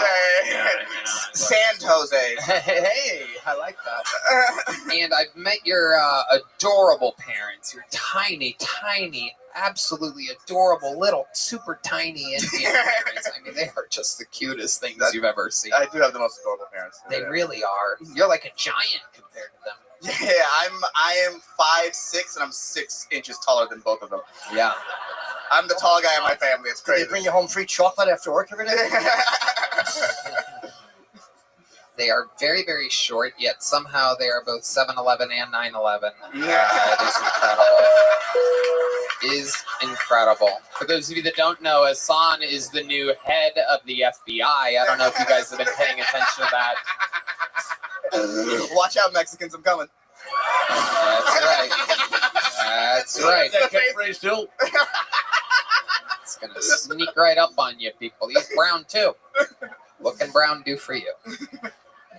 Okay, Hassan, so much fun. Great stuff, as always. I'll fucking see you tomorrow. We'll do it again. We do stand-up together all the time. One of the best comedians around. Killing it. Growing, thriving. Back to the bucket we go, ladies and gentlemen.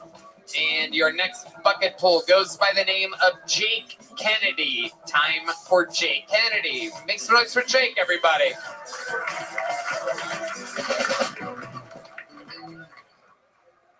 I come from your typical normal-sized family, you know? My sister's 6 foot, my mom's 6 foot. My dad just really beat the fuck out of me. Really stunted my growth growing up. Yeah, my mom, she really wanted me to feel special. I remember she pulled me into her office one day and she said, "Son, you're going to dwarf camp." I said, "Mom, I already get bullied." You know? So nevertheless, I went, and it's exactly what you guys are thinking. They gather all the little people from all the little villages. They put them in a ring, and we fight to the death. Yeah. You know, it's a cruel world. My girlfriend just dumped me. I was talking to a buddy about it and just telling him how, you know, I was coming in between her career goals, you know, and he just looked at me and said, "Dude, That bitch works at Applebee's. Nevertheless, don't call her a bitch. She doesn't like that. That's my time. Okay. Hell yeah. Jake Kennedy, welcome to the show. This is your first time on, right? Yes, sir. Okay, welcome. Jim Norton, what do you I just your son was just out here. You were really You are adorable. I can't tell whether you're a little person or a huge midget. What is the actual deal? I know you like to guess. What do you think I have? That sucksism? Down syndrome. What is it? I have dwarfism or herpes. It's you can have both. Who you been talking to? No, I have a disease called spondyloepimetaphyseal dysplasia. Oh my God! Tell us what that is exactly. In a bunch of words, it's like I have spiked bones, and it stunts the growth. Whoa! So I actually, What the fuck, Red Man?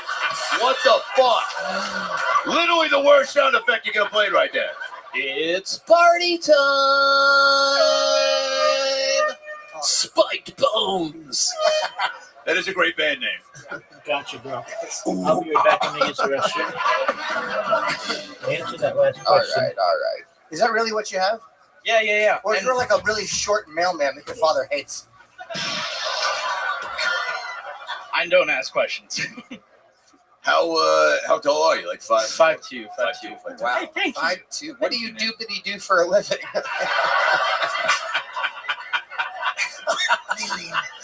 We've had a guy that loves hanging out in chocolate factories. Peter Angelo was on earlier. That's an asshole joke, by the way, because he's a fat gay guy. All right, back to you. You're dressed like a baby swim coach. It is adorable. That's a tough gig to get, so that's not an insult. Like $50 very an hour. Very tiny soprano. Tiny soprano. Forever 21 inches. I love this getup. You're absolutely a cutie pie. This is how people like dress teddy bears and shit. This is up to your chest, king. This is the most compliments I've ever gotten, so I want to thank you guys. You're taking it in stride. That's a compliment. Yeah. Now, what do you ask? I asked the question. This fucking guy.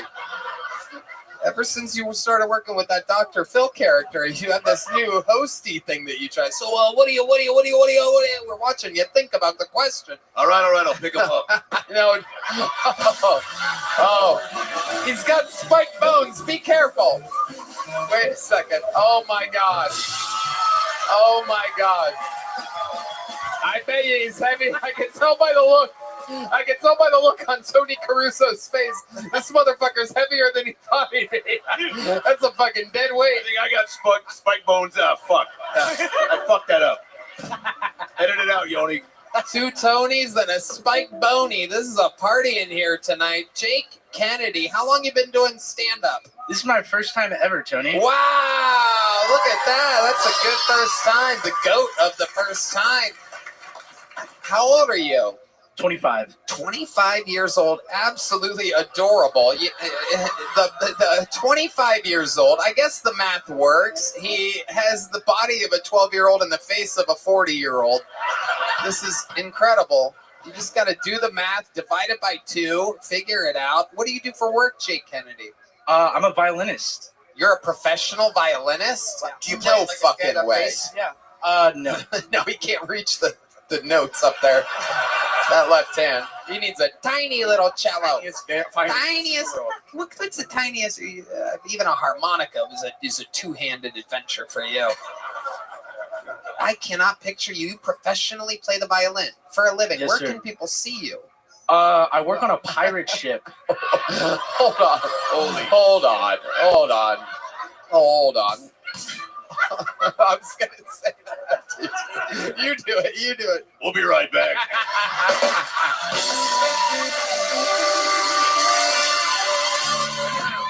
I mean, you're like the movie Jack. You ever seen the movie Jack? All right, edit this out, Yoni. Okay, so when did you start playing the violin? When I was 10. Wow. And look at you now. You make a good living doing that? I can sustain myself, kinda. Yeah. You know. Where's this? How far is your violin from here right now? It's at my house I'm on East 10th. Oh, shit.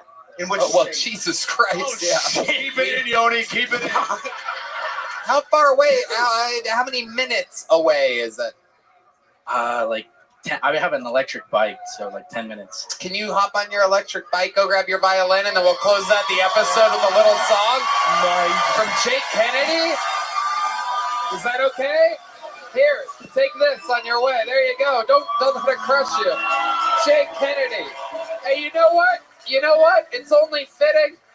Jesus Christ, Tony, sit the fuck down. It's only fitting you get a little joke book too. Jake Kennedy has arrived. He will be back in a little bit. A very little tiny bit. Oh my goodness. Jake Kennedy. Wow. How adorable. All right, you want to play again?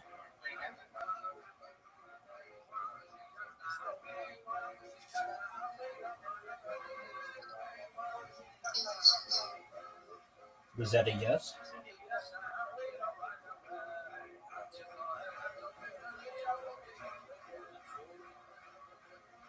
Yes? No? Maybe so? Okay, excellent. Horrible is Jake Kennedy. I cannot wait to see him play a tiny little violin later. What was this going to be? That's like a thing. Though he probably plays the world's smallest violin. That's like a figure of speech. We're going to do it tonight. He's going to take his little tiny electric scooter, and everyone in the city is going to be like, look at that happy little guy. What's he so happy about? He's out there like a little rubber ducky, and he's going to be smiling ear to ear. Hopefully he makes it back okay, all in one piece. He's out there riding around on these streets with spiked bones, taking a chance. He's just out there like a little fucking absolutely adorable thing. Hello there. This podcast is sponsored by Tecovas. Anywhere worth going is worth going in good boots. Find your perfect pair with Tecovas. Tecovas crafts quality Western boots for everyone, from generational ranchers and lifelong cowboys to first-time boot buyers. Born in Texas in 2015, Tecovas makes it easy for anyone to find their perfect boot. Every one of Tecovas boots are handcrafted with over 200 meticulous steps for broken-in comfort right out of the box. Whether it's a long day or a big night, your Tecovas are built to last and impress. That's why Esquire loves them and says there's a reason we keep coming back to Tecovas. And speaking of Esquire and men that should be on the cover of the next issue, here's Reggie. Tony, I love Tecovas. Being in Austin, you see a lot of boots, and Tecovas are by far the best. They are just so dang comfortable. I wear them when I'm out in the town, at the grocery store, you name it. They make me feel great when I put them on. I feel like the freaking Marlboro Man, Tony. Wow, you smell like them too. Ever wondered if you could pull off the boots with your personal style? You owe it to your feet to put on a pair of Tecovas. Plus, the Tecovas Best in the West guarantee. You get free returns and exchanges for 30 days. Right now, get 10% off at tecovas.com/KillTony when you sign up for emails and texts. That's 10% off at TECOVAS.com/KillTony, tecovas.com/KillTony. See site for details. Tecovas, point your toes west. Hello, everyone. This podcast is sponsored by Prize Picks. All-Star Weekend is almost here, and Prize Picks is the best place to win cash while watching your favorite players during the game and the Saturday night events like the three-point contest. Sign up today to get $50 instantly when you play $5. You don't even need to win to receive the $50 bonus. It's guaranteed.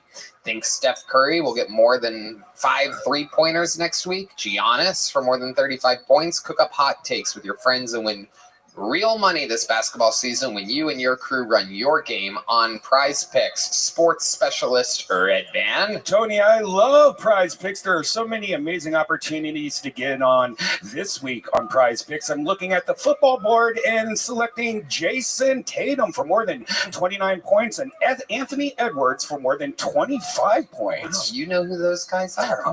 That sounds very strong, Red Van. I like those picks. Download the app today and use code Tony to get $50 instantly after you play your first $5 lineup. Again, download the app today and use code Tony to get $50 instantly after you play your first $5 lineup. Prize Picks. Run your game All right, let's get back to this bucket, and then we'll get a regular up here. Ladies and gentlemen, let's do it. We're going to meet them all together. 60 seconds uninterrupted for Frank DeMint. Frank DeMint. That's some fun bucket pulls tonight. Hi, y'all. My name's Frank DeMint. I realize I sound like the love child of Barbara Walters and Mike Tyson. Something between the Bishop on Princess Bride and Barry Kripke of Big Bang Theory, and maybe a little bit of Elmer Fudd. Where's that rascally rabbit? My mother, she didn't help me out much. She named my brother Nick. I can pronounce Nick. She names me Frank. It could have been worse. It could have been Francis or Francisco, or worse of all, Roy. How about my last name had been O'Reilly? Roy O'Reilly and his brother Coy. What a disaster that would have been. Who is the asshole that put the ass in Lisp? I think it was Shakespeare, the slings and arrows of outrageous fortune, motherfucker. And who's the asshole over at Apple that came up with Siri, huh? There's some pothead computer geek thinking of a guy like me saying, Siri, where is Riley White, the real White? Siri, where is your brother's lumber room and rotisserie? Siri, where is Sally Seashell, She Shack, motherfucker. Ladies and gentlemen, I'm going to cut you off before that bear interrupts you. Frank DeMint has arrived to the Keltoni universe. Holy shit. Oh my God, where do I even begin? That is absolutely incredible. You keep the last comedian in that little pocket on the front of your shirt as our comedy duo. Absolutely incredible. Frank, I have about 2 million questions for you right now. Let's just get it going. First, I want to check and see Jim Norton. What do you think? I have loved you ever since you threw Mama from the train. Thank you.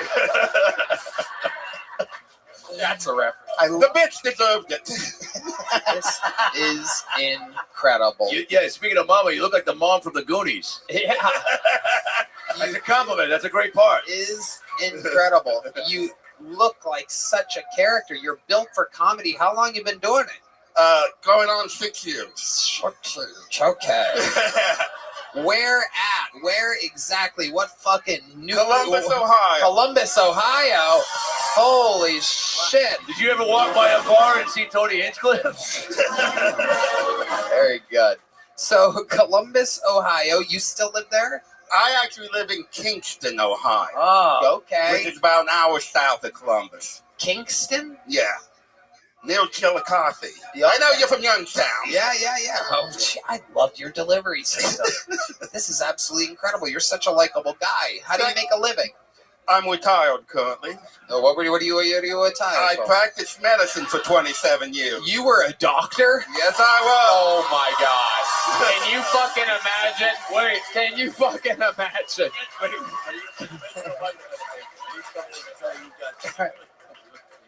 All right, here's the scene.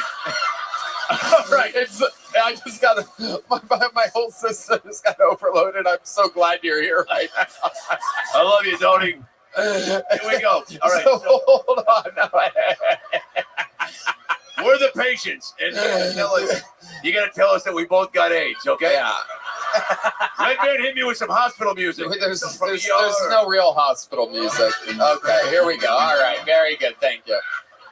Okay, hello, doctor. Yes, we've been waiting for your arrival. It's been a long wait, by the way. Me and my husband. I know it sucks. Oh God, gee, this is not good. This is not good. Okay, you're a doctor. Are you the only doctor? I'm it. Oh, yeah, you're fucked. Oh my God. What do we have? You have AIDS, motherfucker. Oh shit. Oh my God. This is willy bad news. Oh my goodness. Can you say that's all folks for me? Oh, folks for you. Huh? What? Can you? Never mind. Yeah. Okay. Looney Tunes reference. So, Frank, you were like a general doctor? Yeah, family So practice. you were Dr. Frank DeMint. That's correct. Holy shit, that is incredible. Did you always have your hair like that and facial No, hair? no, This no. is more of a retired look. Yeah. Were you ever married? You ever have kids? Married twice. Married twice. Okay. No kids. No kids. Why do you think that is? How do you think you ended up being so lucky to not have kids? I don't know. Hopefully I'm infertile. That's the hope. A guy like you, I would totally have expected you to spread your seed. Where's my seed? I love how you roll with everything. You have a great sense of humor. So 6 years you've been doing it, based out of Columbus, Ohio. So you've been doing the Funny Bone? Yeah. Right. And other places. Yeah. What do you do for fun? What does a retired doctor do for fun? Actually, just the comedy is most. Let me ask you this. You had 2 wives. How did the first one end? You cheat on her? No. Okay, what happened? Well, it was one of those things. She was a high school dropout, and I was a college dropout. And I grew, and she didn't. How are you a doctor and a college dropout? Well, at the time, I'm not. You went at the time. Then I went to college. I went to the army, and then I went to college. Okay. What the fuck did you do in the army? I was a medical lab tech. Oh, wow. Yeah. Absolutely. They asked me to go into linguistics, but I said, well, I'm not fucking this language up bad enough. You need me to fuck So up you- another one? Always kind of had a speech impediment? All my life. Where do you think that comes from? How does that happen? If you were a former doctor, where do you think, how does that even happen? I have no idea. I don't know of any trauma, but I understand my father sounded like this, but he grew out of it, and I didn't. Wow. Probably because his father hit him. And your dad didn't want to do that to you. How old are you, Frank? 66. What a terrible age for a guy with your speech impediment. Literally the worst year. for you. 666, and in 6 days I turned 77. Jesus Christ Almighty, that thing is aggressive. Yeah, Just lie about your age next time. You lie about my. Yeah. You're 42. We're way over 50. What is there one word that if people bring up in a sentence or like they ask you a question, do you ever get in your head, you go, fuck, I don't want to say that? You seem like a pretty confident, fearless guy, which I dig. But Yeah, well, there's sort of 3 words that people don't understand: full, willed, and whale. I have no idea what's going on right now. This. I think you just put a curse on me. What the fuck did you just say? You say whale, forward, and whale? Whale. Whale. And the problem is I like my steak medium well. Oh yeah, God. Oh my God. So, you know, if I were the waiter, I think you would say, I heard you say you like your steak medium whale. But Yeah, that's what they usually say. You want that well done? I said, no, I don't want you leather. I want it wet in the middle, but that didn't help much either, did it?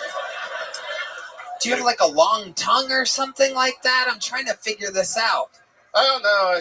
I started eating pussy at the age of 13, though. Oh, hell yeah. Absolutely. And I think my tongue became a little muscle bound. Okay. And did people tell you were good at it? Did the ladies? Oh, yeah. Okay. You can lick it, just don't say it. Wow. Wow. Great. I'm taking that catchphrase. Incredible. So the second marriage, how did that end? I cheated on her. Oh my God. Can you look at there's women's faces? She's like, how the fuck is that possible? Wait, please tell me you sat her down and you go, so look, you're about to experience a little bit of trauma. I've been eating another pussy. The glass is always Guino. I've been fucking my speech therapist.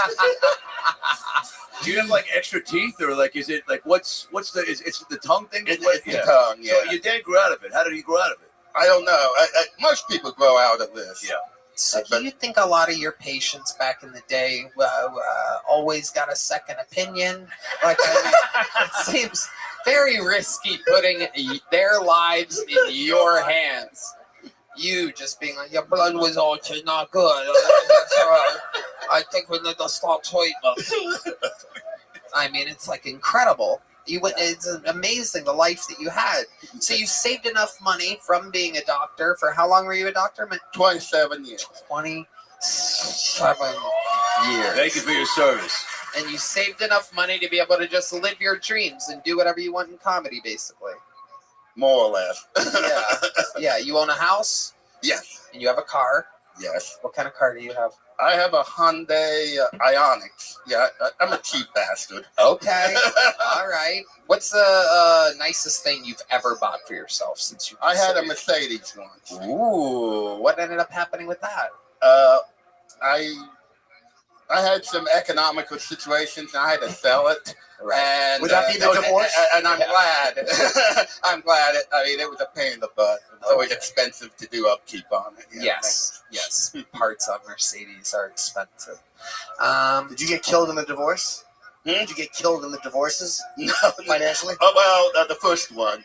Second one, I have a prenup. Nothing better. Yeah, you learn, man. You learn. That prenup is critical. Yeah. You know, I'm actually looking for a new doctor, and I'm serious. I would love if you would step in. I don't know what you charge, what your rates are. It's a copay, but can I just text you? A lot of things I'm like, is this bad? Like, there'll be a spot on my cock, and I'll be like, hey, is this? Anytime. You know what I think we should do? I think you guys should go behind that curtain. I think you should check your prostate right now. How does that sound, Toad? Look at that. Look at that finger. Do that again. Look at that. Right. All right. Oh, my God. All right. Well, I don't know. Yeah, get back there. And then, Tony, if you want to stick your face out of the curtain while he does it, you can feel free to do that. Tony? Oh, yeah. They might be making love by this point. I don't know what's happening. This may have been a crazy idea. Oh, there it is. Okay. Here we go. Tony says, whenever you're ready. Let's see. I think we're probably... Oh, okay. What? Okay, come back out, Frank. Okay. He's so adorable. He almost stayed back there. I'm not even joking. He put a little bit of his finger in my butt. I wish I was joking. I thought that was a bit, but he actually put a finger in between my legs. Nobody could see him, yet he's still committed to the bit. Give it up for this guy. That was... Wow. Absolutely. I'm going to need a new pair of pants and a new doctor. Frank, you are a fucking little angel. Welcome to the Kill Tony universe. You are absolutely going to be loved by the people. When you came out, I thought this guy looks silly as hell. We're going to have a lot of fun talking to him, but the comedy's probably not going to be there. And boy, you absolutely crushed the room. I loved it. You are as funny as you look. You are as funny as you sound. I love how you make fun of yourself and laugh at the jokes. Welcome, welcome. Come back, sign up again. All different shapes and sizes of people here. Absolutely anything can happen. We pull names out of a bucket, and that is where we find all of our regulars out here changing lives, giving people an opportunity. Like your next comedian, who is one of the top regulars in the history of the show. Ladies and gentlemen, here with a brand new minute, this is the great and powerful Cam Patterson, everybody.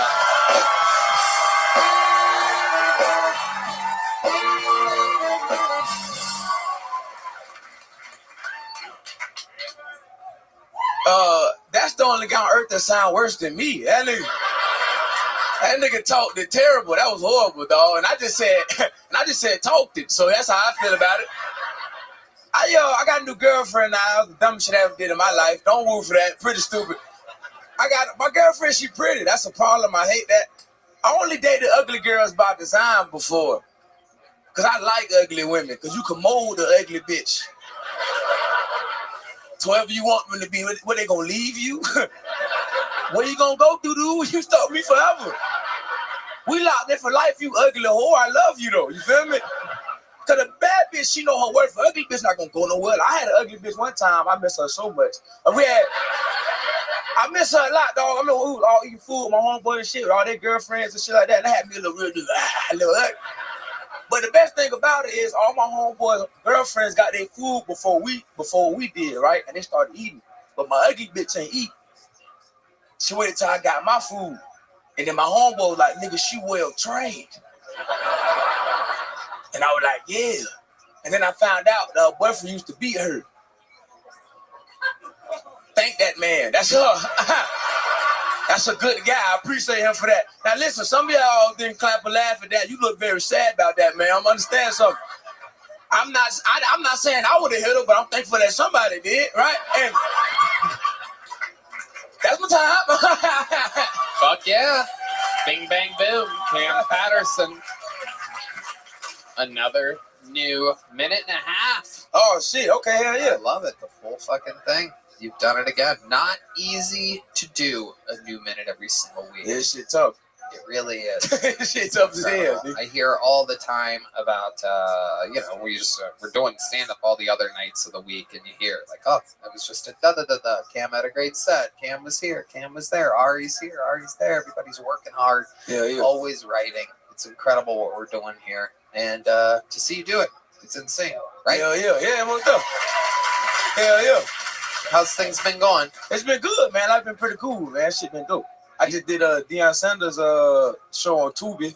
My dad really excited about that. Hell yeah. Hell yeah. Front time? Yeah, hell yeah. It was dope. He was cool as shit, man. Deion Sanders hell is yeah. the man. He a good dude, man. That What's shit the was funny as show? fuck. Is it stand-up or? Nah, it's like a talk show. It was cool if I ain't never been on like real TV and shit. They had gave me like makeup. That felt gay. I ain't like that at all.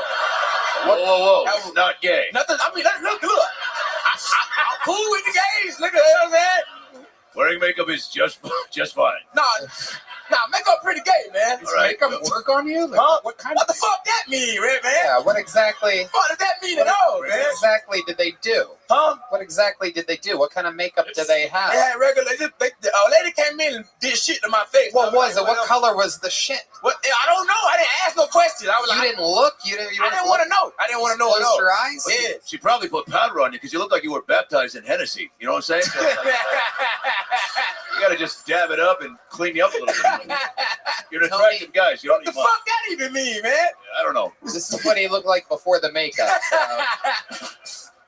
He going to a funeral? Where he going? Who died, man? He is. Who the fuck is dressing D Madness, man? I love it. You got on a turtle suit, nigga. You know that? He's got a bolo on penguin. tonight. It's fun. It's fun seeing what D Madness wears. It's fun getting to tell D Madness what he's wearing tonight. It's the only person you get to break the news to. You won't believe this shit, nigga. You dressed for Prince's funeral, nigga. This shit is crazy. A style king. We bust his balls a lot, but meanwhile, he is weekly the best dressed band member on the show. You would think they're all blind, but no, they just don't fucking. Michael Gonzalez has been wearing a fucking upside down nacho bowl for the last year. No one's talking about it. The old family tortilla over there, the fucking guy. Absolutely incredible. So Cam, you hung out with Deion Sanders. So you're gonna be at some like Colorado games? I went to one. I went to one a couple months ago. Yeah, when I was playing this shit, that shit was dope. Yeah, I would have noticed you, but everybody on the sideline looks exactly like you. But I had a Colorado shirt on, and everybody thought I was a recruit. Yeah, and I would line my ass on too. I'm going, hell yeah, I'm going. Who know I might come for sure, hell yeah. Oh, lying like shit. Yeah, I don't want this to sound racist, but okay, wait a minute. That's a terrible start. I know. That's one of the worst starts in America. Well aware of that, but is there like a Deion Sanders is known for being a flashy, flair-filled guy, right? Yeah. So is there like a cool, like did he do a really cool black handshake that even threw you off? Do you know what I'm saying? That's a good question. Was the handshake complex? We both from Florida, so we got the same shit. We both from Florida, so it's like, you know what I'm saying? Can you air show us what a handshake with Deion Sanders? Can he do it? That fucking guy can't do it. He probably do it. A white guy in sunglasses? Why do he have sunglasses on right now? He could do it. Fuck wrong with you, nigga? Yeah. And you're looking at your wife like, you better not have Oh, no, look. Go to the Puerto Rican with the gold grill over here. Here he is. This is his... Oh, that's it? Oh, come on. It's real simple. Tony Caruso has a better handshake than that. I can show you a blacker handshake than Yeah, let's go. Come on, Tony. Ladies and gentlemen. Follow my lead. All right, follow my lead. Now play some cool rap music for me. Come on, like give him a good So let's say I walk into like a black nightclub, right? Which I love, by the way. I love because you're usually there to make some arrests of some kind. What are you doing? I'm usually looking for some big fat black pussy, Tony, but tight shit, which is my website, big fat black pussy / Tony Caruso. So let's say I walk into the club and I go, Cam, good to see you. Yo.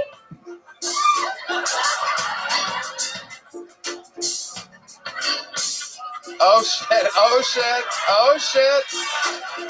Whoa. Oh, up top, down low, and the reverse, fist bump, crisscross, double piece, working the rib section. Oh, and then in. Oh, yeah, there it is. Baking soda. Hell yeah. Wow. Wow.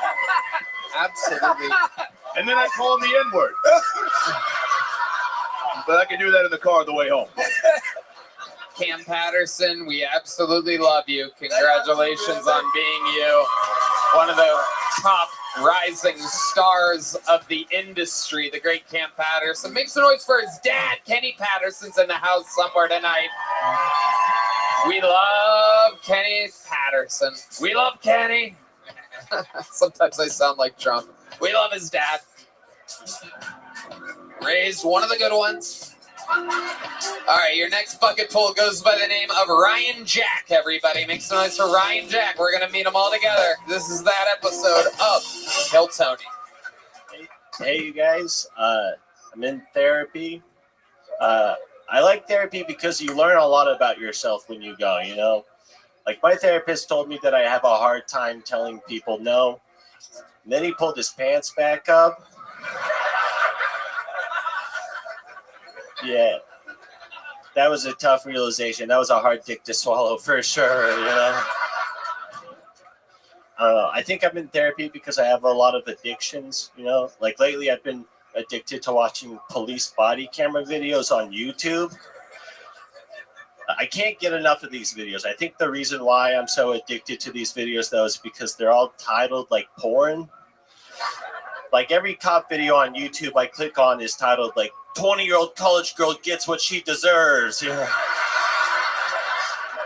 Karen gets physical and learns her lesson, you know? Man packs heat and shorts, all the classics, you know? And just like porn, the more that I watch these videos, the more I start to develop an unrealistic standard for police officers, you know? Like, one time I got arrested and the cop pinned me down to the ground and I was like, I can't get hard. I'm sorry, I can't. He tried tasing me, choking me. There you go. Great set. Ryan Jack, the bucket is powerful tonight. An incredible, another bucket pull. Jim Norton, thoughts? Very funny, and every punchline was hidden. I didn't see any of them coming. It was really, really good, man. It was none of them were predictable. Really good writing. Very funny. Thank you. Very Appreciate funny. it. Thank you. Thank you very much. Yeah. Ryan Jack. How long have you been doing stand-up? About 4 years. 4 years. And you really are in therapy? I am. Yeah. And what types of things, what types of trauma have you had in your life that you talk to your therapist about? Just mostly daddy issues, shit like Yeah. Just my dad called me retarded and shit all the time. But, you know, what are you going to do? That's it. That's how you end up being funny. Yeah. Are you Theo Vaughn's kid? I think so. Was your principal also a raccoon? Ryan, where are you from? I'm from Salt Lake City, Utah. Salt Lake City, Utah. Absolutely. You come from a Mormon family? No, actually. Both of my parents were raised Mormon, but I'm not. They kept us in Utah for some reason. I don't know why, but absolutely. Yeah. What, how long have you been on stand-up? 4 years? 4 years, And yeah. what do you do for work? I work at the Dead Rabbit down the street. Oh, that's I'm a one of food the runner best down there. bars and restaurants in the Shout out city. to Dead Rabbit. Yes, that is yeah. a place that I have been to, unlike the Liberty. Too soon. An incredible fucking place.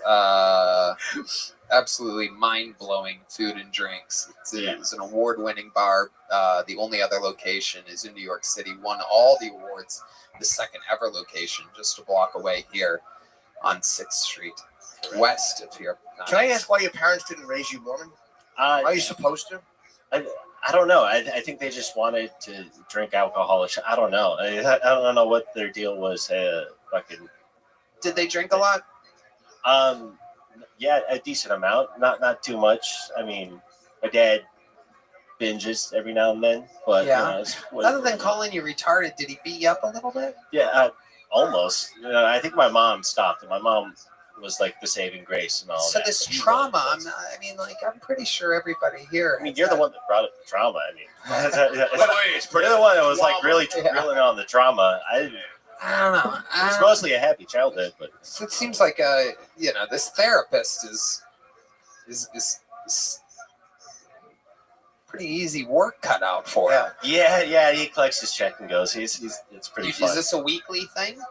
Yeah, I try to keep it like once every couple of weeks, but yeah, because I'm running out of things to talk about. It's just kind of annoying at this point. Talking about my dad. That makes sense. But what else have you talked with your therapist about? Oh shit! Just been addiction, shit like that. Okay, let's talk about that. There it is. What have you been addicted to? What are you addicted to? Eating pennies and putting your finger in the socket? Yeah, no, pretty much. What have you done? I've been addicted to a gas station kratom. Have you heard of that? Oh shit! Yeah. You guys, finally someone respects me. I have some friends that are addicted to that. They don't know they're addicted to that, but there's a couple people that basically everyone that tries kratom kind of gets they really like it. Yeah. Let's put it that way. I'm not sure if we have any sponsors right now that are kratom. So I think we What stopped is it? Yeah. What is it? What is it? It is an herb. That's how they. It's a natural herb, much like cocaine and So the gas station. heroin. Yeah, they sell this at gas stations, and it's considered non-addictive. And what I've noticed is that people that have been addicted to things that are trying to not be addicted to things try this, and they get addicted to this. But they say that they're not addicted to it, but they do a little bit more every single week. Boy, if they weren't a sponsor, they are now. That was a great fucking plug. Yeah. If you like it, get it from our people, whoever they may. Did you ever try it? No. Thanks to send us all of this stuff. Yeah, I don't do anything. I'm a very, very simple man. I don't do it. I don't go to the Liberty. Yeah. Ryan Jack. So you got addicted to a gas station kratom. How wild did things get? What was your lowest point on gas station kratom? Did you ever suck a fucking cock for it? Nah, dude. No. Oh wow, Red Band, very fast. Red Band.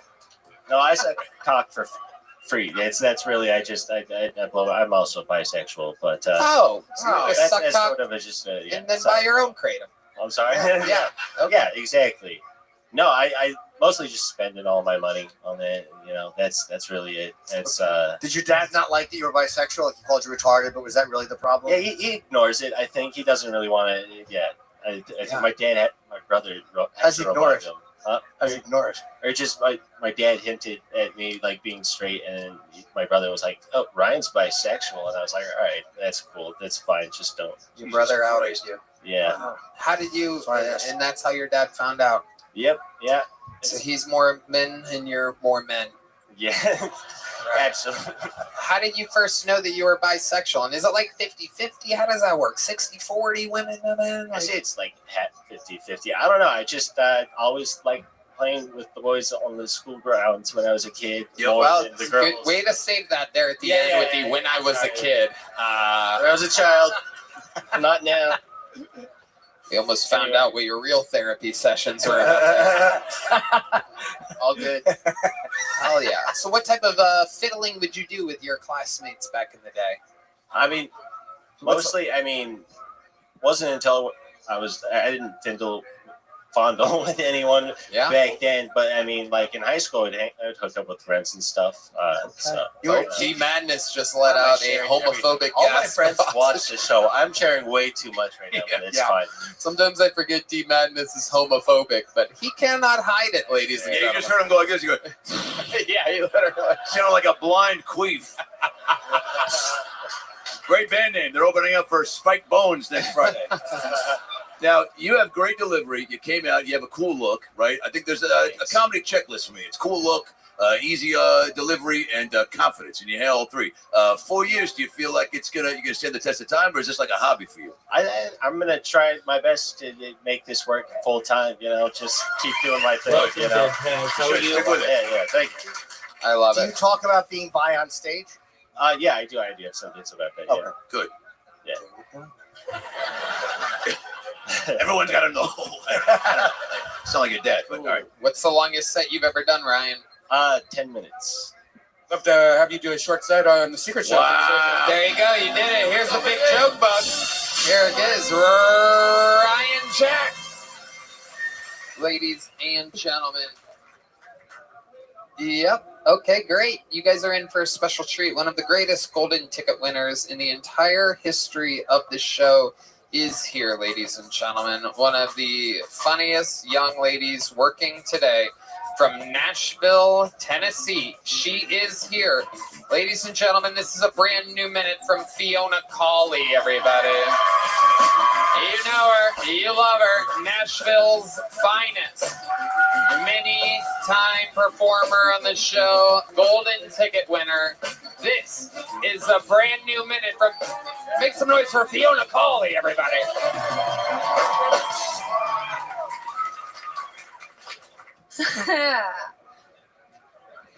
So, something I have noticed since being in a chair, I don't think that women see me as like a threat.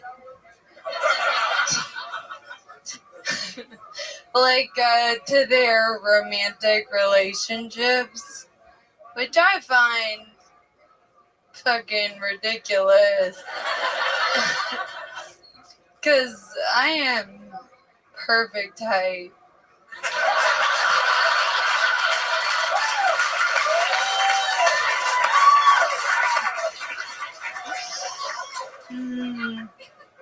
To suck your dude's dick. That's not a joke, that's a threat. I'm kidding. I don't suck dick. Not during allergy season. That's just dangerous. Talk about head cold. Thank you. Fiona Cawley, everybody, with a brand new minute. Fiona. Where do we even begin with you? Welcome back. Thank you. Absolutely, always wonderful. There was a lot that happened there. Have you sucked dicks while sitting in the chair before? Is that a thing that you do? You have a boyfriend? I always see him. Yeah, it's just I gotta be charged forward and back. Yeah. That is correct. I love it. And how long have you been with your boyfriend again? A year and a half. Year and a half. So you guys have been through a lot together, huh? Mm-hmm. How's it all going? Good? He's actually not my boyfriend anymore. Oh. My fiance. Whoa! Look at that. Wow. Oh my goodness. Wow. Incredible. So until really, really soon do you part. Yeah.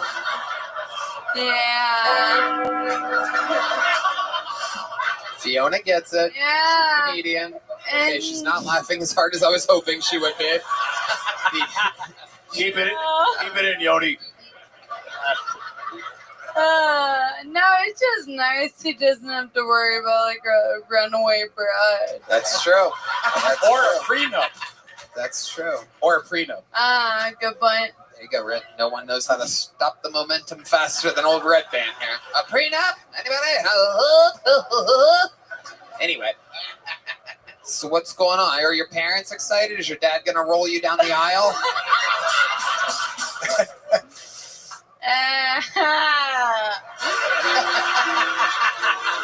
Isolate that audio. I want that for my new email alert. Oh my God. Oh my fucking God. That was my favorite moment of the whole fucking show. There are so many. The wedding, I mean, I can't even imagine. We're going to tie a bunch of like cans and stuff to the back of your chair, just married on the back. Just clank your That ass. will hop on. Yeah, it'll be good. Absolutely. Very happy for you. Yeah. Thank you. Anyone can do it, you know? That's true. That's true. You're gonna fucking throw that bouquet behind you. Really, really shallow throw. Everyone will be crisscross applesauce. Right behind you. Right behind you. Applesauce, or as you call it, 3 meals a day. No, I'm kidding. She can eat normal meals, people. We're kidding. We laugh a lot. She's a golden ticket winner, damn it. There you go.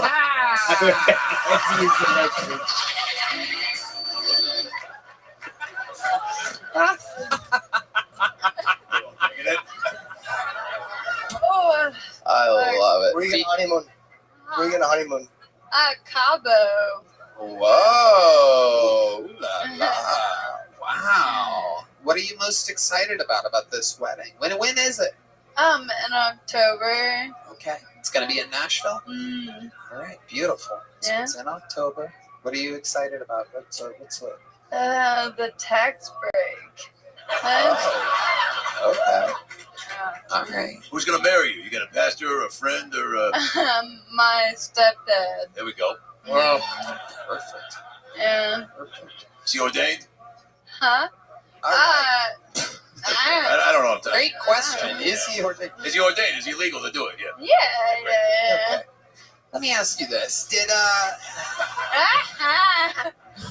Did you how did he propose to you? It was good. Yeah, let's hear about it. I bet you're real easy to surprise. Just gets down behind you. He's like, babe, spin around. You're not gonna fucking believe this shit. Oh my. There he is. There he is. It's incredible. The same guy from the prenup momentum stop earlier is the same. Welcome to the show, Red Band. He has arrived. Been sitting on that queue all night. So let's hear. How did he propose to you? First he took me to dinner at a restaurant called Bad Idea. Oh, misdirect. Yeah. Yeah, he got my ass, dude. It was terrible. Yeah. So then I got a text from the booker at Zany's, and she said that someone was there that wanted to meet me. I had to come right away. Comedy is fucking weird, so I was like, maybe that's real. I don't know. So we left the restaurant. We're both real nervous in the car. I thought for like the same reason. Nah. And we got there, and I'm fucking all the way up, zooming around the corner.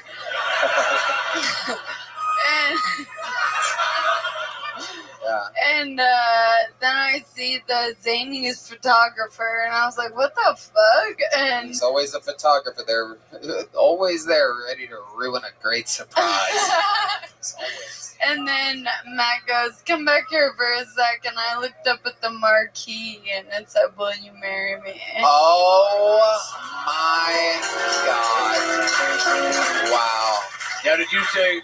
Did you? That's so sweet. Did you immediately say yes, or did you go? Let me think about it. No, that's a really beautiful story. Sorry, I had to do that. But wait, so and that was how long ago again? A year ago? The proposal? Yeah. That was a week ago. Oh my God. That's beautiful. A week ago, she's still on the same chair charge that she had for the. Hasn't even had to plug in yet. Can you play PlayStation on that too? Is it? There's a fucking USB right here. Is it really? Yeah, I Whoa. can start to vape. That's incredible. Yeah. Yeah. Steer the Titan sub with that. Yeah. The thing that died, they all died on it. Oh, yes. I'm so sorry. You're doing great, Fiona. What do you like to do for fun when you come to Austin, Texas? I always go to Terry Black's. Okay, yeah, you have good taste. Yeah, that place fucks. It's Yes, so it does. good. Yes. Yeah. It really does. What's your favorite thing to get when you're there? You're gonna hate me. Oh boy. The mac and cheese. You go to Terry Black's for the mac and cheese? Oh, look at all the fat asses going crazy for this. Just a bunch of people on their last breaths. No, everything else was good, but the mac and cheese, are you fucking kidding? Let me tell you something, Fiona. We're trying to take care of you here. I'm gonna have you talk to a doctor. His name's Frank Dement. I want you to make him say free drinks at taxi. Fiona, call we have Louie bad news. This mac and cheese is not a good idea if you want to see changes. Look at your faces.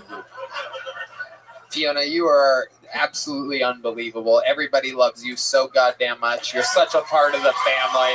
Congratulations on the October wedding. Make some noise for Fiona Cawley, everybody.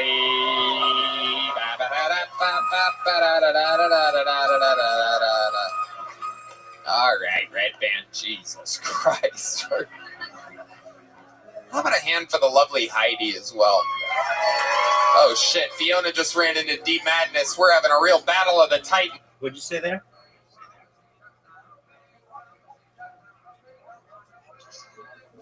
I think that's an excellent idea. I may be doing the same.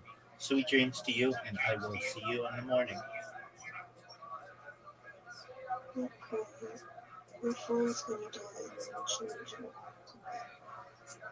What'd you say?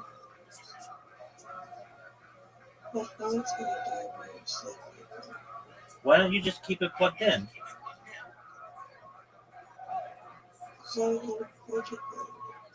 Because what?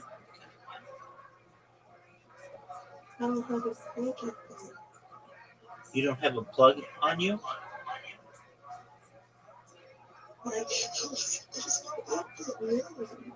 There's no outlet near you?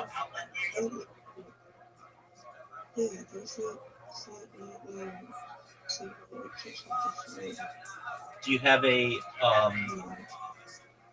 an extension cord?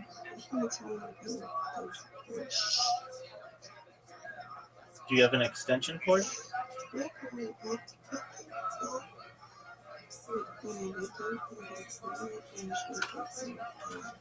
You are so difficult to hear. It sounds like you're talking with a pillow over your mouth.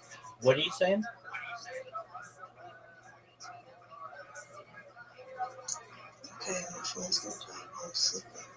Okay.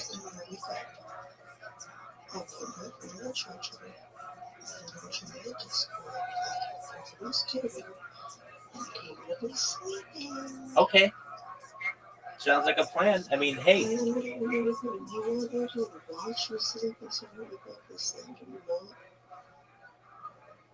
Hey, you want to watch me sleep?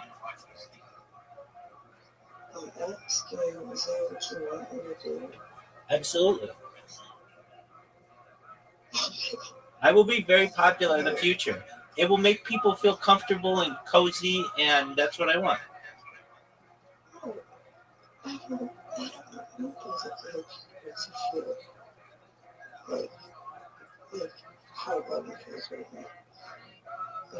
Okay. Well, you should just know that, like, you know, other people are going to have similar feelings when it comes to my snooze sessions. I mean, my snooze sessions are perhaps the most widely publicized sleeping sessions of any person on earth. You're an early adopter of enjoying them.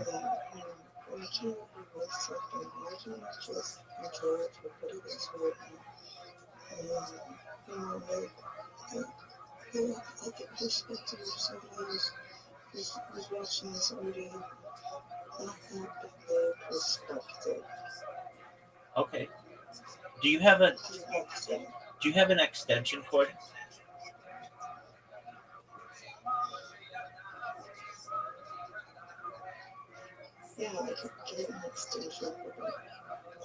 All right. And then we can stay connected 24 hours a day.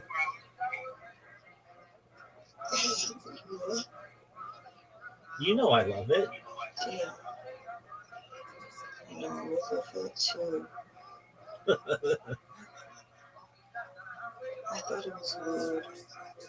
It's not weird. You're actually an early adopter of something that's quite groundbreaking, and it's like this connection of people in the world.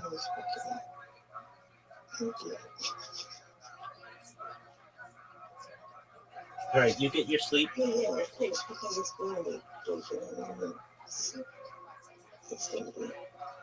Just I'm gonna make some adjustments. Then I wake up so your phone doesn't die in the future. Excellent. That sounds like a plan. Alrighty. Sweet dreams to you. And I hope you get your beauty rest. Night night. Titans over here. Nobody knows what the fuck's going on. Deep Madness is like, who put a fucking motorcycle on my foot?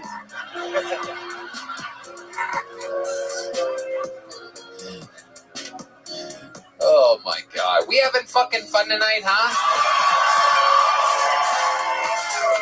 I don't know how we do it every week. It's been a great night for the bucket.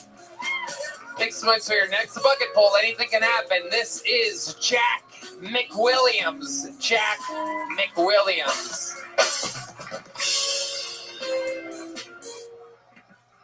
I hooked up with a girl the other day, and when I asked for consent, she said, before we go any further, I need to tell you my safe phrase so that you know when I feel uncomfortable and I want you to stop. I was like, of course.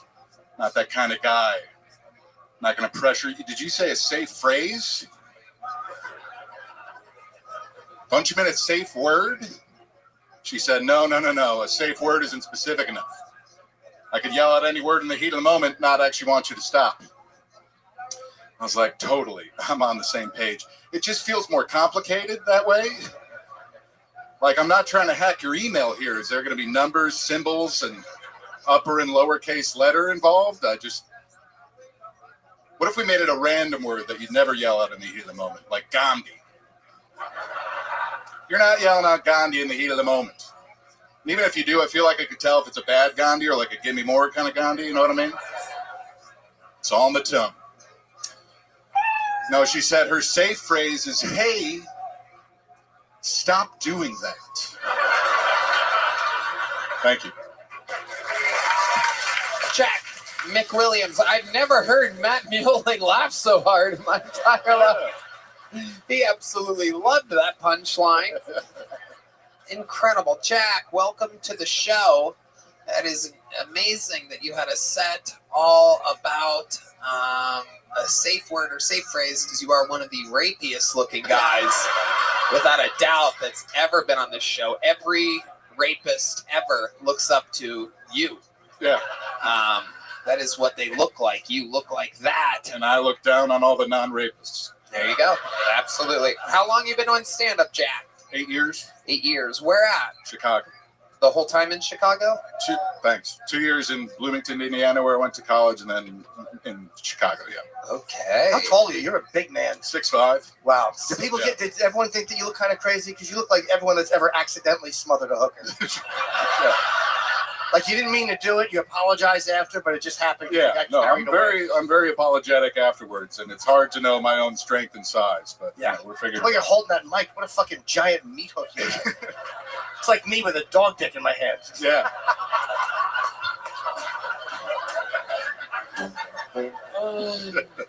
Jack, I love it. What do you do for a living? I'm a caddy. Oh, a real golf caddy? Yeah. Wow. Yeah. How long you been doing that for? 4 seasons. Okay. In Chicago. It's a seasonal job. I found one here in Austin, though, that's a little sporadic, but. You live here now? So I'm a long distance with a girl in Austin. I've been living with her since November. Okay. We've been dating over a year. I'm at Spanish Oaks Golf Club. Yeah, very, very nice golf. Shout out. Course. Shout yeah, out. Yeah. No doubt about it. They'll be super pumped to hear about the rate. It's going to be good. Absolutely. Seems good. He's doing good, Spanish Oaks. Keep him close. This is where stars come from. They love the way my meat hooks grab their driver. What does the girlfriend do for a living? She works at H-E-B. Oh, wow. Everyone's favorite. No doubt about it. Instant crowd pop always Yeah. for HEB. What does she do there? She's in the beauty section, though. In a month, she's starting management training. Wow, look at that. Everything you guys touch turns to gold over there. And how did you end up meeting this girl? Long distance relationship, Chicago and Austin. She visited Chicago and came to a comedy show where I was the headliner, essentially the last Whoa, comedian. hello. Yeah. And then what happens? She comes up to you and goes, "No, "You're really so funny." I have a bit where I take a girl to the airport after 3 dates. You know, super not rapey thing to do. It's just being a gentleman." She clapped for me in the audience, and then I kind of did a quick interaction and Light her up. Yeah. pretty much right after the. And then what? You guys went on a date in Right Chicago after the show, next day? She was flying back the next day. When she said she was lives in Austin, I was like, "Well, I've been meaning to visit there for this show." Did you guys hang out that night or Yeah, anything? for a few hours. What'd you do? You go over to the Bean? Yeah. Just happens to be a landmark that I know a lot about. I always ask for consent before I go to the Bean. Sure. 100%. Nobody believes you. Mm-hmm. What does she like about you? What does she like? Your Yeah, what personality? does she say that she likes? What does she have an Edmund She Kemper says I'm fetish? very kind. Damn it. She said, What'd you say, Jim? God, I just knew it, Mom, and I said it. No, nobody heard it. I'm sure No one knows who he is. I said she has an Edmund Kemper fetish. I know that reference. That's great. Damn it. He's saying you look like a big rapey serial killer. I say it with love. I like it. He's my I really favorite. appreciate it. Yeah, he's great. Wait, what? How do you keep? I've done long distance 14 times. So how, you have a handful of ways to keep it fresh and exciting, right? You can cheat, or you can do phone sex. Yep, the big two. Say it again. The big two. The big two. Yeah. Well, how do you keep it fresh? How do you keep connected? She would visit like every 6 weeks during caddy season, and then now I've been here for a few months. Are you a good caddy? Back-to-back caddy of the year at my club in Chicago. Wow. Absolutely incredible. Yeah. How did you get so good at it? Well, my coworkers are either alcoholics or children, so it's not right the highest bar. That's also who your victims are. Got it. Standing ovation from Antonio Caruso. I love it. Jack, before I let you go, what would we be surprised to know about you? Other than I have not sexually assaulted anybody. Yeah, say to one of the cameras for your work. Yeah. Yeah.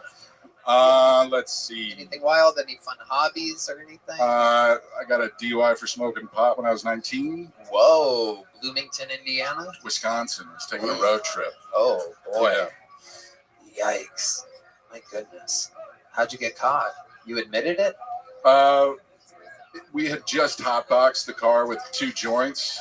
Yeah. So he pulled us over and was like, "I'm pulling you over for a traffic violation." We said, "What's the traffic violation?" And he just said, "How much marijuana's in the car?" So we were 19. We didn't really we know our rights. Right. Yeah. That makes sense. We gotta. You want to be my doctor? I fucking like you a lot. Yes. You're very funny. I do. You're kind. Thank you. Yay, I don't know. Yeah. I went from being just a rapist to your doctor, so that's a pretty good. That's it. Not the first one. Yeah, you should have seen the other rapey doctor that was here earlier. Red Band? You know, I'd love for you to headline the secret show Thursday. Oh, yeah. Holy, look at that. And a big joke book. You did it. There he goes, Jack McWilliams, ladies and gentlemen. No, the bucket pulls on this show are out of control right Let's get one more up here. Let's see if we could go for it tonight. Ladies and gentlemen, your final bucket pull of the night. Ladies and gentlemen, make some noise for Dagan Asfaha. Dagan Asfaha.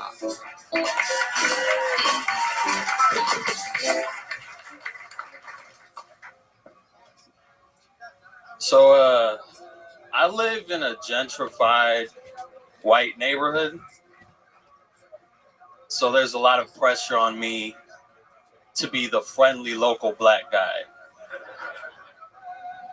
And it's tough, you know, it's hard.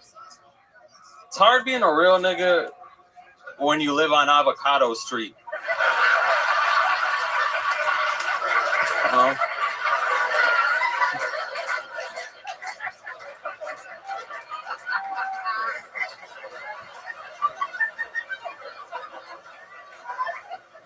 It's hard because people don't understand race, you know? Like one time I was at a comedy show and I was watching a black comedian perform. He was saying the N-word a lot. And this white woman next to me turned to me and she was like, am I allowed to laugh? I was like, absolutely not. As a matter of fact, every time you hear the N-word, hold your breath. All right, that's my time. Dagan Aspaha. Am I saying that right? Dagan? Dejan. Dejan. Yeah. Dejan, welcome. Another amazing set. Congratulations to you. How long you been on stand-up? 3 years. 3 years. Where at? I started in LA, and then I moved back to Seattle like a year ago. What made you move to Seattle from LA? There was no reason to be there in LA. Right. I love it. Do you keep in touch with Captain Phillips?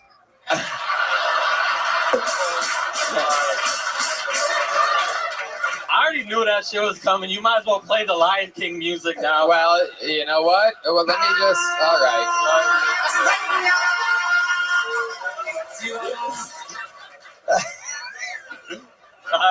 What does Dajan mean? Is that a Dejan? Oh, we got you. We got you there. You didn't see that one coming. We got you there. We got you. You took the bait. Oh, that's tonight's Fruit by the Foot cue of the night. What do you do for work, Dajan? I'm about to work as a tutor. I'm about to work with kids, but I was just working security right now. Okay. What are you going to be tutoring them in? You really are in a gentrified neighborhood. I'm taking you for the tutor type. That was like at an elementary school. Oh, wow. Yeah, I did that too when I was in LA for a bit. Okay. Yeah. All right. Tutoring kids. Is it fun working with kids? Kids like me, generally. You might be the only bucket pool tonight that's allowed near kids. Got some retired doctors, some scary individuals up here. Yeah. I love it. What's your love life like? Oh, I be dating casually. Yeah? You know what I'm saying? What are you into? What type of woman are you? What type of big booty bitch are you?